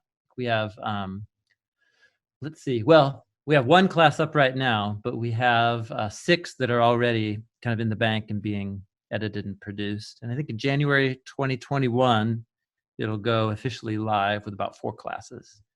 And then we just want to invite professors in and create a whole seminary level kind of educational opportunity that's free online. Yeah. You talk about removing barriers. Yeah. That is fantastic. I mean, that is an opportunity that is not going to be made available to your average student. Yeah, the online learning world is in a lot of both upheaval and innovation right now. And I'm not really an expert in it. We have some smart people on our team who are thinking all that through. But for me, it was actually pretty basic intuition. Every seminary class I ever taught was made up of a small group of people who had the money and time to be there. Mm-hmm. And while I enjoyed it and do enjoy it, I just always had this deep sense of like, it shouldn't just be the people who get to be here, that we get to explore the book of Isaiah, for 10 hours together. Anybody should be able to do this if they want. So it was kind of born out of that, where and it's the same thing as the videos. It's just the Bible is public domain. And that's right. If you can just get people into how it works and the story it's telling, amazing things can happen. And so that's kind of the heart behind the classroom's next level Bible engagement. So with that, how important do you feel like it is for people to to get deep into their Bible on a daily basis. Mm. I mean, and I think about from the standpoint of other world religions, they immerse their children, whether it's the Jewish culture in the Hebrew Bible or even Muslims in the Quran, like they immerse them. And sometimes I feel like in Christianity, I can only speak for myself, but like we hand our kids a coloring page and we say, here you go, here's the story of Jonah. And it's sure. I mean, how important is it that we are in the Bible on a daily basis, digging deep into it? Well, it's important to get a long-range historical perspective, I think, when we are thinking about that question. So, we live post-printing press. We half a millennium, with the printing press, and with translations of the Bible in our own vernacular. So that's only been with the Christian movement for 1/4 of its 2,000-year history. For the 3/4 of that history, most people didn't read the Bible. They heard it. Or they heard it taught, and then they had memorized, and then they would hear it in their prayers or see it displayed in art and so on. So I actually personally do think that having a regular rhythm of reading and meditating, even memorizing the scriptures, is a really important, and it's just exponentially valuable habit. But at the same time, I don't want to limit what the Bible can be and do to someone who has their own copy and spends hours studying it every day, because most Christians haven't done that for most of his church history.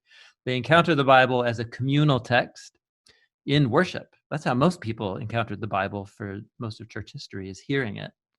And so there you go. That's one perspective. Another perspective is the communities in which Jesus was raised, and in Jewish tradition, the Hebrew Bible actually is aware of itself and has a whole poem dedicated to describing its ideal reader. We call it Psalm 1. And Psalm 1 tells us that this is a collection of texts that requires a lifetime of pondering and meditation, and that unless you have a rhythm of doing that, which in the poem is called day and night, that there's going to remain all kinds of important truths just laying there waiting to be discovered that you won't access if you don't put in the time. It's a kind of literature that's designed to not give up its message quickly. It requires a lifetime of reading and rereading, which I've come to see is really beautiful, because it means that understanding won't come quickly.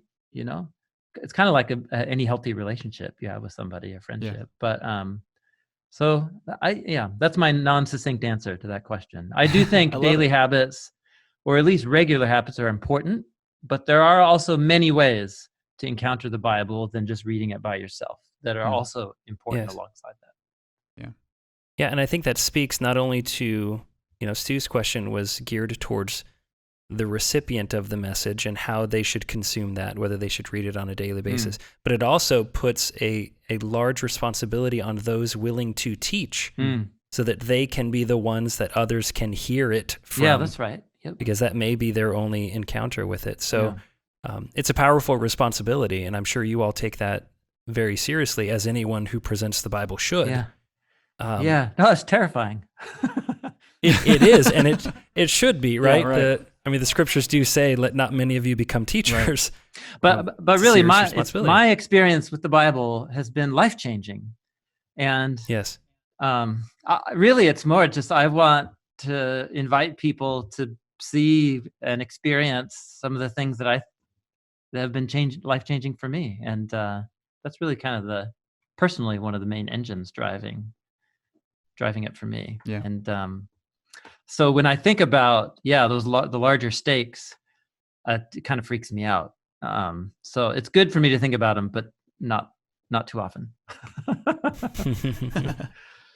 So what does this do to Christianity, with your classroom offering, to have a growing number of people willing to think deep, to meditate on things like the Hebrew Bible, the original languages written, Hebrew and Greek, and what do you think that does for Christianity going forward to have more and more people like this willing to invest that effort?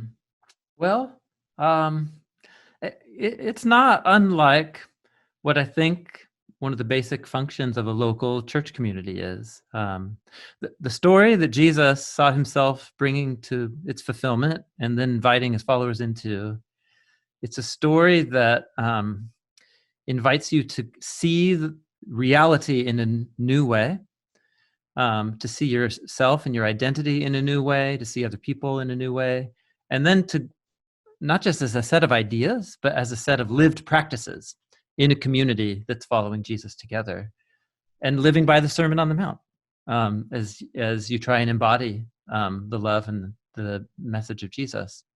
And so there at least needs to be some group of people who are thinking through, what is the story really about? And what is it that Jesus was really inviting us into, so that we can make sure we're faithfully embodying and representing that in all these different cultural contexts that the church finds itself in.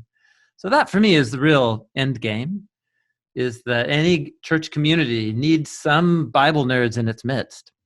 Not everybody has to be a Bible nerd, but every church community needs some Bible nerds to make sure that the way that they're representing Jesus stays grounded in what the story of the Bible actually is. And so that's my dream and hope for it, is just that it can, and we can make a contribution to the body of Christ that helps people love God and love their neighbors themselves. And there you go. Yeah. Absolutely. So what's next for the Bible Project? Obviously, some more explainer videos. Sounds like Classroom's going to continue to grow. You guys were experimenting with some VR. What's coming down the pipeline for you guys? This is one of those. This is John's project. John was an early adopter. He's a technology early adopter. He's constantly reading and listening and learning what's out there and what's next. And so he's pretty convinced that somewhere in the next 5 to 7 years is how YouTube revolutionized digital communication. And not just that, what YouTube represented to the early 2000s. He's convinced there's another wave of that coming that's related in some way to either VR, virtual reality, or AR, augmented reality, where you put on glasses and you can still see, but you're interacting with your own environment in the augmented way. So he's just trying to stay on the front end of that. And so it's not that overnight our whole project and library will become irrelevant one day, but he's trying to think about what's that next technological medium, and when it arrives, that we're already starting to develop content for it. Christians through history have actually been at the forefront of media technology, whether it's the invention of the book, the codex, right, or the printing press. And so I think John has a strong conviction that we need to have followers of Jesus at the forefront of what's going to happen inevitably in the next few years here with virtual reality. So that's that project. It's pretty cool. That sounds awesome. Yeah. And to hear that you all have a desire for Christians to lead that charge, that's inspiring, as it should. Yeah, right. Yeah, totally. Right. Yeah, so I think around Classroom, we'll probably start to maybe own our identity a little bit more as an educational media company. And so we get a lot of requests from churches or schools asking if there's a curriculum or books or workbooks and stuff like that. And we've kind of been hesitant to do that because publishing is not we don't really know much about it. We haven't really done much of it. So, but I can see that being an extension in the next few years too. But so we'll just kind of see. We're just kind of taking each season as it comes and just trying to do the next, right thing. Yeah. So one final question, and I'm sure you all get these types of questions through YouTube and maybe through email. What kind of advice would you give to someone who's wanting to start making content like yours, something to help people understand the Bible? These up and coming filmmakers or artists or animators. What kind of advice would you give to them? Man, that's a great question. I mean, the Bible is the kind of text that was created with such brilliant craftsmanship and care. And it was rooted in a culture that valued art and poetry and story as one of the main ways to reach into the human heart and soul. And so it's hard to ever, explain Shakespeare, explain Macbeth. So you can't ever create something that replaces what it is. However, every generation needs its own set of explainers to connect us to the brilliance of what Shakespeare was doing. And so the same with the Bible.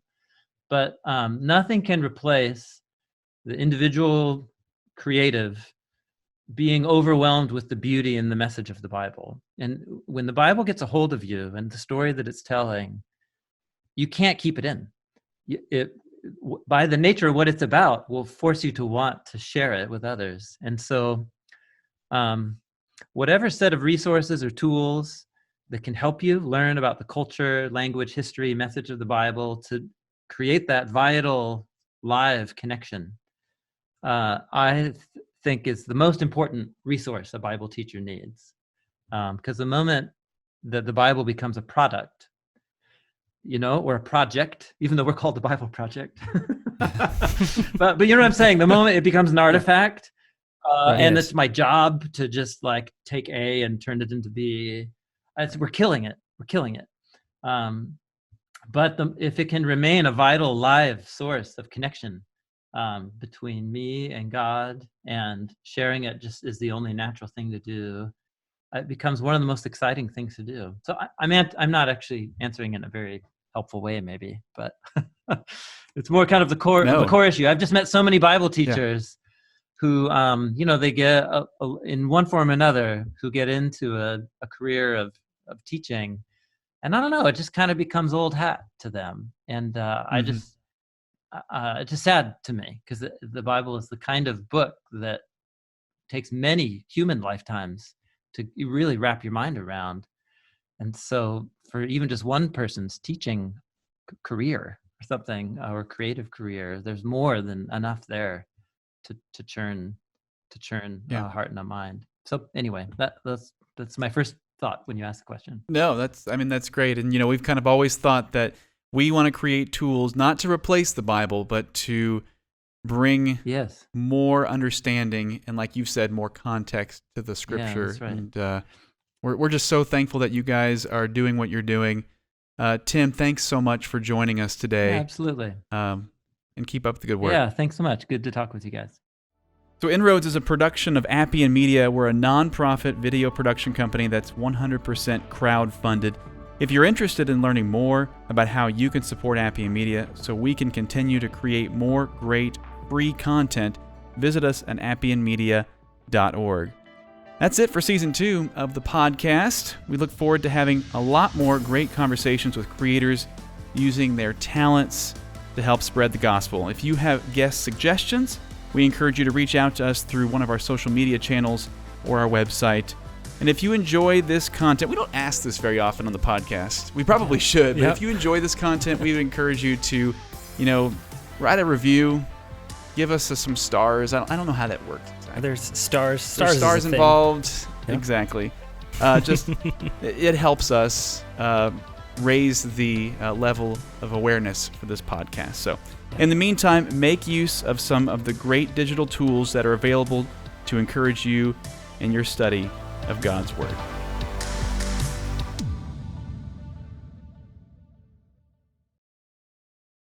I'm Craig. And I'm Stu, and we're the founders of Appian Media.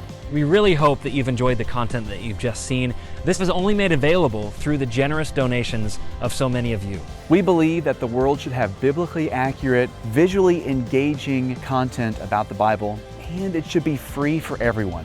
We would encourage you to visit the membership page of appianmedia.org and consider becoming a reoccurring member. Everything that you donate to Appian Media is tax deductible. However you decide to donate, we really appreciate your support.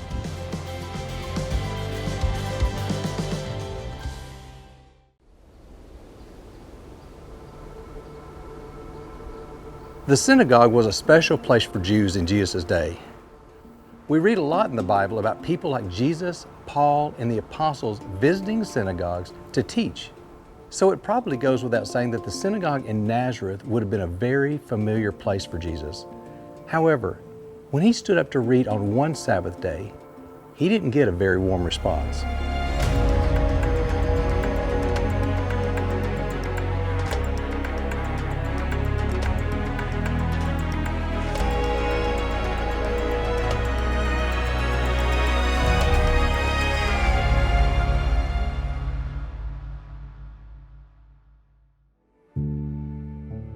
A synagogue is a building where Jews meet to learn about God. Jesus was raised a Jew, and the Bible tells us in Luke chapter 4 that Jesus taught in synagogues all over Galilee.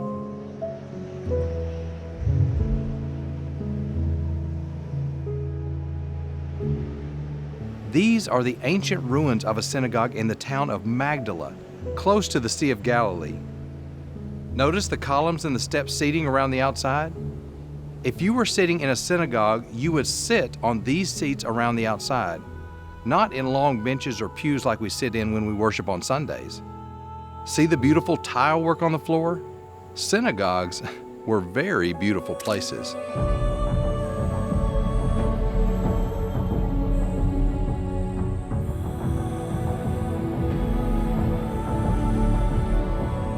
This synagogue in Magdala was discovered in 2009.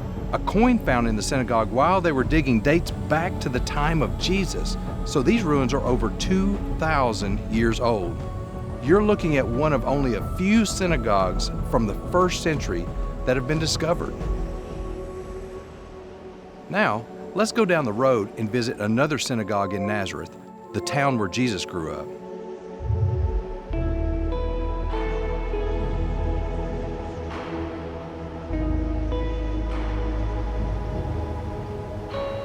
This building is a replica, which means this is only a copy of what a real synagogue would have looked like.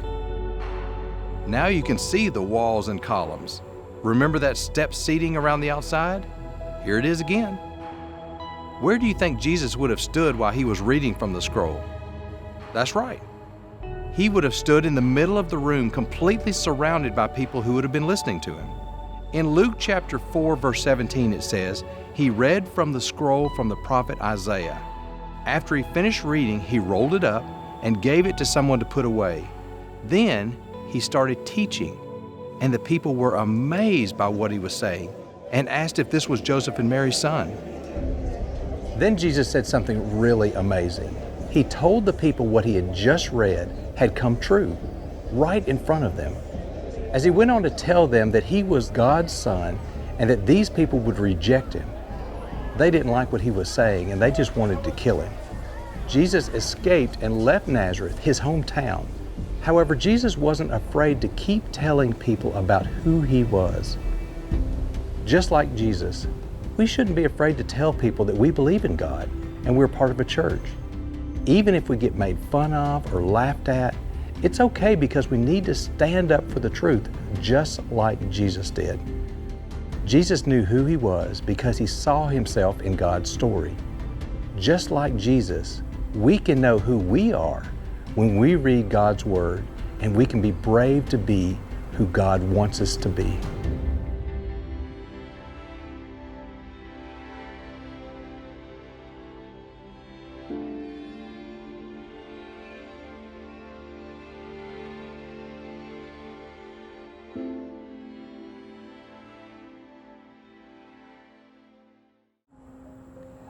Have you ever been told something was going to happen, and then later it didn't actually happen?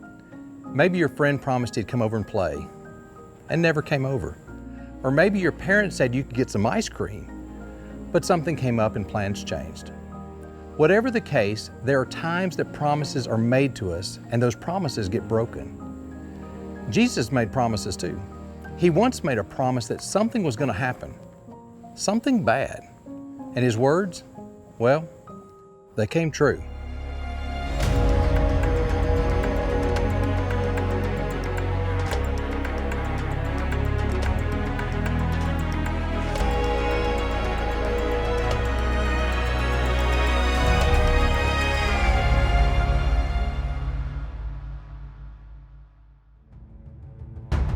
Jerusalem is one of the most well-known cities in the world. Sitting in the southern section of Israel, less than 20 miles from the Dead Sea, this city was the center of Jewish culture during the time of Jesus.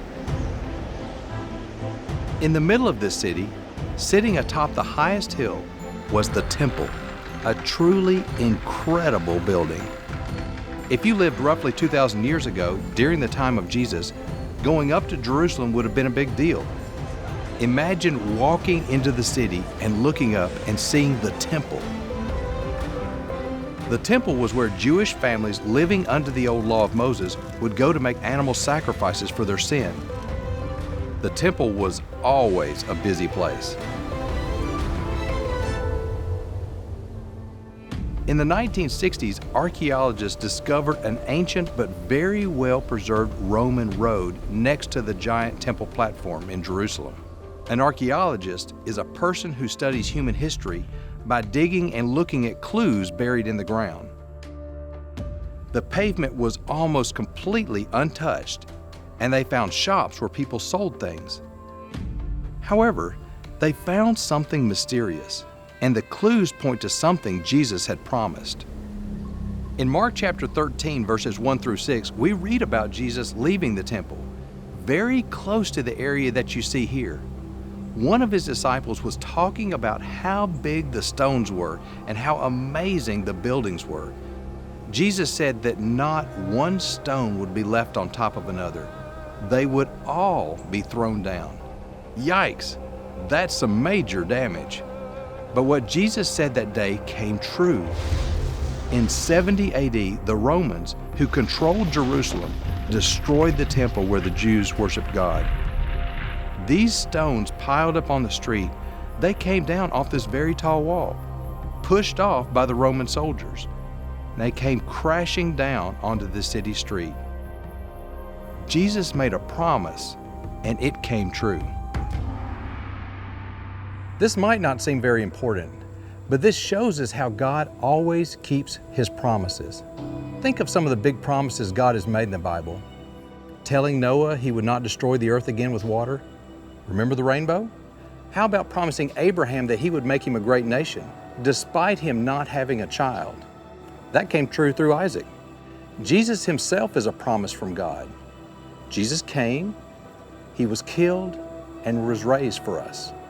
And now we're promised a home with him in heaven if we believe and obey him. Remember, like the temple being destroyed, what God says always comes true.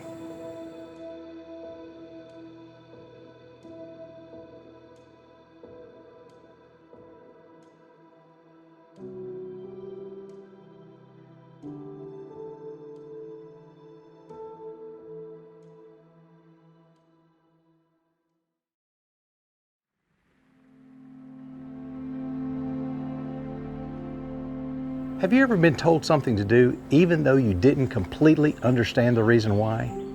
Chances are you have. We all have.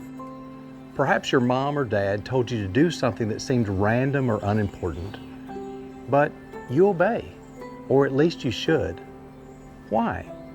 Because you trust the person who gave you the instructions, your parents or a teacher, people who care about you and have your best interest in mind.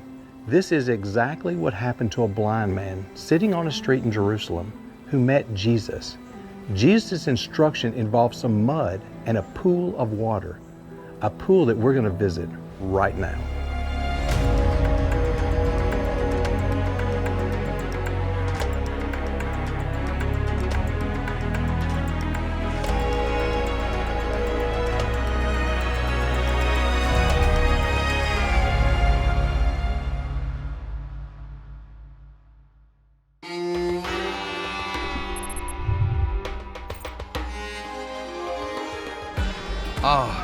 Jerusalem. It's a big city with lots of people coming and going. Today, the streets are filled with cars and buses instead of donkeys and sheep like was probably the case in Jesus' day. Still, Jerusalem was a busy place over 2,000 years ago, and for a blind man who had been blind from birth, he was probably familiar with being ignored and tripped over and laughed at by the thousands of people who would pass him by. However, one day a man named Jesus stopped and showed him some kindness. Do you remember this story? In John chapter 9, Jesus spit in the dirt to make some mud and rubbed it in the blind man's eyes. He then told him to go wash his eyes off in a pool called the Pool of Siloam. Now, this wasn't a swimming pool. This was a pool people used for fresh drinking water and for religious baths, which were traditions of the Jews from the Old Testament, very different from the baths we take today. The water that filled this pool came from a nearby underground spring called the Gihon Spring.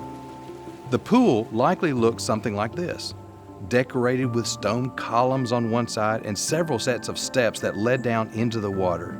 In 2004, while workers were digging underground in Jerusalem, they uncovered a stone pavement, and after archaeologists were brought in, they discovered stone steps leading down to a basin, like in a pool. The architectural style was the same as other buildings that had been dated to the time that Jesus was alive on earth. Now, the blind man, Jesus sent this man, eyes caked in mud, to this pool and told him to wash his eyes clean. It was quite a walk, especially for a blind man. But he did just as Jesus had told him to do, and all of a sudden he could see. Imagine his excitement and joy. The Bible tells us people who saw that blind man after he had regained his sight were so shocked they actually asked if this really was the same man that had been blind. Some people even thought it was just a man that looked like him, but in fact it was him, and he was given his sight by Jesus because he trusted the instruction of Jesus and obeyed. Having your eyes caked in mud and then being told to go wash them seems very strange, but what do you think would have happened if he hadn't gone to the pool and washed his eyes off? Today, the Bible gives us our instructions, and we need to trust that what the Bible says is what we should do. Just like the blind man, God tells us what to do because He wants to bless us. Just like we trust our parents because we know they love us, we should also trust God because He loves us.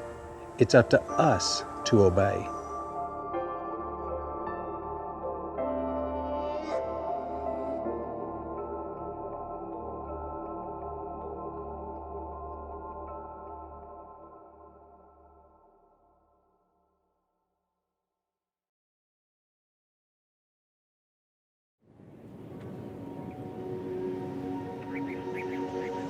The Sea of Galilee. Today, this part of Israel is full of tourists going to the beach or spending a day sightseeing. However, when Jesus was on the earth, over 2,000 years ago, the shores of this sea were full of people working to make a living, including fishermen. Jesus chose 4 men straight from these shores to do more than catch fish. They were going to become fishers of men.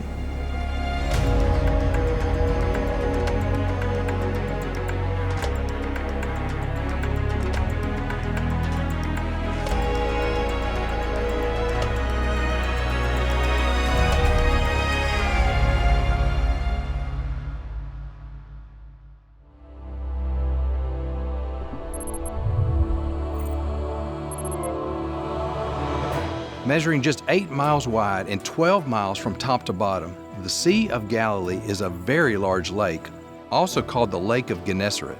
Sitting at about 700 feet below sea level, it's surrounded by tall hills that tower 1,000 feet over the surface of the water, making it the lowest freshwater lake in the world. It's a beautiful place. Peaceful shores, golden sunsets. It was the center of life in the region during Jesus' day. And a big part of that life on the Sea of Galilee was fishing. Fishing 2,000 years ago probably looked very different from how you might picture fishing today. It was a hard job that often required fishermen to be out all night in their boats with their nets. Then, in the morning, they would sit on the shore and mend the holes in their nets to get ready for another night of fishing. Fishing was such a big business.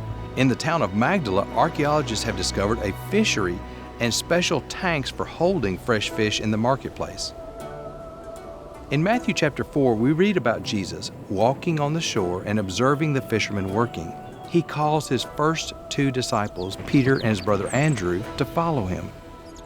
Jesus was from Galilee, and Peter and Andrew lived in the small town of Capernaum, right on the shore of the sea. Since Jesus grew up in Galilee and spent most of his life there, it makes sense that he would start there when looking for disciples to follow him. In that chapter, it says Peter and Andrew were casting a net into the sea. We don't cast many nets today, so what would that have looked like? On a trip to Israel, I got to see how a net, similar to the one the disciples might have used, is cast. It was interesting to see because it's very different from using a fishing pole. 1, 2, and...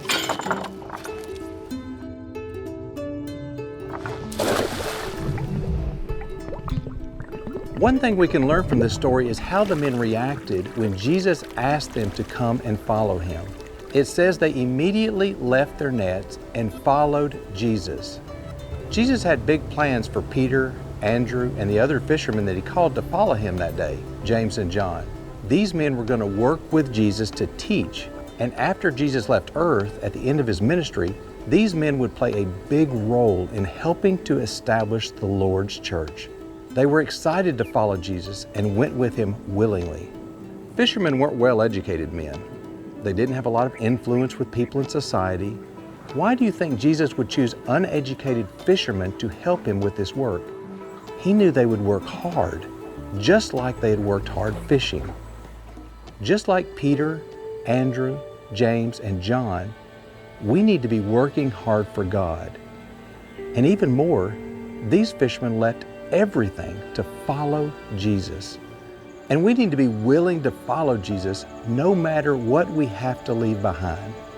We all need to be fishers of men, to go out into the world, to share God's word and bring people to Jesus.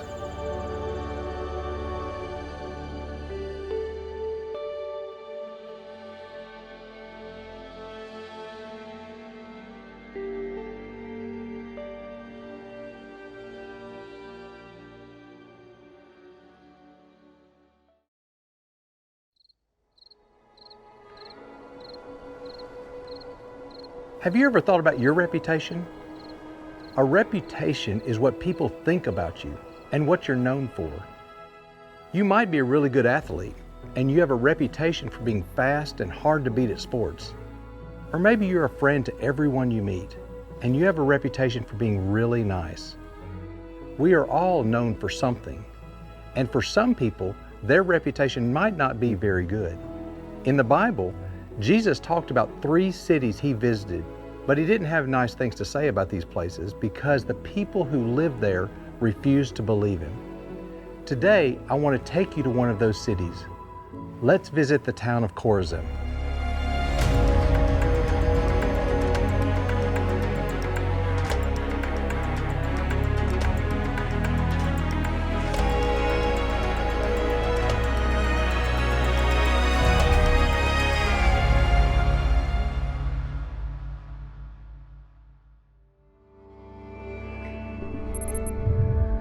Chances are you have never heard of the city of Chorazin. It's not a well-known city today. It doesn't have tall buildings or beautiful parks. In fact, nobody lives there today because the city has been deserted. However, it's a city mentioned in the Bible, and it was a city Jesus visited and a place where he performed wonderful miracles. Today, the ruins of Chorazin sit on the hill overlooking the northern shore of the Sea of Galilee. Like many villages in the region, during the time of Jesus, it was a small Jewish fishing town. Even though small, Jesus talks about visiting the city in Matthew chapter 11. In that chapter, Jesus talks about doing mighty works or miracles, and the people did not believe Jesus. He compares the city to the cities of Tyre and Sidon, which had a reputation for being wicked, ungodly cities full of people who worshiped idols and did bad things. When you look at the ruins today, doesn't it make you a little sad? This was a beautiful city with homes and public buildings and a large synagogue in the middle of the city that Jesus visited. You couldn't tell from looking at it today that it was a beautiful town. The people are gone and buildings are falling down. Jesus rebuked them for their unbelief, warning the people listening that the judgment would be better for the people living in the cities of Tyre and Sidon than it would be for the Jews that lived in Chorazin.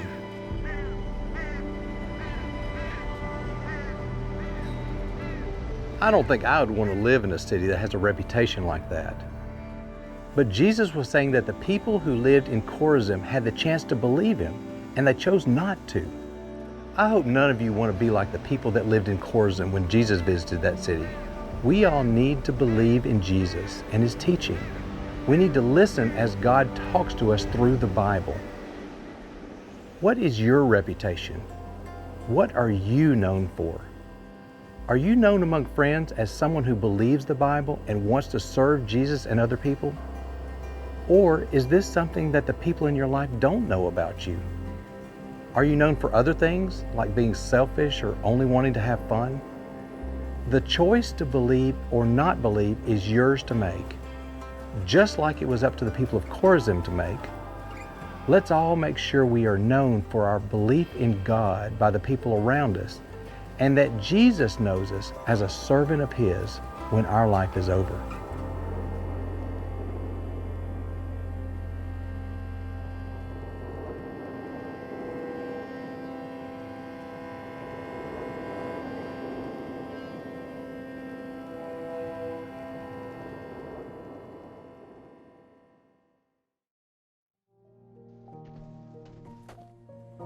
Do you enjoy doing chores? My guess is the answer is no. I'm right there with you. I don't like doing chores either. But we all have work that needs to get done. Whether it's cleaning your room, doing the dishes after dinner, or going to a job when you're out of school. There's always going to be some work to do. When Jesus was on the earth, it was no different for him. Jesus was a carpenter, just like his earthly father Joseph. Today, we're going to take a look at what it meant to be a carpenter over 2,000 years ago.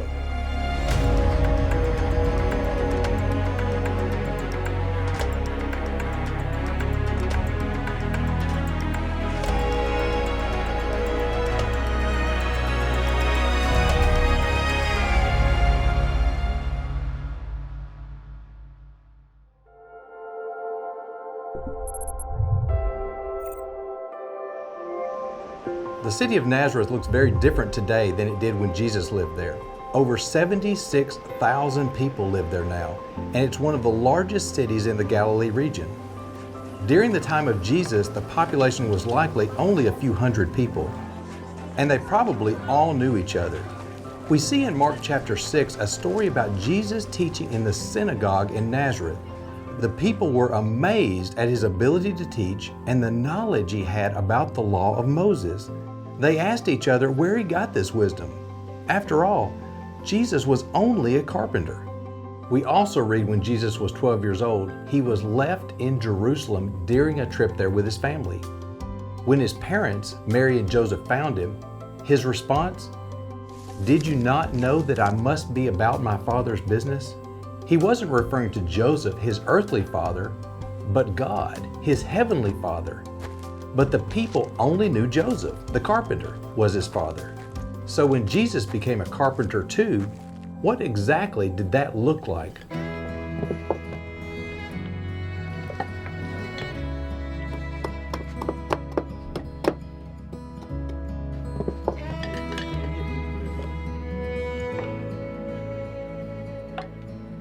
Today, a carpenter works primarily with wood, but in Jesus' day, the word translates as someone who works with their hands. So he likely built things with lots of different materials, including stone. Because many of the homes and buildings during that time period were made of stone with thatched roofs of wood and other materials, Jesus could have very well been a stone cutter. That would have been a very physically demanding job. The job was not easy, and the tools were definitely not the power saws and drills carpenters have today. Still, no doubt, Jesus worked hard because he was raised to work hard by his Jewish family. Jesus had the right attitude about work. It's the same attitude you and I need to have about work today. In Paul's letter to the Colossian Christians, he wrote, "Whatever you do, work heartily, as for the Lord and not for men." There's always going to be work to do. And we need to be ready to work and have the right attitude about doing that work, just like Jesus, who came from his home in heaven and worked hard as a carpenter.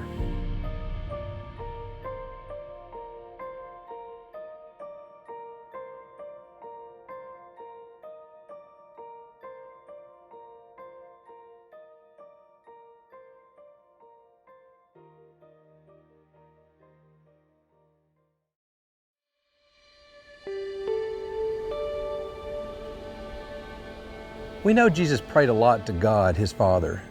There are several places in the Bible where it says Jesus would go off by himself and pray, but we don't know what he said in many of those prayers. There is, however, one prayer that Jesus made to God, and we do know what he said. It was actually several prayers at night in a garden before he would be nailed to a cross. Today, let's visit the Garden of Gethsemane.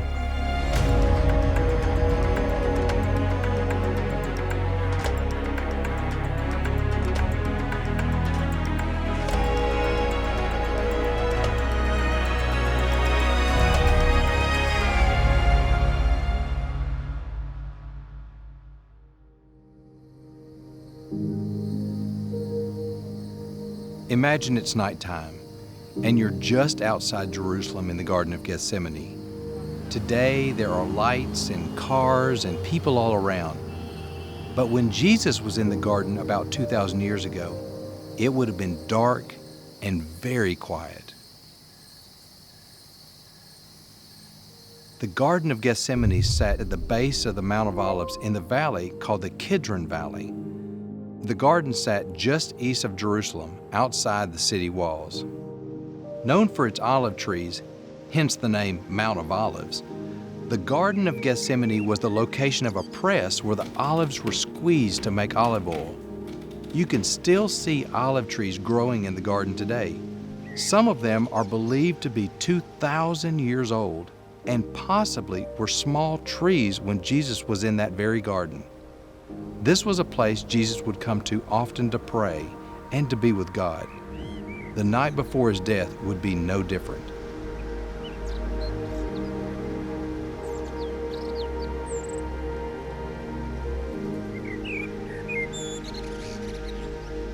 In Matthew chapter 26, we see that Jesus is deeply distressed over suffering such a painful death, which is completely understandable. However, despite not wanting to go to the cross, he said, "Your will be done." And Jesus obeyed God. After praying to God 3 times, the Bible says he went back to his disciples, found them asleep, woke them up and said, "See, my betrayer is at hand." How would Jesus know the mob was about to arrest him? Quite possibly because he could look across the valley and see the mob coming out of the city with torches. Remember, it was night. He would be able to see them walking down into the valley, crossing over and into the garden. What would you have done in that situation, knowing you were about to be arrested? Would you run away? Hide? Jesus waited in the garden for the mob to come and arrest him. Why? Because he was being submissive to God, and because the time in prayer had given him the strength and courage he needed to face the mob.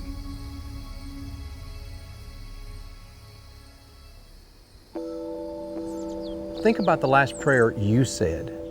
What did you pray for? Did you pray for your food? Maybe you said a prayer asking God for something that you wanted or needed. We see in the Bible that on this night, Jesus prayed to God for protection and asked God if there was another way to fulfill this plan. But when God said no, Jesus chose to submit. Submit means to yield oneself to the power or authority of another, to obey someone of authority. Today we're told to submit. We should obey our parents. We should obey the authorities like police officers or teachers because we should obey God. Do you find yourself being obedient to God, or are you always looking for the easy way out? What about being obedient even when you don't want to, or when you think you know a better way? Jesus didn't take the easy way out. He didn't try to escape. He obeyed even when it was hard. He loved us so much that he gave himself to die on the cross for you and me. We should all be like Jesus. We should all be submissive to God, even when it's hard. Not my will, not yours, but God's will be done.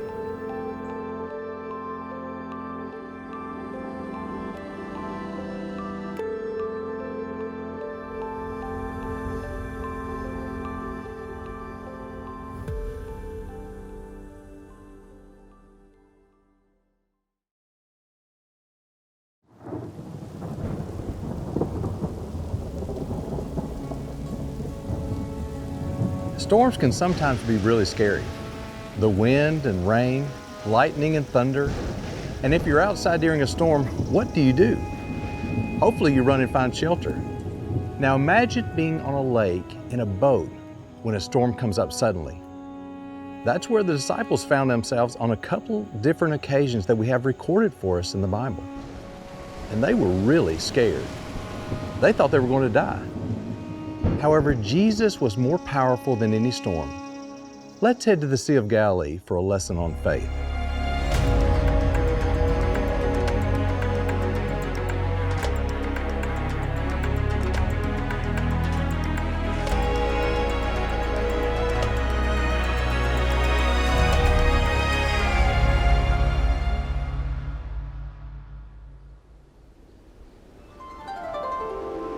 The Sea of Galilee, usually a very calm and peaceful place.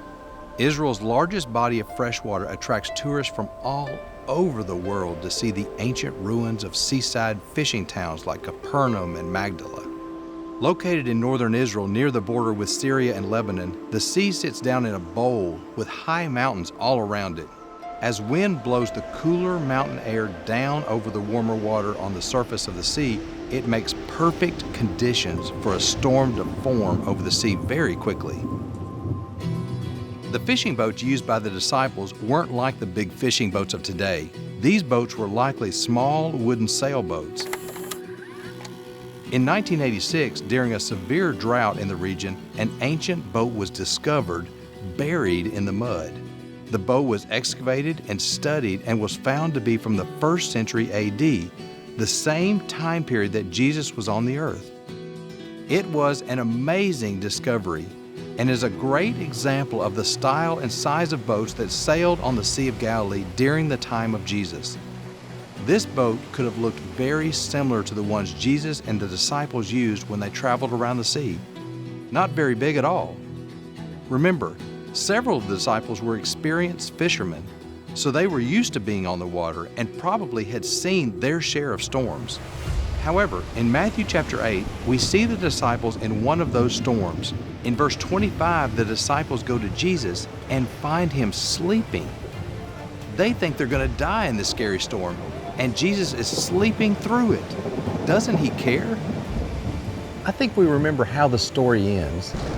Jesus woke up, and it says he rebuked the winds and the waves, and the storm stopped.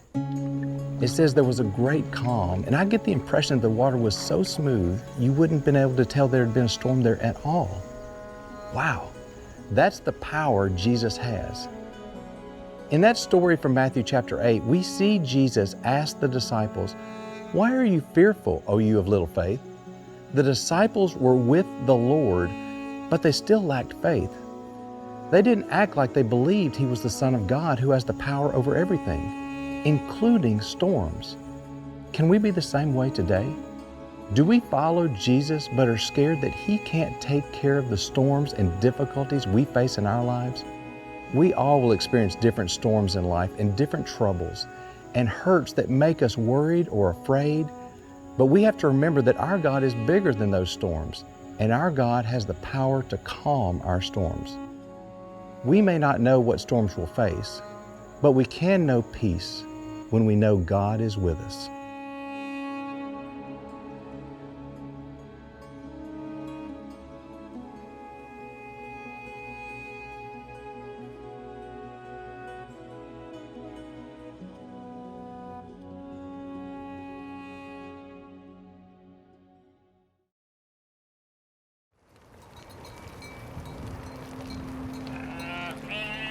If you're like me, you probably haven't herded many sheep in your life.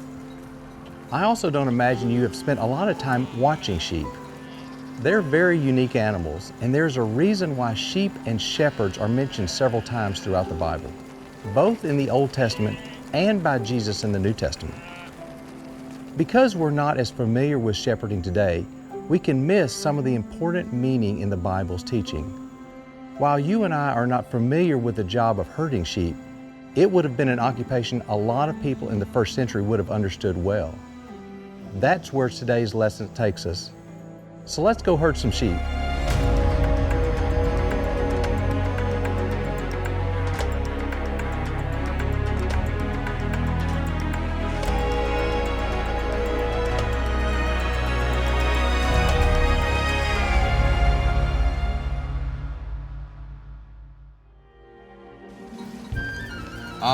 Sheep. They're dirty, smelly, pretty helpless, and sometimes can be a little hard-headed. Does that sound like some people you know? It's no wonder the Bible talks about us as sheep and compares Jesus to a shepherd, calling him the Good Shepherd. We are his flock, and he is leading us and keeping us safe. Let's first talk about the shepherd. In John chapter 10, Jesus refers to himself as the Good Shepherd and talks about protecting his sheep. It was a common practice for the shepherd to sleep in the doorway of the sheep pen to make sure dangerous animals didn't try to sneak in to attack the sheep at night. We know that several people in the Bible are mentioned as being shepherds. Moses herded sheep for a while after leaving Egypt. That's what he was doing when he encountered God in the burning bush. David was also a shepherd when he was a boy, and the Bible talks about him fighting off lions and bears to protect his flock. Can you imagine fighting a hungry bear? Being a shepherd was a very thankless, dirty, hard job. You were in the hot sun with a bunch of smelly animals and no one was coming up to you wanting your autograph. When you look at Jesus, he was humble and he did the hard work of coming to earth, living a sinless life and dying on the cross for his sheep, you and me. That's our Good Shepherd, the best shepherd. Now let's talk about the sheep for a minute. What do they add to this relationship? Well, not much. They wander around needing to be fed and watered, and sometimes they get lost.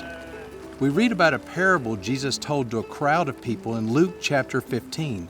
Jesus talked about a lost sheep and explained to the crowd listening, if you have 100 sheep and lose one, you would go after the one that was lost. However, sheep are extremely loyal and love their shepherd and follow their shepherd and come when their shepherd calls. It's because they know their food, their safety comes from that shepherd and no one else. A shepherd may not be very important to many people, but to the sheep, there's no one more important. Do you put your trust in Jesus, our shepherd? Are you thankful for him? You know, we probably have many people who take care of us, parents, grandparents, teachers, and we depend on them. They provide for us and keep us safe. That's something to be thankful for. How much more should we be thankful for Jesus, who shepherds our souls? Good sheep follow the Good Shepherd. If we have someone taking care of us, maybe our parents, but certainly Jesus, we have a lot to be thankful for.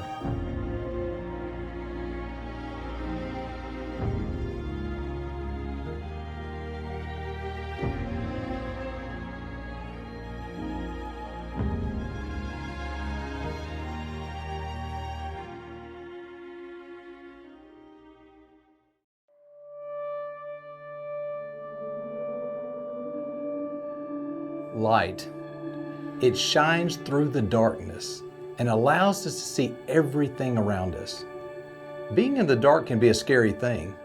We can't see where we're going or what we're doing, and that makes it hard to live. However, thankfully with the invention of electric lights, we now live in a world where it is never completely dark. We have lights in our homes so we can work and play at night, headlights on our cars so we can travel at night, and even street lights in our neighborhood so we can be outside at night. 2,000 years ago, People didn't have electric lights.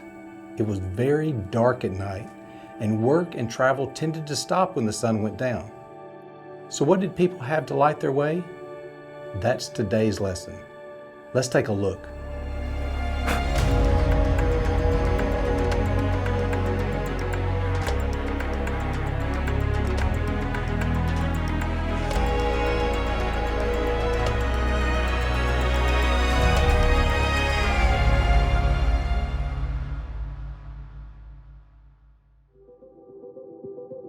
If you had lived during the time of Jesus, you would have been very familiar with one of these. This is a 2,000-year-old oil lamp, similar to the style used in Israel during the time that Jesus lived on the earth. They aren't very big. It could easily fit in the palm of your hand. Here's how the oil lamp works. You pour a little oil into the hole in the top of the lamp. This is the reservoir where the oil is held before it is burned to make the flame. Put a wick into the hole in the front of the lamp, making sure it's soaked in the oil, and light the wick. The oil used could have been olive oil or something similar, and depending on the size of the lamp, it could burn for anywhere from 30 minutes to a couple of hours before it needed to be refilled. Jesus speaks several times about these lamps, and specifically about not covering them up. In Matthew chapter 5, Jesus tells people to be the light of the world. He says people don't light lamps and put them under a basket, but instead put them on lampstands, allowing it to give light to the whole house. When you think of a lampstand, something like a candlestick may be what comes to mind. A lampstand was actually a small cutout in the wall of a person's home, just big enough to hold a small oil lamp. The cutout was generally high, so the lamp could provide light for the whole room. We have very similar practices today with our lamps and lights, sitting on tables high off the ground, or actually hanging from the ceiling. This provides the most light possible for the room. What's the application for us today? Clearly, we need to be a light in the world around us, whether it's to our classmates, our family, other people in our neighborhood. We should be keeping our lamps burning bright to keep the darkness out. The idea of hiding an oil lamp like this under a basket would have seemed like a ridiculous idea to someone listening to Jesus. It would have been a waste, and the darkness would have made it impossible to work. Hiding our lights should seem ridiculous to us today. Hiding our lights and not being the examples of good in the world that we should be seems like a waste as well. Jesus wants us to do good in this troubled world. He wants people to see God at work through us. Let's make sure we're letting our light shine so everyone can see Jesus in us.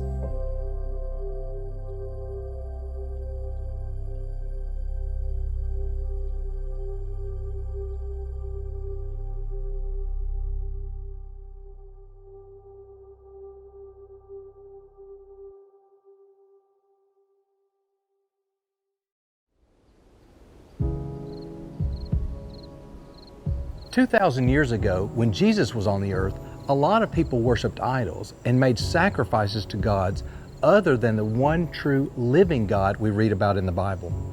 Even those who were supposed to be part of God's chosen people would visit temples and other gods and worship. One of those temples was in the town of Caesarea Philippi in northern Israel.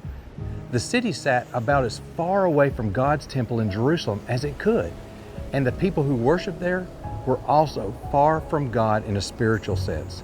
Still, Jesus decided to take his disciples to this town to teach them a very important lesson by asking them one very important question. Let's visit the town of Caesarea Philippi.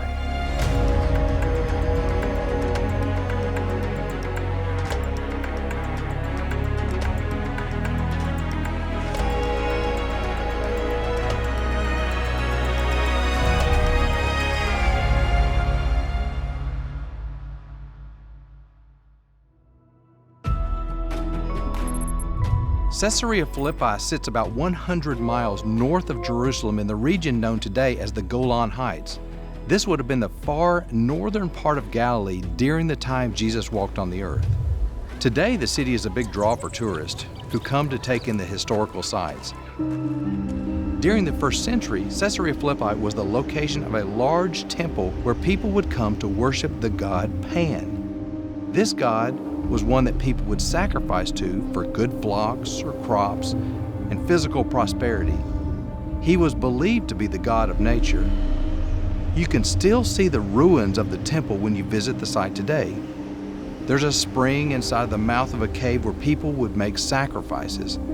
There are many ornate columns and even cutouts in the walls where idols were placed for worship. The entire temple was built into the side of a gigantic cliff, so you get the idea of just how large this temple would have been. It could easily have been the size of a 4 or 5 story building. In the book of Matthew, chapter 16, we read about Jesus bringing his disciples to Caesarea Philippi. Considering all the idol worship and evil things that would have been going on there, it's interesting that Jesus would bring them here. Why do you think he would do that? It's because he wanted them to understand something very important, and this city would be the backdrop for that lesson. He asked the disciples who they think he is. Peter said, "You are the Christ, the Son of the living God." Jesus praised Peter for his correct answer and said that on this rock he would build his church. Jesus explained that there would be a church that he, Jesus, would establish. The temple that once stood at Caesarea Philippi is gone now. It lays in ruins.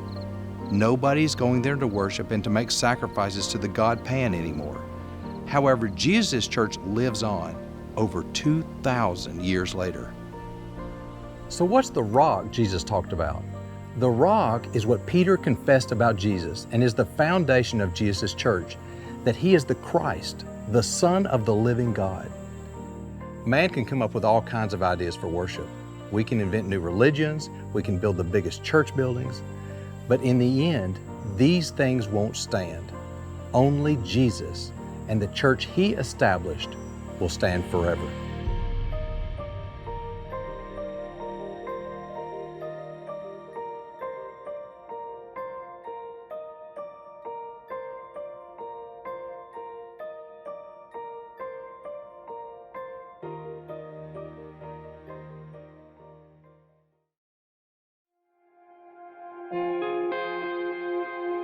When you read the Bible, there are a lot of things we can take for granted living in a different time and place than when Jesus was on the earth over 2,000 years ago. We need to learn to be Bible detectives, looking at the little details in stories to make sure we're getting a complete picture of what was happening and what we can learn. Today we're going to visit a well in the region of Samaria. We're going to learn about an encounter Jesus had with a woman while she was drawing up water from the well, and do a fun experiment that brings the Bible to life right before your eyes.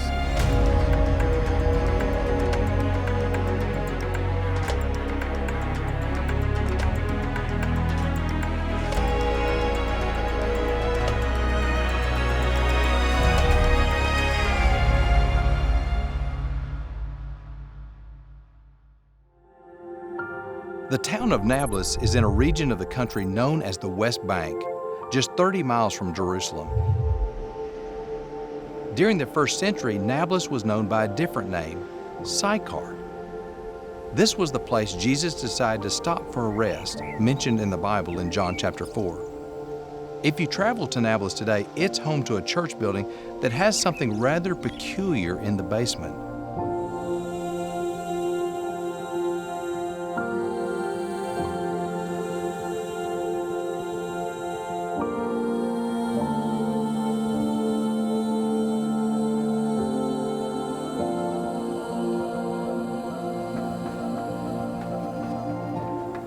A well, used for drawing water, believed to be dug by Jacob and his men more than 3,500 years ago. And it's at this spot where scholars believe Jesus asked a Samaritan woman for a drink of water while he rested by the well.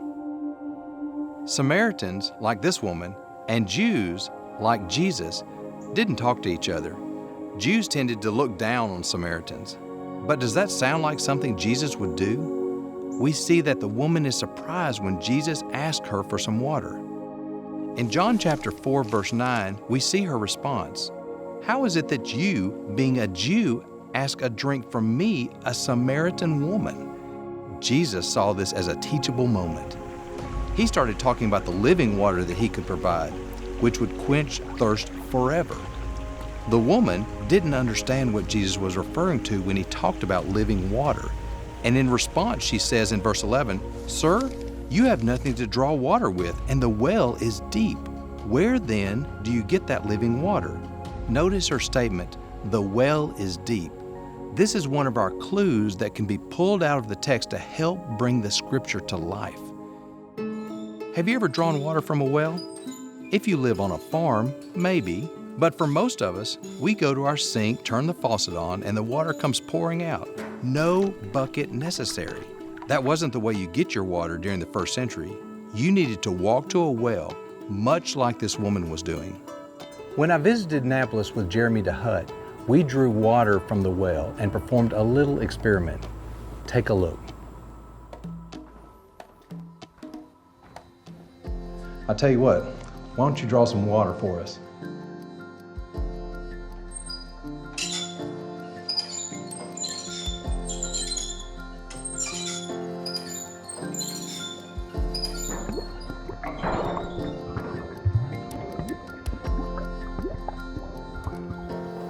Okay, Jeremy, there's one other thing I want you to do for me. I want you to dip a cup of this water and pour it down the well. And I want you to be real quiet. I want you to listen so you can see how deep it is.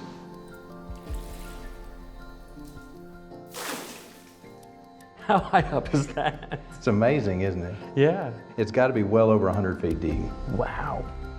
Isn't that amazing? This Samaritan woman provided a clue for us in our Bible study that we can verify over 2,000 years later. Why is that important for us today? Because there are small clues throughout the Bible that might seem insignificant or meaningless, but that help prove the point that the Bible is real. Nothing in the Bible is there by accident. This conversation between Jesus and this woman shows that these were real people, these are real places, and these are real events. Next time you read your Bible, look for those small clues that show that the Bible is real.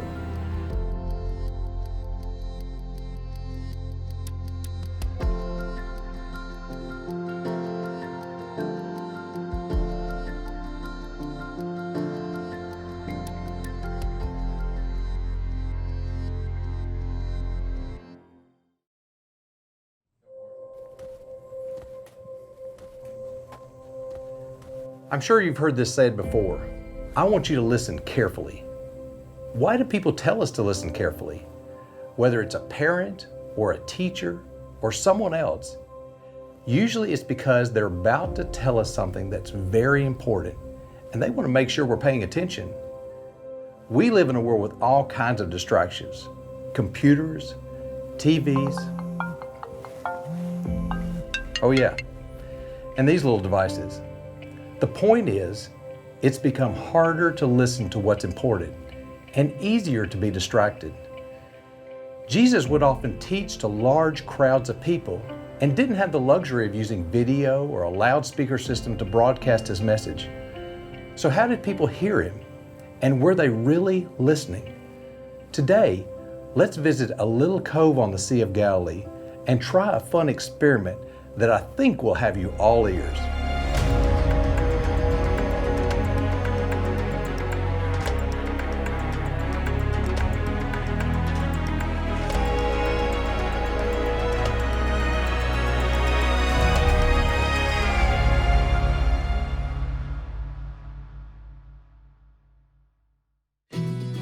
Located on the northwest shore of the Sea of Galilee, just south of the town of Capernaum, is a small cove where the land wraps around the water in a horseshoe shape, known by locals and tourists as the Cove of the Sower.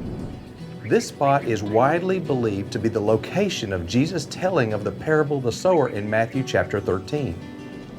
We can't be sure of this because there is no evidence proving that this location is that spot, but there are a couple clues we can take away from Scripture that help with this possibility. At the beginning of Matthew 13, we read that Jesus sat by the sea, It then says that a great multitude had gathered, and Jesus got into a boat and sat while the multitudes of people stood on the shore listening. Jesus is in a boat on the Sea of Galilee, and there are a lot of people on the shore trying to hear him talk. How were they able to hear him speak? When I visited the Cove of the Sower with my friend Jeremy DeHutt, we tried an experiment to see how someone could be heard. Take a look. Many people have questioned whether or not Jesus could actually be heard by a large group of people if he's a few feet off the shoreline. Let's do an experiment. Let me go up the hill a little ways, and when I get up there, I want you to read the parable of the sower in a natural but loud speaking voice, and let me see if I can hear it. Sounds good.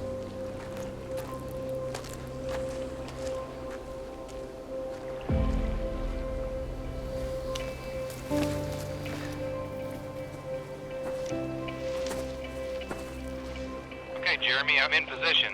Go ahead and read that passage and let me see if I can hear you. All right, I'm going to read from Matthew 13.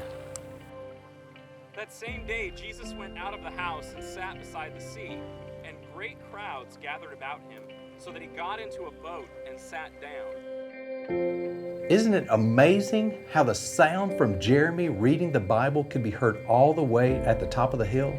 It was the natural acoustics of the space. And it would have been easy to picture Jesus speaking to a large crowd and being able to hear him clearly. If you continue reading the parable of the sower, you'll see that it's talking about spreading the seed or the gospel and the different ground or hearts it will fall on. At the end, Jesus says, "He who has ears to hear, let him hear." We need to make sure that when we're reading the Bible, we're listening to the words of Jesus. He's talking to us today just like he talked to that large crowd of people standing on the shore of the Sea of Galilee.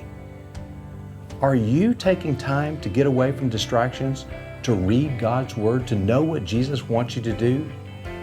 Are you all ears? Are you listening carefully to Jesus?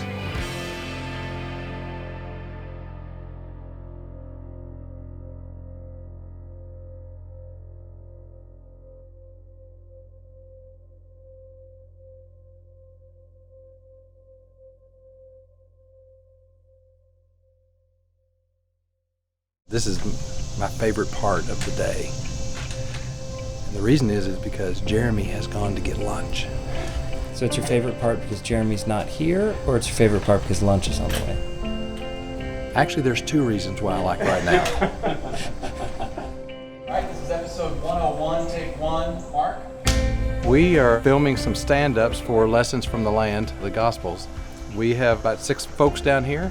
It's actually kind of hilarious to watch. There's literally 30 or 40 minutes of setup, and then we roll cameras for about 8 or 9 minutes, and then we tear it all down and start all over again. 80 or 90. 80 or, it depends on how many times the talent messes up. The more untalented the talent is, the longer the cameras roll. That's good, sorry. You kind of tripped over your own feet when I started. Barry and Stuart wrote some fantastic scripts. You're using a teleprompter for the first time in Appian Media's history. It does kind of bring Stu and I back to our days in television news. It's not difficult to use a teleprompter, but it takes some getting used to. It's kind of a dance. When he messes up, but he never messes up. If he were to mess up hypothetically, I would have to start the paragraph over. But that never happens. Don't look now, Barry, but you've got a Dan hunting you from the shadows. I would love to see kids and their parents sit down and watch these and learn the lessons that we're trying to portray in all this. We read a lot of stories in the Bible, especially about Jesus being here on earth. And we know the stories, but there's little parts of those stories that we're trying to identify and try to bring out those little things that hopefully will make a difference in everybody's life.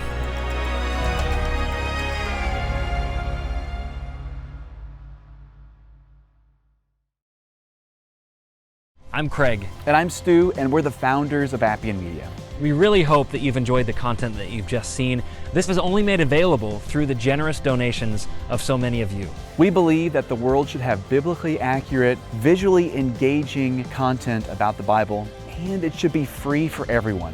we would encourage you to visit the membership page of appianmedia.org and consider becoming a reoccurring member. Everything that you donate to Appian Media is tax deductible. However you decide to donate, we really appreciate your support.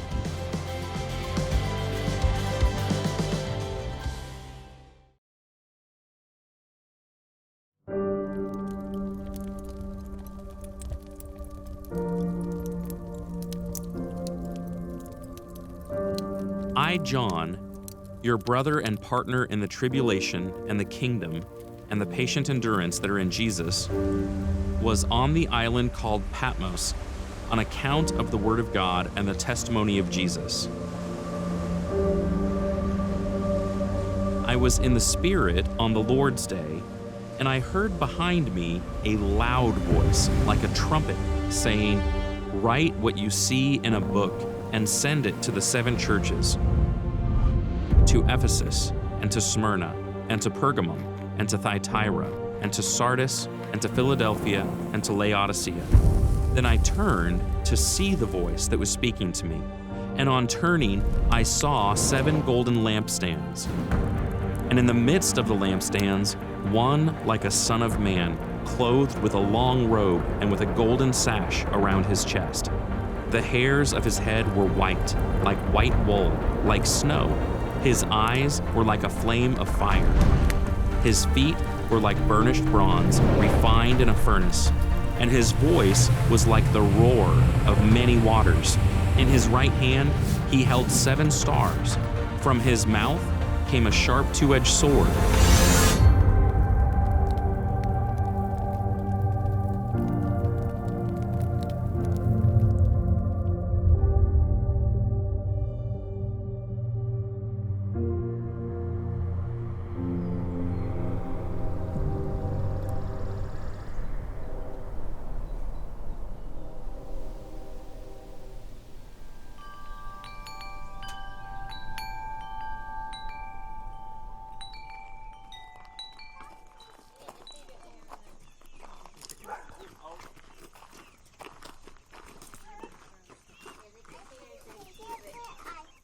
You want to show me some chickens?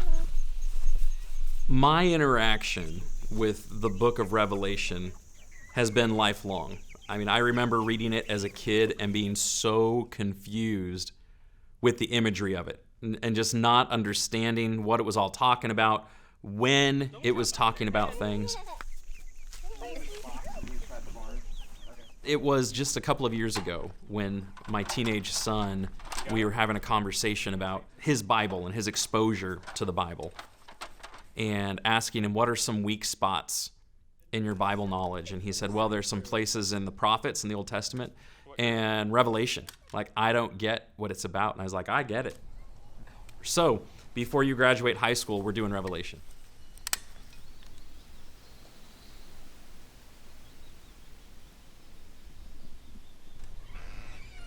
Years ago, I was visiting a congregation where the congregation was taking inventory of their group. The teacher had distributed these little pamphlets asking the members of the church to fill it out and rate their congregation. I opened it up, I was really intrigued. What questions was this guy going to ask? And what he did was he included the 7 churches of Asia. And he included the text. And basically he was asking, if Jesus were to write a letter to our church, which of the 7 would we be? If Jesus were to send me a letter, a personal letter, what would he say? Hey, Caleb, how you doing, man? Hey, man, doing good, thank God. You're up there in New York, you're up there in Brooklyn.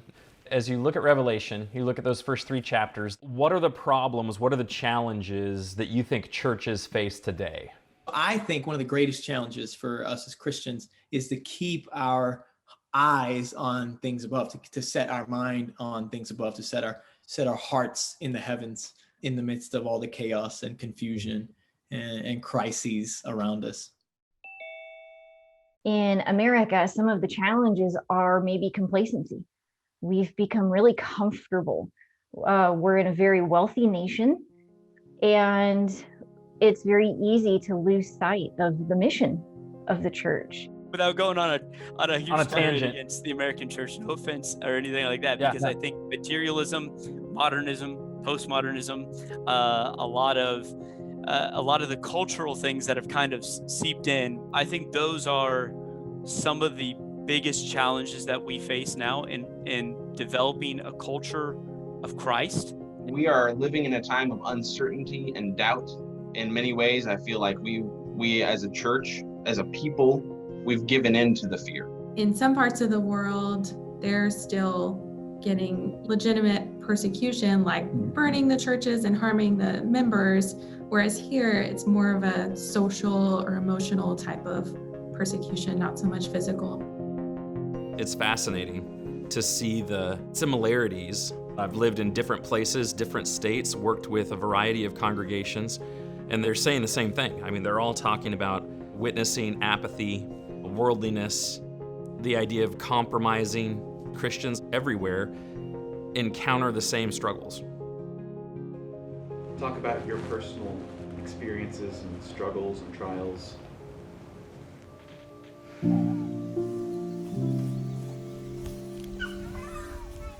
Our family has certainly encountered trials on a personal level, in our own home, as we've gone through things with our kids, within our marriage, things to keep their family safe. Especially the idea of long suffering and enduring something for a period of time. We encountered that as we tried to raise our special needs boys.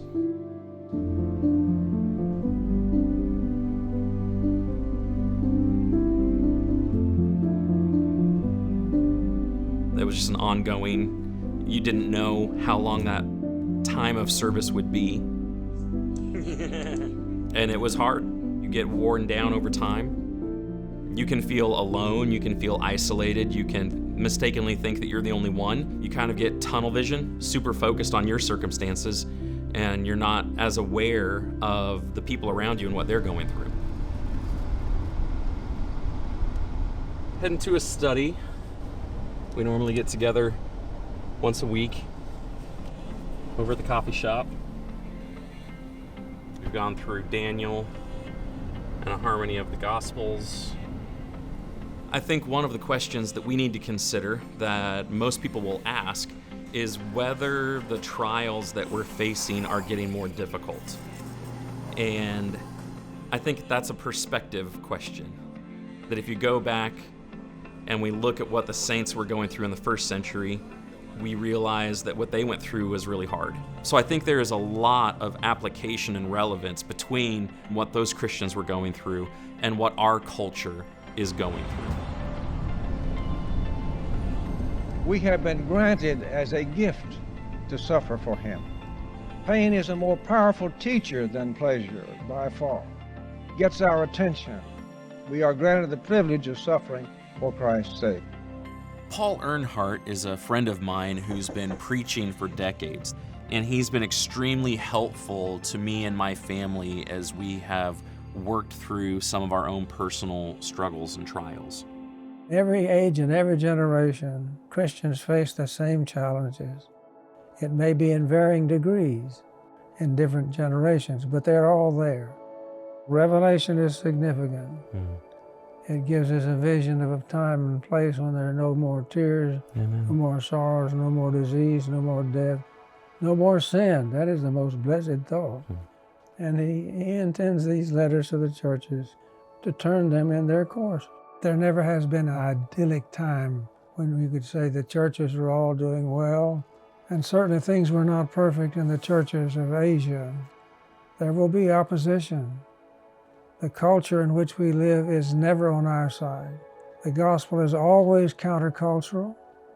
It always will be a minority movement. Jesus did not come into the world to change political systems.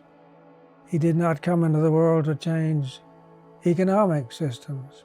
He did not come into the world to change social institutions. He came into the world to change people. 2 generations from Pentecost, and already this has happened to the churches. Yeah, 2 generations away and you already have Christians that are leaving their first love. Christians that are so complacent, Jesus is just about ready to remove them from his presence. And you have John isolated on an island because of his testimony for Jesus. But the important thing about those letters is he has not given up on them.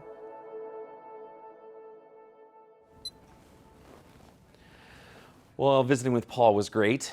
That was really helpful, and I love his insights into Revelation. But after visiting with him, I think it will be really helpful to go to Turkey, where the churches were, where those Christians were living, and to get a better historical, cultural understanding of the trials they were facing and what it was Jesus was trying to help them faithfully overcome. Okay, love you. See you in a couple weeks. There's someone that I know who lives here in the States. He's been traveling internationally, leading Bible land tours for decades. It'd be really beneficial to go down and get some advice from him before we make the trip.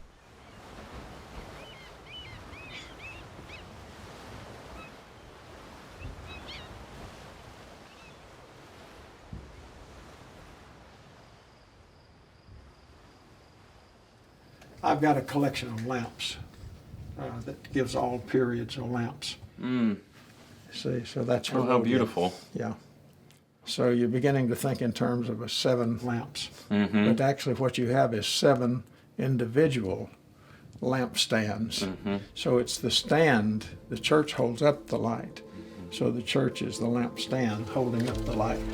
Elijah said, you go and tell Ahab, where's Ahab? Ahab's at Jezreel. Where's Jezreel? Right down through there. I've been to every major Bible land country except Persia, except Iran. There's just a difference. When you hear somebody talking about the Bible lands, a place they've never been, and somebody who's been there and who is explaining how we went from here to here, and the customs we saw, the practices that are still the same as they were in Bible times.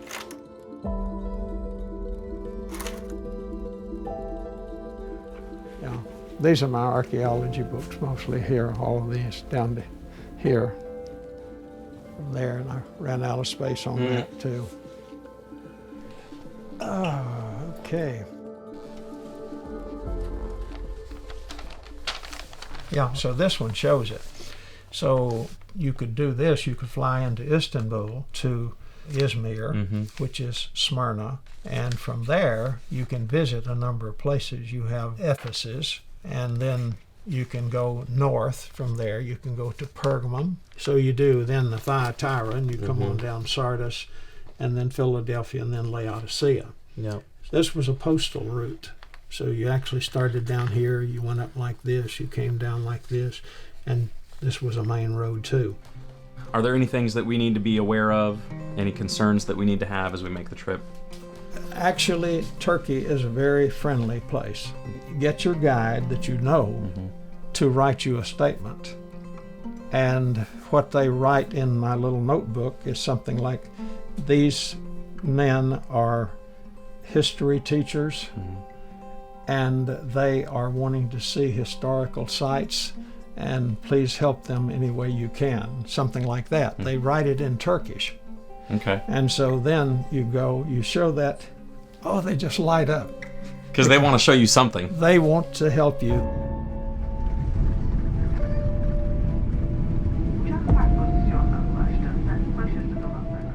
So we've made it to Istanbul. We need to catch our connecting flight to Izmir. We have a little bit of a layover. Hopefully our gear has all made it over there. Here's the team that's going to be making this trip. Going to be a lot of work, a lot of late nights. We've got a lot of luggage to get through the airport, but I think in the end, it's going to be worth everything that we put into it. So even though Asia Minor and Patmos are so close to each other, they're actually 2 different countries. Asia Minor, where those 7 churches were, that is in modern Turkey, and then Patmos is in Greece. And because of international travel restrictions, we were able to go into Turkey, but Greece was not letting Americans travel into their country. Even though we were so close, there was just no way for us to go during this trip.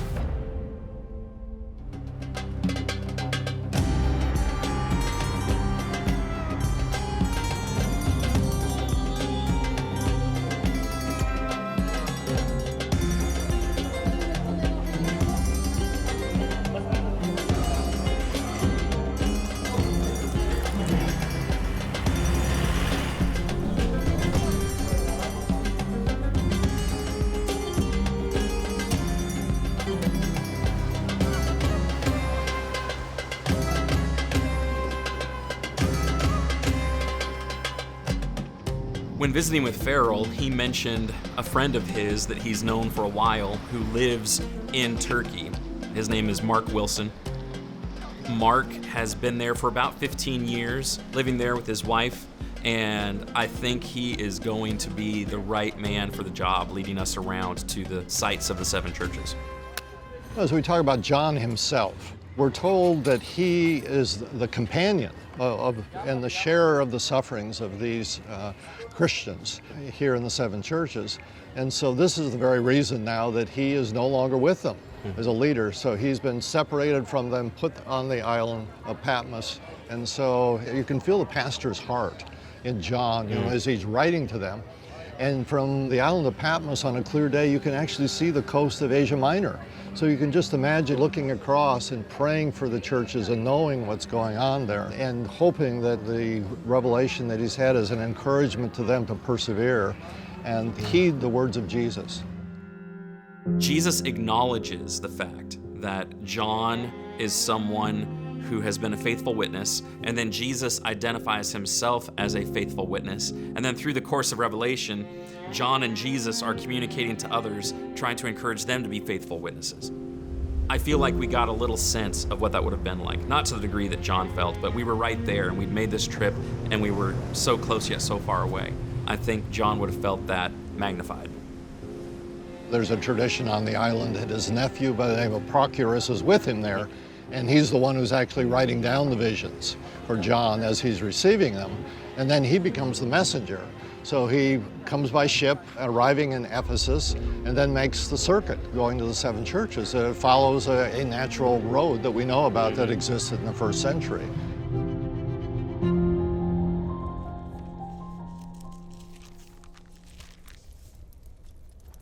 To the angel of the church in Ephesus write, the words of him who holds the 7 stars in his right hand, who walks among the 7 golden lampstands.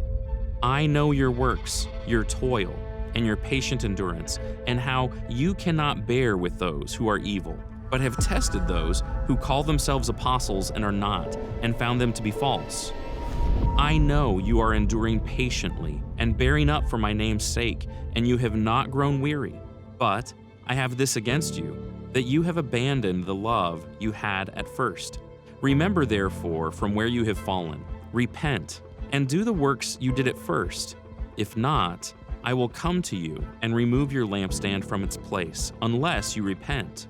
Yet this you have, you hate the works of the Nicolaitans, which I also hate. He who has an ear, let him hear what the Spirit says to the churches. To the one who conquers, I will grant to eat of the tree of life, which is in the paradise of God.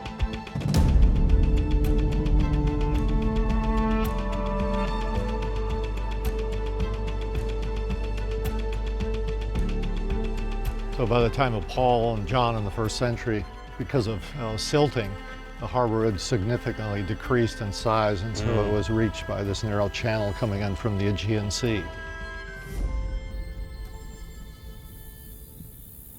The archaeologists have documented at least 25 to 30 temples and sanctuaries to the various gods and goddesses in the Greek pantheon here in the city. The city of Ephesus being the temple warden or temple keeper of Artemis. Now we have the merger of that with imperial cult worship. As we walk up and take a look at these columns, they're really fascinating. You can see how very nicely carved into the stone here are the names of the elite of this city who functioned as both in the Artemis cult as well as in the leadership in the assembly of the province of Asia. The who's who of Ephesus in the 1st century. Now, how does that connect to some of the letters in Revelation 2 and 3? Well, we see a promise, of course, to the victors in Philadelphia that those who are steadfast and endure, their names are going to be written on the columns in the heavenly temple. And so it's a great promise. So obviously their names aren't going to be written in the earthly columns like this. But Jesus used something culturally that they understood and had significance. Yeah. So what can we see that would help us understand the culture of the imperial cult here in Ephesus? So we're walking now on the terrace for the state agora, and over to our left-hand side we see the platform for the later imperial cult temple that was built under Domitian and then later rededicated to his father and brother. But this is part of a valley. And so the placement of these imperial cult temples was very important too. Location, location, location. Right. And so this made very much a statement in the city of Ephesus, who is Lord?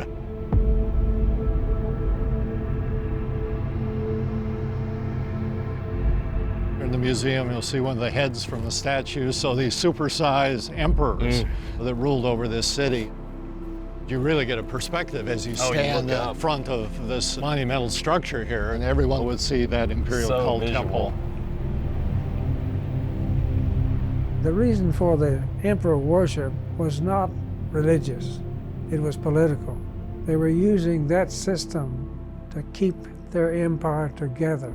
And anybody who wouldn't offer incense to the emperor was looked upon as a bad citizen and a dangerous one.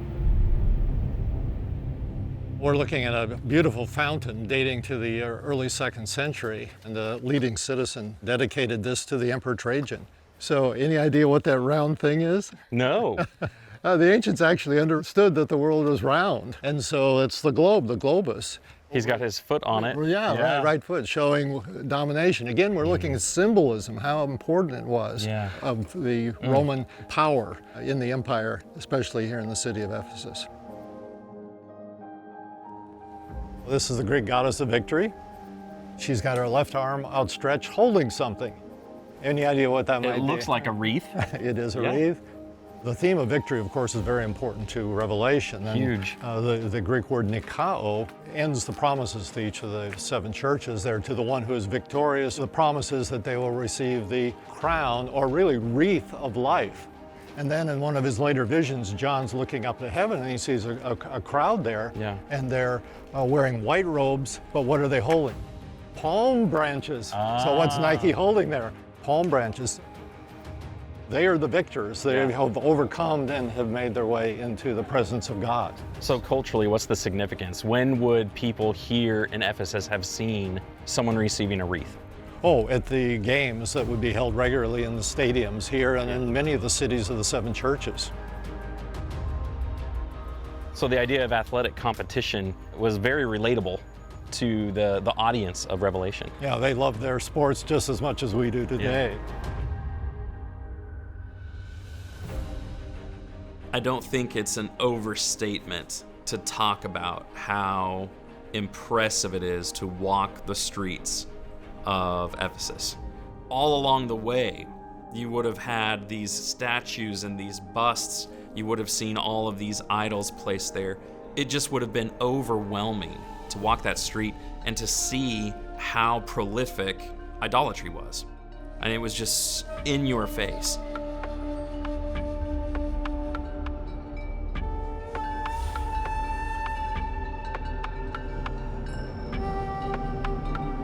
Then you tie into that the idea of Artemis and her temple that would have been there.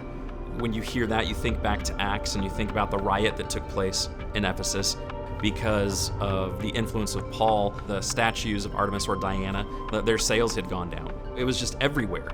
It permeated their whole culture. To walk the streets and think about what would that have been like as a Christian? To have a temple dedicated to a deity or to an emperor, and you didn't have that. Like, you didn't have a physical temple. You didn't have a statue of your God. You didn't have anything like that to try to impress people in some emotional way. But when you read through Revelation 4 and 5, we are ushered into the throne room of God, and we're given a picture of God seated on his throne, of Jesus walking into this place where these living creatures and 24 elders are praising God and praising Christ. So Jesus is trying to give his disciples an awareness of the spiritual reality that we do have a temple and that each of us is a part of that, and that God dwells in us. We do have something, and it's real, and it lasts, and it's not going to fall down, and it's not going to be left in ruins. So we seem to be in a really domestic area as we come through these terraced houses. Well, this is really the lifestyles of the rich and famous, but we know that the early church was not just comprised of poor people. Now, we have some richer elite members in the congregations too. They're very much attracted to the monotheism of Judaism, and then now is Jesus is Lord and Christ. Yeah. But they kind of give us some idea of some things we read about in Revelation. One of them has to do with dining spaces and the whole issue of eating food sacrificed to idols. Yes. So this would have occurred in a dining hall like we're looking here. Dining couches around the horseshoe-shaped dining area, servants bringing food in here, but the whole event would have been first offered up to one of the pagan deities. Okay, so that would have been a huge struggle. You become a Christian, can you continue to participate in these meals that are associated with idols? Yeah, so the Christians are starting to withdraw from public and social events, and they're considered antisocial. So they're kind of breaking the customs that are accepted. Now, what's this area with all of the columns on the opposite side of the dining hall? So in these terrace houses, we have a number of what's called peristyle houses. On the inside of the peristyle, this is open to the elements. There's no roof, and they would collect rainwater in cisterns under here. And then the living areas would be around here, the bedrooms, the kitchen. If you have a richer member in the congregation, this would be an ideal place for a house church meeting. Oh, absolutely. I can imagine that.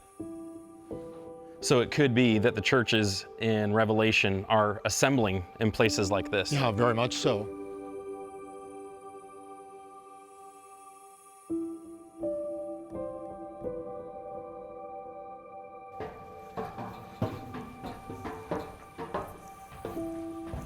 You really get some perspective up here of how large these houses were. They're just one on top of another as we move our way up to the top of the terrace. These rooms, as you can see, were just gorgeously painted, and we can also see signs of redecorating where they chipped away the plaster and then put another layer. So the woman of the house says, hey honey, we need to redecorate. So she does that. So we have examples of that as well. Going through the terraced houses at Ephesus was, I don't know how to describe that.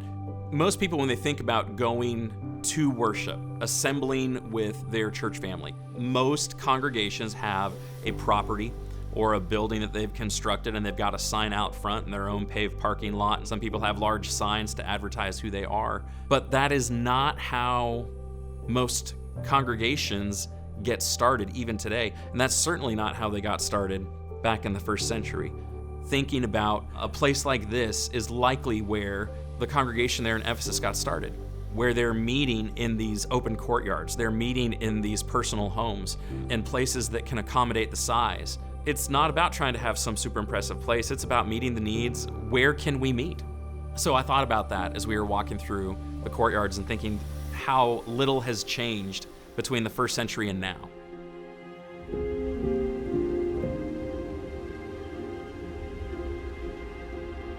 This is a combination of two things. It's a library, for one, and it's also the mausoleum and the burial place for a very well-known governor of the province of Asia, and was built by his son for Celsus in the early 2nd century. And the significance about Celsus is he was the governor of the province of Asia at the end of John's life, so they were contemporaneous. But the Austrian archaeologists have reconstructed this really incredible structure.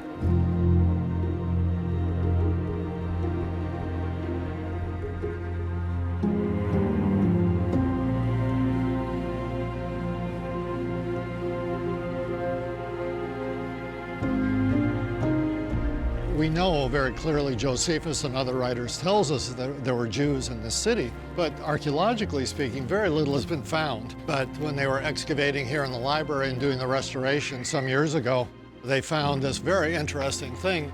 So what do we got here? Oh, wow. So right on the face, you've got a menorah. You've got the 7 wicks. Yep. So they carved this lovely menorah right here in the step of the Library of Celsus. How incredible is that?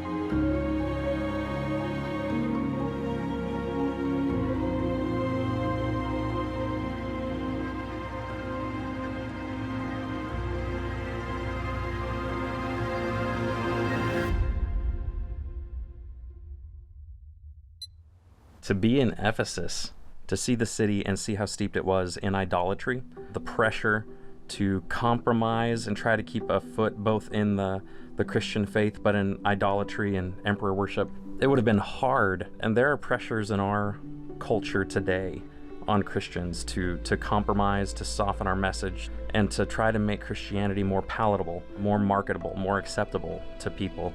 Hopefully that'll help people relate to the Ephesians and understand that they're just like us. If we were in their shoes, we would be tempted to leave our first love and not be as zealous exclusively for Jesus as we ought to be. So today has been really extraordinary.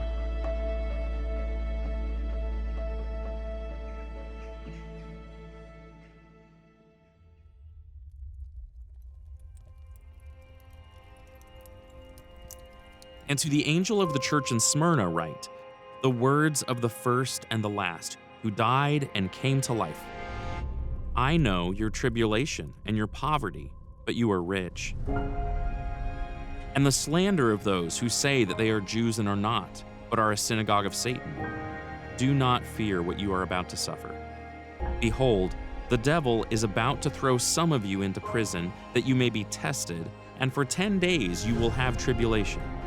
Be faithful unto death, and I will give you the crown of life. He who has an ear, let him hear what the Spirit says to the churches. The one who conquers will not be hurt by the second death.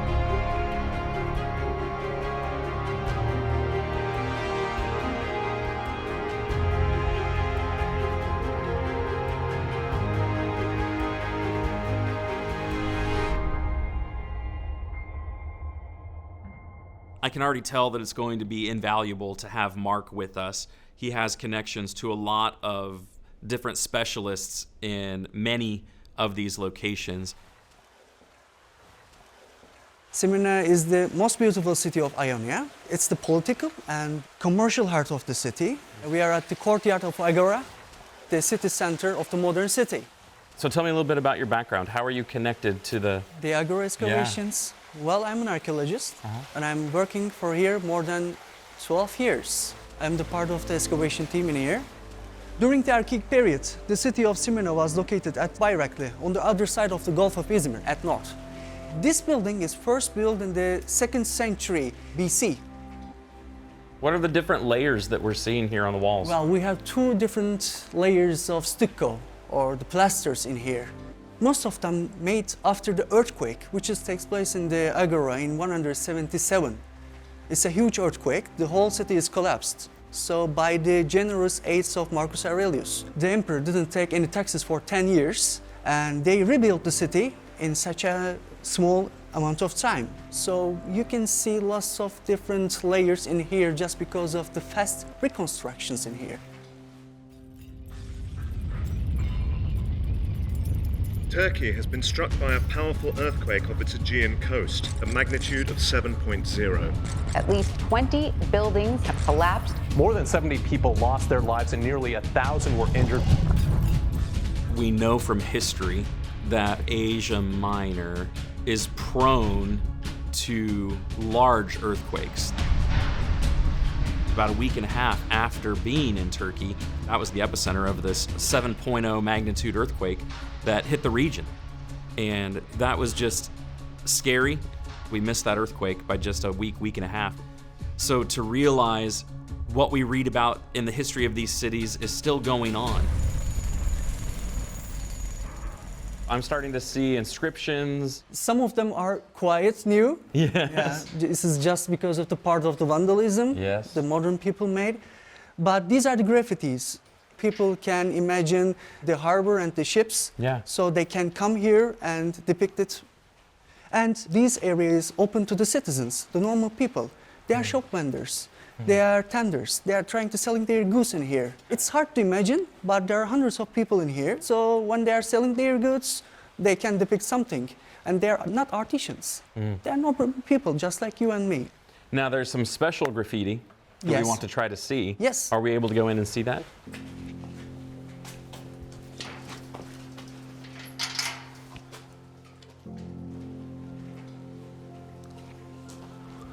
Well, normally our permission is for the inscriptions of the Christianity, but we can take a general plan in here. There are thousands of the graffitis in here. I think it's approximately 3,000, but some of them is just a letter, some of them huge, Some of them are just depicted to daily life. You know, you're talking about graffiti that has been preserved for thousands of years. A lot of our modern graffiti is done with spray paint. It's just this topical application of paint. But ancient graffiti was scratched in. So you're talking about an engraving where someone has taken a piece of bone or a piece of stone and they've etched the image into a pillar or the pavement. And then in some places they'll blow in some chalk or charcoal dust to make it stand out. So as far as what actually stands out, it depends on how deeply they etched the image. And sometimes it's not very deep. It was hard to see sometimes, especially with the light. It was like going on some crazy Easter egg hunt. Yeah, we're looking at one of the earliest Christian inscriptions that we have as a graffiti here. So this is the noun form of the verb we find in Revelation 13:18. Calculate the number of the man, 666. So this is how they calculated it, because each letter represented a number. Yes, they are. So a Christian by the name of Artemidorus in Smyrna incised this graffiti here, telling us that the sum of the letters in Lord, Kurios, equals 800, and pistis, faith, equals 800 as well. So he's noting that here on this column, so it's quite interesting. Just a fragment of graffiti. Yeah, and one of the most interesting groups of graffiti we have are called love-based graffiti. When they'll write here, I love the girl whose number is 745. So because you can calculate the girl's name with numbers, and they did that. Interesting. Every culture has that. Yeah. Every culture depicts its life through art. There are times where the graffiti is an image or a symbol that communicates the idea of oppression and persecution and trial, where they're leaving images that would be recognizable to their people, but not necessarily to everyone else. Like a secret mark or a secret handshake that only those who are initiated would understand or recognize. So Christians would have to communicate with each other much more carefully. These pieces of graffiti that have Christian imagery, they're all over the ancient world, speaking to how far Christianity had spread. You see what life is like through the eyes of the artist.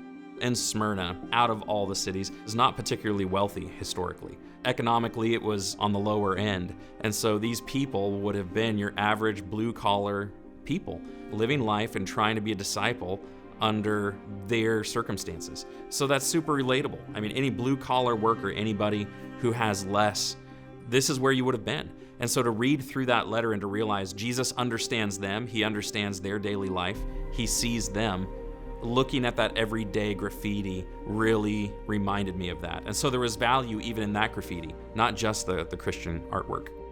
What we know from the biblical text in Revelation is that the saints in Smyrna were about to undergo increasing testing and tribulation. And he was preparing them for that. What he tells them to do is to be faithful unto death. What he's helping them think through is not all of them are going to live through what they're about to go through. There's not much more that he tells them specifically about their future circumstances. What Jesus is preparing them for is external opposition. And that still happens today. That still happens in different places, different countries. Some are more restrictive than others. But there are Christians who have to think through, how am I going to remain faithful to Christ in an environment like this?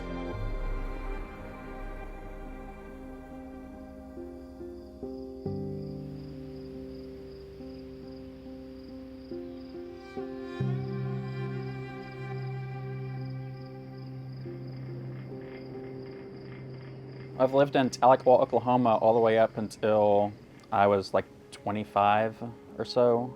And so I was part of the same congregation in our town. And it was always good to have the connection of the local church and just have the support of them always, no matter where we lived. I got into aviation, building airplanes.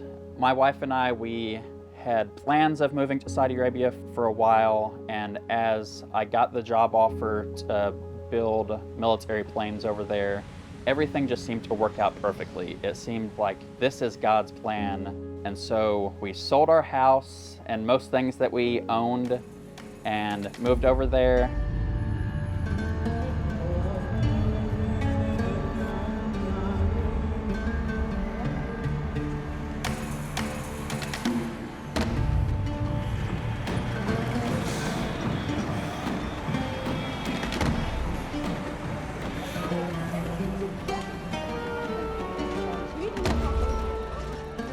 So living in Saudi Arabia as a white woman and a Christian, I always felt, out of place. I always knew that there were people watching me because I stood out. I didn't wear a hijab. I never could quite figure out if that was more cultural or more religious. So I didn't wear the hijab, and that made me stand out. It was interesting being an American over there, good and bad. Being a Christian in a place like Saudi Arabia was probably the most adversity that I've ever faced. Just knowing that we were kind of being watched to make sure that we didn't spread our faith too much. When I first moved to Saudi Arabia, it was just me by myself. And so that initial 6 months was extremely difficult to not shrink spiritually. You don't really realize from America how important just worshiping with other Christians is. Being in an assembly with each other, having the fellowship with each other. We were so disconnected from other Christians. Your faith has to cover your full day, and it was a lot more evident in a place where 5 times a day you hear the Islamic prayers being blared at your apartment from megaphones. And that actually made it easier for us to pray more because it was a reminder, oh, we need to pray as well. So that actually helped our prayer life. One of the biggest lessons I've learned is that your faith in God can be with you anywhere, in any circumstances. I know my prayers are important to Him wherever I am. I know that I can reach Him wherever I am, and He can reach me. Even though we were away from all the Christians that we knew and there weren't many in the city, Christ was still with us. He was strengthening us every day in a place where Christianity is outlawed. It doesn't matter what your surroundings look like. It doesn't matter what is being worshiped around you or being focused on around you. You have to just keep your eyes on Him.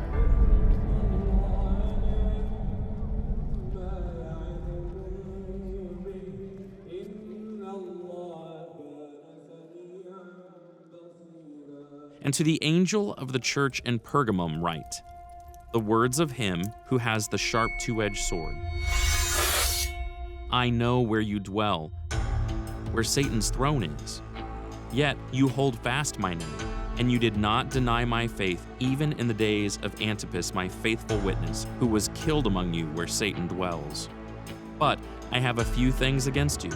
You have some there who hold the teaching of Balaam, who taught Balak to put a stumbling block before the sons of Israel, so that they might eat food sacrificed to idols and practice sexual immorality. So also you have some who hold the teaching of the Nicolaitans. Therefore repent. If not, I will come to you soon and war against them with the sword of my mouth. He who has an ear, let him hear what the Spirit says to the churches. To the one who conquers, I will give some of the hidden manna, and I will give him a white stone with a new name written on the stone that no one knows except the one who receives it.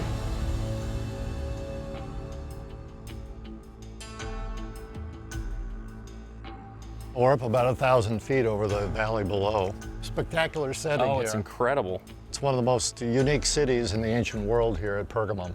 What makes it so unique?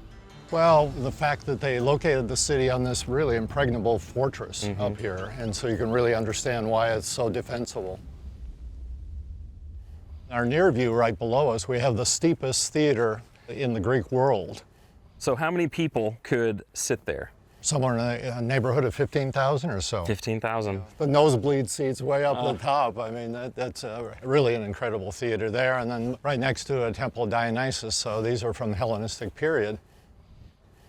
So the imperial cult temple, the Trajan temple that's here on the summit of the Acropolis, is the only Roman structure up here. And we're actually going to start walking now through the substructure of that temple. So substructure, you're talking about something that they would have built and expanded on the top. What other examples do we have of that in antiquity? Well, when they were beginning to build it, they didn't have enough room. So they had to expand it to the south using these arches. So this is very similar to what Herod did on the Temple Mount in Jerusalem when he expanded the temple. So talk to me about the significance of the city historically. Yeah, it was founded in the 3rd century BC and became initially a treasury. But then the city developed here, and we have a kingdom called the Attalids that ruled this city for 150 years. And the final king of the Attalids, Attalus III, bequeathed his kingdom to the Romans. And so in 129 BC, the province of Asia was formed, and now the Romans controlled this part of what is today Western Turkey and made Pergamum their capital. Okay, did Pergamum stay the capital? Well, one of the issues with Pergamum, as we drove up, you saw we're not on the sea, are we? No, we're not. Yeah, so that became a major issue related to commerce. As Ephesus emerged as a much more important commercial center sometime in the 1st century, Ephesus becomes now the capital of Asia, but Pergamum remains a very important city in the province. And so we're coming out on this terrace where the most important temple in the city was the Temple of Athena. She was called the Nikephoros, the victor, bringer of victory for the kingdom here over the We've been talking about victors.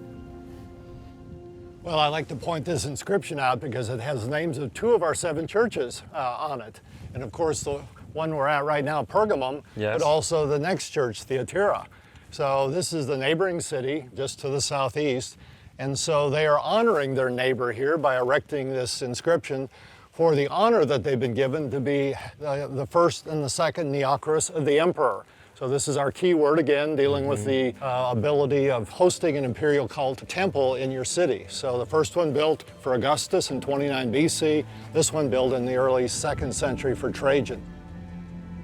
This is an interesting one, Jeremy. You well know that there was a conflict in the early church with the titles that were assumed by both Jesus and the emperor. In Ephesus, remember we saw the statue of Trajan with his foot on top of the globe? Yes. And he was asserting that he was what? Well, he was conqueror, he was Lord, right? And that's exactly what we have here, calling him Lord of the land and the sea. That's a bold claim. So the whole issue in Revelation of the blasphemous names that the emperors had, because they were using the same names for the emperor as for Jesus. Deification. Deification. Yeah. And one of them was Kurios.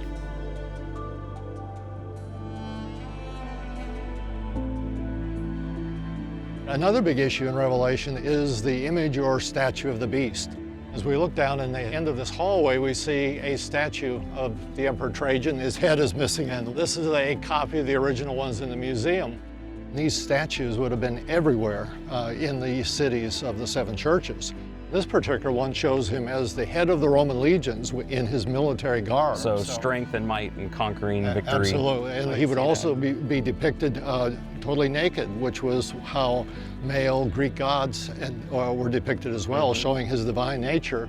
And the other way he was depicted was with a toga on, and he would be the model Roman citizen in his toga. So statues of the emperor would be everywhere. So that gives us great historical context for the book of Revelation and helping us understand that the 1st century Christians were familiar with this imagery. It was all around them. It was all around them, all the time. They were immersed in it, absolutely.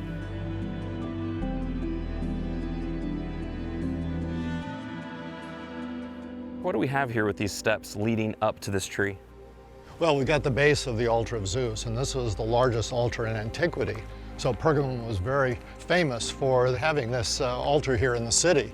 You can just imagine the billows of smoke that would go up into the air from the sacrifices that would be rendered here on a regular basis. So between the sacrifices being offered here and the sacrifices being offered up at the Temple of Trajan, a very active, idolatrous place. Yeah, and then the meat from these sacrifices would be taken down into the lower city and sold in the public markets, which would be meat sacrificed to idols, because they'd just been hours before offered up to a pagan deity. And that was something very common in the 1st century world. Paul had to address it in 1 Corinthians, but that was something mentioned in the letter to Pergamum that they had to wrestle through. Absolutely, and so this whole issue of syncretism or accommodation to the culture was something the church in Pergamum was very much in conflict with as they struggled with how to deal with it. And we have to face syncretism today. Every generation of believer has to work through that process of what the culture is saying and then what Jesus is saying. Yeah, we don't have visible gods and goddesses today, you know, in the West, but we have our own issues like materialism and whatnot that we struggle with. Idolatry is very rampant now. We have our gods. Maybe we didn't make them with our hands, but we created in our imagination the God that we want to have. So we make God in our own image. Idolatry hasn't stopped just because we're not making them out of wood and stone and precious metal.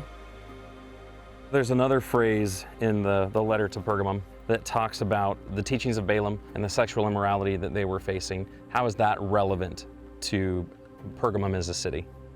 Well, the temptation to syncretism or accommodation would have been very real for the Christians in places like this, especially as we've talked about for the elite members in the congregation.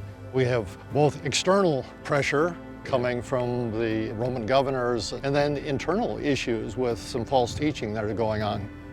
Apparently there is somebody in that first century church that is doing something very similar to what Balaam did. And what Balaam did was he received payment for trying to discourage the Israelites and affect the Israelites, and he accomplished that by getting them to engage in sexual immorality.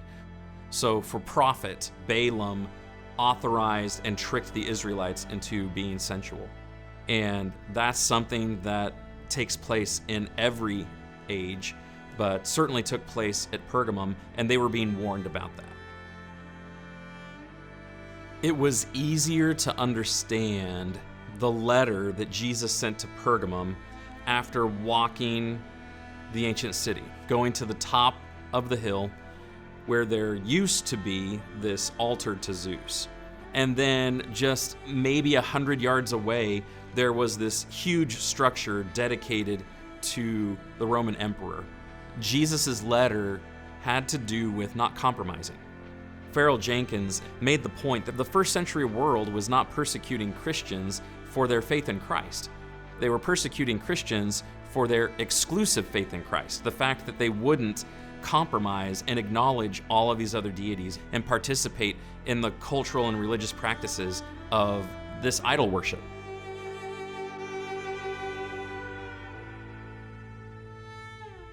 So we are at the Asclepion here at Pergamum, and Dan and Jet are down here talking, but Dan has been excited about coming here this whole project. Why are you so excited to be here? Well, I'm a medical oncologist. I do medical oncology and hematology, so blood and cancer. This is an ancient location of healing.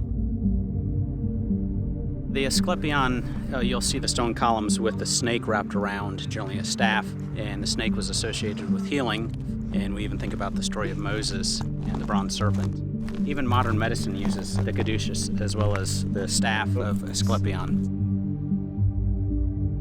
Particularly Galen, one of the fathers of medicine, he actually is famous in the Roman world, was born here in Pergamum. The main Asclepion actually had the Hippocratic tradition. And we think about Hippocrates, the father of medicine. It's his tradition that we still follow in modern medicine. We take the Hippocratic Oath. What's the room that we're standing in? What is it for? This would be pretty much a dormitory. Sometimes your doctor ran out of treatment options, and so rather than kind of admit defeat, give you a referral. You know, I need a second opinion, so they'd send you to one of the healing centers.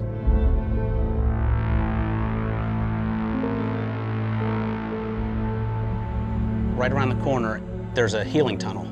Put the patients in there, and a lot of times you would induce a dream sleep, sometimes with some medicines.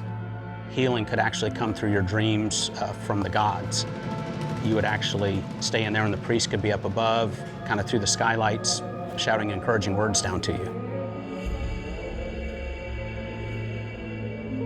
Then on the other side, you had more of the complex. So you had a sacred spring over there, there's a theater. So thinking about Christians in the first century, what would their struggle be? What would their trial be, having your hospital associated with pagan idols, but you're trying to be a follower of Jesus? You need healing, but your doctor's sending you to a place where you're supposed to be looking to a man who had been deified basically over time. And that was definitely against what you were taught, because true healing comes from God. Even what they would consider their hospitals, these places of healing, they were saturated with idolatry. I mean, if you want to get well, you would go to this idolatrous place to receive physical healings. Them simply going to the doctor was exposure to idolatry. Just driving home the point how much their culture was steeped in these pagan ideas. And how would you as a Christian navigate all of that? I think we're living in a culture and in a time where there's a lot of pressure to acknowledge or validate everybody. Everybody's equally valid. Everything is equally true. And that what Christians are going to have to wrestle with and prepare themselves for is God does not share his worship. We're only supposed to offer worship to God, and Christ is his son. And there's no ambiguity about that. And so if we're going to be faithful to God, if we're going to be faithful to Christ, then I can't compromise and acknowledge or water down my doctrine to accept these things that aren't real. And there's going to be some cultural pushback on that. There are going to be people that are offended by that. There are people that are going to be upset about that. And what they're upset about isn't the fact that I'm claiming that God is who God is, but the fact that I'm not validating their opinion or their idea or what they want to pursue. So I think there is a lot of application and relevance between Pergamum and what those Christians were going through and what our culture is going through.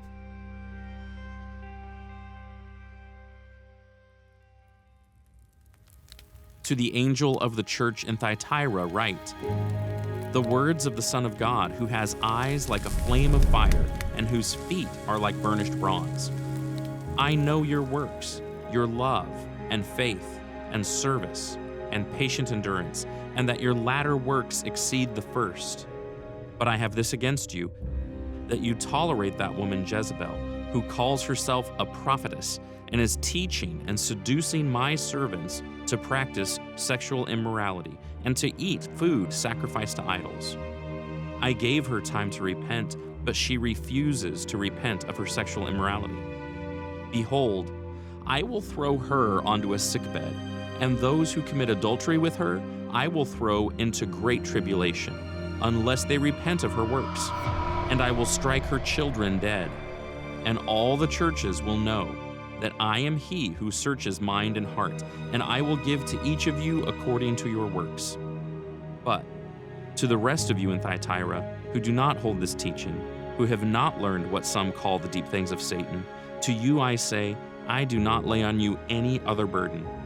Only hold fast what you have until I come.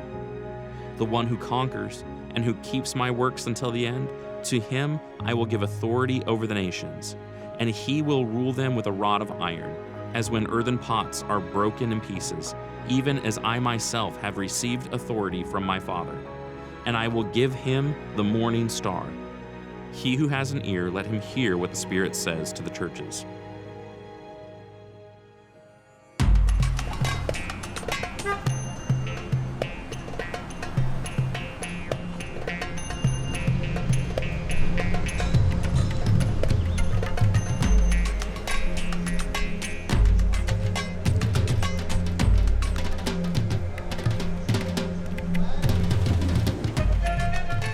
Right in downtown Akhisar, a bustling Turkish town here in west central Turkey. But then you turn and look over the fencing, and it's totally different.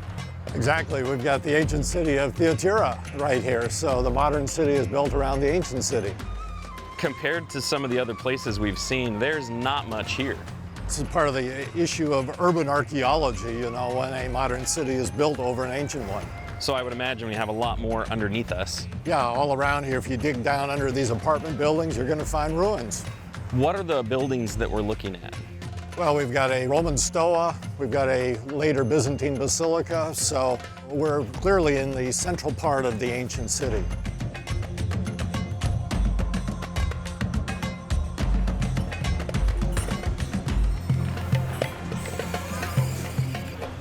You were explaining the difference between tea and coffee between U.S. and Turkey. Yeah, Turkey is very much a tea culture. So in the mornings, they don't have coffee, they'll have tea. It's only later in the day they'll have coffee, and they'll tend to be not black coffee like we drink, but flavored coffees, sweet coffees. When I think of Turkey, I think about Turkish coffee. Mm-hmm. Go to get that though, ask for Turkish coffee in the morning.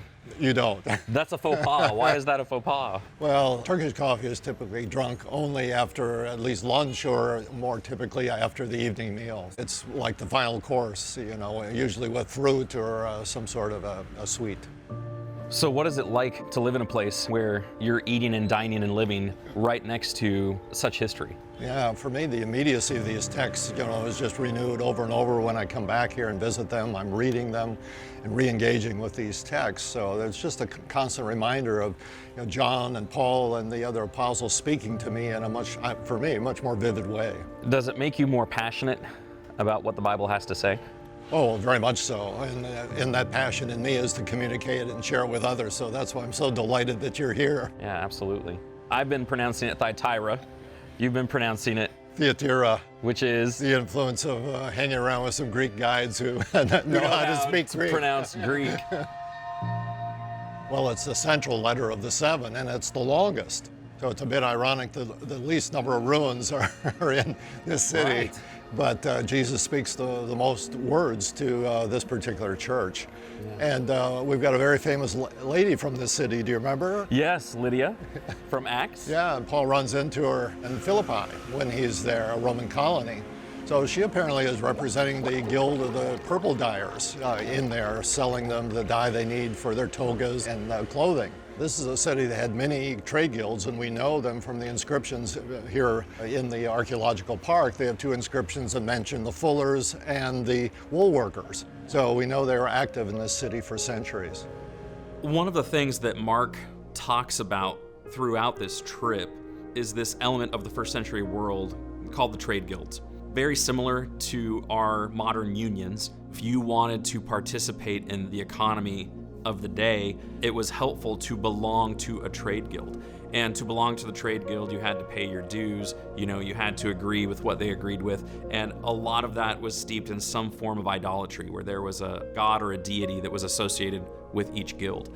There was this pressure to accept what they taught, to go to these banquets and these feasts that they would hold, which were usually associated with idolatry and sexual immorality. And so as a Christian father, you're trying to provide for your family. You want to be able to work, and you have some kind of skill. It's going to be harder for you to provide for your family if you don't belong to a guild.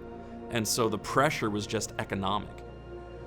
Let's talk about the content of the letter, because it seems like Jesus gets more stern. Yeah, he's really in their face. He really is. What are they struggling with? Well, we have a mention of another Old Testament figure here. Remember, in our last church in Pergamon, we had Balaam. Here we have Jezebel, so that's kind of her symbolic name of a false prophetess now who is again advocating accommodation. So what do? You become a Christian. Can you attend these guild meetings? You might lose your union card if you don't show up. Your networking, all that goes along with being a prosperous business person. Simply disengaging, they were making a comment that they no longer approved of their fellow tradesmen, you know, and their activities. Visiting Thyatira really drove home how easy it would be to be pressured into worldliness, and how Christians would wrestle with that and struggle with that, to compromise just a little bit at a time, and then all of a sudden, the next thing you know, you're like the world.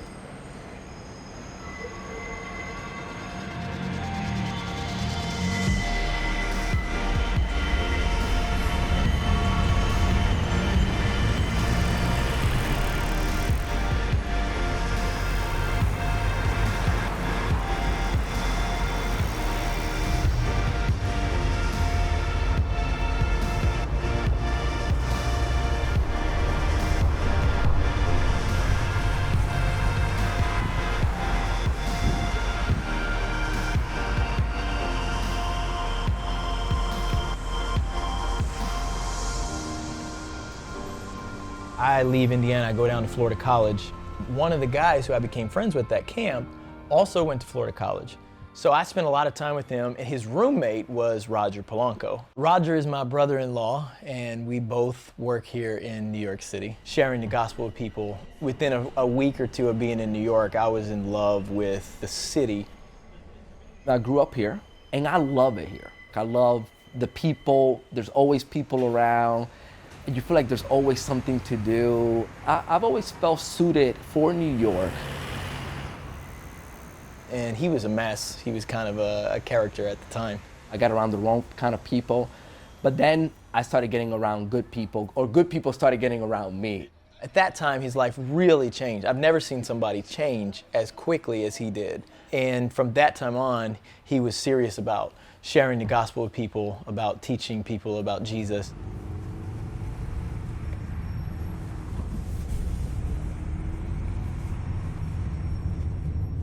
This is someone thing, you know?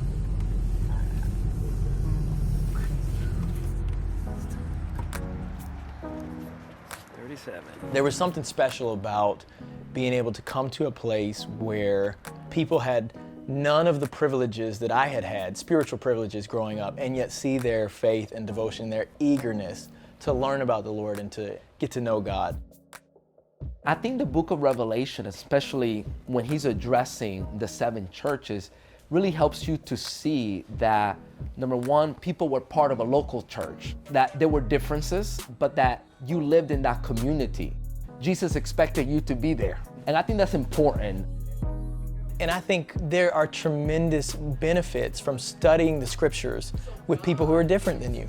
There are things that maybe my culture blinded me to, or my upbringing blinded me to, that have been much easier to see when surrounded by other people who love God, who are committed to His Word, but they're reading the same scriptures that I am. Really powerful. Be imitators of God as beloved children. I think it's hard to be in New York and not be so attracted by whether it is greed, or I think worldliness in general will be one of the things that Jesus was like, okay, we need to get focused on that. There's some changes that we need to make. You know, I think Jesus, if he was to write us a letter, I think for some of them he would say, I know that you're poor and I know the tribulation that you're facing here, but really you're rich. For other Christians, I think Jesus would say, hey, I know that you think that you're rich, but really you are desperately poor. So with that, it's much easier, I think, to become captive to the culture that you're living in. The pull of the greed in the city, the pull of the idolization of sex and the idolization of just self is really strong on Christians here, and I think a great challenge for us to fight and to combat. But I think there are tremendous advantages to raising children in a diverse place. Cyprian, what do you want to be when you grow up? Batman. Batman? There are tremendous challenges for sure, but it's also really strengthening. And one of the things that I think I will want them to look back on and appreciate is just how much of the world they got to experience here in the city, and just how much they have benefited from learning from Christians who come from all over the world.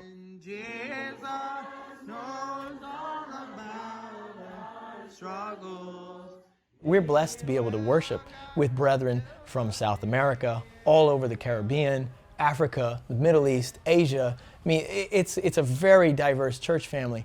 And it's interesting because the churches here are so diverse, the needs are also so diverse. So for example, like we have new Christians from the Middle East. So they're coming out of Islam.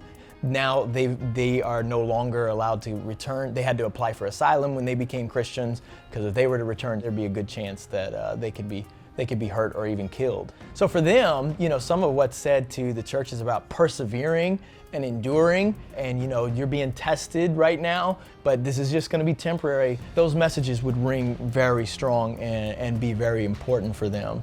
You know, I came here like young and naive, thinking that I had a lot to offer the city. I think I was pretty unaware of how much the people of this city who love God had to offer me.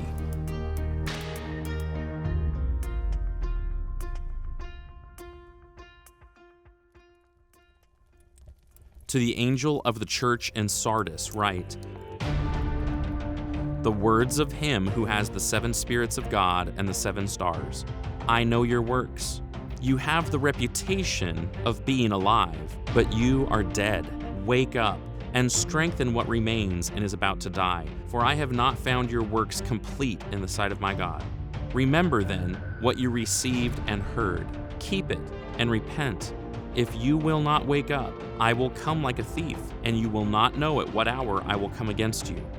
Yet you have still a few names in Sardis, people who have not soiled their garments, and they will walk with me in white, for they are worthy. The one who conquers will be clothed thus in white garments, and I will never blot his name out of the book of life. I will confess his name before my Father and before his angels. He who has an ear, let him hear what the Spirit says to the churches.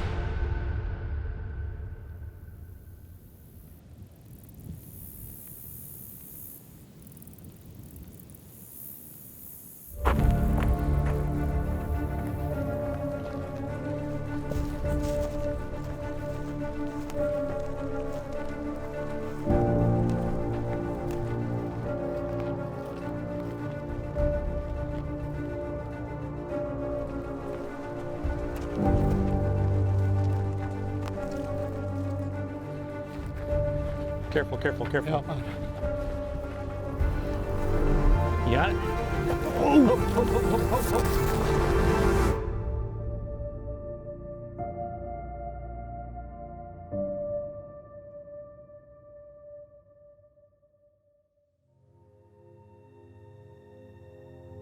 The city itself was set up in elevation on the top of this really high plateau. That's where the Acropolis was. I've been to Sardis many times with groups, but only have been to the Acropolis 2 times. We're here at the Temple of Artemis. Correct. What's the route that we're going to take to get up to the Acropolis?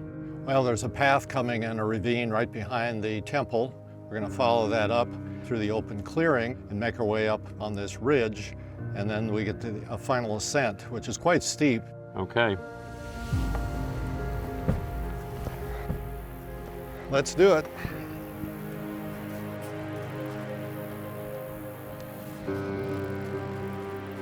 Looking at the terrain, wondering if we could just go straight up there and then around to the right.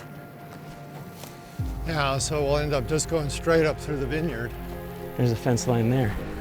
Don't tell me we have to go all the way around it. Oh boy. He's close. Well, where's the dog at? Here, let's see. So we've been planning this trip, and then all of a sudden there's this fence. There's a dog barking on the other side. We're burning daylight. Like, this is not what we had planned for. Just be paying attention, guys, because there's that dog.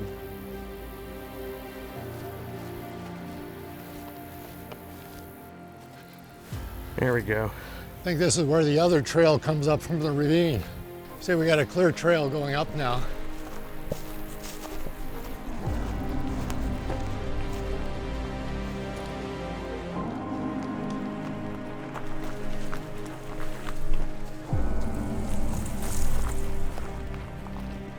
Wow.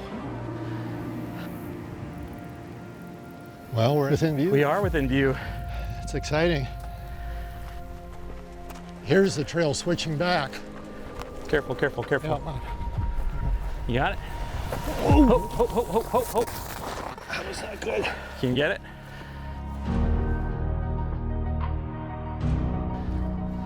So imagine invading armies trying to get up this thing, and why they felt so secure up there.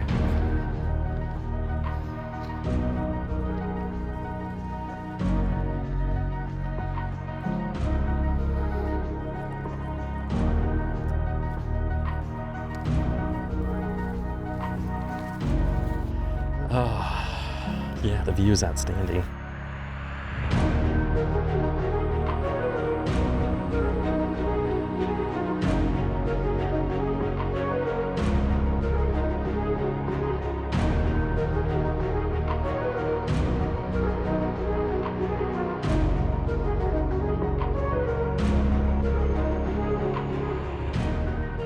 You see the Temple of Artemis where we were? Yeah, so down below. Seeing the surrounding mountains, seeing the valleys down below, looking down on the temple on one side of the Acropolis, and you could go to the other side of the Acropolis, and you could see the synagogue and the bath. I mean, it was breathtaking. One of the images there talks about Jesus coming as a thief in the night, and seems to be recalling a very famous story about this place, because when the Persians besieged the Lydian kingdom, of course, the king Croesus and his Lydians came up here on top and settled up here. They had water, food, and they could last for months up here with the Persians camped around below. The Persians almost gave up. But one day, one of the sentries who were watching on the east face of the Acropolis saw a Lydian soldier drop his helmet down. And so he saw the Lydian soldier climb down on a secret path and go back up to the top. So he reported to Cyrus, and so they formulated a plan on how to attack the citadel here.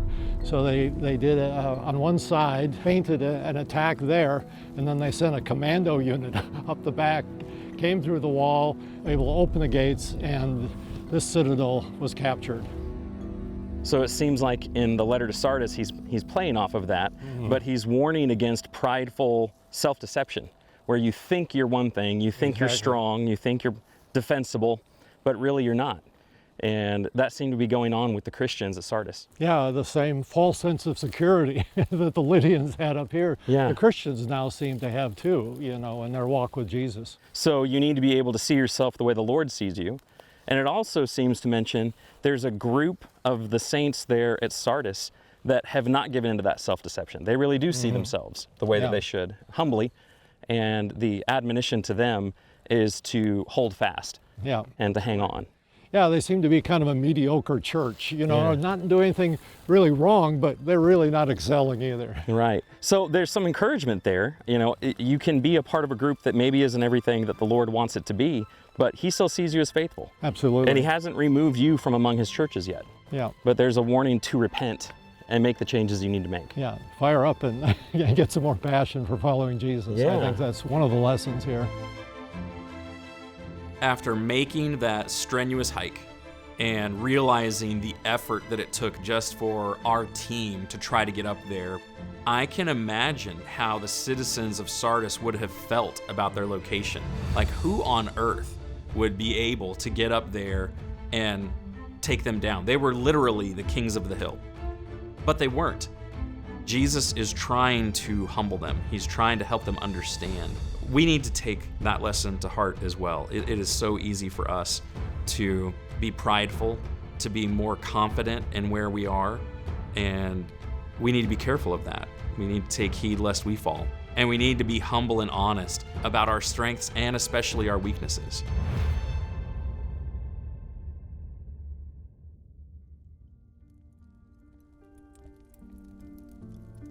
To the angel of the church in Philadelphia write, the words of the Holy One, the true One, who has the key of David, who opens and no one will shut, who shuts and no one opens. I know your works. Behold, I have set before you an open door, which no one is able to shut. I know that you have but little power, and yet you have kept my word and have not denied my name. Behold, I will make those of the synagogue of Satan, who say that they are Jews and are not, but lie.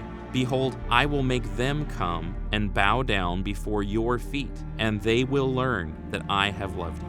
Because you have kept my word about patient endurance, I will keep you from the hour of trial that is coming on the whole world, to try those who dwell on the earth. I am coming soon.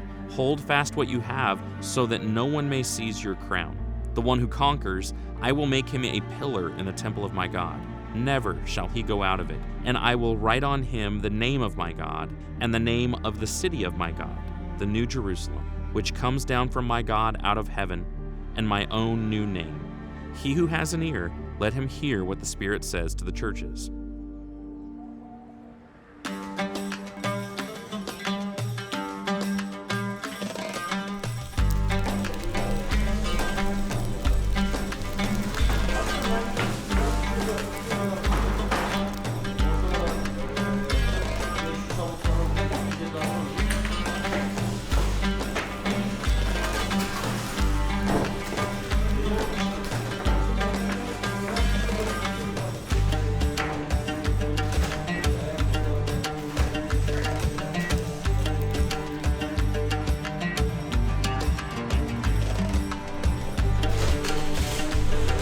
Philadelphia all this year is noted for it's bread. I can see why. You really understand what they mean by daily bread in this part of the world. Sure.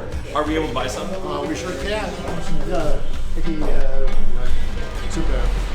Magdala. Wow. Hot and fresh. Oh, that smells delicious. Thank you. Thank you. Of the 7 churches, Philadelphia, or here in the modern city of Alaşehir here, has the fewest archaeological remains of any. Why is that so? Why hasn't there been more preservation or digs? Well, they've just built the modern city over the ancient one and only preserved a few things. Let's talk about the letter that was sent to Philadelphia. It's a unique one. Yeah. There's nothing negative that Jesus says about that group. Yeah, they have little strength, but he commends them nevertheless. For holding fast. He mentions something that I find intriguing. He talks about Satan, and he talks about the synagogue of Satan. Yeah. I think we're talking about internal conflict in the synagogue itself between those traditional Jewish members of the synagogue and now the Jesus followers. And so we have a conflict, and again, this whole issue we see in the Gospel of John of being put out of the synagogue happening here in Philadelphia. That's something we see consistently through the New Testament. You know, the gospel of Jesus goes first to the Jews when Paul goes to synagogues. Yes. As is often the case, they reject the gospel, and then he goes and talks to Gentiles. Exactly.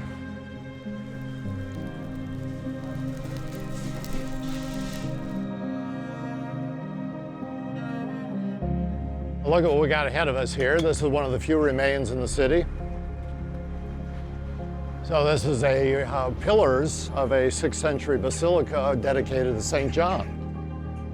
So we're talking about several hundred years after the Revelation. Yeah, so the tradition, the memory of John is preserved here in Philadelphia. I mean, it's beautiful, but it's kind of sad that this is all that there is to see. Yeah, all there is. And they've kind of made an open-air museum, brought in some of the antiquities from the museum, architectural fragments, some inscriptions. So, but this is it. No museum in this town either. Philadelphia is another one of the cities where the town has grown up on top of it and around it. You know, very similar to Smyrna. What's different is there have not been a lot of archaeological digs done there. They haven't done much with the site, and there's just not an interest in developing the site and having even tourism come through. Mark has a close friend, a lady by the name of Ingi, who grew up in Philadelphia, and she has this connection there. This is the Turkish coffee. Yes. In the traditional style. And we always have it with some Turkish delight or chocolate. Ah. Mm-hmm. That's how you do it. Mm-hmm. We've been doing it wrong this whole trip. Philadelphia, the city of brotherly love. That's right. My hometown. It's named after Attalus II Philadelphus, who loved his brother and did not betray his brother Eumenes II. There's not much to see in Philadelphia. Why is that? Why isn't there much to see in Philadelphia?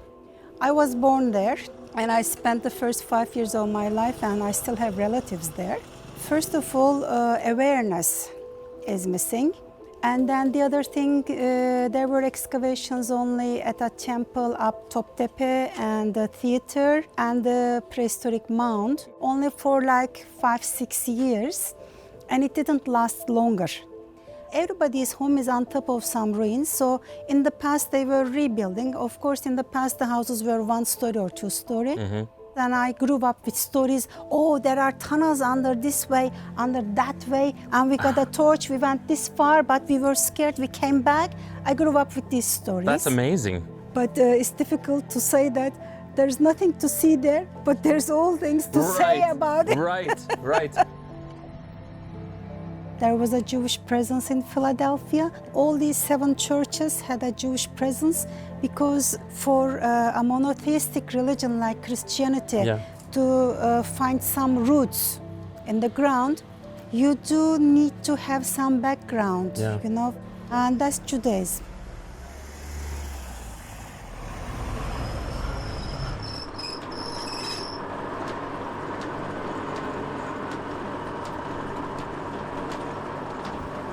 So the message to the church in Philadelphia, these folks that were experiencing oppression by the Jews in the area, the message to them was to hold on.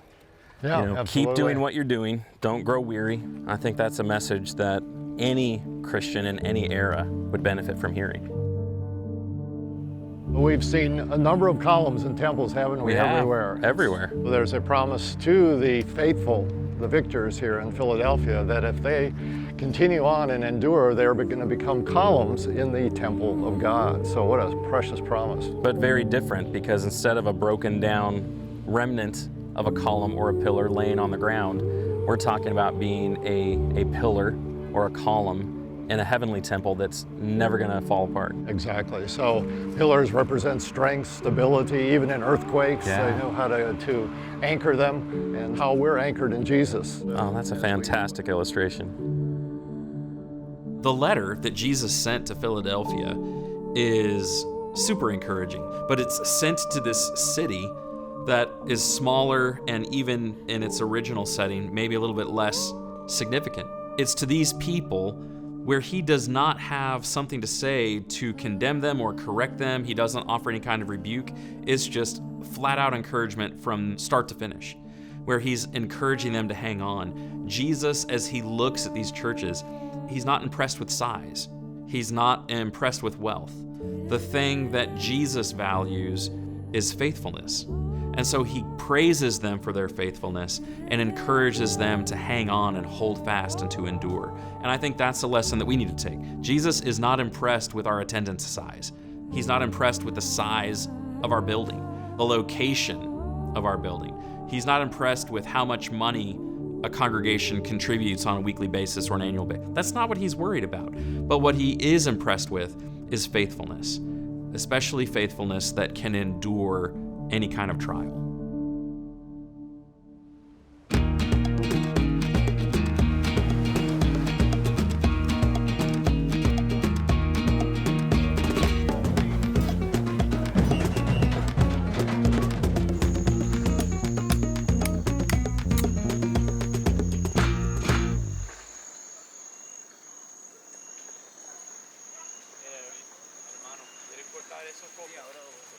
Caitlin and I met in Missouri, where we both grew up in the same hometown. And actually on the very first date, I told her, I'm like, I want to move to a Spanish-speaking country and preach. What is it? What is that? Puerto Rico. Puerto Rico? And I said, listen, if you're not down with that, you know, that's going to be it. It's basically kind of like starting over, figuring everything out again. I come from a family where everybody lives close together, basically spends your whole life there. And so it was just definitely a culture kind change. of a good stepping stone, yeah, to live in other places. And then come here where it was even like a bigger shock, just figuring out like what food I can find here, finding the doctors we want to use, and figuring out what is here. We decided on Puerto Rico because there was a great need for preachers here and ministers.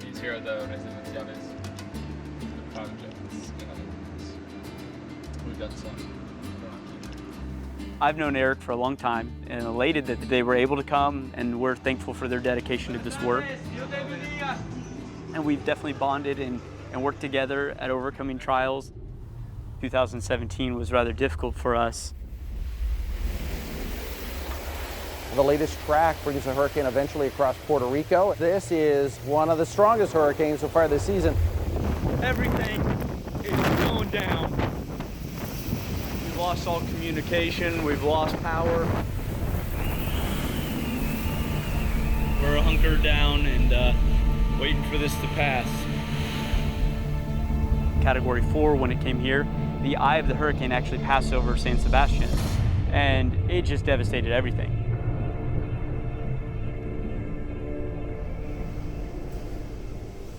We didn't have anybody else from the States here with us. The brethren in San Juan were a long way away. All communication was shut down. We didn't hear from our family stateside, or they couldn't even contact them for a week and a half or so. Gas stations, there were lines that were over 2 kilometers or so to get to a single gas pump. People were camping out like multiple nights at gas stations just to get gas to run their generators, to have any electricity. It was super scary, and we both asked ourselves, what are we doing here? We had to do some real soul searching, and we had to really understand why we were here and be convinced about why we were here. We have to remember the mission. If we're here for a good purpose, we can't be deterred from that purpose. We have to remain resolute. We have to persevere.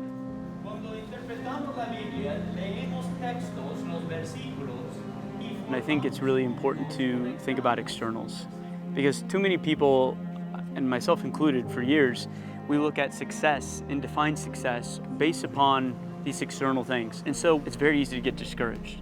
It's very easy to be like, well, we're insignificant. We have 10, 15 members. We're insignificant because we're the only ones out here. Well, let's go back where there's a lot. But there's no growth if you're always sitting in the box. And especially when we think about externals, we as Christians should be redefining what success is and what externals are. And if you're faced with a hurricane or earthquakes or church problems or sickness or whatever the case may be, don't give up.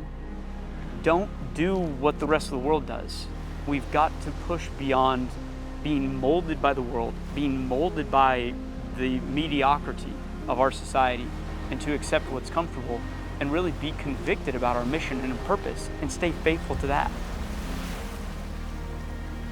One of the benefits of leaving our patria, as they say in Spanish, our homeland, is that you're forced into a situation depending on God, and you recognize that really wasn't my home.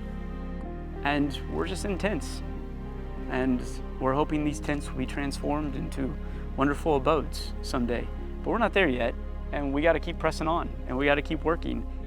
When you give up a lot of the things that are comfortable here, it hits your spirit deep, and it calls you to the place that is beyond what this world can provide.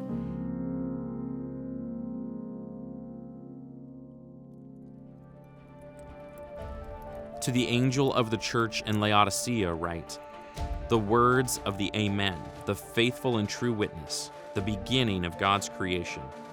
I know your works. You are neither cold nor hot. Would that you were either cold or hot.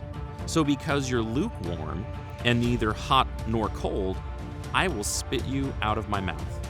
For you say, I am rich, I have prospered, and I need nothing, not realizing that you are wretched, pitiable, poor, blind, and naked. I counsel you to buy from me gold refined by fire, so that you may be rich, and white garments, so that you may clothe yourself, and the shame of your nakedness may not be seen, and salve to anoint your eyes, so that you may see. Those whom I love, I reprove and discipline. So be zealous and repent.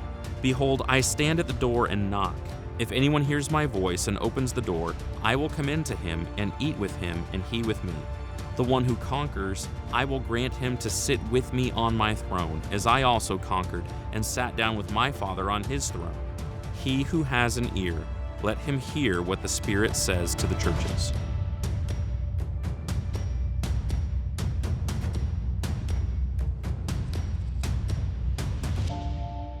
Now we're in the last of the cities of the seven churches.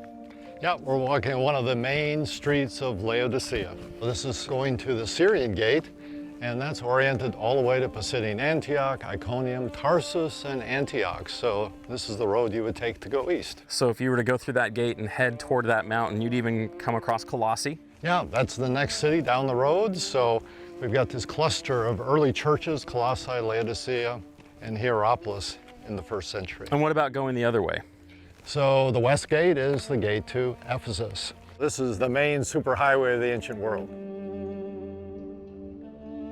Now, everything that we're seeing is not 1st century. It doesn't match the time period of the road. Yeah, so there's a mixture of various periods here, from Hellenistic, Roman, Byzantine. As we walk along here, I'm seeing these gaps in the pavement down the center of the street. What are those?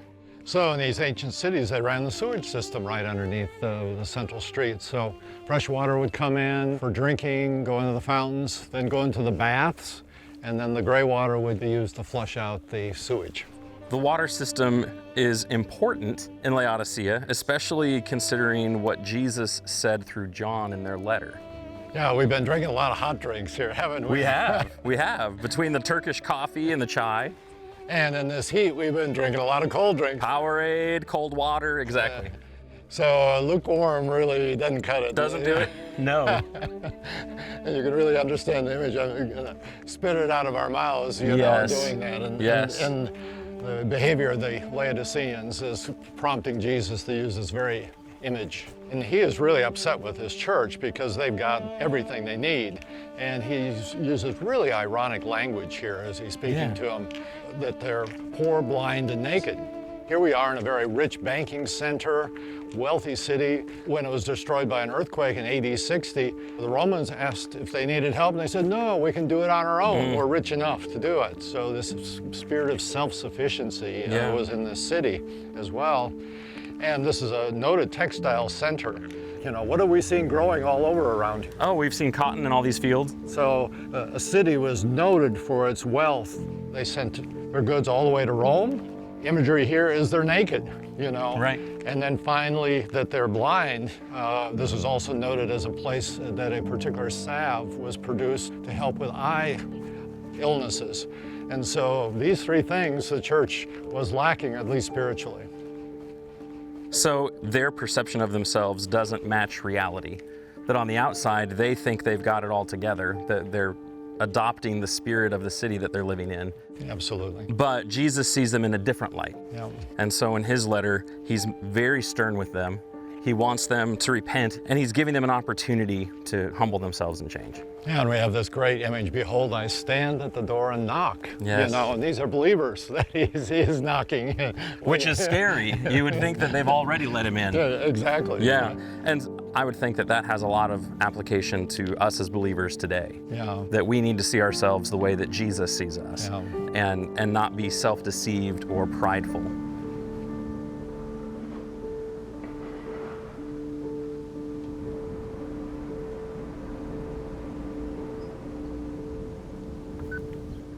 Now we're rolling. Jesus references this hot and cold water. There would have been really refreshing water down at Colossae. Over at Hierapolis, you have the thermal springs.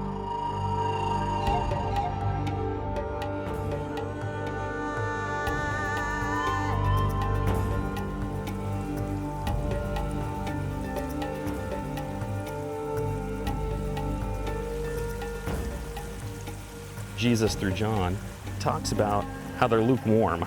And just within about 5 or 6 miles on different sides of Laodicea, you had the natural hot springs here with the boiling hot water. And then at the base of one of the mountains, another few miles away, they had Colossae, which had some incredibly cold water. It looks like snow, but it's not. It is so hard and thick. These mineral deposits that the springs have been bringing up for thousands of years.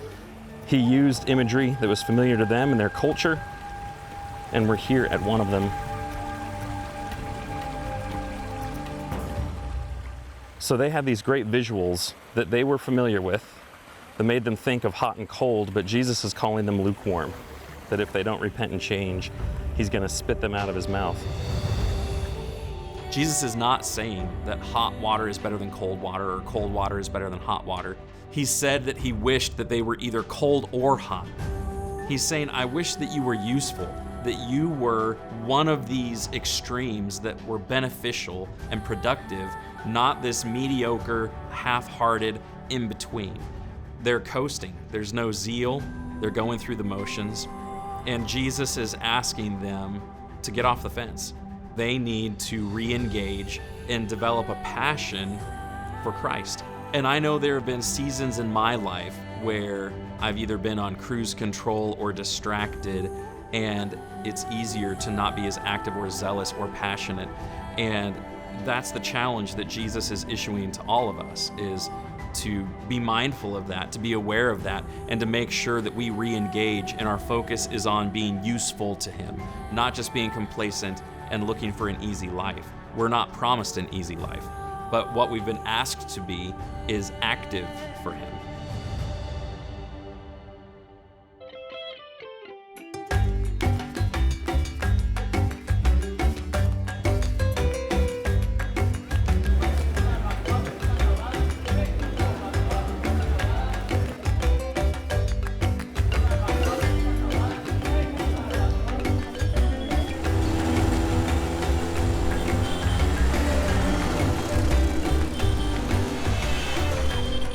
My parents are both Christians. I was baptized maybe in early high school and convinced that the gospel was true and I needed to live my life to Jesus. But shortly after, I think because of influences in school, there were a lot of elements of complacency that I experienced in my faith. And then I met my husband, Dan.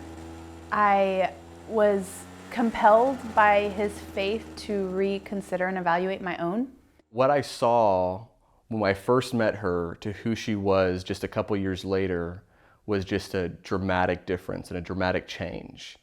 And that made me just so confident thinking about, all right, what if I could know this person and be closest person for the next decade, the next 2, 3, the rest of my life? Dan and I grew closer and grew a companionship, got married, and throughout the time of our marriage and relationship, we knew that going overseas was something that we wanted to do. I think in my heart, I recognized that there were areas of spiritual just inadequacy and lapse that I had.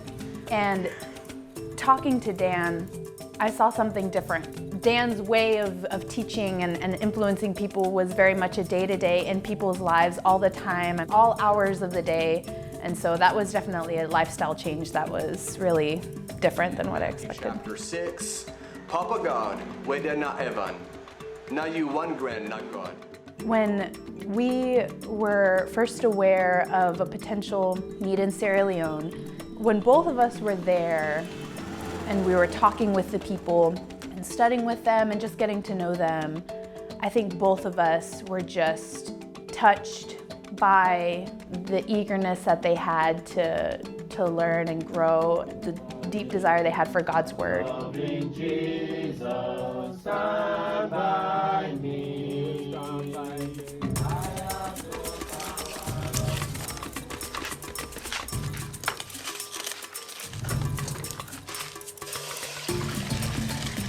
Thought about it from a distance, but when we actually think about, okay, we're going to a place that doesn't have the same health care that we have there, that there's more exposure to disease, viruses, and more health risks, it becomes more real.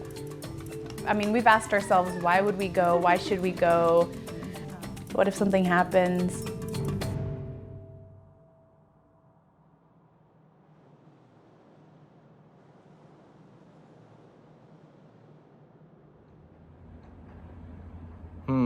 I don't want to be dramatic about it, but it was probably one of the worst, most miserable nights I've had. Had these shakes and chills. We took my temperature to 104.5. Things got a little bit dark and a little bit emotional, even for Sonia and I, as we're trying to think about what to do.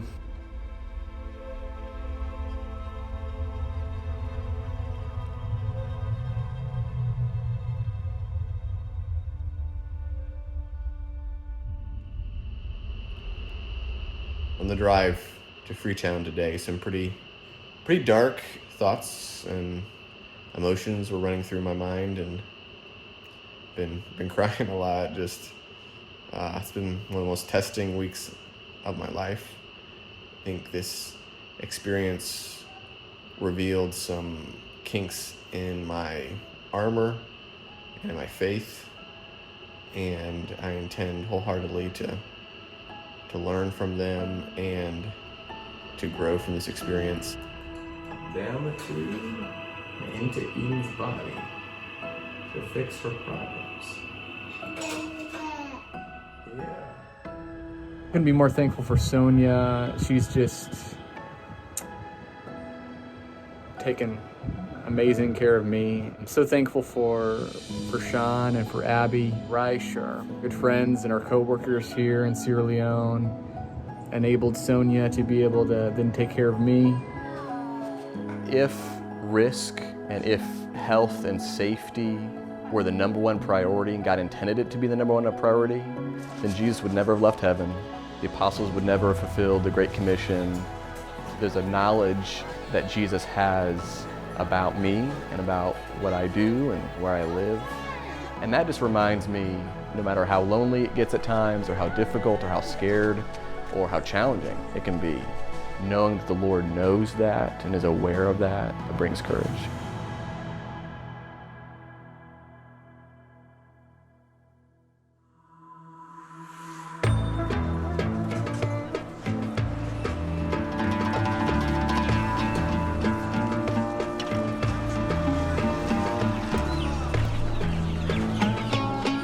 With previous trips, one of the big takeaways has been how accurate the Bible is, that the Bible is reliable. But the assumption that we had going in, specifically with the 7 churches of Asia and Revelation, was that God's word was relevant. Even though these letters were written thousands of years ago, God's word is what it claims to be. It's God-breathed, it's living and active, and it applies even to us. What has it been like for you to build a home and build a life here in Turkey? You know, it's been really rewarding. I feel like we're living the dream, you know? Yeah. So many New Testament scholars would love to be in our shoes, to be Yes. able to interact and be in this living history that's ongoing. And you saw excavations. You know, every Yeah. time I visit the 7 churches, I see new things. I learn new things. So that's what makes it really exciting. What is it like for your church to be in the country that originally received the letters from John? It's quite interesting because the church, in many ways, in terms of size and challenges, is like we're back in these early centuries before Christianity was legalized. So it's quite challenging to be a Christian practicing your faith in Turkey today. Over 10 years ago, we had 3 Christians martyred here in this country. And so that was quite a wake-up call.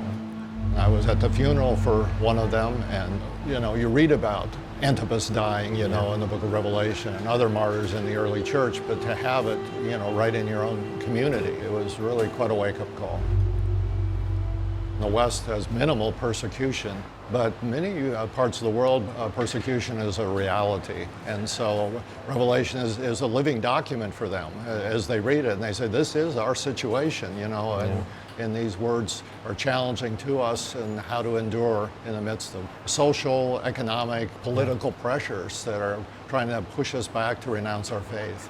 Yeah, I would say that we're experiencing something of a change in culture in the West. To express your faith, to express your values on social media or written media or even spoken media, that's not going to be as acceptable. Yeah, the secularization that's happened in Europe is moving to North America now. And so how is the church going to respond to that? I think that's a real challenge ahead. There's a fantastic quote by David Powlison where he says, in the economy of God's instruction, things that he said and did with desert shepherds in the ancient Middle East proved directly instructive and encouraging to urban Greco-Romans 1,000 or 2,000 years later. And those things prove the same for us today, yet another couple thousand years along. Wildly different circumstances are not fatal to significance and relevance. There is no temptation that is not common to all, yet no situations or persons are identical. This dynamic of the living and omni-adaptable Word creates one of the many joys of the Christian faith. It also makes you game to tackle any problem, however unfamiliar, dark, or contorted.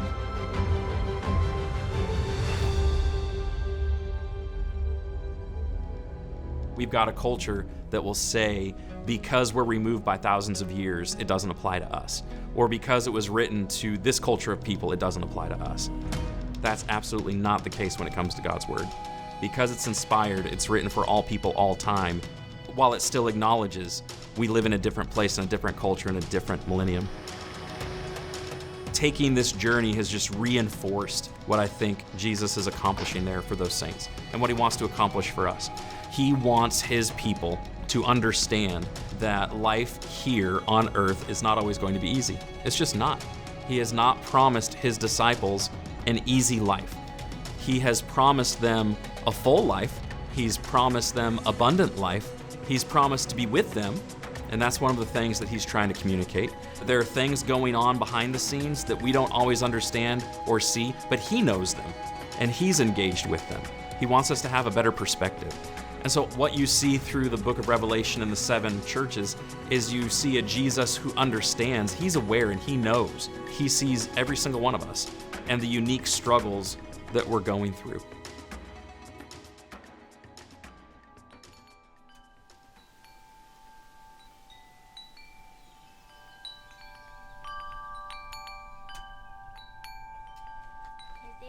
Yeah, next go. I have a plan.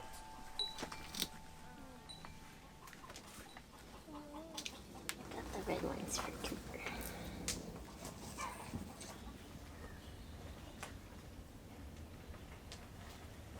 Love you.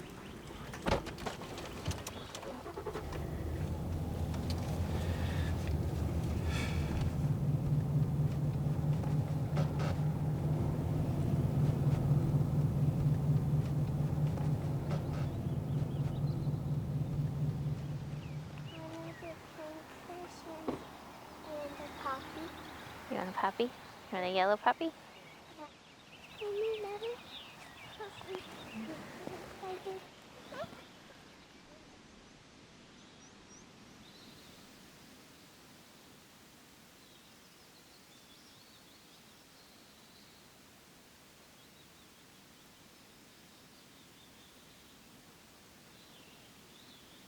Love you guys.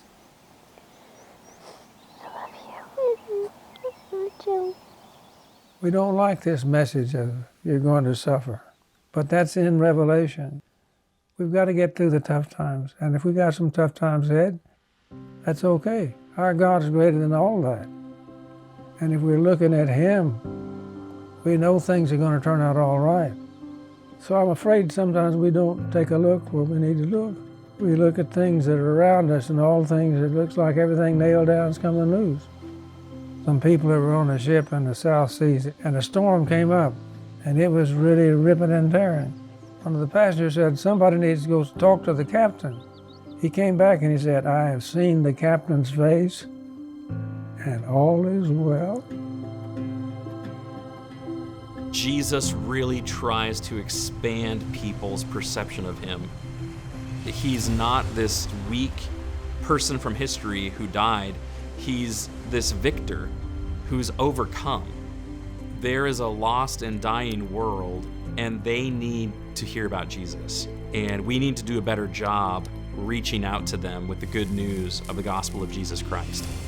That it's not enough just to show up and make sure we take a seat every week in our local congregations, but we need to get busy, and we need to take our faith seriously. It's not just one aspect of our life, it's supposed to be our life. And so all of those things just come to life in Revelation, and I think it's fitting that Revelation is the book that closes out the New Testament. So what do you think? Can the church today overcome the world? The point of Revelation is that our Savior has already overcome the world. He's already won, and what we need to do is to be faithful to Him to participate in that victory.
It's a pretty amazing structure, isn't it, Jeremy? It's fantastic. Yeah, this is the largest Roman red brick building that we've got in Turkey today. They've done a bit of restoration to stabilize it, but in the Roman Forum, you have a lot of buildings like this, so it's a very typical construction material used, by the Romans in this period. What would the roof have been like? Many of these roofs would have been with a wooden frame covered with ceramic tile. You can see that there are different levels as well coming up here too. So it was multi-story. Yeah. So what was in here? This is actually the base for the cult statue that was in this temple. So we have Egyptian merchants, becoming very active in cities like Pergamum. And so they introduced their own gods from Egypt. And so this is the temple to the Egyptian gods. Most prominently were Isis and Serapis. The cult statue would have stood here, probably Serapis.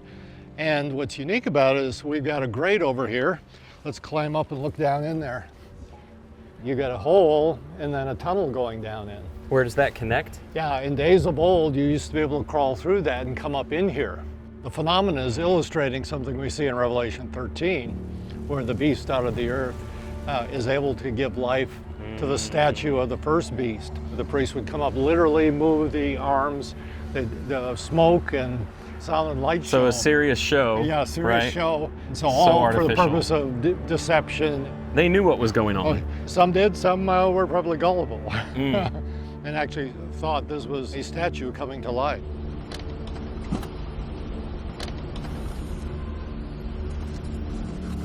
All right, I'm gonna try to climb through the tunnel into the statue base where they made the idols speak.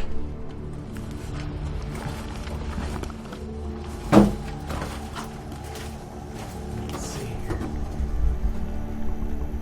So I'm gonna go across.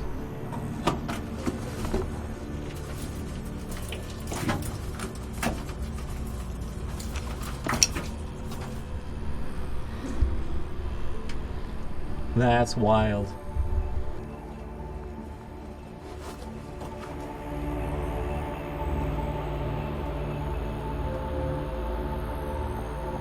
So you've had the changing of the guard as far as the gods go, but then you get to about when, 2nd century? Well, we've got the Christian community, but later on, of course, when this falls into disuse, this is transformed into a Christian church. Christians were quite pragmatic, it was like... Make use of the space you have. Yeah, exactly. So reconsecrated it, cast out the Egyptian gods, and this became a place of worship for Jesus Christ here. We've talked about a lot of idol worship. We've talked about the imperial cult. We've talked about the Greek gods. We've talked about Egyptian gods. Let's put it all back into our discussion about Revelation and the Christians here at Pergamum. I think you used the word syncretism. Yeah, this whole phenomenon of the teaching of Balaam, the Nicolaitans, this seems to be their teaching, that you can have it both ways. You can partake of the spiritual smorgasbord, that was going on in the Greco-Roman world, but also Jesus Christ. Loyalty to Jesus is exclusive. Exclusive, yeah, absolutely. What a fantastic building.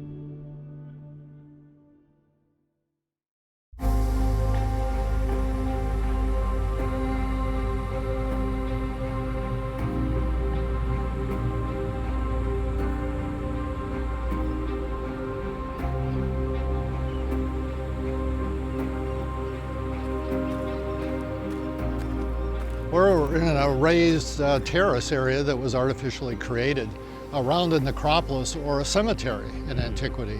And a very famous person who could have been buried in this area. So we're going to go take a look at that site.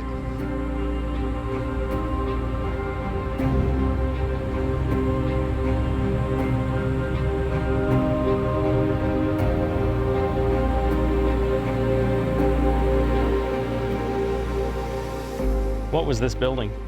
So at the end of the 1st century, John died in Ephesus, and the Christians in the city buried him in a cemetery. So after Christianity was legalized under Constantine in the 4th century, then they first erect a simple monument.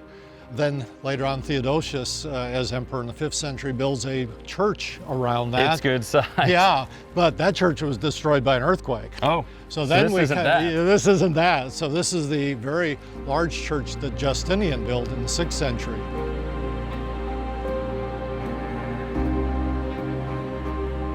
Oh, that is so cool. You can tell what it is as soon as you see it. Yeah, absolutely. So it's a baptistry. Yeah, very striking. 6th century, we're still baptizing with immersion baptism. I think that's what's very significant too. That's super significant. And I'm assuming we get to walk down through it. Yeah, go ahead.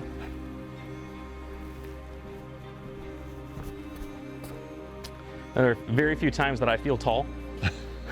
This is one of those times.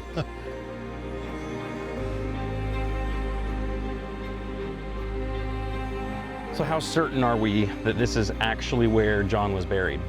In the 1920s, they actually excavated the whole tomb complex that's under here. Did they really? And they found a central tomb aligned east and west. So all these churches are aligned east and west, but there was a central tomb and others that were buried at right angles next to it. So clearly a very important figure here that people wanted to be buried next to. And the archaeology is consistent, so I think the traditions of this being the burial place of John are very strong.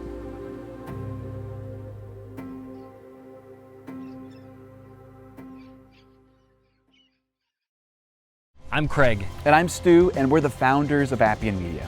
We really hope that you've enjoyed the content that you've just seen. This was only made available through the generous donations of so many of you. We believe that the world should have biblically accurate, visually engaging content about the Bible, and it should be free for everyone. We would encourage you to visit the membership page of appianmedia.org and consider becoming a reoccurring member. Everything that you donate to Appian Media is tax deductible. However you decide to donate, we really appreciate your support.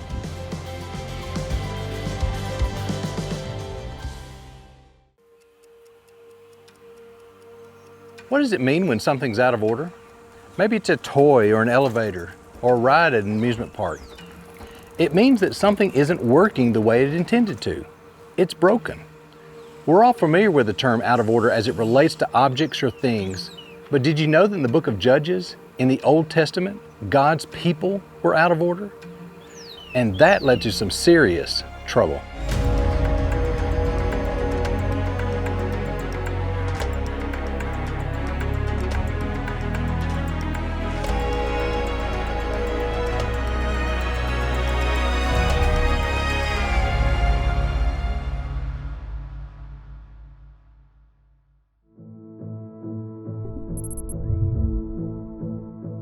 In the book of Exodus, God freed the Israelites from slavery in Egypt. Later, God gave His people the Promised Land, which today is known as Isreal. There they followed God for a little while, but then the Bible tells us that they started worshiping idols from the nations around them. Baal was one of those idols. After Moses, Joshua and all the leaders his age died. The book of Judges tells us that a new generation arose who did not know the Lord or the work He had done for Israel. These would have been the children and the grandchildren of Joshua's generation, the people who conquered the Promised Land. Not knowing God or the work He had done for the Israelites is a dangerous thing. It should have been a warning sign that things were starting to go the wrong way. It's the same for us today. If we don't know God, then that leaves the door open for Satan to come in and tempt us to do wrong. And that's exactly what happened. The last verse of the book of Judges paints a very dark picture. It says, "In those days there was no king in Israel. Everyone did what was right in his own eyes."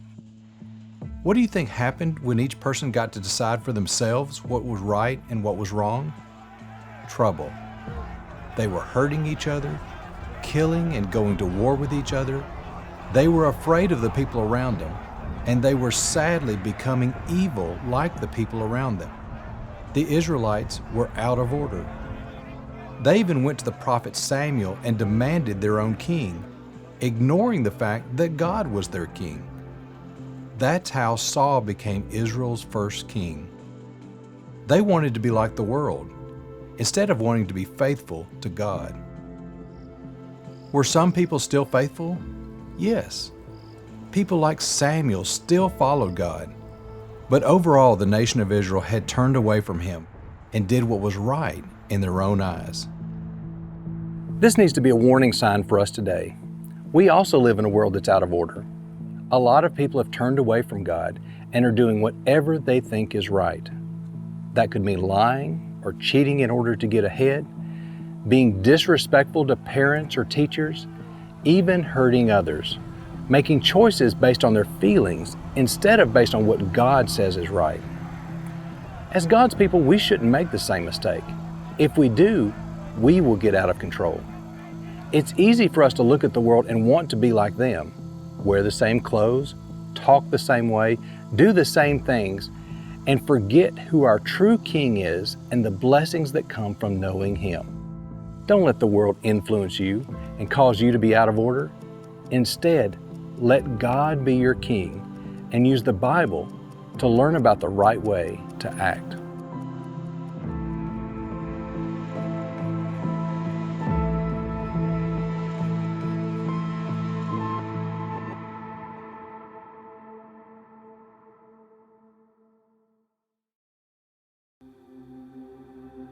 Did you know that God can use you to do great things even though you're young? It's true. God uses people of all ages to help accomplish His will, and He can use you. In 1 Samuel chapter 3, we read about God using Samuel even though he was only a young boy. He was able to be used because Samuel was ready to listen to God.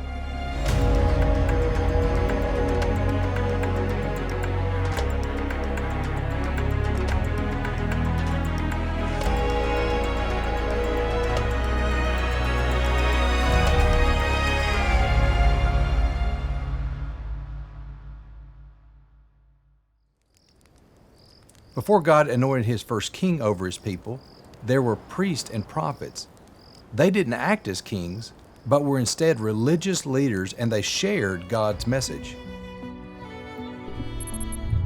In time, Jerusalem would become Israel's most important city. The temple would be there, and that's where worship would happen.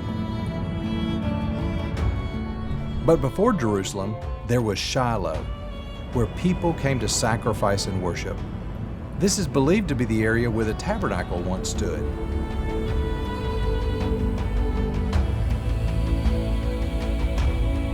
Inside the tabernacle was the Ark of the Covenant.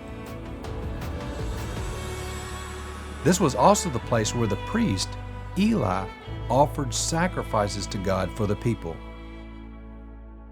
In 1 Samuel chapter 1, before Samuel was born, his mother Hannah really wanted to have a baby, but couldn't. She would go up to Shiloh and pray very hard to God that she would have a baby.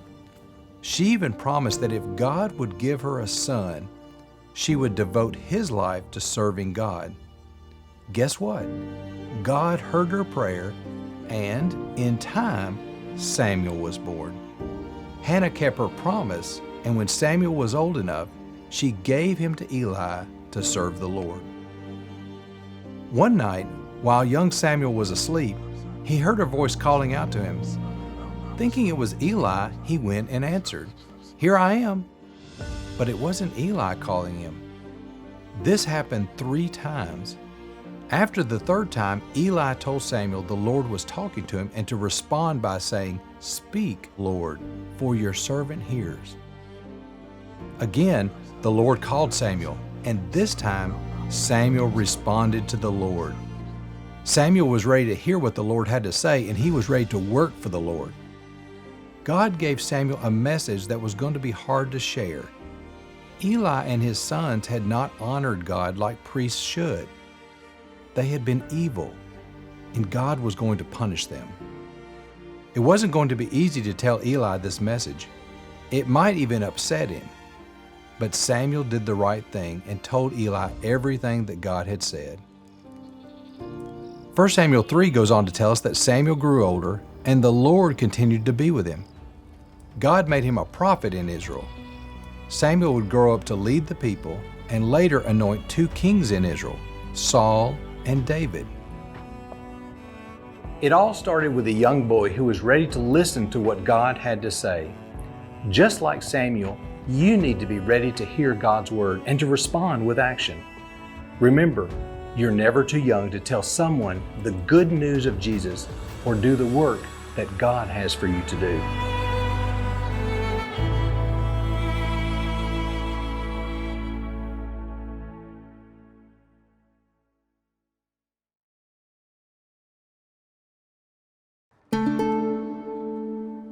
When you walk around the lands of the Bible, there's a lot to see.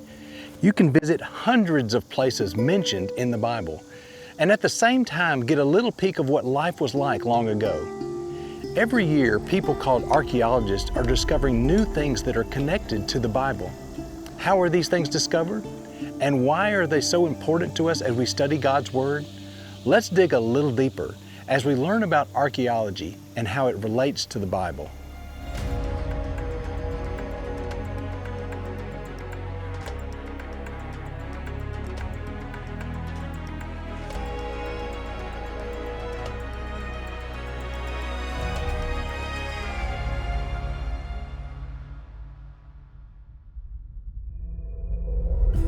Whether it's the pyramids in Egypt, the Acropolis in Greece, or the small fishing village of Capernaum, history is all around us.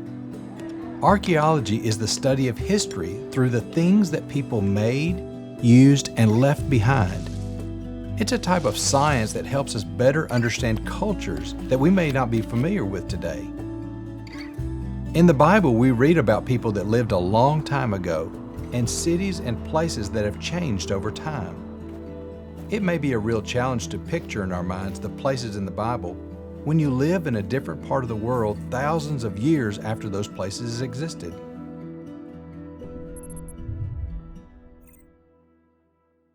I want to take you to Shiloh. My friend Jeremy and I talked with an archaeologist who is digging at that site. Shiloh was an important city during the United Kingdom of Israel. It is where the tabernacle once stood, and it was the home of the Ark of the Covenant. Today, a team of people is working to uncover ancient objects from this site, like pottery and coins or jewelry. There's a piece of pottery. In order to learn more about what life was like in the time of Samuel and the first kings of Israel. Let's walk through the archaeological process. First, you need tools like this to scrape away the layers of soil that have been uncovered. Once an artifact has been found, you clean it off with a brush and some water to remove the dirt and look for writing or other details that could help tell a story. Sometimes, piles of dirt are shaken up in a sifter like this to help remove the dirt and uncover other artifacts. Next, after you've uncovered and cleaned the artifacts, you can take them to a lab and look at them under a microscope where you can inspect them more closely. Wow. That's a beautiful coin.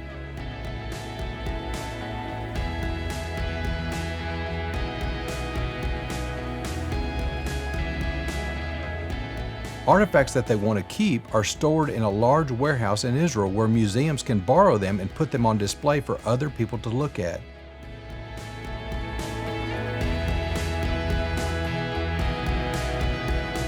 Typically, after big discoveries are made, an archaeologist will write a paper or article letting the world know about the discovery and the importance it has for us today. In 1993, archaeologists digging in northern Israel found 3 pieces of stone that, when put together, describes a battle that one of the enemies of Israel fought in. It mentions that Hazael, the king of Syria, defeated Israel and the house of David. Very similar to a story that we read about in the Bible. Let's talk about why this is important to our Bible study. Discoveries being made in the Bible lands help verify that what we read in the Bible is the truth. Archaeology also helps us visualize the Bible in a better way. Take these artifacts, for example. They look very different than some of the things that we use today. When we read stories in the Bible about an oil lamp or a coin, and we can see what those things actually look like, it brings a richer understanding to what we read. Archaeology can help us better understand history and the people of the Bible, and that helps us better understand how to follow the Bible today.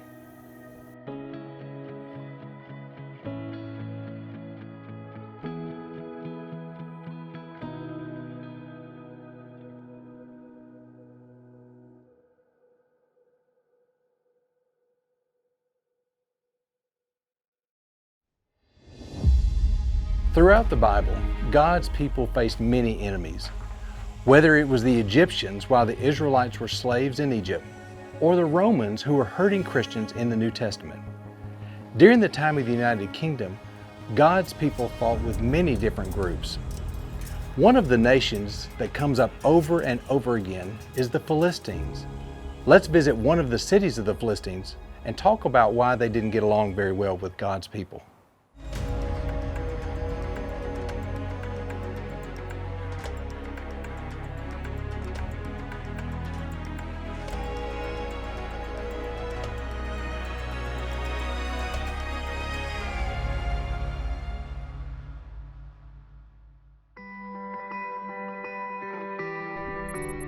Israel is not a very large country.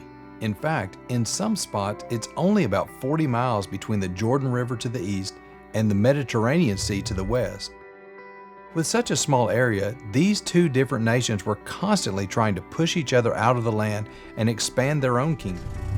My friend Jeremy and I were able to take a small plane and see some of these places from the air. While up there, we talked about the land where many of the battles between the Philistines and the Israelites took place.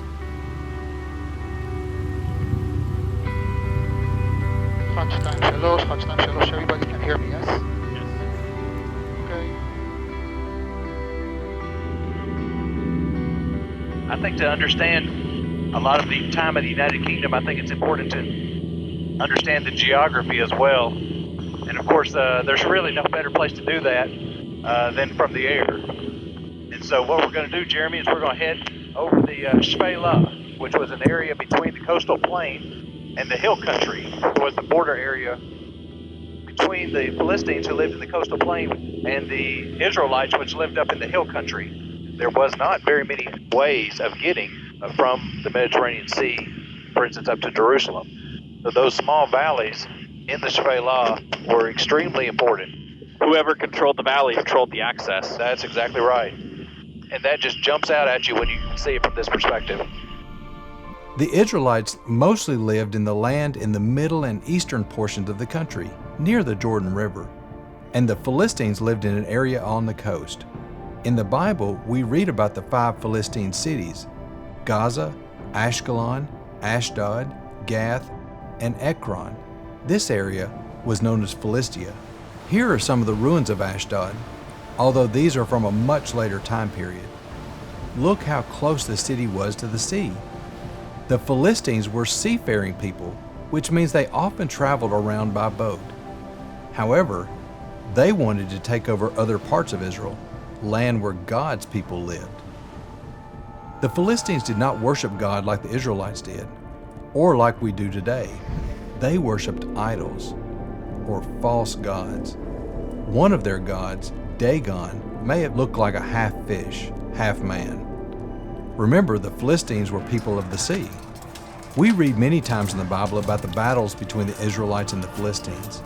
In 1 Samuel chapter 4, the Philistines even captured the Ark of the Covenant after the Israelites took it into battle without God's permission. That didn't go well for the Philistines. God made their idol, Dagon, fall over and break, and made a lot of Philistines sick. Eventually, the Philistines sent the ark back to the Israelites on a cart pulled by 2 cows. Sometimes the Philistines lost to the Israelites, especially while David was king. But other times the Philistines beat back the Israelites. King Saul, Israel's first king, was even killed during a battle with the Philistines. So why is it important to study about these enemies of God's people? What can we learn? We can learn that God's people will always face enemies here on earth. While God doesn't call on us to go to battle or fight against these enemies as Israel was called to do, there will always be people who want to stand against or hurt the people who believe in God and follow the Bible.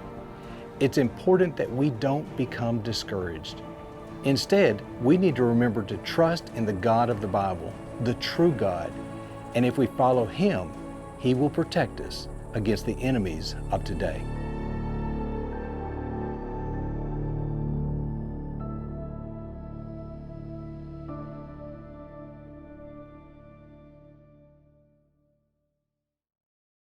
If you're familiar with the story of David, you probably know him as a king or remember the well-known story of how he fought the giant Goliath. He stood up for God and for Israel. However, David didn't start out as a powerful king or a brave warrior.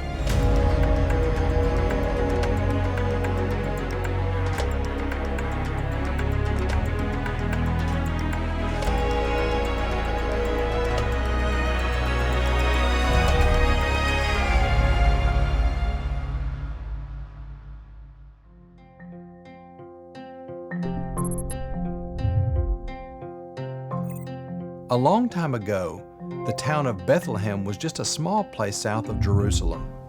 Surrounded by hills, it was a common place for sheep to graze. This small town held great significance in the Bible. Jesus would be born here, and years before him, his ancestor David, a man God would anoint to be king over Israel. You wouldn't expect to find a king here, would you? In 1 Samuel 16, we learn that David was the youngest of 8 brothers. God told Samuel to go to the house of Jesse in Bethlehem because he had chosen one of Jesse's sons to be the next king. One by one, David's brothers are brought before Samuel, but God rejected each of them. Samuel paid more attention to what they looked like on the outside, but God looks at the heart, who we are on the inside. Finally, David was brought in from the fields, where he had been protecting the sheep, and Samuel anointed him to be the next king of Israel. The Bible tells us about David's physical appearance, saying he was ruddy. That's not a word we use a lot today. It means he looked healthy. The Bible also said that he had beautiful eyes and was handsome. But more important than his appearance, we read that David was a man after God's own heart. So what do we learn about the story of David being anointed king? Being a shepherd wasn't a fancy job. In fact, it was hot and dirty, and the task of feeding, watching, and protecting the sheep was assigned to the youngest son in Jesse's family. However, this young shepherd boy was chosen by God to become the king, the shepherd of God's people. God doesn't care how old you are, what you look like, or how popular you are in school. God is looking inwardly at your heart. And just like David, God will use those who love and obey Him to accomplish great things.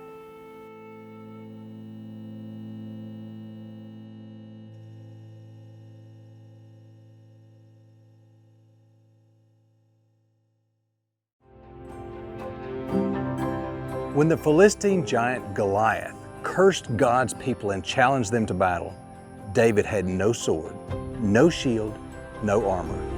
He had never even been in a battle before. But one thing was clear to David: God was on his side, and he needed to defend God's honor.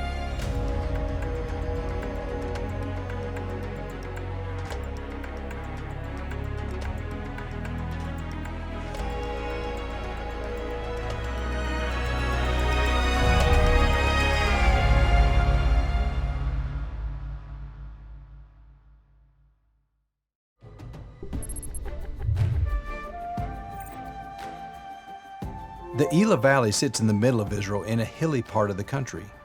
Today it's a quiet place and the land is used for farming. But in the time of the United Kingdom, this area was the front line of many battles between Israel and its frequent enemy, the Philistines. In 1 Samuel 17, we read about one of those battles, and the story even gives us details about where the Philistines and the Israelites were camped. We read in verse 3 that the Philistines would line up on the mountain on one side, and the Israelites would line up on the mountain on the other side, with the valley of Elah between them. You can see the layout of the valley just as the Bible describes it. And look right here, there's even a dried creek bed. Do you think this is where David picked up his 5 smooth stones? Goliath would come out each day and insult the Israelites, challenging anyone who would dare to fight him. Goliath was big, really big. The Bible says he stood about 9 feet tall. No one wanted to fight him. But then David came along. He was surprised no one had answered the challenge and was upset that Goliath was allowed to continue making fun of God and the Israelites. David stepped up to the challenge and stepped out into the valley to face the giant. How would you feel stepping onto that field? Would you be scared? I know that I would be. What do you think made David so brave?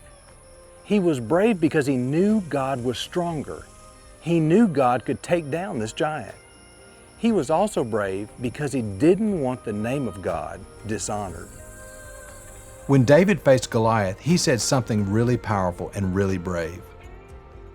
David said, "You come to me with a sword and with a spear and with a javelin, but I come to you in the name of the Lord of hosts, the God of the armies of Israel, whom you have defied. This day the Lord will deliver you into my hand." David ran out to meet the enemy, and with God's help, he killed Goliath, and Israel won a great battle. David was not okay with Goliath speaking bad about God or God's people. Like David, we need to be willing to defend God's name today. Some people will tell you that the Bible isn't true, that God isn't real, or that God isn't good. We need to be like David. We need to be brave and to stand up for God and His true word. With God's help, we can encourage God's people to be brave, and we can honor God even if others around us won't.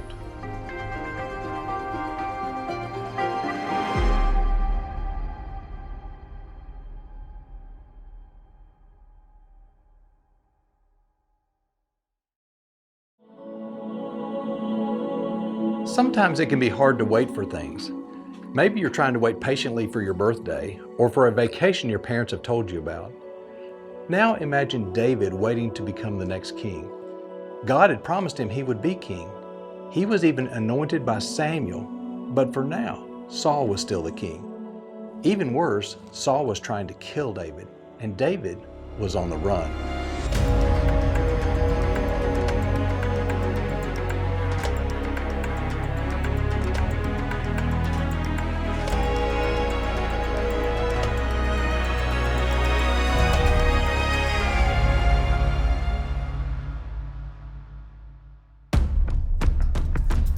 After David killed Goliath, he became very popular with his fellow Israelites.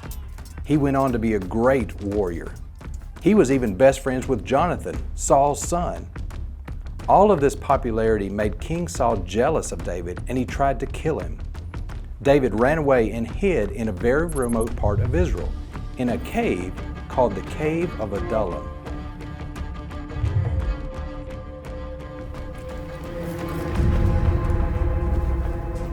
The Bible tells us that while David was hiding there, his family and about 400 other people came and hid from King Saul with him in the cave. Imagine Israel's next king hiding in a cave.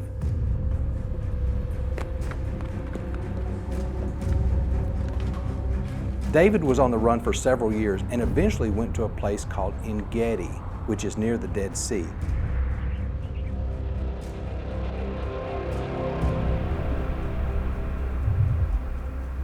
This part of the country is very dry. You can't survive very long out here without food, water, or shelter. David found all three of these things here in the deep canyons where water flows all year round.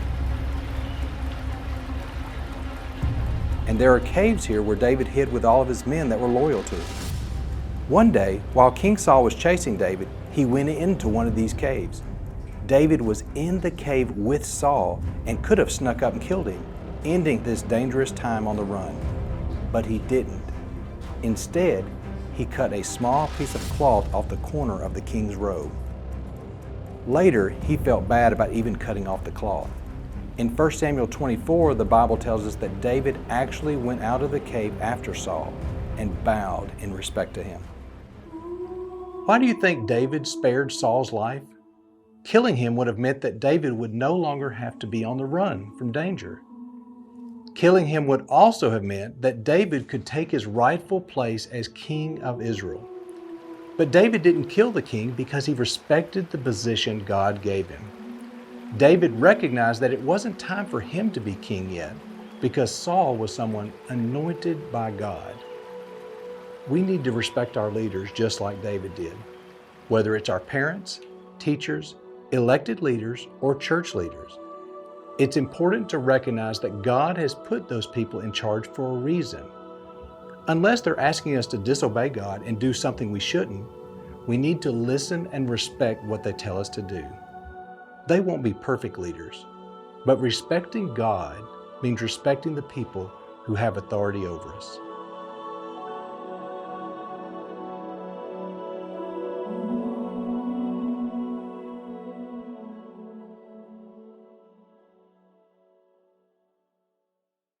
Do you think it's important to obey? I hope the answer is yes. So here's another question. Do you think it's important to obey all the way? Is there a difference between obeying part of the way and obeying all the way? Yes, there is. One is called obedience and the other is called disobedience. Now think about that for a moment. In the Bible we read about Israel's first king, Saul. He started out winning battles and following God, but something happened and he started to disobey. Eventually, his disobedience caused him to lose his throne and his life.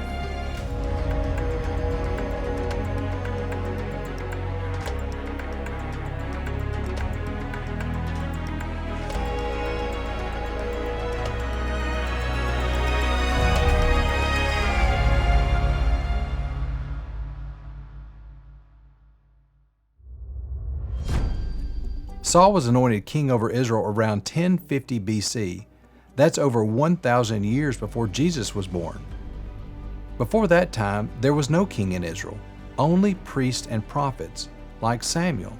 God was supposed to be the only king the Israelites needed, but they wanted to be like the nations around them and asked to have a man lead them as a king. We read in the Bible that Saul was tall, standing taller than the rest of the people. He certainly looked like a king. At first, Saul seemed like a good king. He won battles for Israel and worshiped God the way he should have. Everything seemed to be going well for Israel under their king.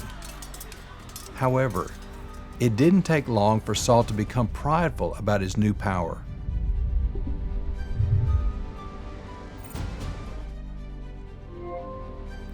Let's go to Gilgal. This land near the Jordan River is a likely location for the ancient city of Gilgal. In 1 Samuel 13, we read that Saul was waiting here for Samuel to come and make a sacrifice before Saul and his army went to battle. Samuel had told Saul to wait at Gilgal for 7 days.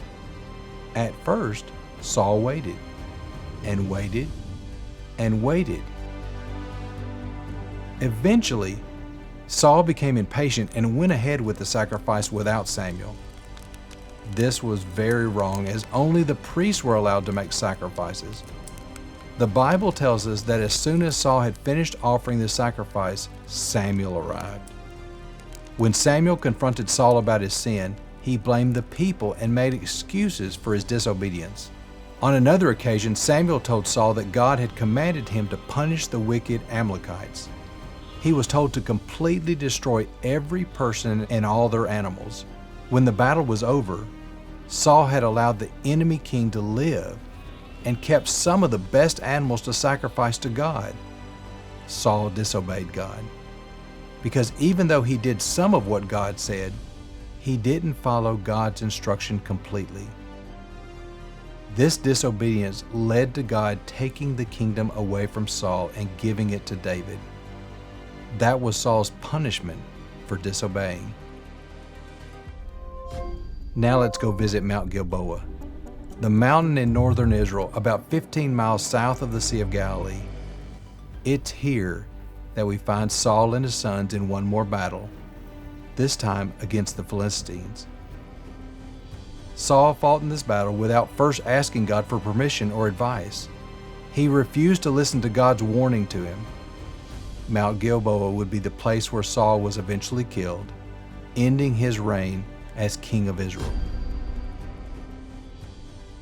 It's sad that Saul's life and reign ended that way. God would likely have allowed him to keep being king if he had obeyed and continued serving him all the way. However, it's important to remember that there are consequences for disobeying, whether it's disobeying God, your parents, or another person in charge. Just like Saul, obeying part of the way is still disobeying. God wants us to obey him all the way and do it with a happy, willing heart.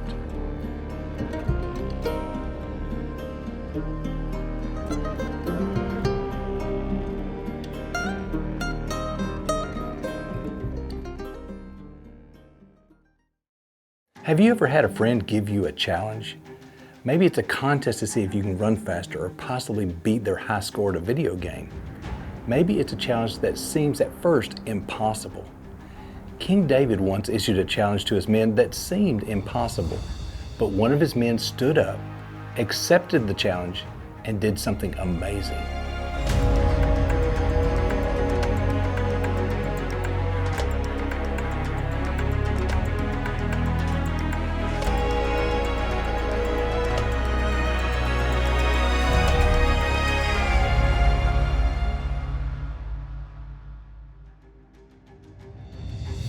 After Saul died, David finally became king. During the first few years of his reign, David lived in a place called Hebron, a city about 20 miles west of the Dead Sea. Today, the city of Hebron is one of the largest cities in that area. After 7.5 years, David set his sights on the city of Jerusalem. There were a couple of problems. First, the Jebusite people were already living in Jerusalem. And second, the city was well protected and was going to be very difficult for David and his men to capture. In 1 Chronicles chapter 11, David gave his men a challenge and the offer of a reward. David said, "Whoever strikes the Jebusites first shall be chief and commander." The Jebusites laughed and made fun of David. They believed that even blind and lame soldiers could fight off David and his men. They were convinced that no one would ever be able to defeat them. But then, one of David's men named Joab stepped up to the challenge. With David's suggestion, Joab found a secret passage up through a tunnel below Jerusalem and captured Jerusalem from the inside out. And just like David promised, Joab was then made commander of David's army. I want to show you a tunnel that Joab could have used to sneak his men in and capture the city. After ruling for 7 years in Hebron, David decided to move his capital to the city of Jerusalem. The problem was that the Jebusites were here, and so he needed a way to enter the city and capture it. He issued a challenge to his men, and he challenged them to go up the water shaft. The word in Hebrew is sinor. Sometimes it's translated as pipe, because he knew that would be an entrance into the city, and if they could get someone in there, they maybe have a chance of capturing the city. Joab volunteered for that and was able to successfully get in.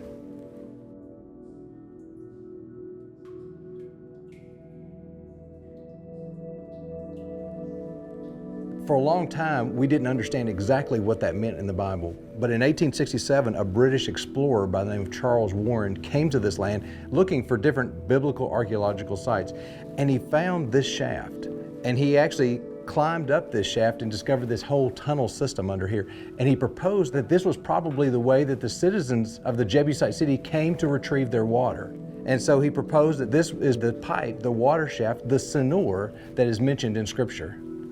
How do we know that this could be that shaft? This may not have been the exact way that the people retrieved their water at the time, but this is the way Charles Warren came up. There are 1 or 2 other shafts in this area that Joab could have come up, but it would have been something very similar to this that would have given him access inside the city. So it still fits the story, whether it was this shaft or another shaft. There was something just like this that Joab would have come up to help capture the Jebusite city. That's right.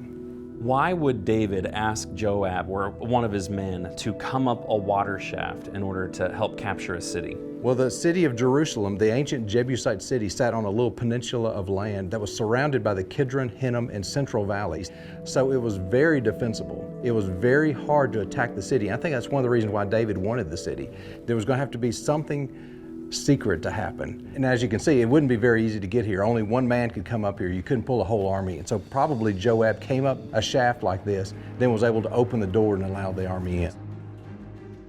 Sometimes when you choose to follow God, His Word may challenge you to do some hard things, like standing up for what's right even when you're the only one, or being willing to help someone even when you'd rather be doing something else. Sometimes God's challenges may even seem impossible. Like Joab, we should be willing to stand up and accept the challenge. If God is our King, we'll be asked to do hard things. It's easy to stay silent and hope that someone else will do it for us, but we should be quick to accept the challenge and be glad that we can be used in God's kingdom to do great things for Him.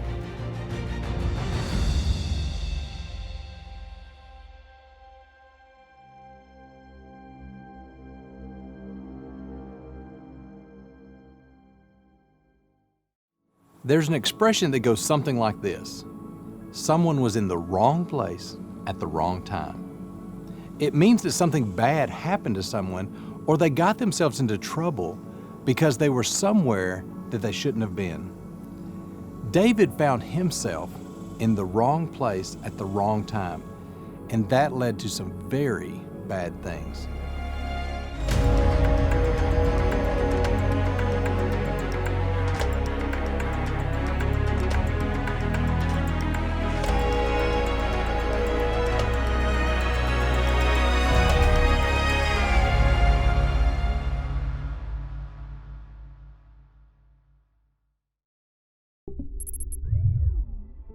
In the heart of Jerusalem sat David's palace. In the time when David was king, this city was a lot smaller, but it was the center of worship and rule in Israel. You can still visit the ruins of what some believe to be the palace today.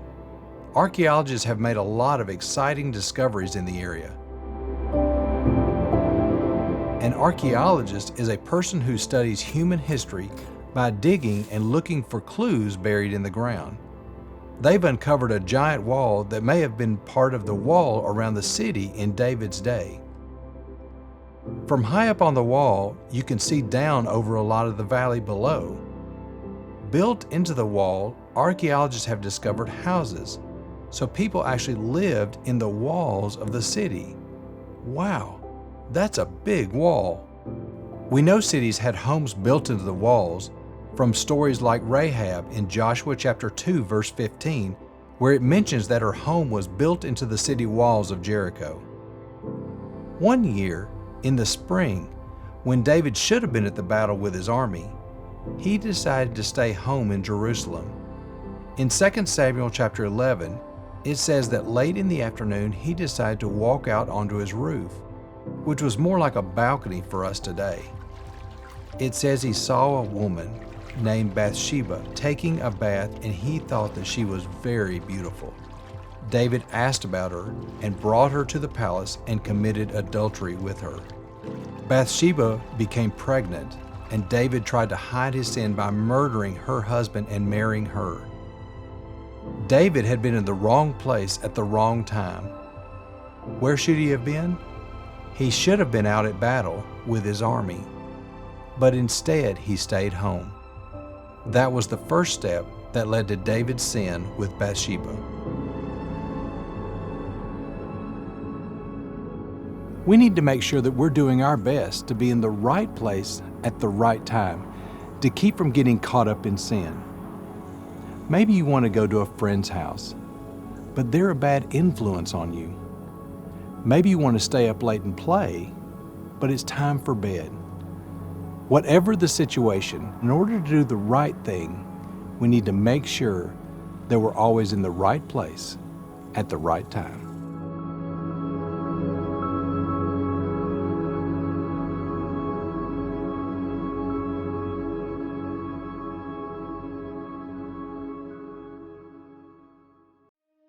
When we read the stories of the kings of Israel, sometimes it's easy to get caught up with the interesting characters, the exciting battles, and incredible faith people show. We can forget about whose words we're actually reading.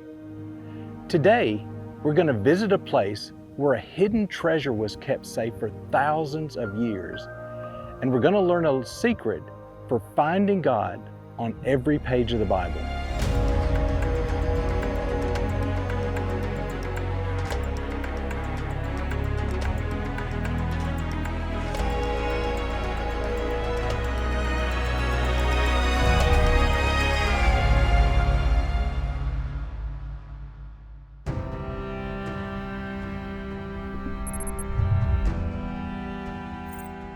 On the northern shore of the Dead Sea is a place called Qumran.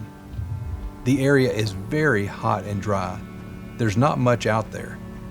However, hidden in the caves around Qumran were some of the most exciting biblical artifacts ever discovered. In 1946, a shepherd stumbled into one of the caves here and found a whole bunch of clay jars, and inside the jars were scrolls, copies of almost every book of the Old Testament.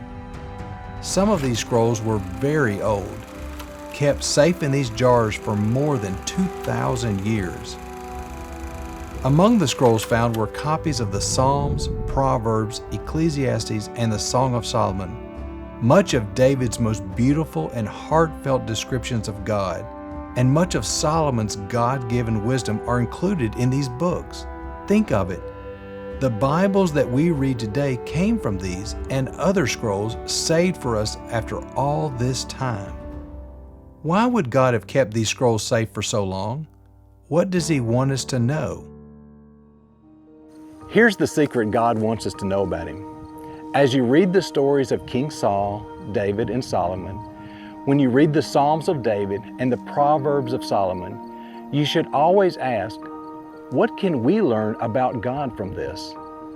The first kings of Israel were not perfect, not even close. But God chose to share their stories, the good and the bad, and save them for us. He did that so that we could learn that God is the perfect king, that He is faithful, wise, and protects His people. He wants us to be like King David, people after God's own heart.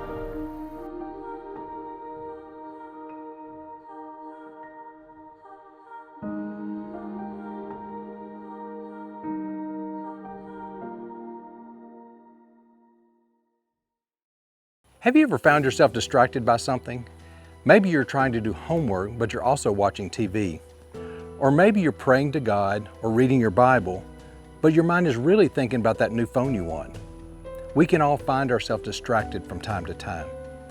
Sometimes those distractions may be harmless, but other times they can get in the way of some very important things and lead to trouble. That's where we find Solomon. He had everything in the world, but he allowed all those blessings to distract him from what was really important.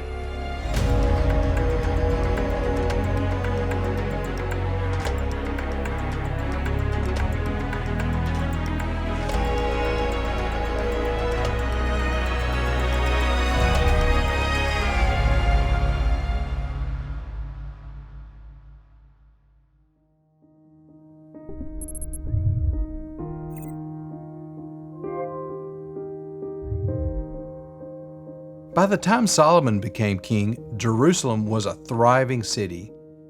The temple had not yet been built, but David had seen the city grow under his rule and built his palace there. After David died, God came to Solomon in a dream and asked him what he wanted. Solomon could have asked for anything, lots of money, popularity, power, you name it. Instead, Solomon asked for wisdom. He wanted to rule God's people and to be able to judge right from wrong. What a noble thing to ask for. That request pleased God. And in addition to the wisdom, God also blessed him with the things that he hadn't asked for, wealth and honor and long life. Solomon would be the greatest king on earth. Under Solomon's rule, Jerusalem grew even bigger. He expanded the borders of Israel to the biggest the nation had ever seen, and he built the temple, which was the most impressive structure in all of Israel. The temple was decorated with gold, silver, beautiful stonework, and wood imported from the forest north of Israel. Then after the temple was completed, the Ark of the Covenant was put in the temple, where it would be kept in the innermost part of the temple, called the Most Holy Place. Imagine being an Israelite and looking at the temple for the first time. Israel was at the peak of wealth and influence, and God was pleased and continued to bless Solomon. Solomon wrote a lot about wisdom. We read that today in the book of Proverbs and Ecclesiastes and the Song of Solomon. He wrote about money and power and stuff, all being worthless because you can't take it with you when you die. He wrote about worrying and working, but then Solomon started to get distracted. He got distracted by all of his wealth, his power, and he married many wives who worshiped other gods. In a lot of ways, even though God shared his wisdom through Solomon, Solomon didn't listen to it. He lost his focus on God. Eventually, after Solomon's death, the kingdom of Israel was broken apart. Solomon's son would rule over Judah in the south, and another king would rule over Israel in the north. The nation would stay divided for hundreds of years. Tragically, God's people would be forced out of the promised land and into captivity. We can learn a really important lesson from Solomon. Don't let things in this world distract you from following God.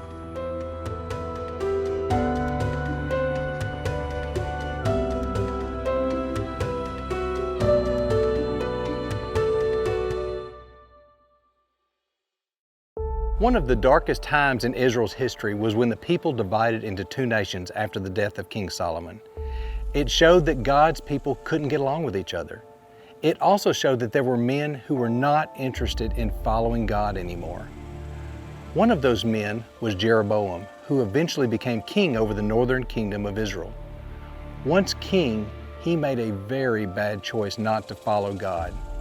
That choice would hurt his entire kingdom.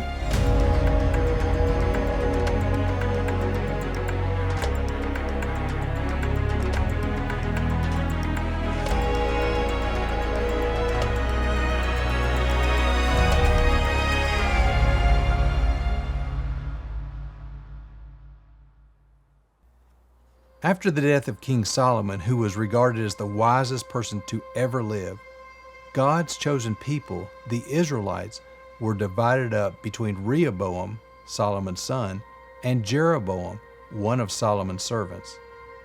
Neither of these men were good kings. In fact, both of them made life harder for God's people. Rehoboam ruled the southern kingdom, called Judah, from Jerusalem. Jeroboam became king over the northern kingdom, which was called Isreal. Because the city of Jerusalem was home to the temple, it was the place where all of the people would go to worship and sacrifice to God. This now meant people from the northern kingdom would have to go to the southern kingdom to make sacrifices. Jeroboam was afraid that if people went to worship in Jerusalem, they would want to go back to being one kingdom under Rehoboam, and it would mean Jeroboam would no longer be king and likely would be killed. In 1 Kings 12 it says, "So the king took counsel," that means he listened to someone's advice, "and made 2 calves of gold." Jeroboam decided to build altars in 2 cities, Dan and Bethel. He told the people they had worshiped in Jerusalem long enough and that they didn't need to do that anymore. He was willing to cut corners, not obey all of God's instructions, so that the people could worship his gods without having to travel so far. Today you can actually see the remains of an altar where one of the golden calves sat in the city of Dan. Look at the square platform made out of stone and the steps leading to it. Archaeologists, people who study human history by digging and looking for clues buried in the ground, have put a metal frame showing what the altar may have looked like. It was a big altar. As the people traveled to Dan, they hiked up the hill. Even as they took the steps up to the altar of the golden calf, their backs were turned away from Jerusalem and from the temple. Jeroboam didn't want them thinking about or even looking in God's direction. Jeroboam and the people of Israel literally turned their backs on God and worshiped in another city instead of Jerusalem where they had been commanded to worship. In many ways, people turn their backs on God. Think of all the different religions the world has today. A lot of people may think they're doing something good for God when they really aren't listening to what the Bible says. It didn't make God happy to see the Israelites worshiping a golden calf here at this altar in Dan. It doesn't make God happy today when we decide for ourselves how God wants to be worshiped instead of doing what He has told us to do. We have to be careful that we're not taking shortcuts in our obedience to God. We need to listen to Him. He tells us in the Bible how we should live, and Jesus shows us how we're to live through His example. Just like the Israelites, a lot of people have turned their back on God and are ignoring Him. We need to turn towards God and fix our eyes on Him so that He is glorified and so that the people around us will want to do the same.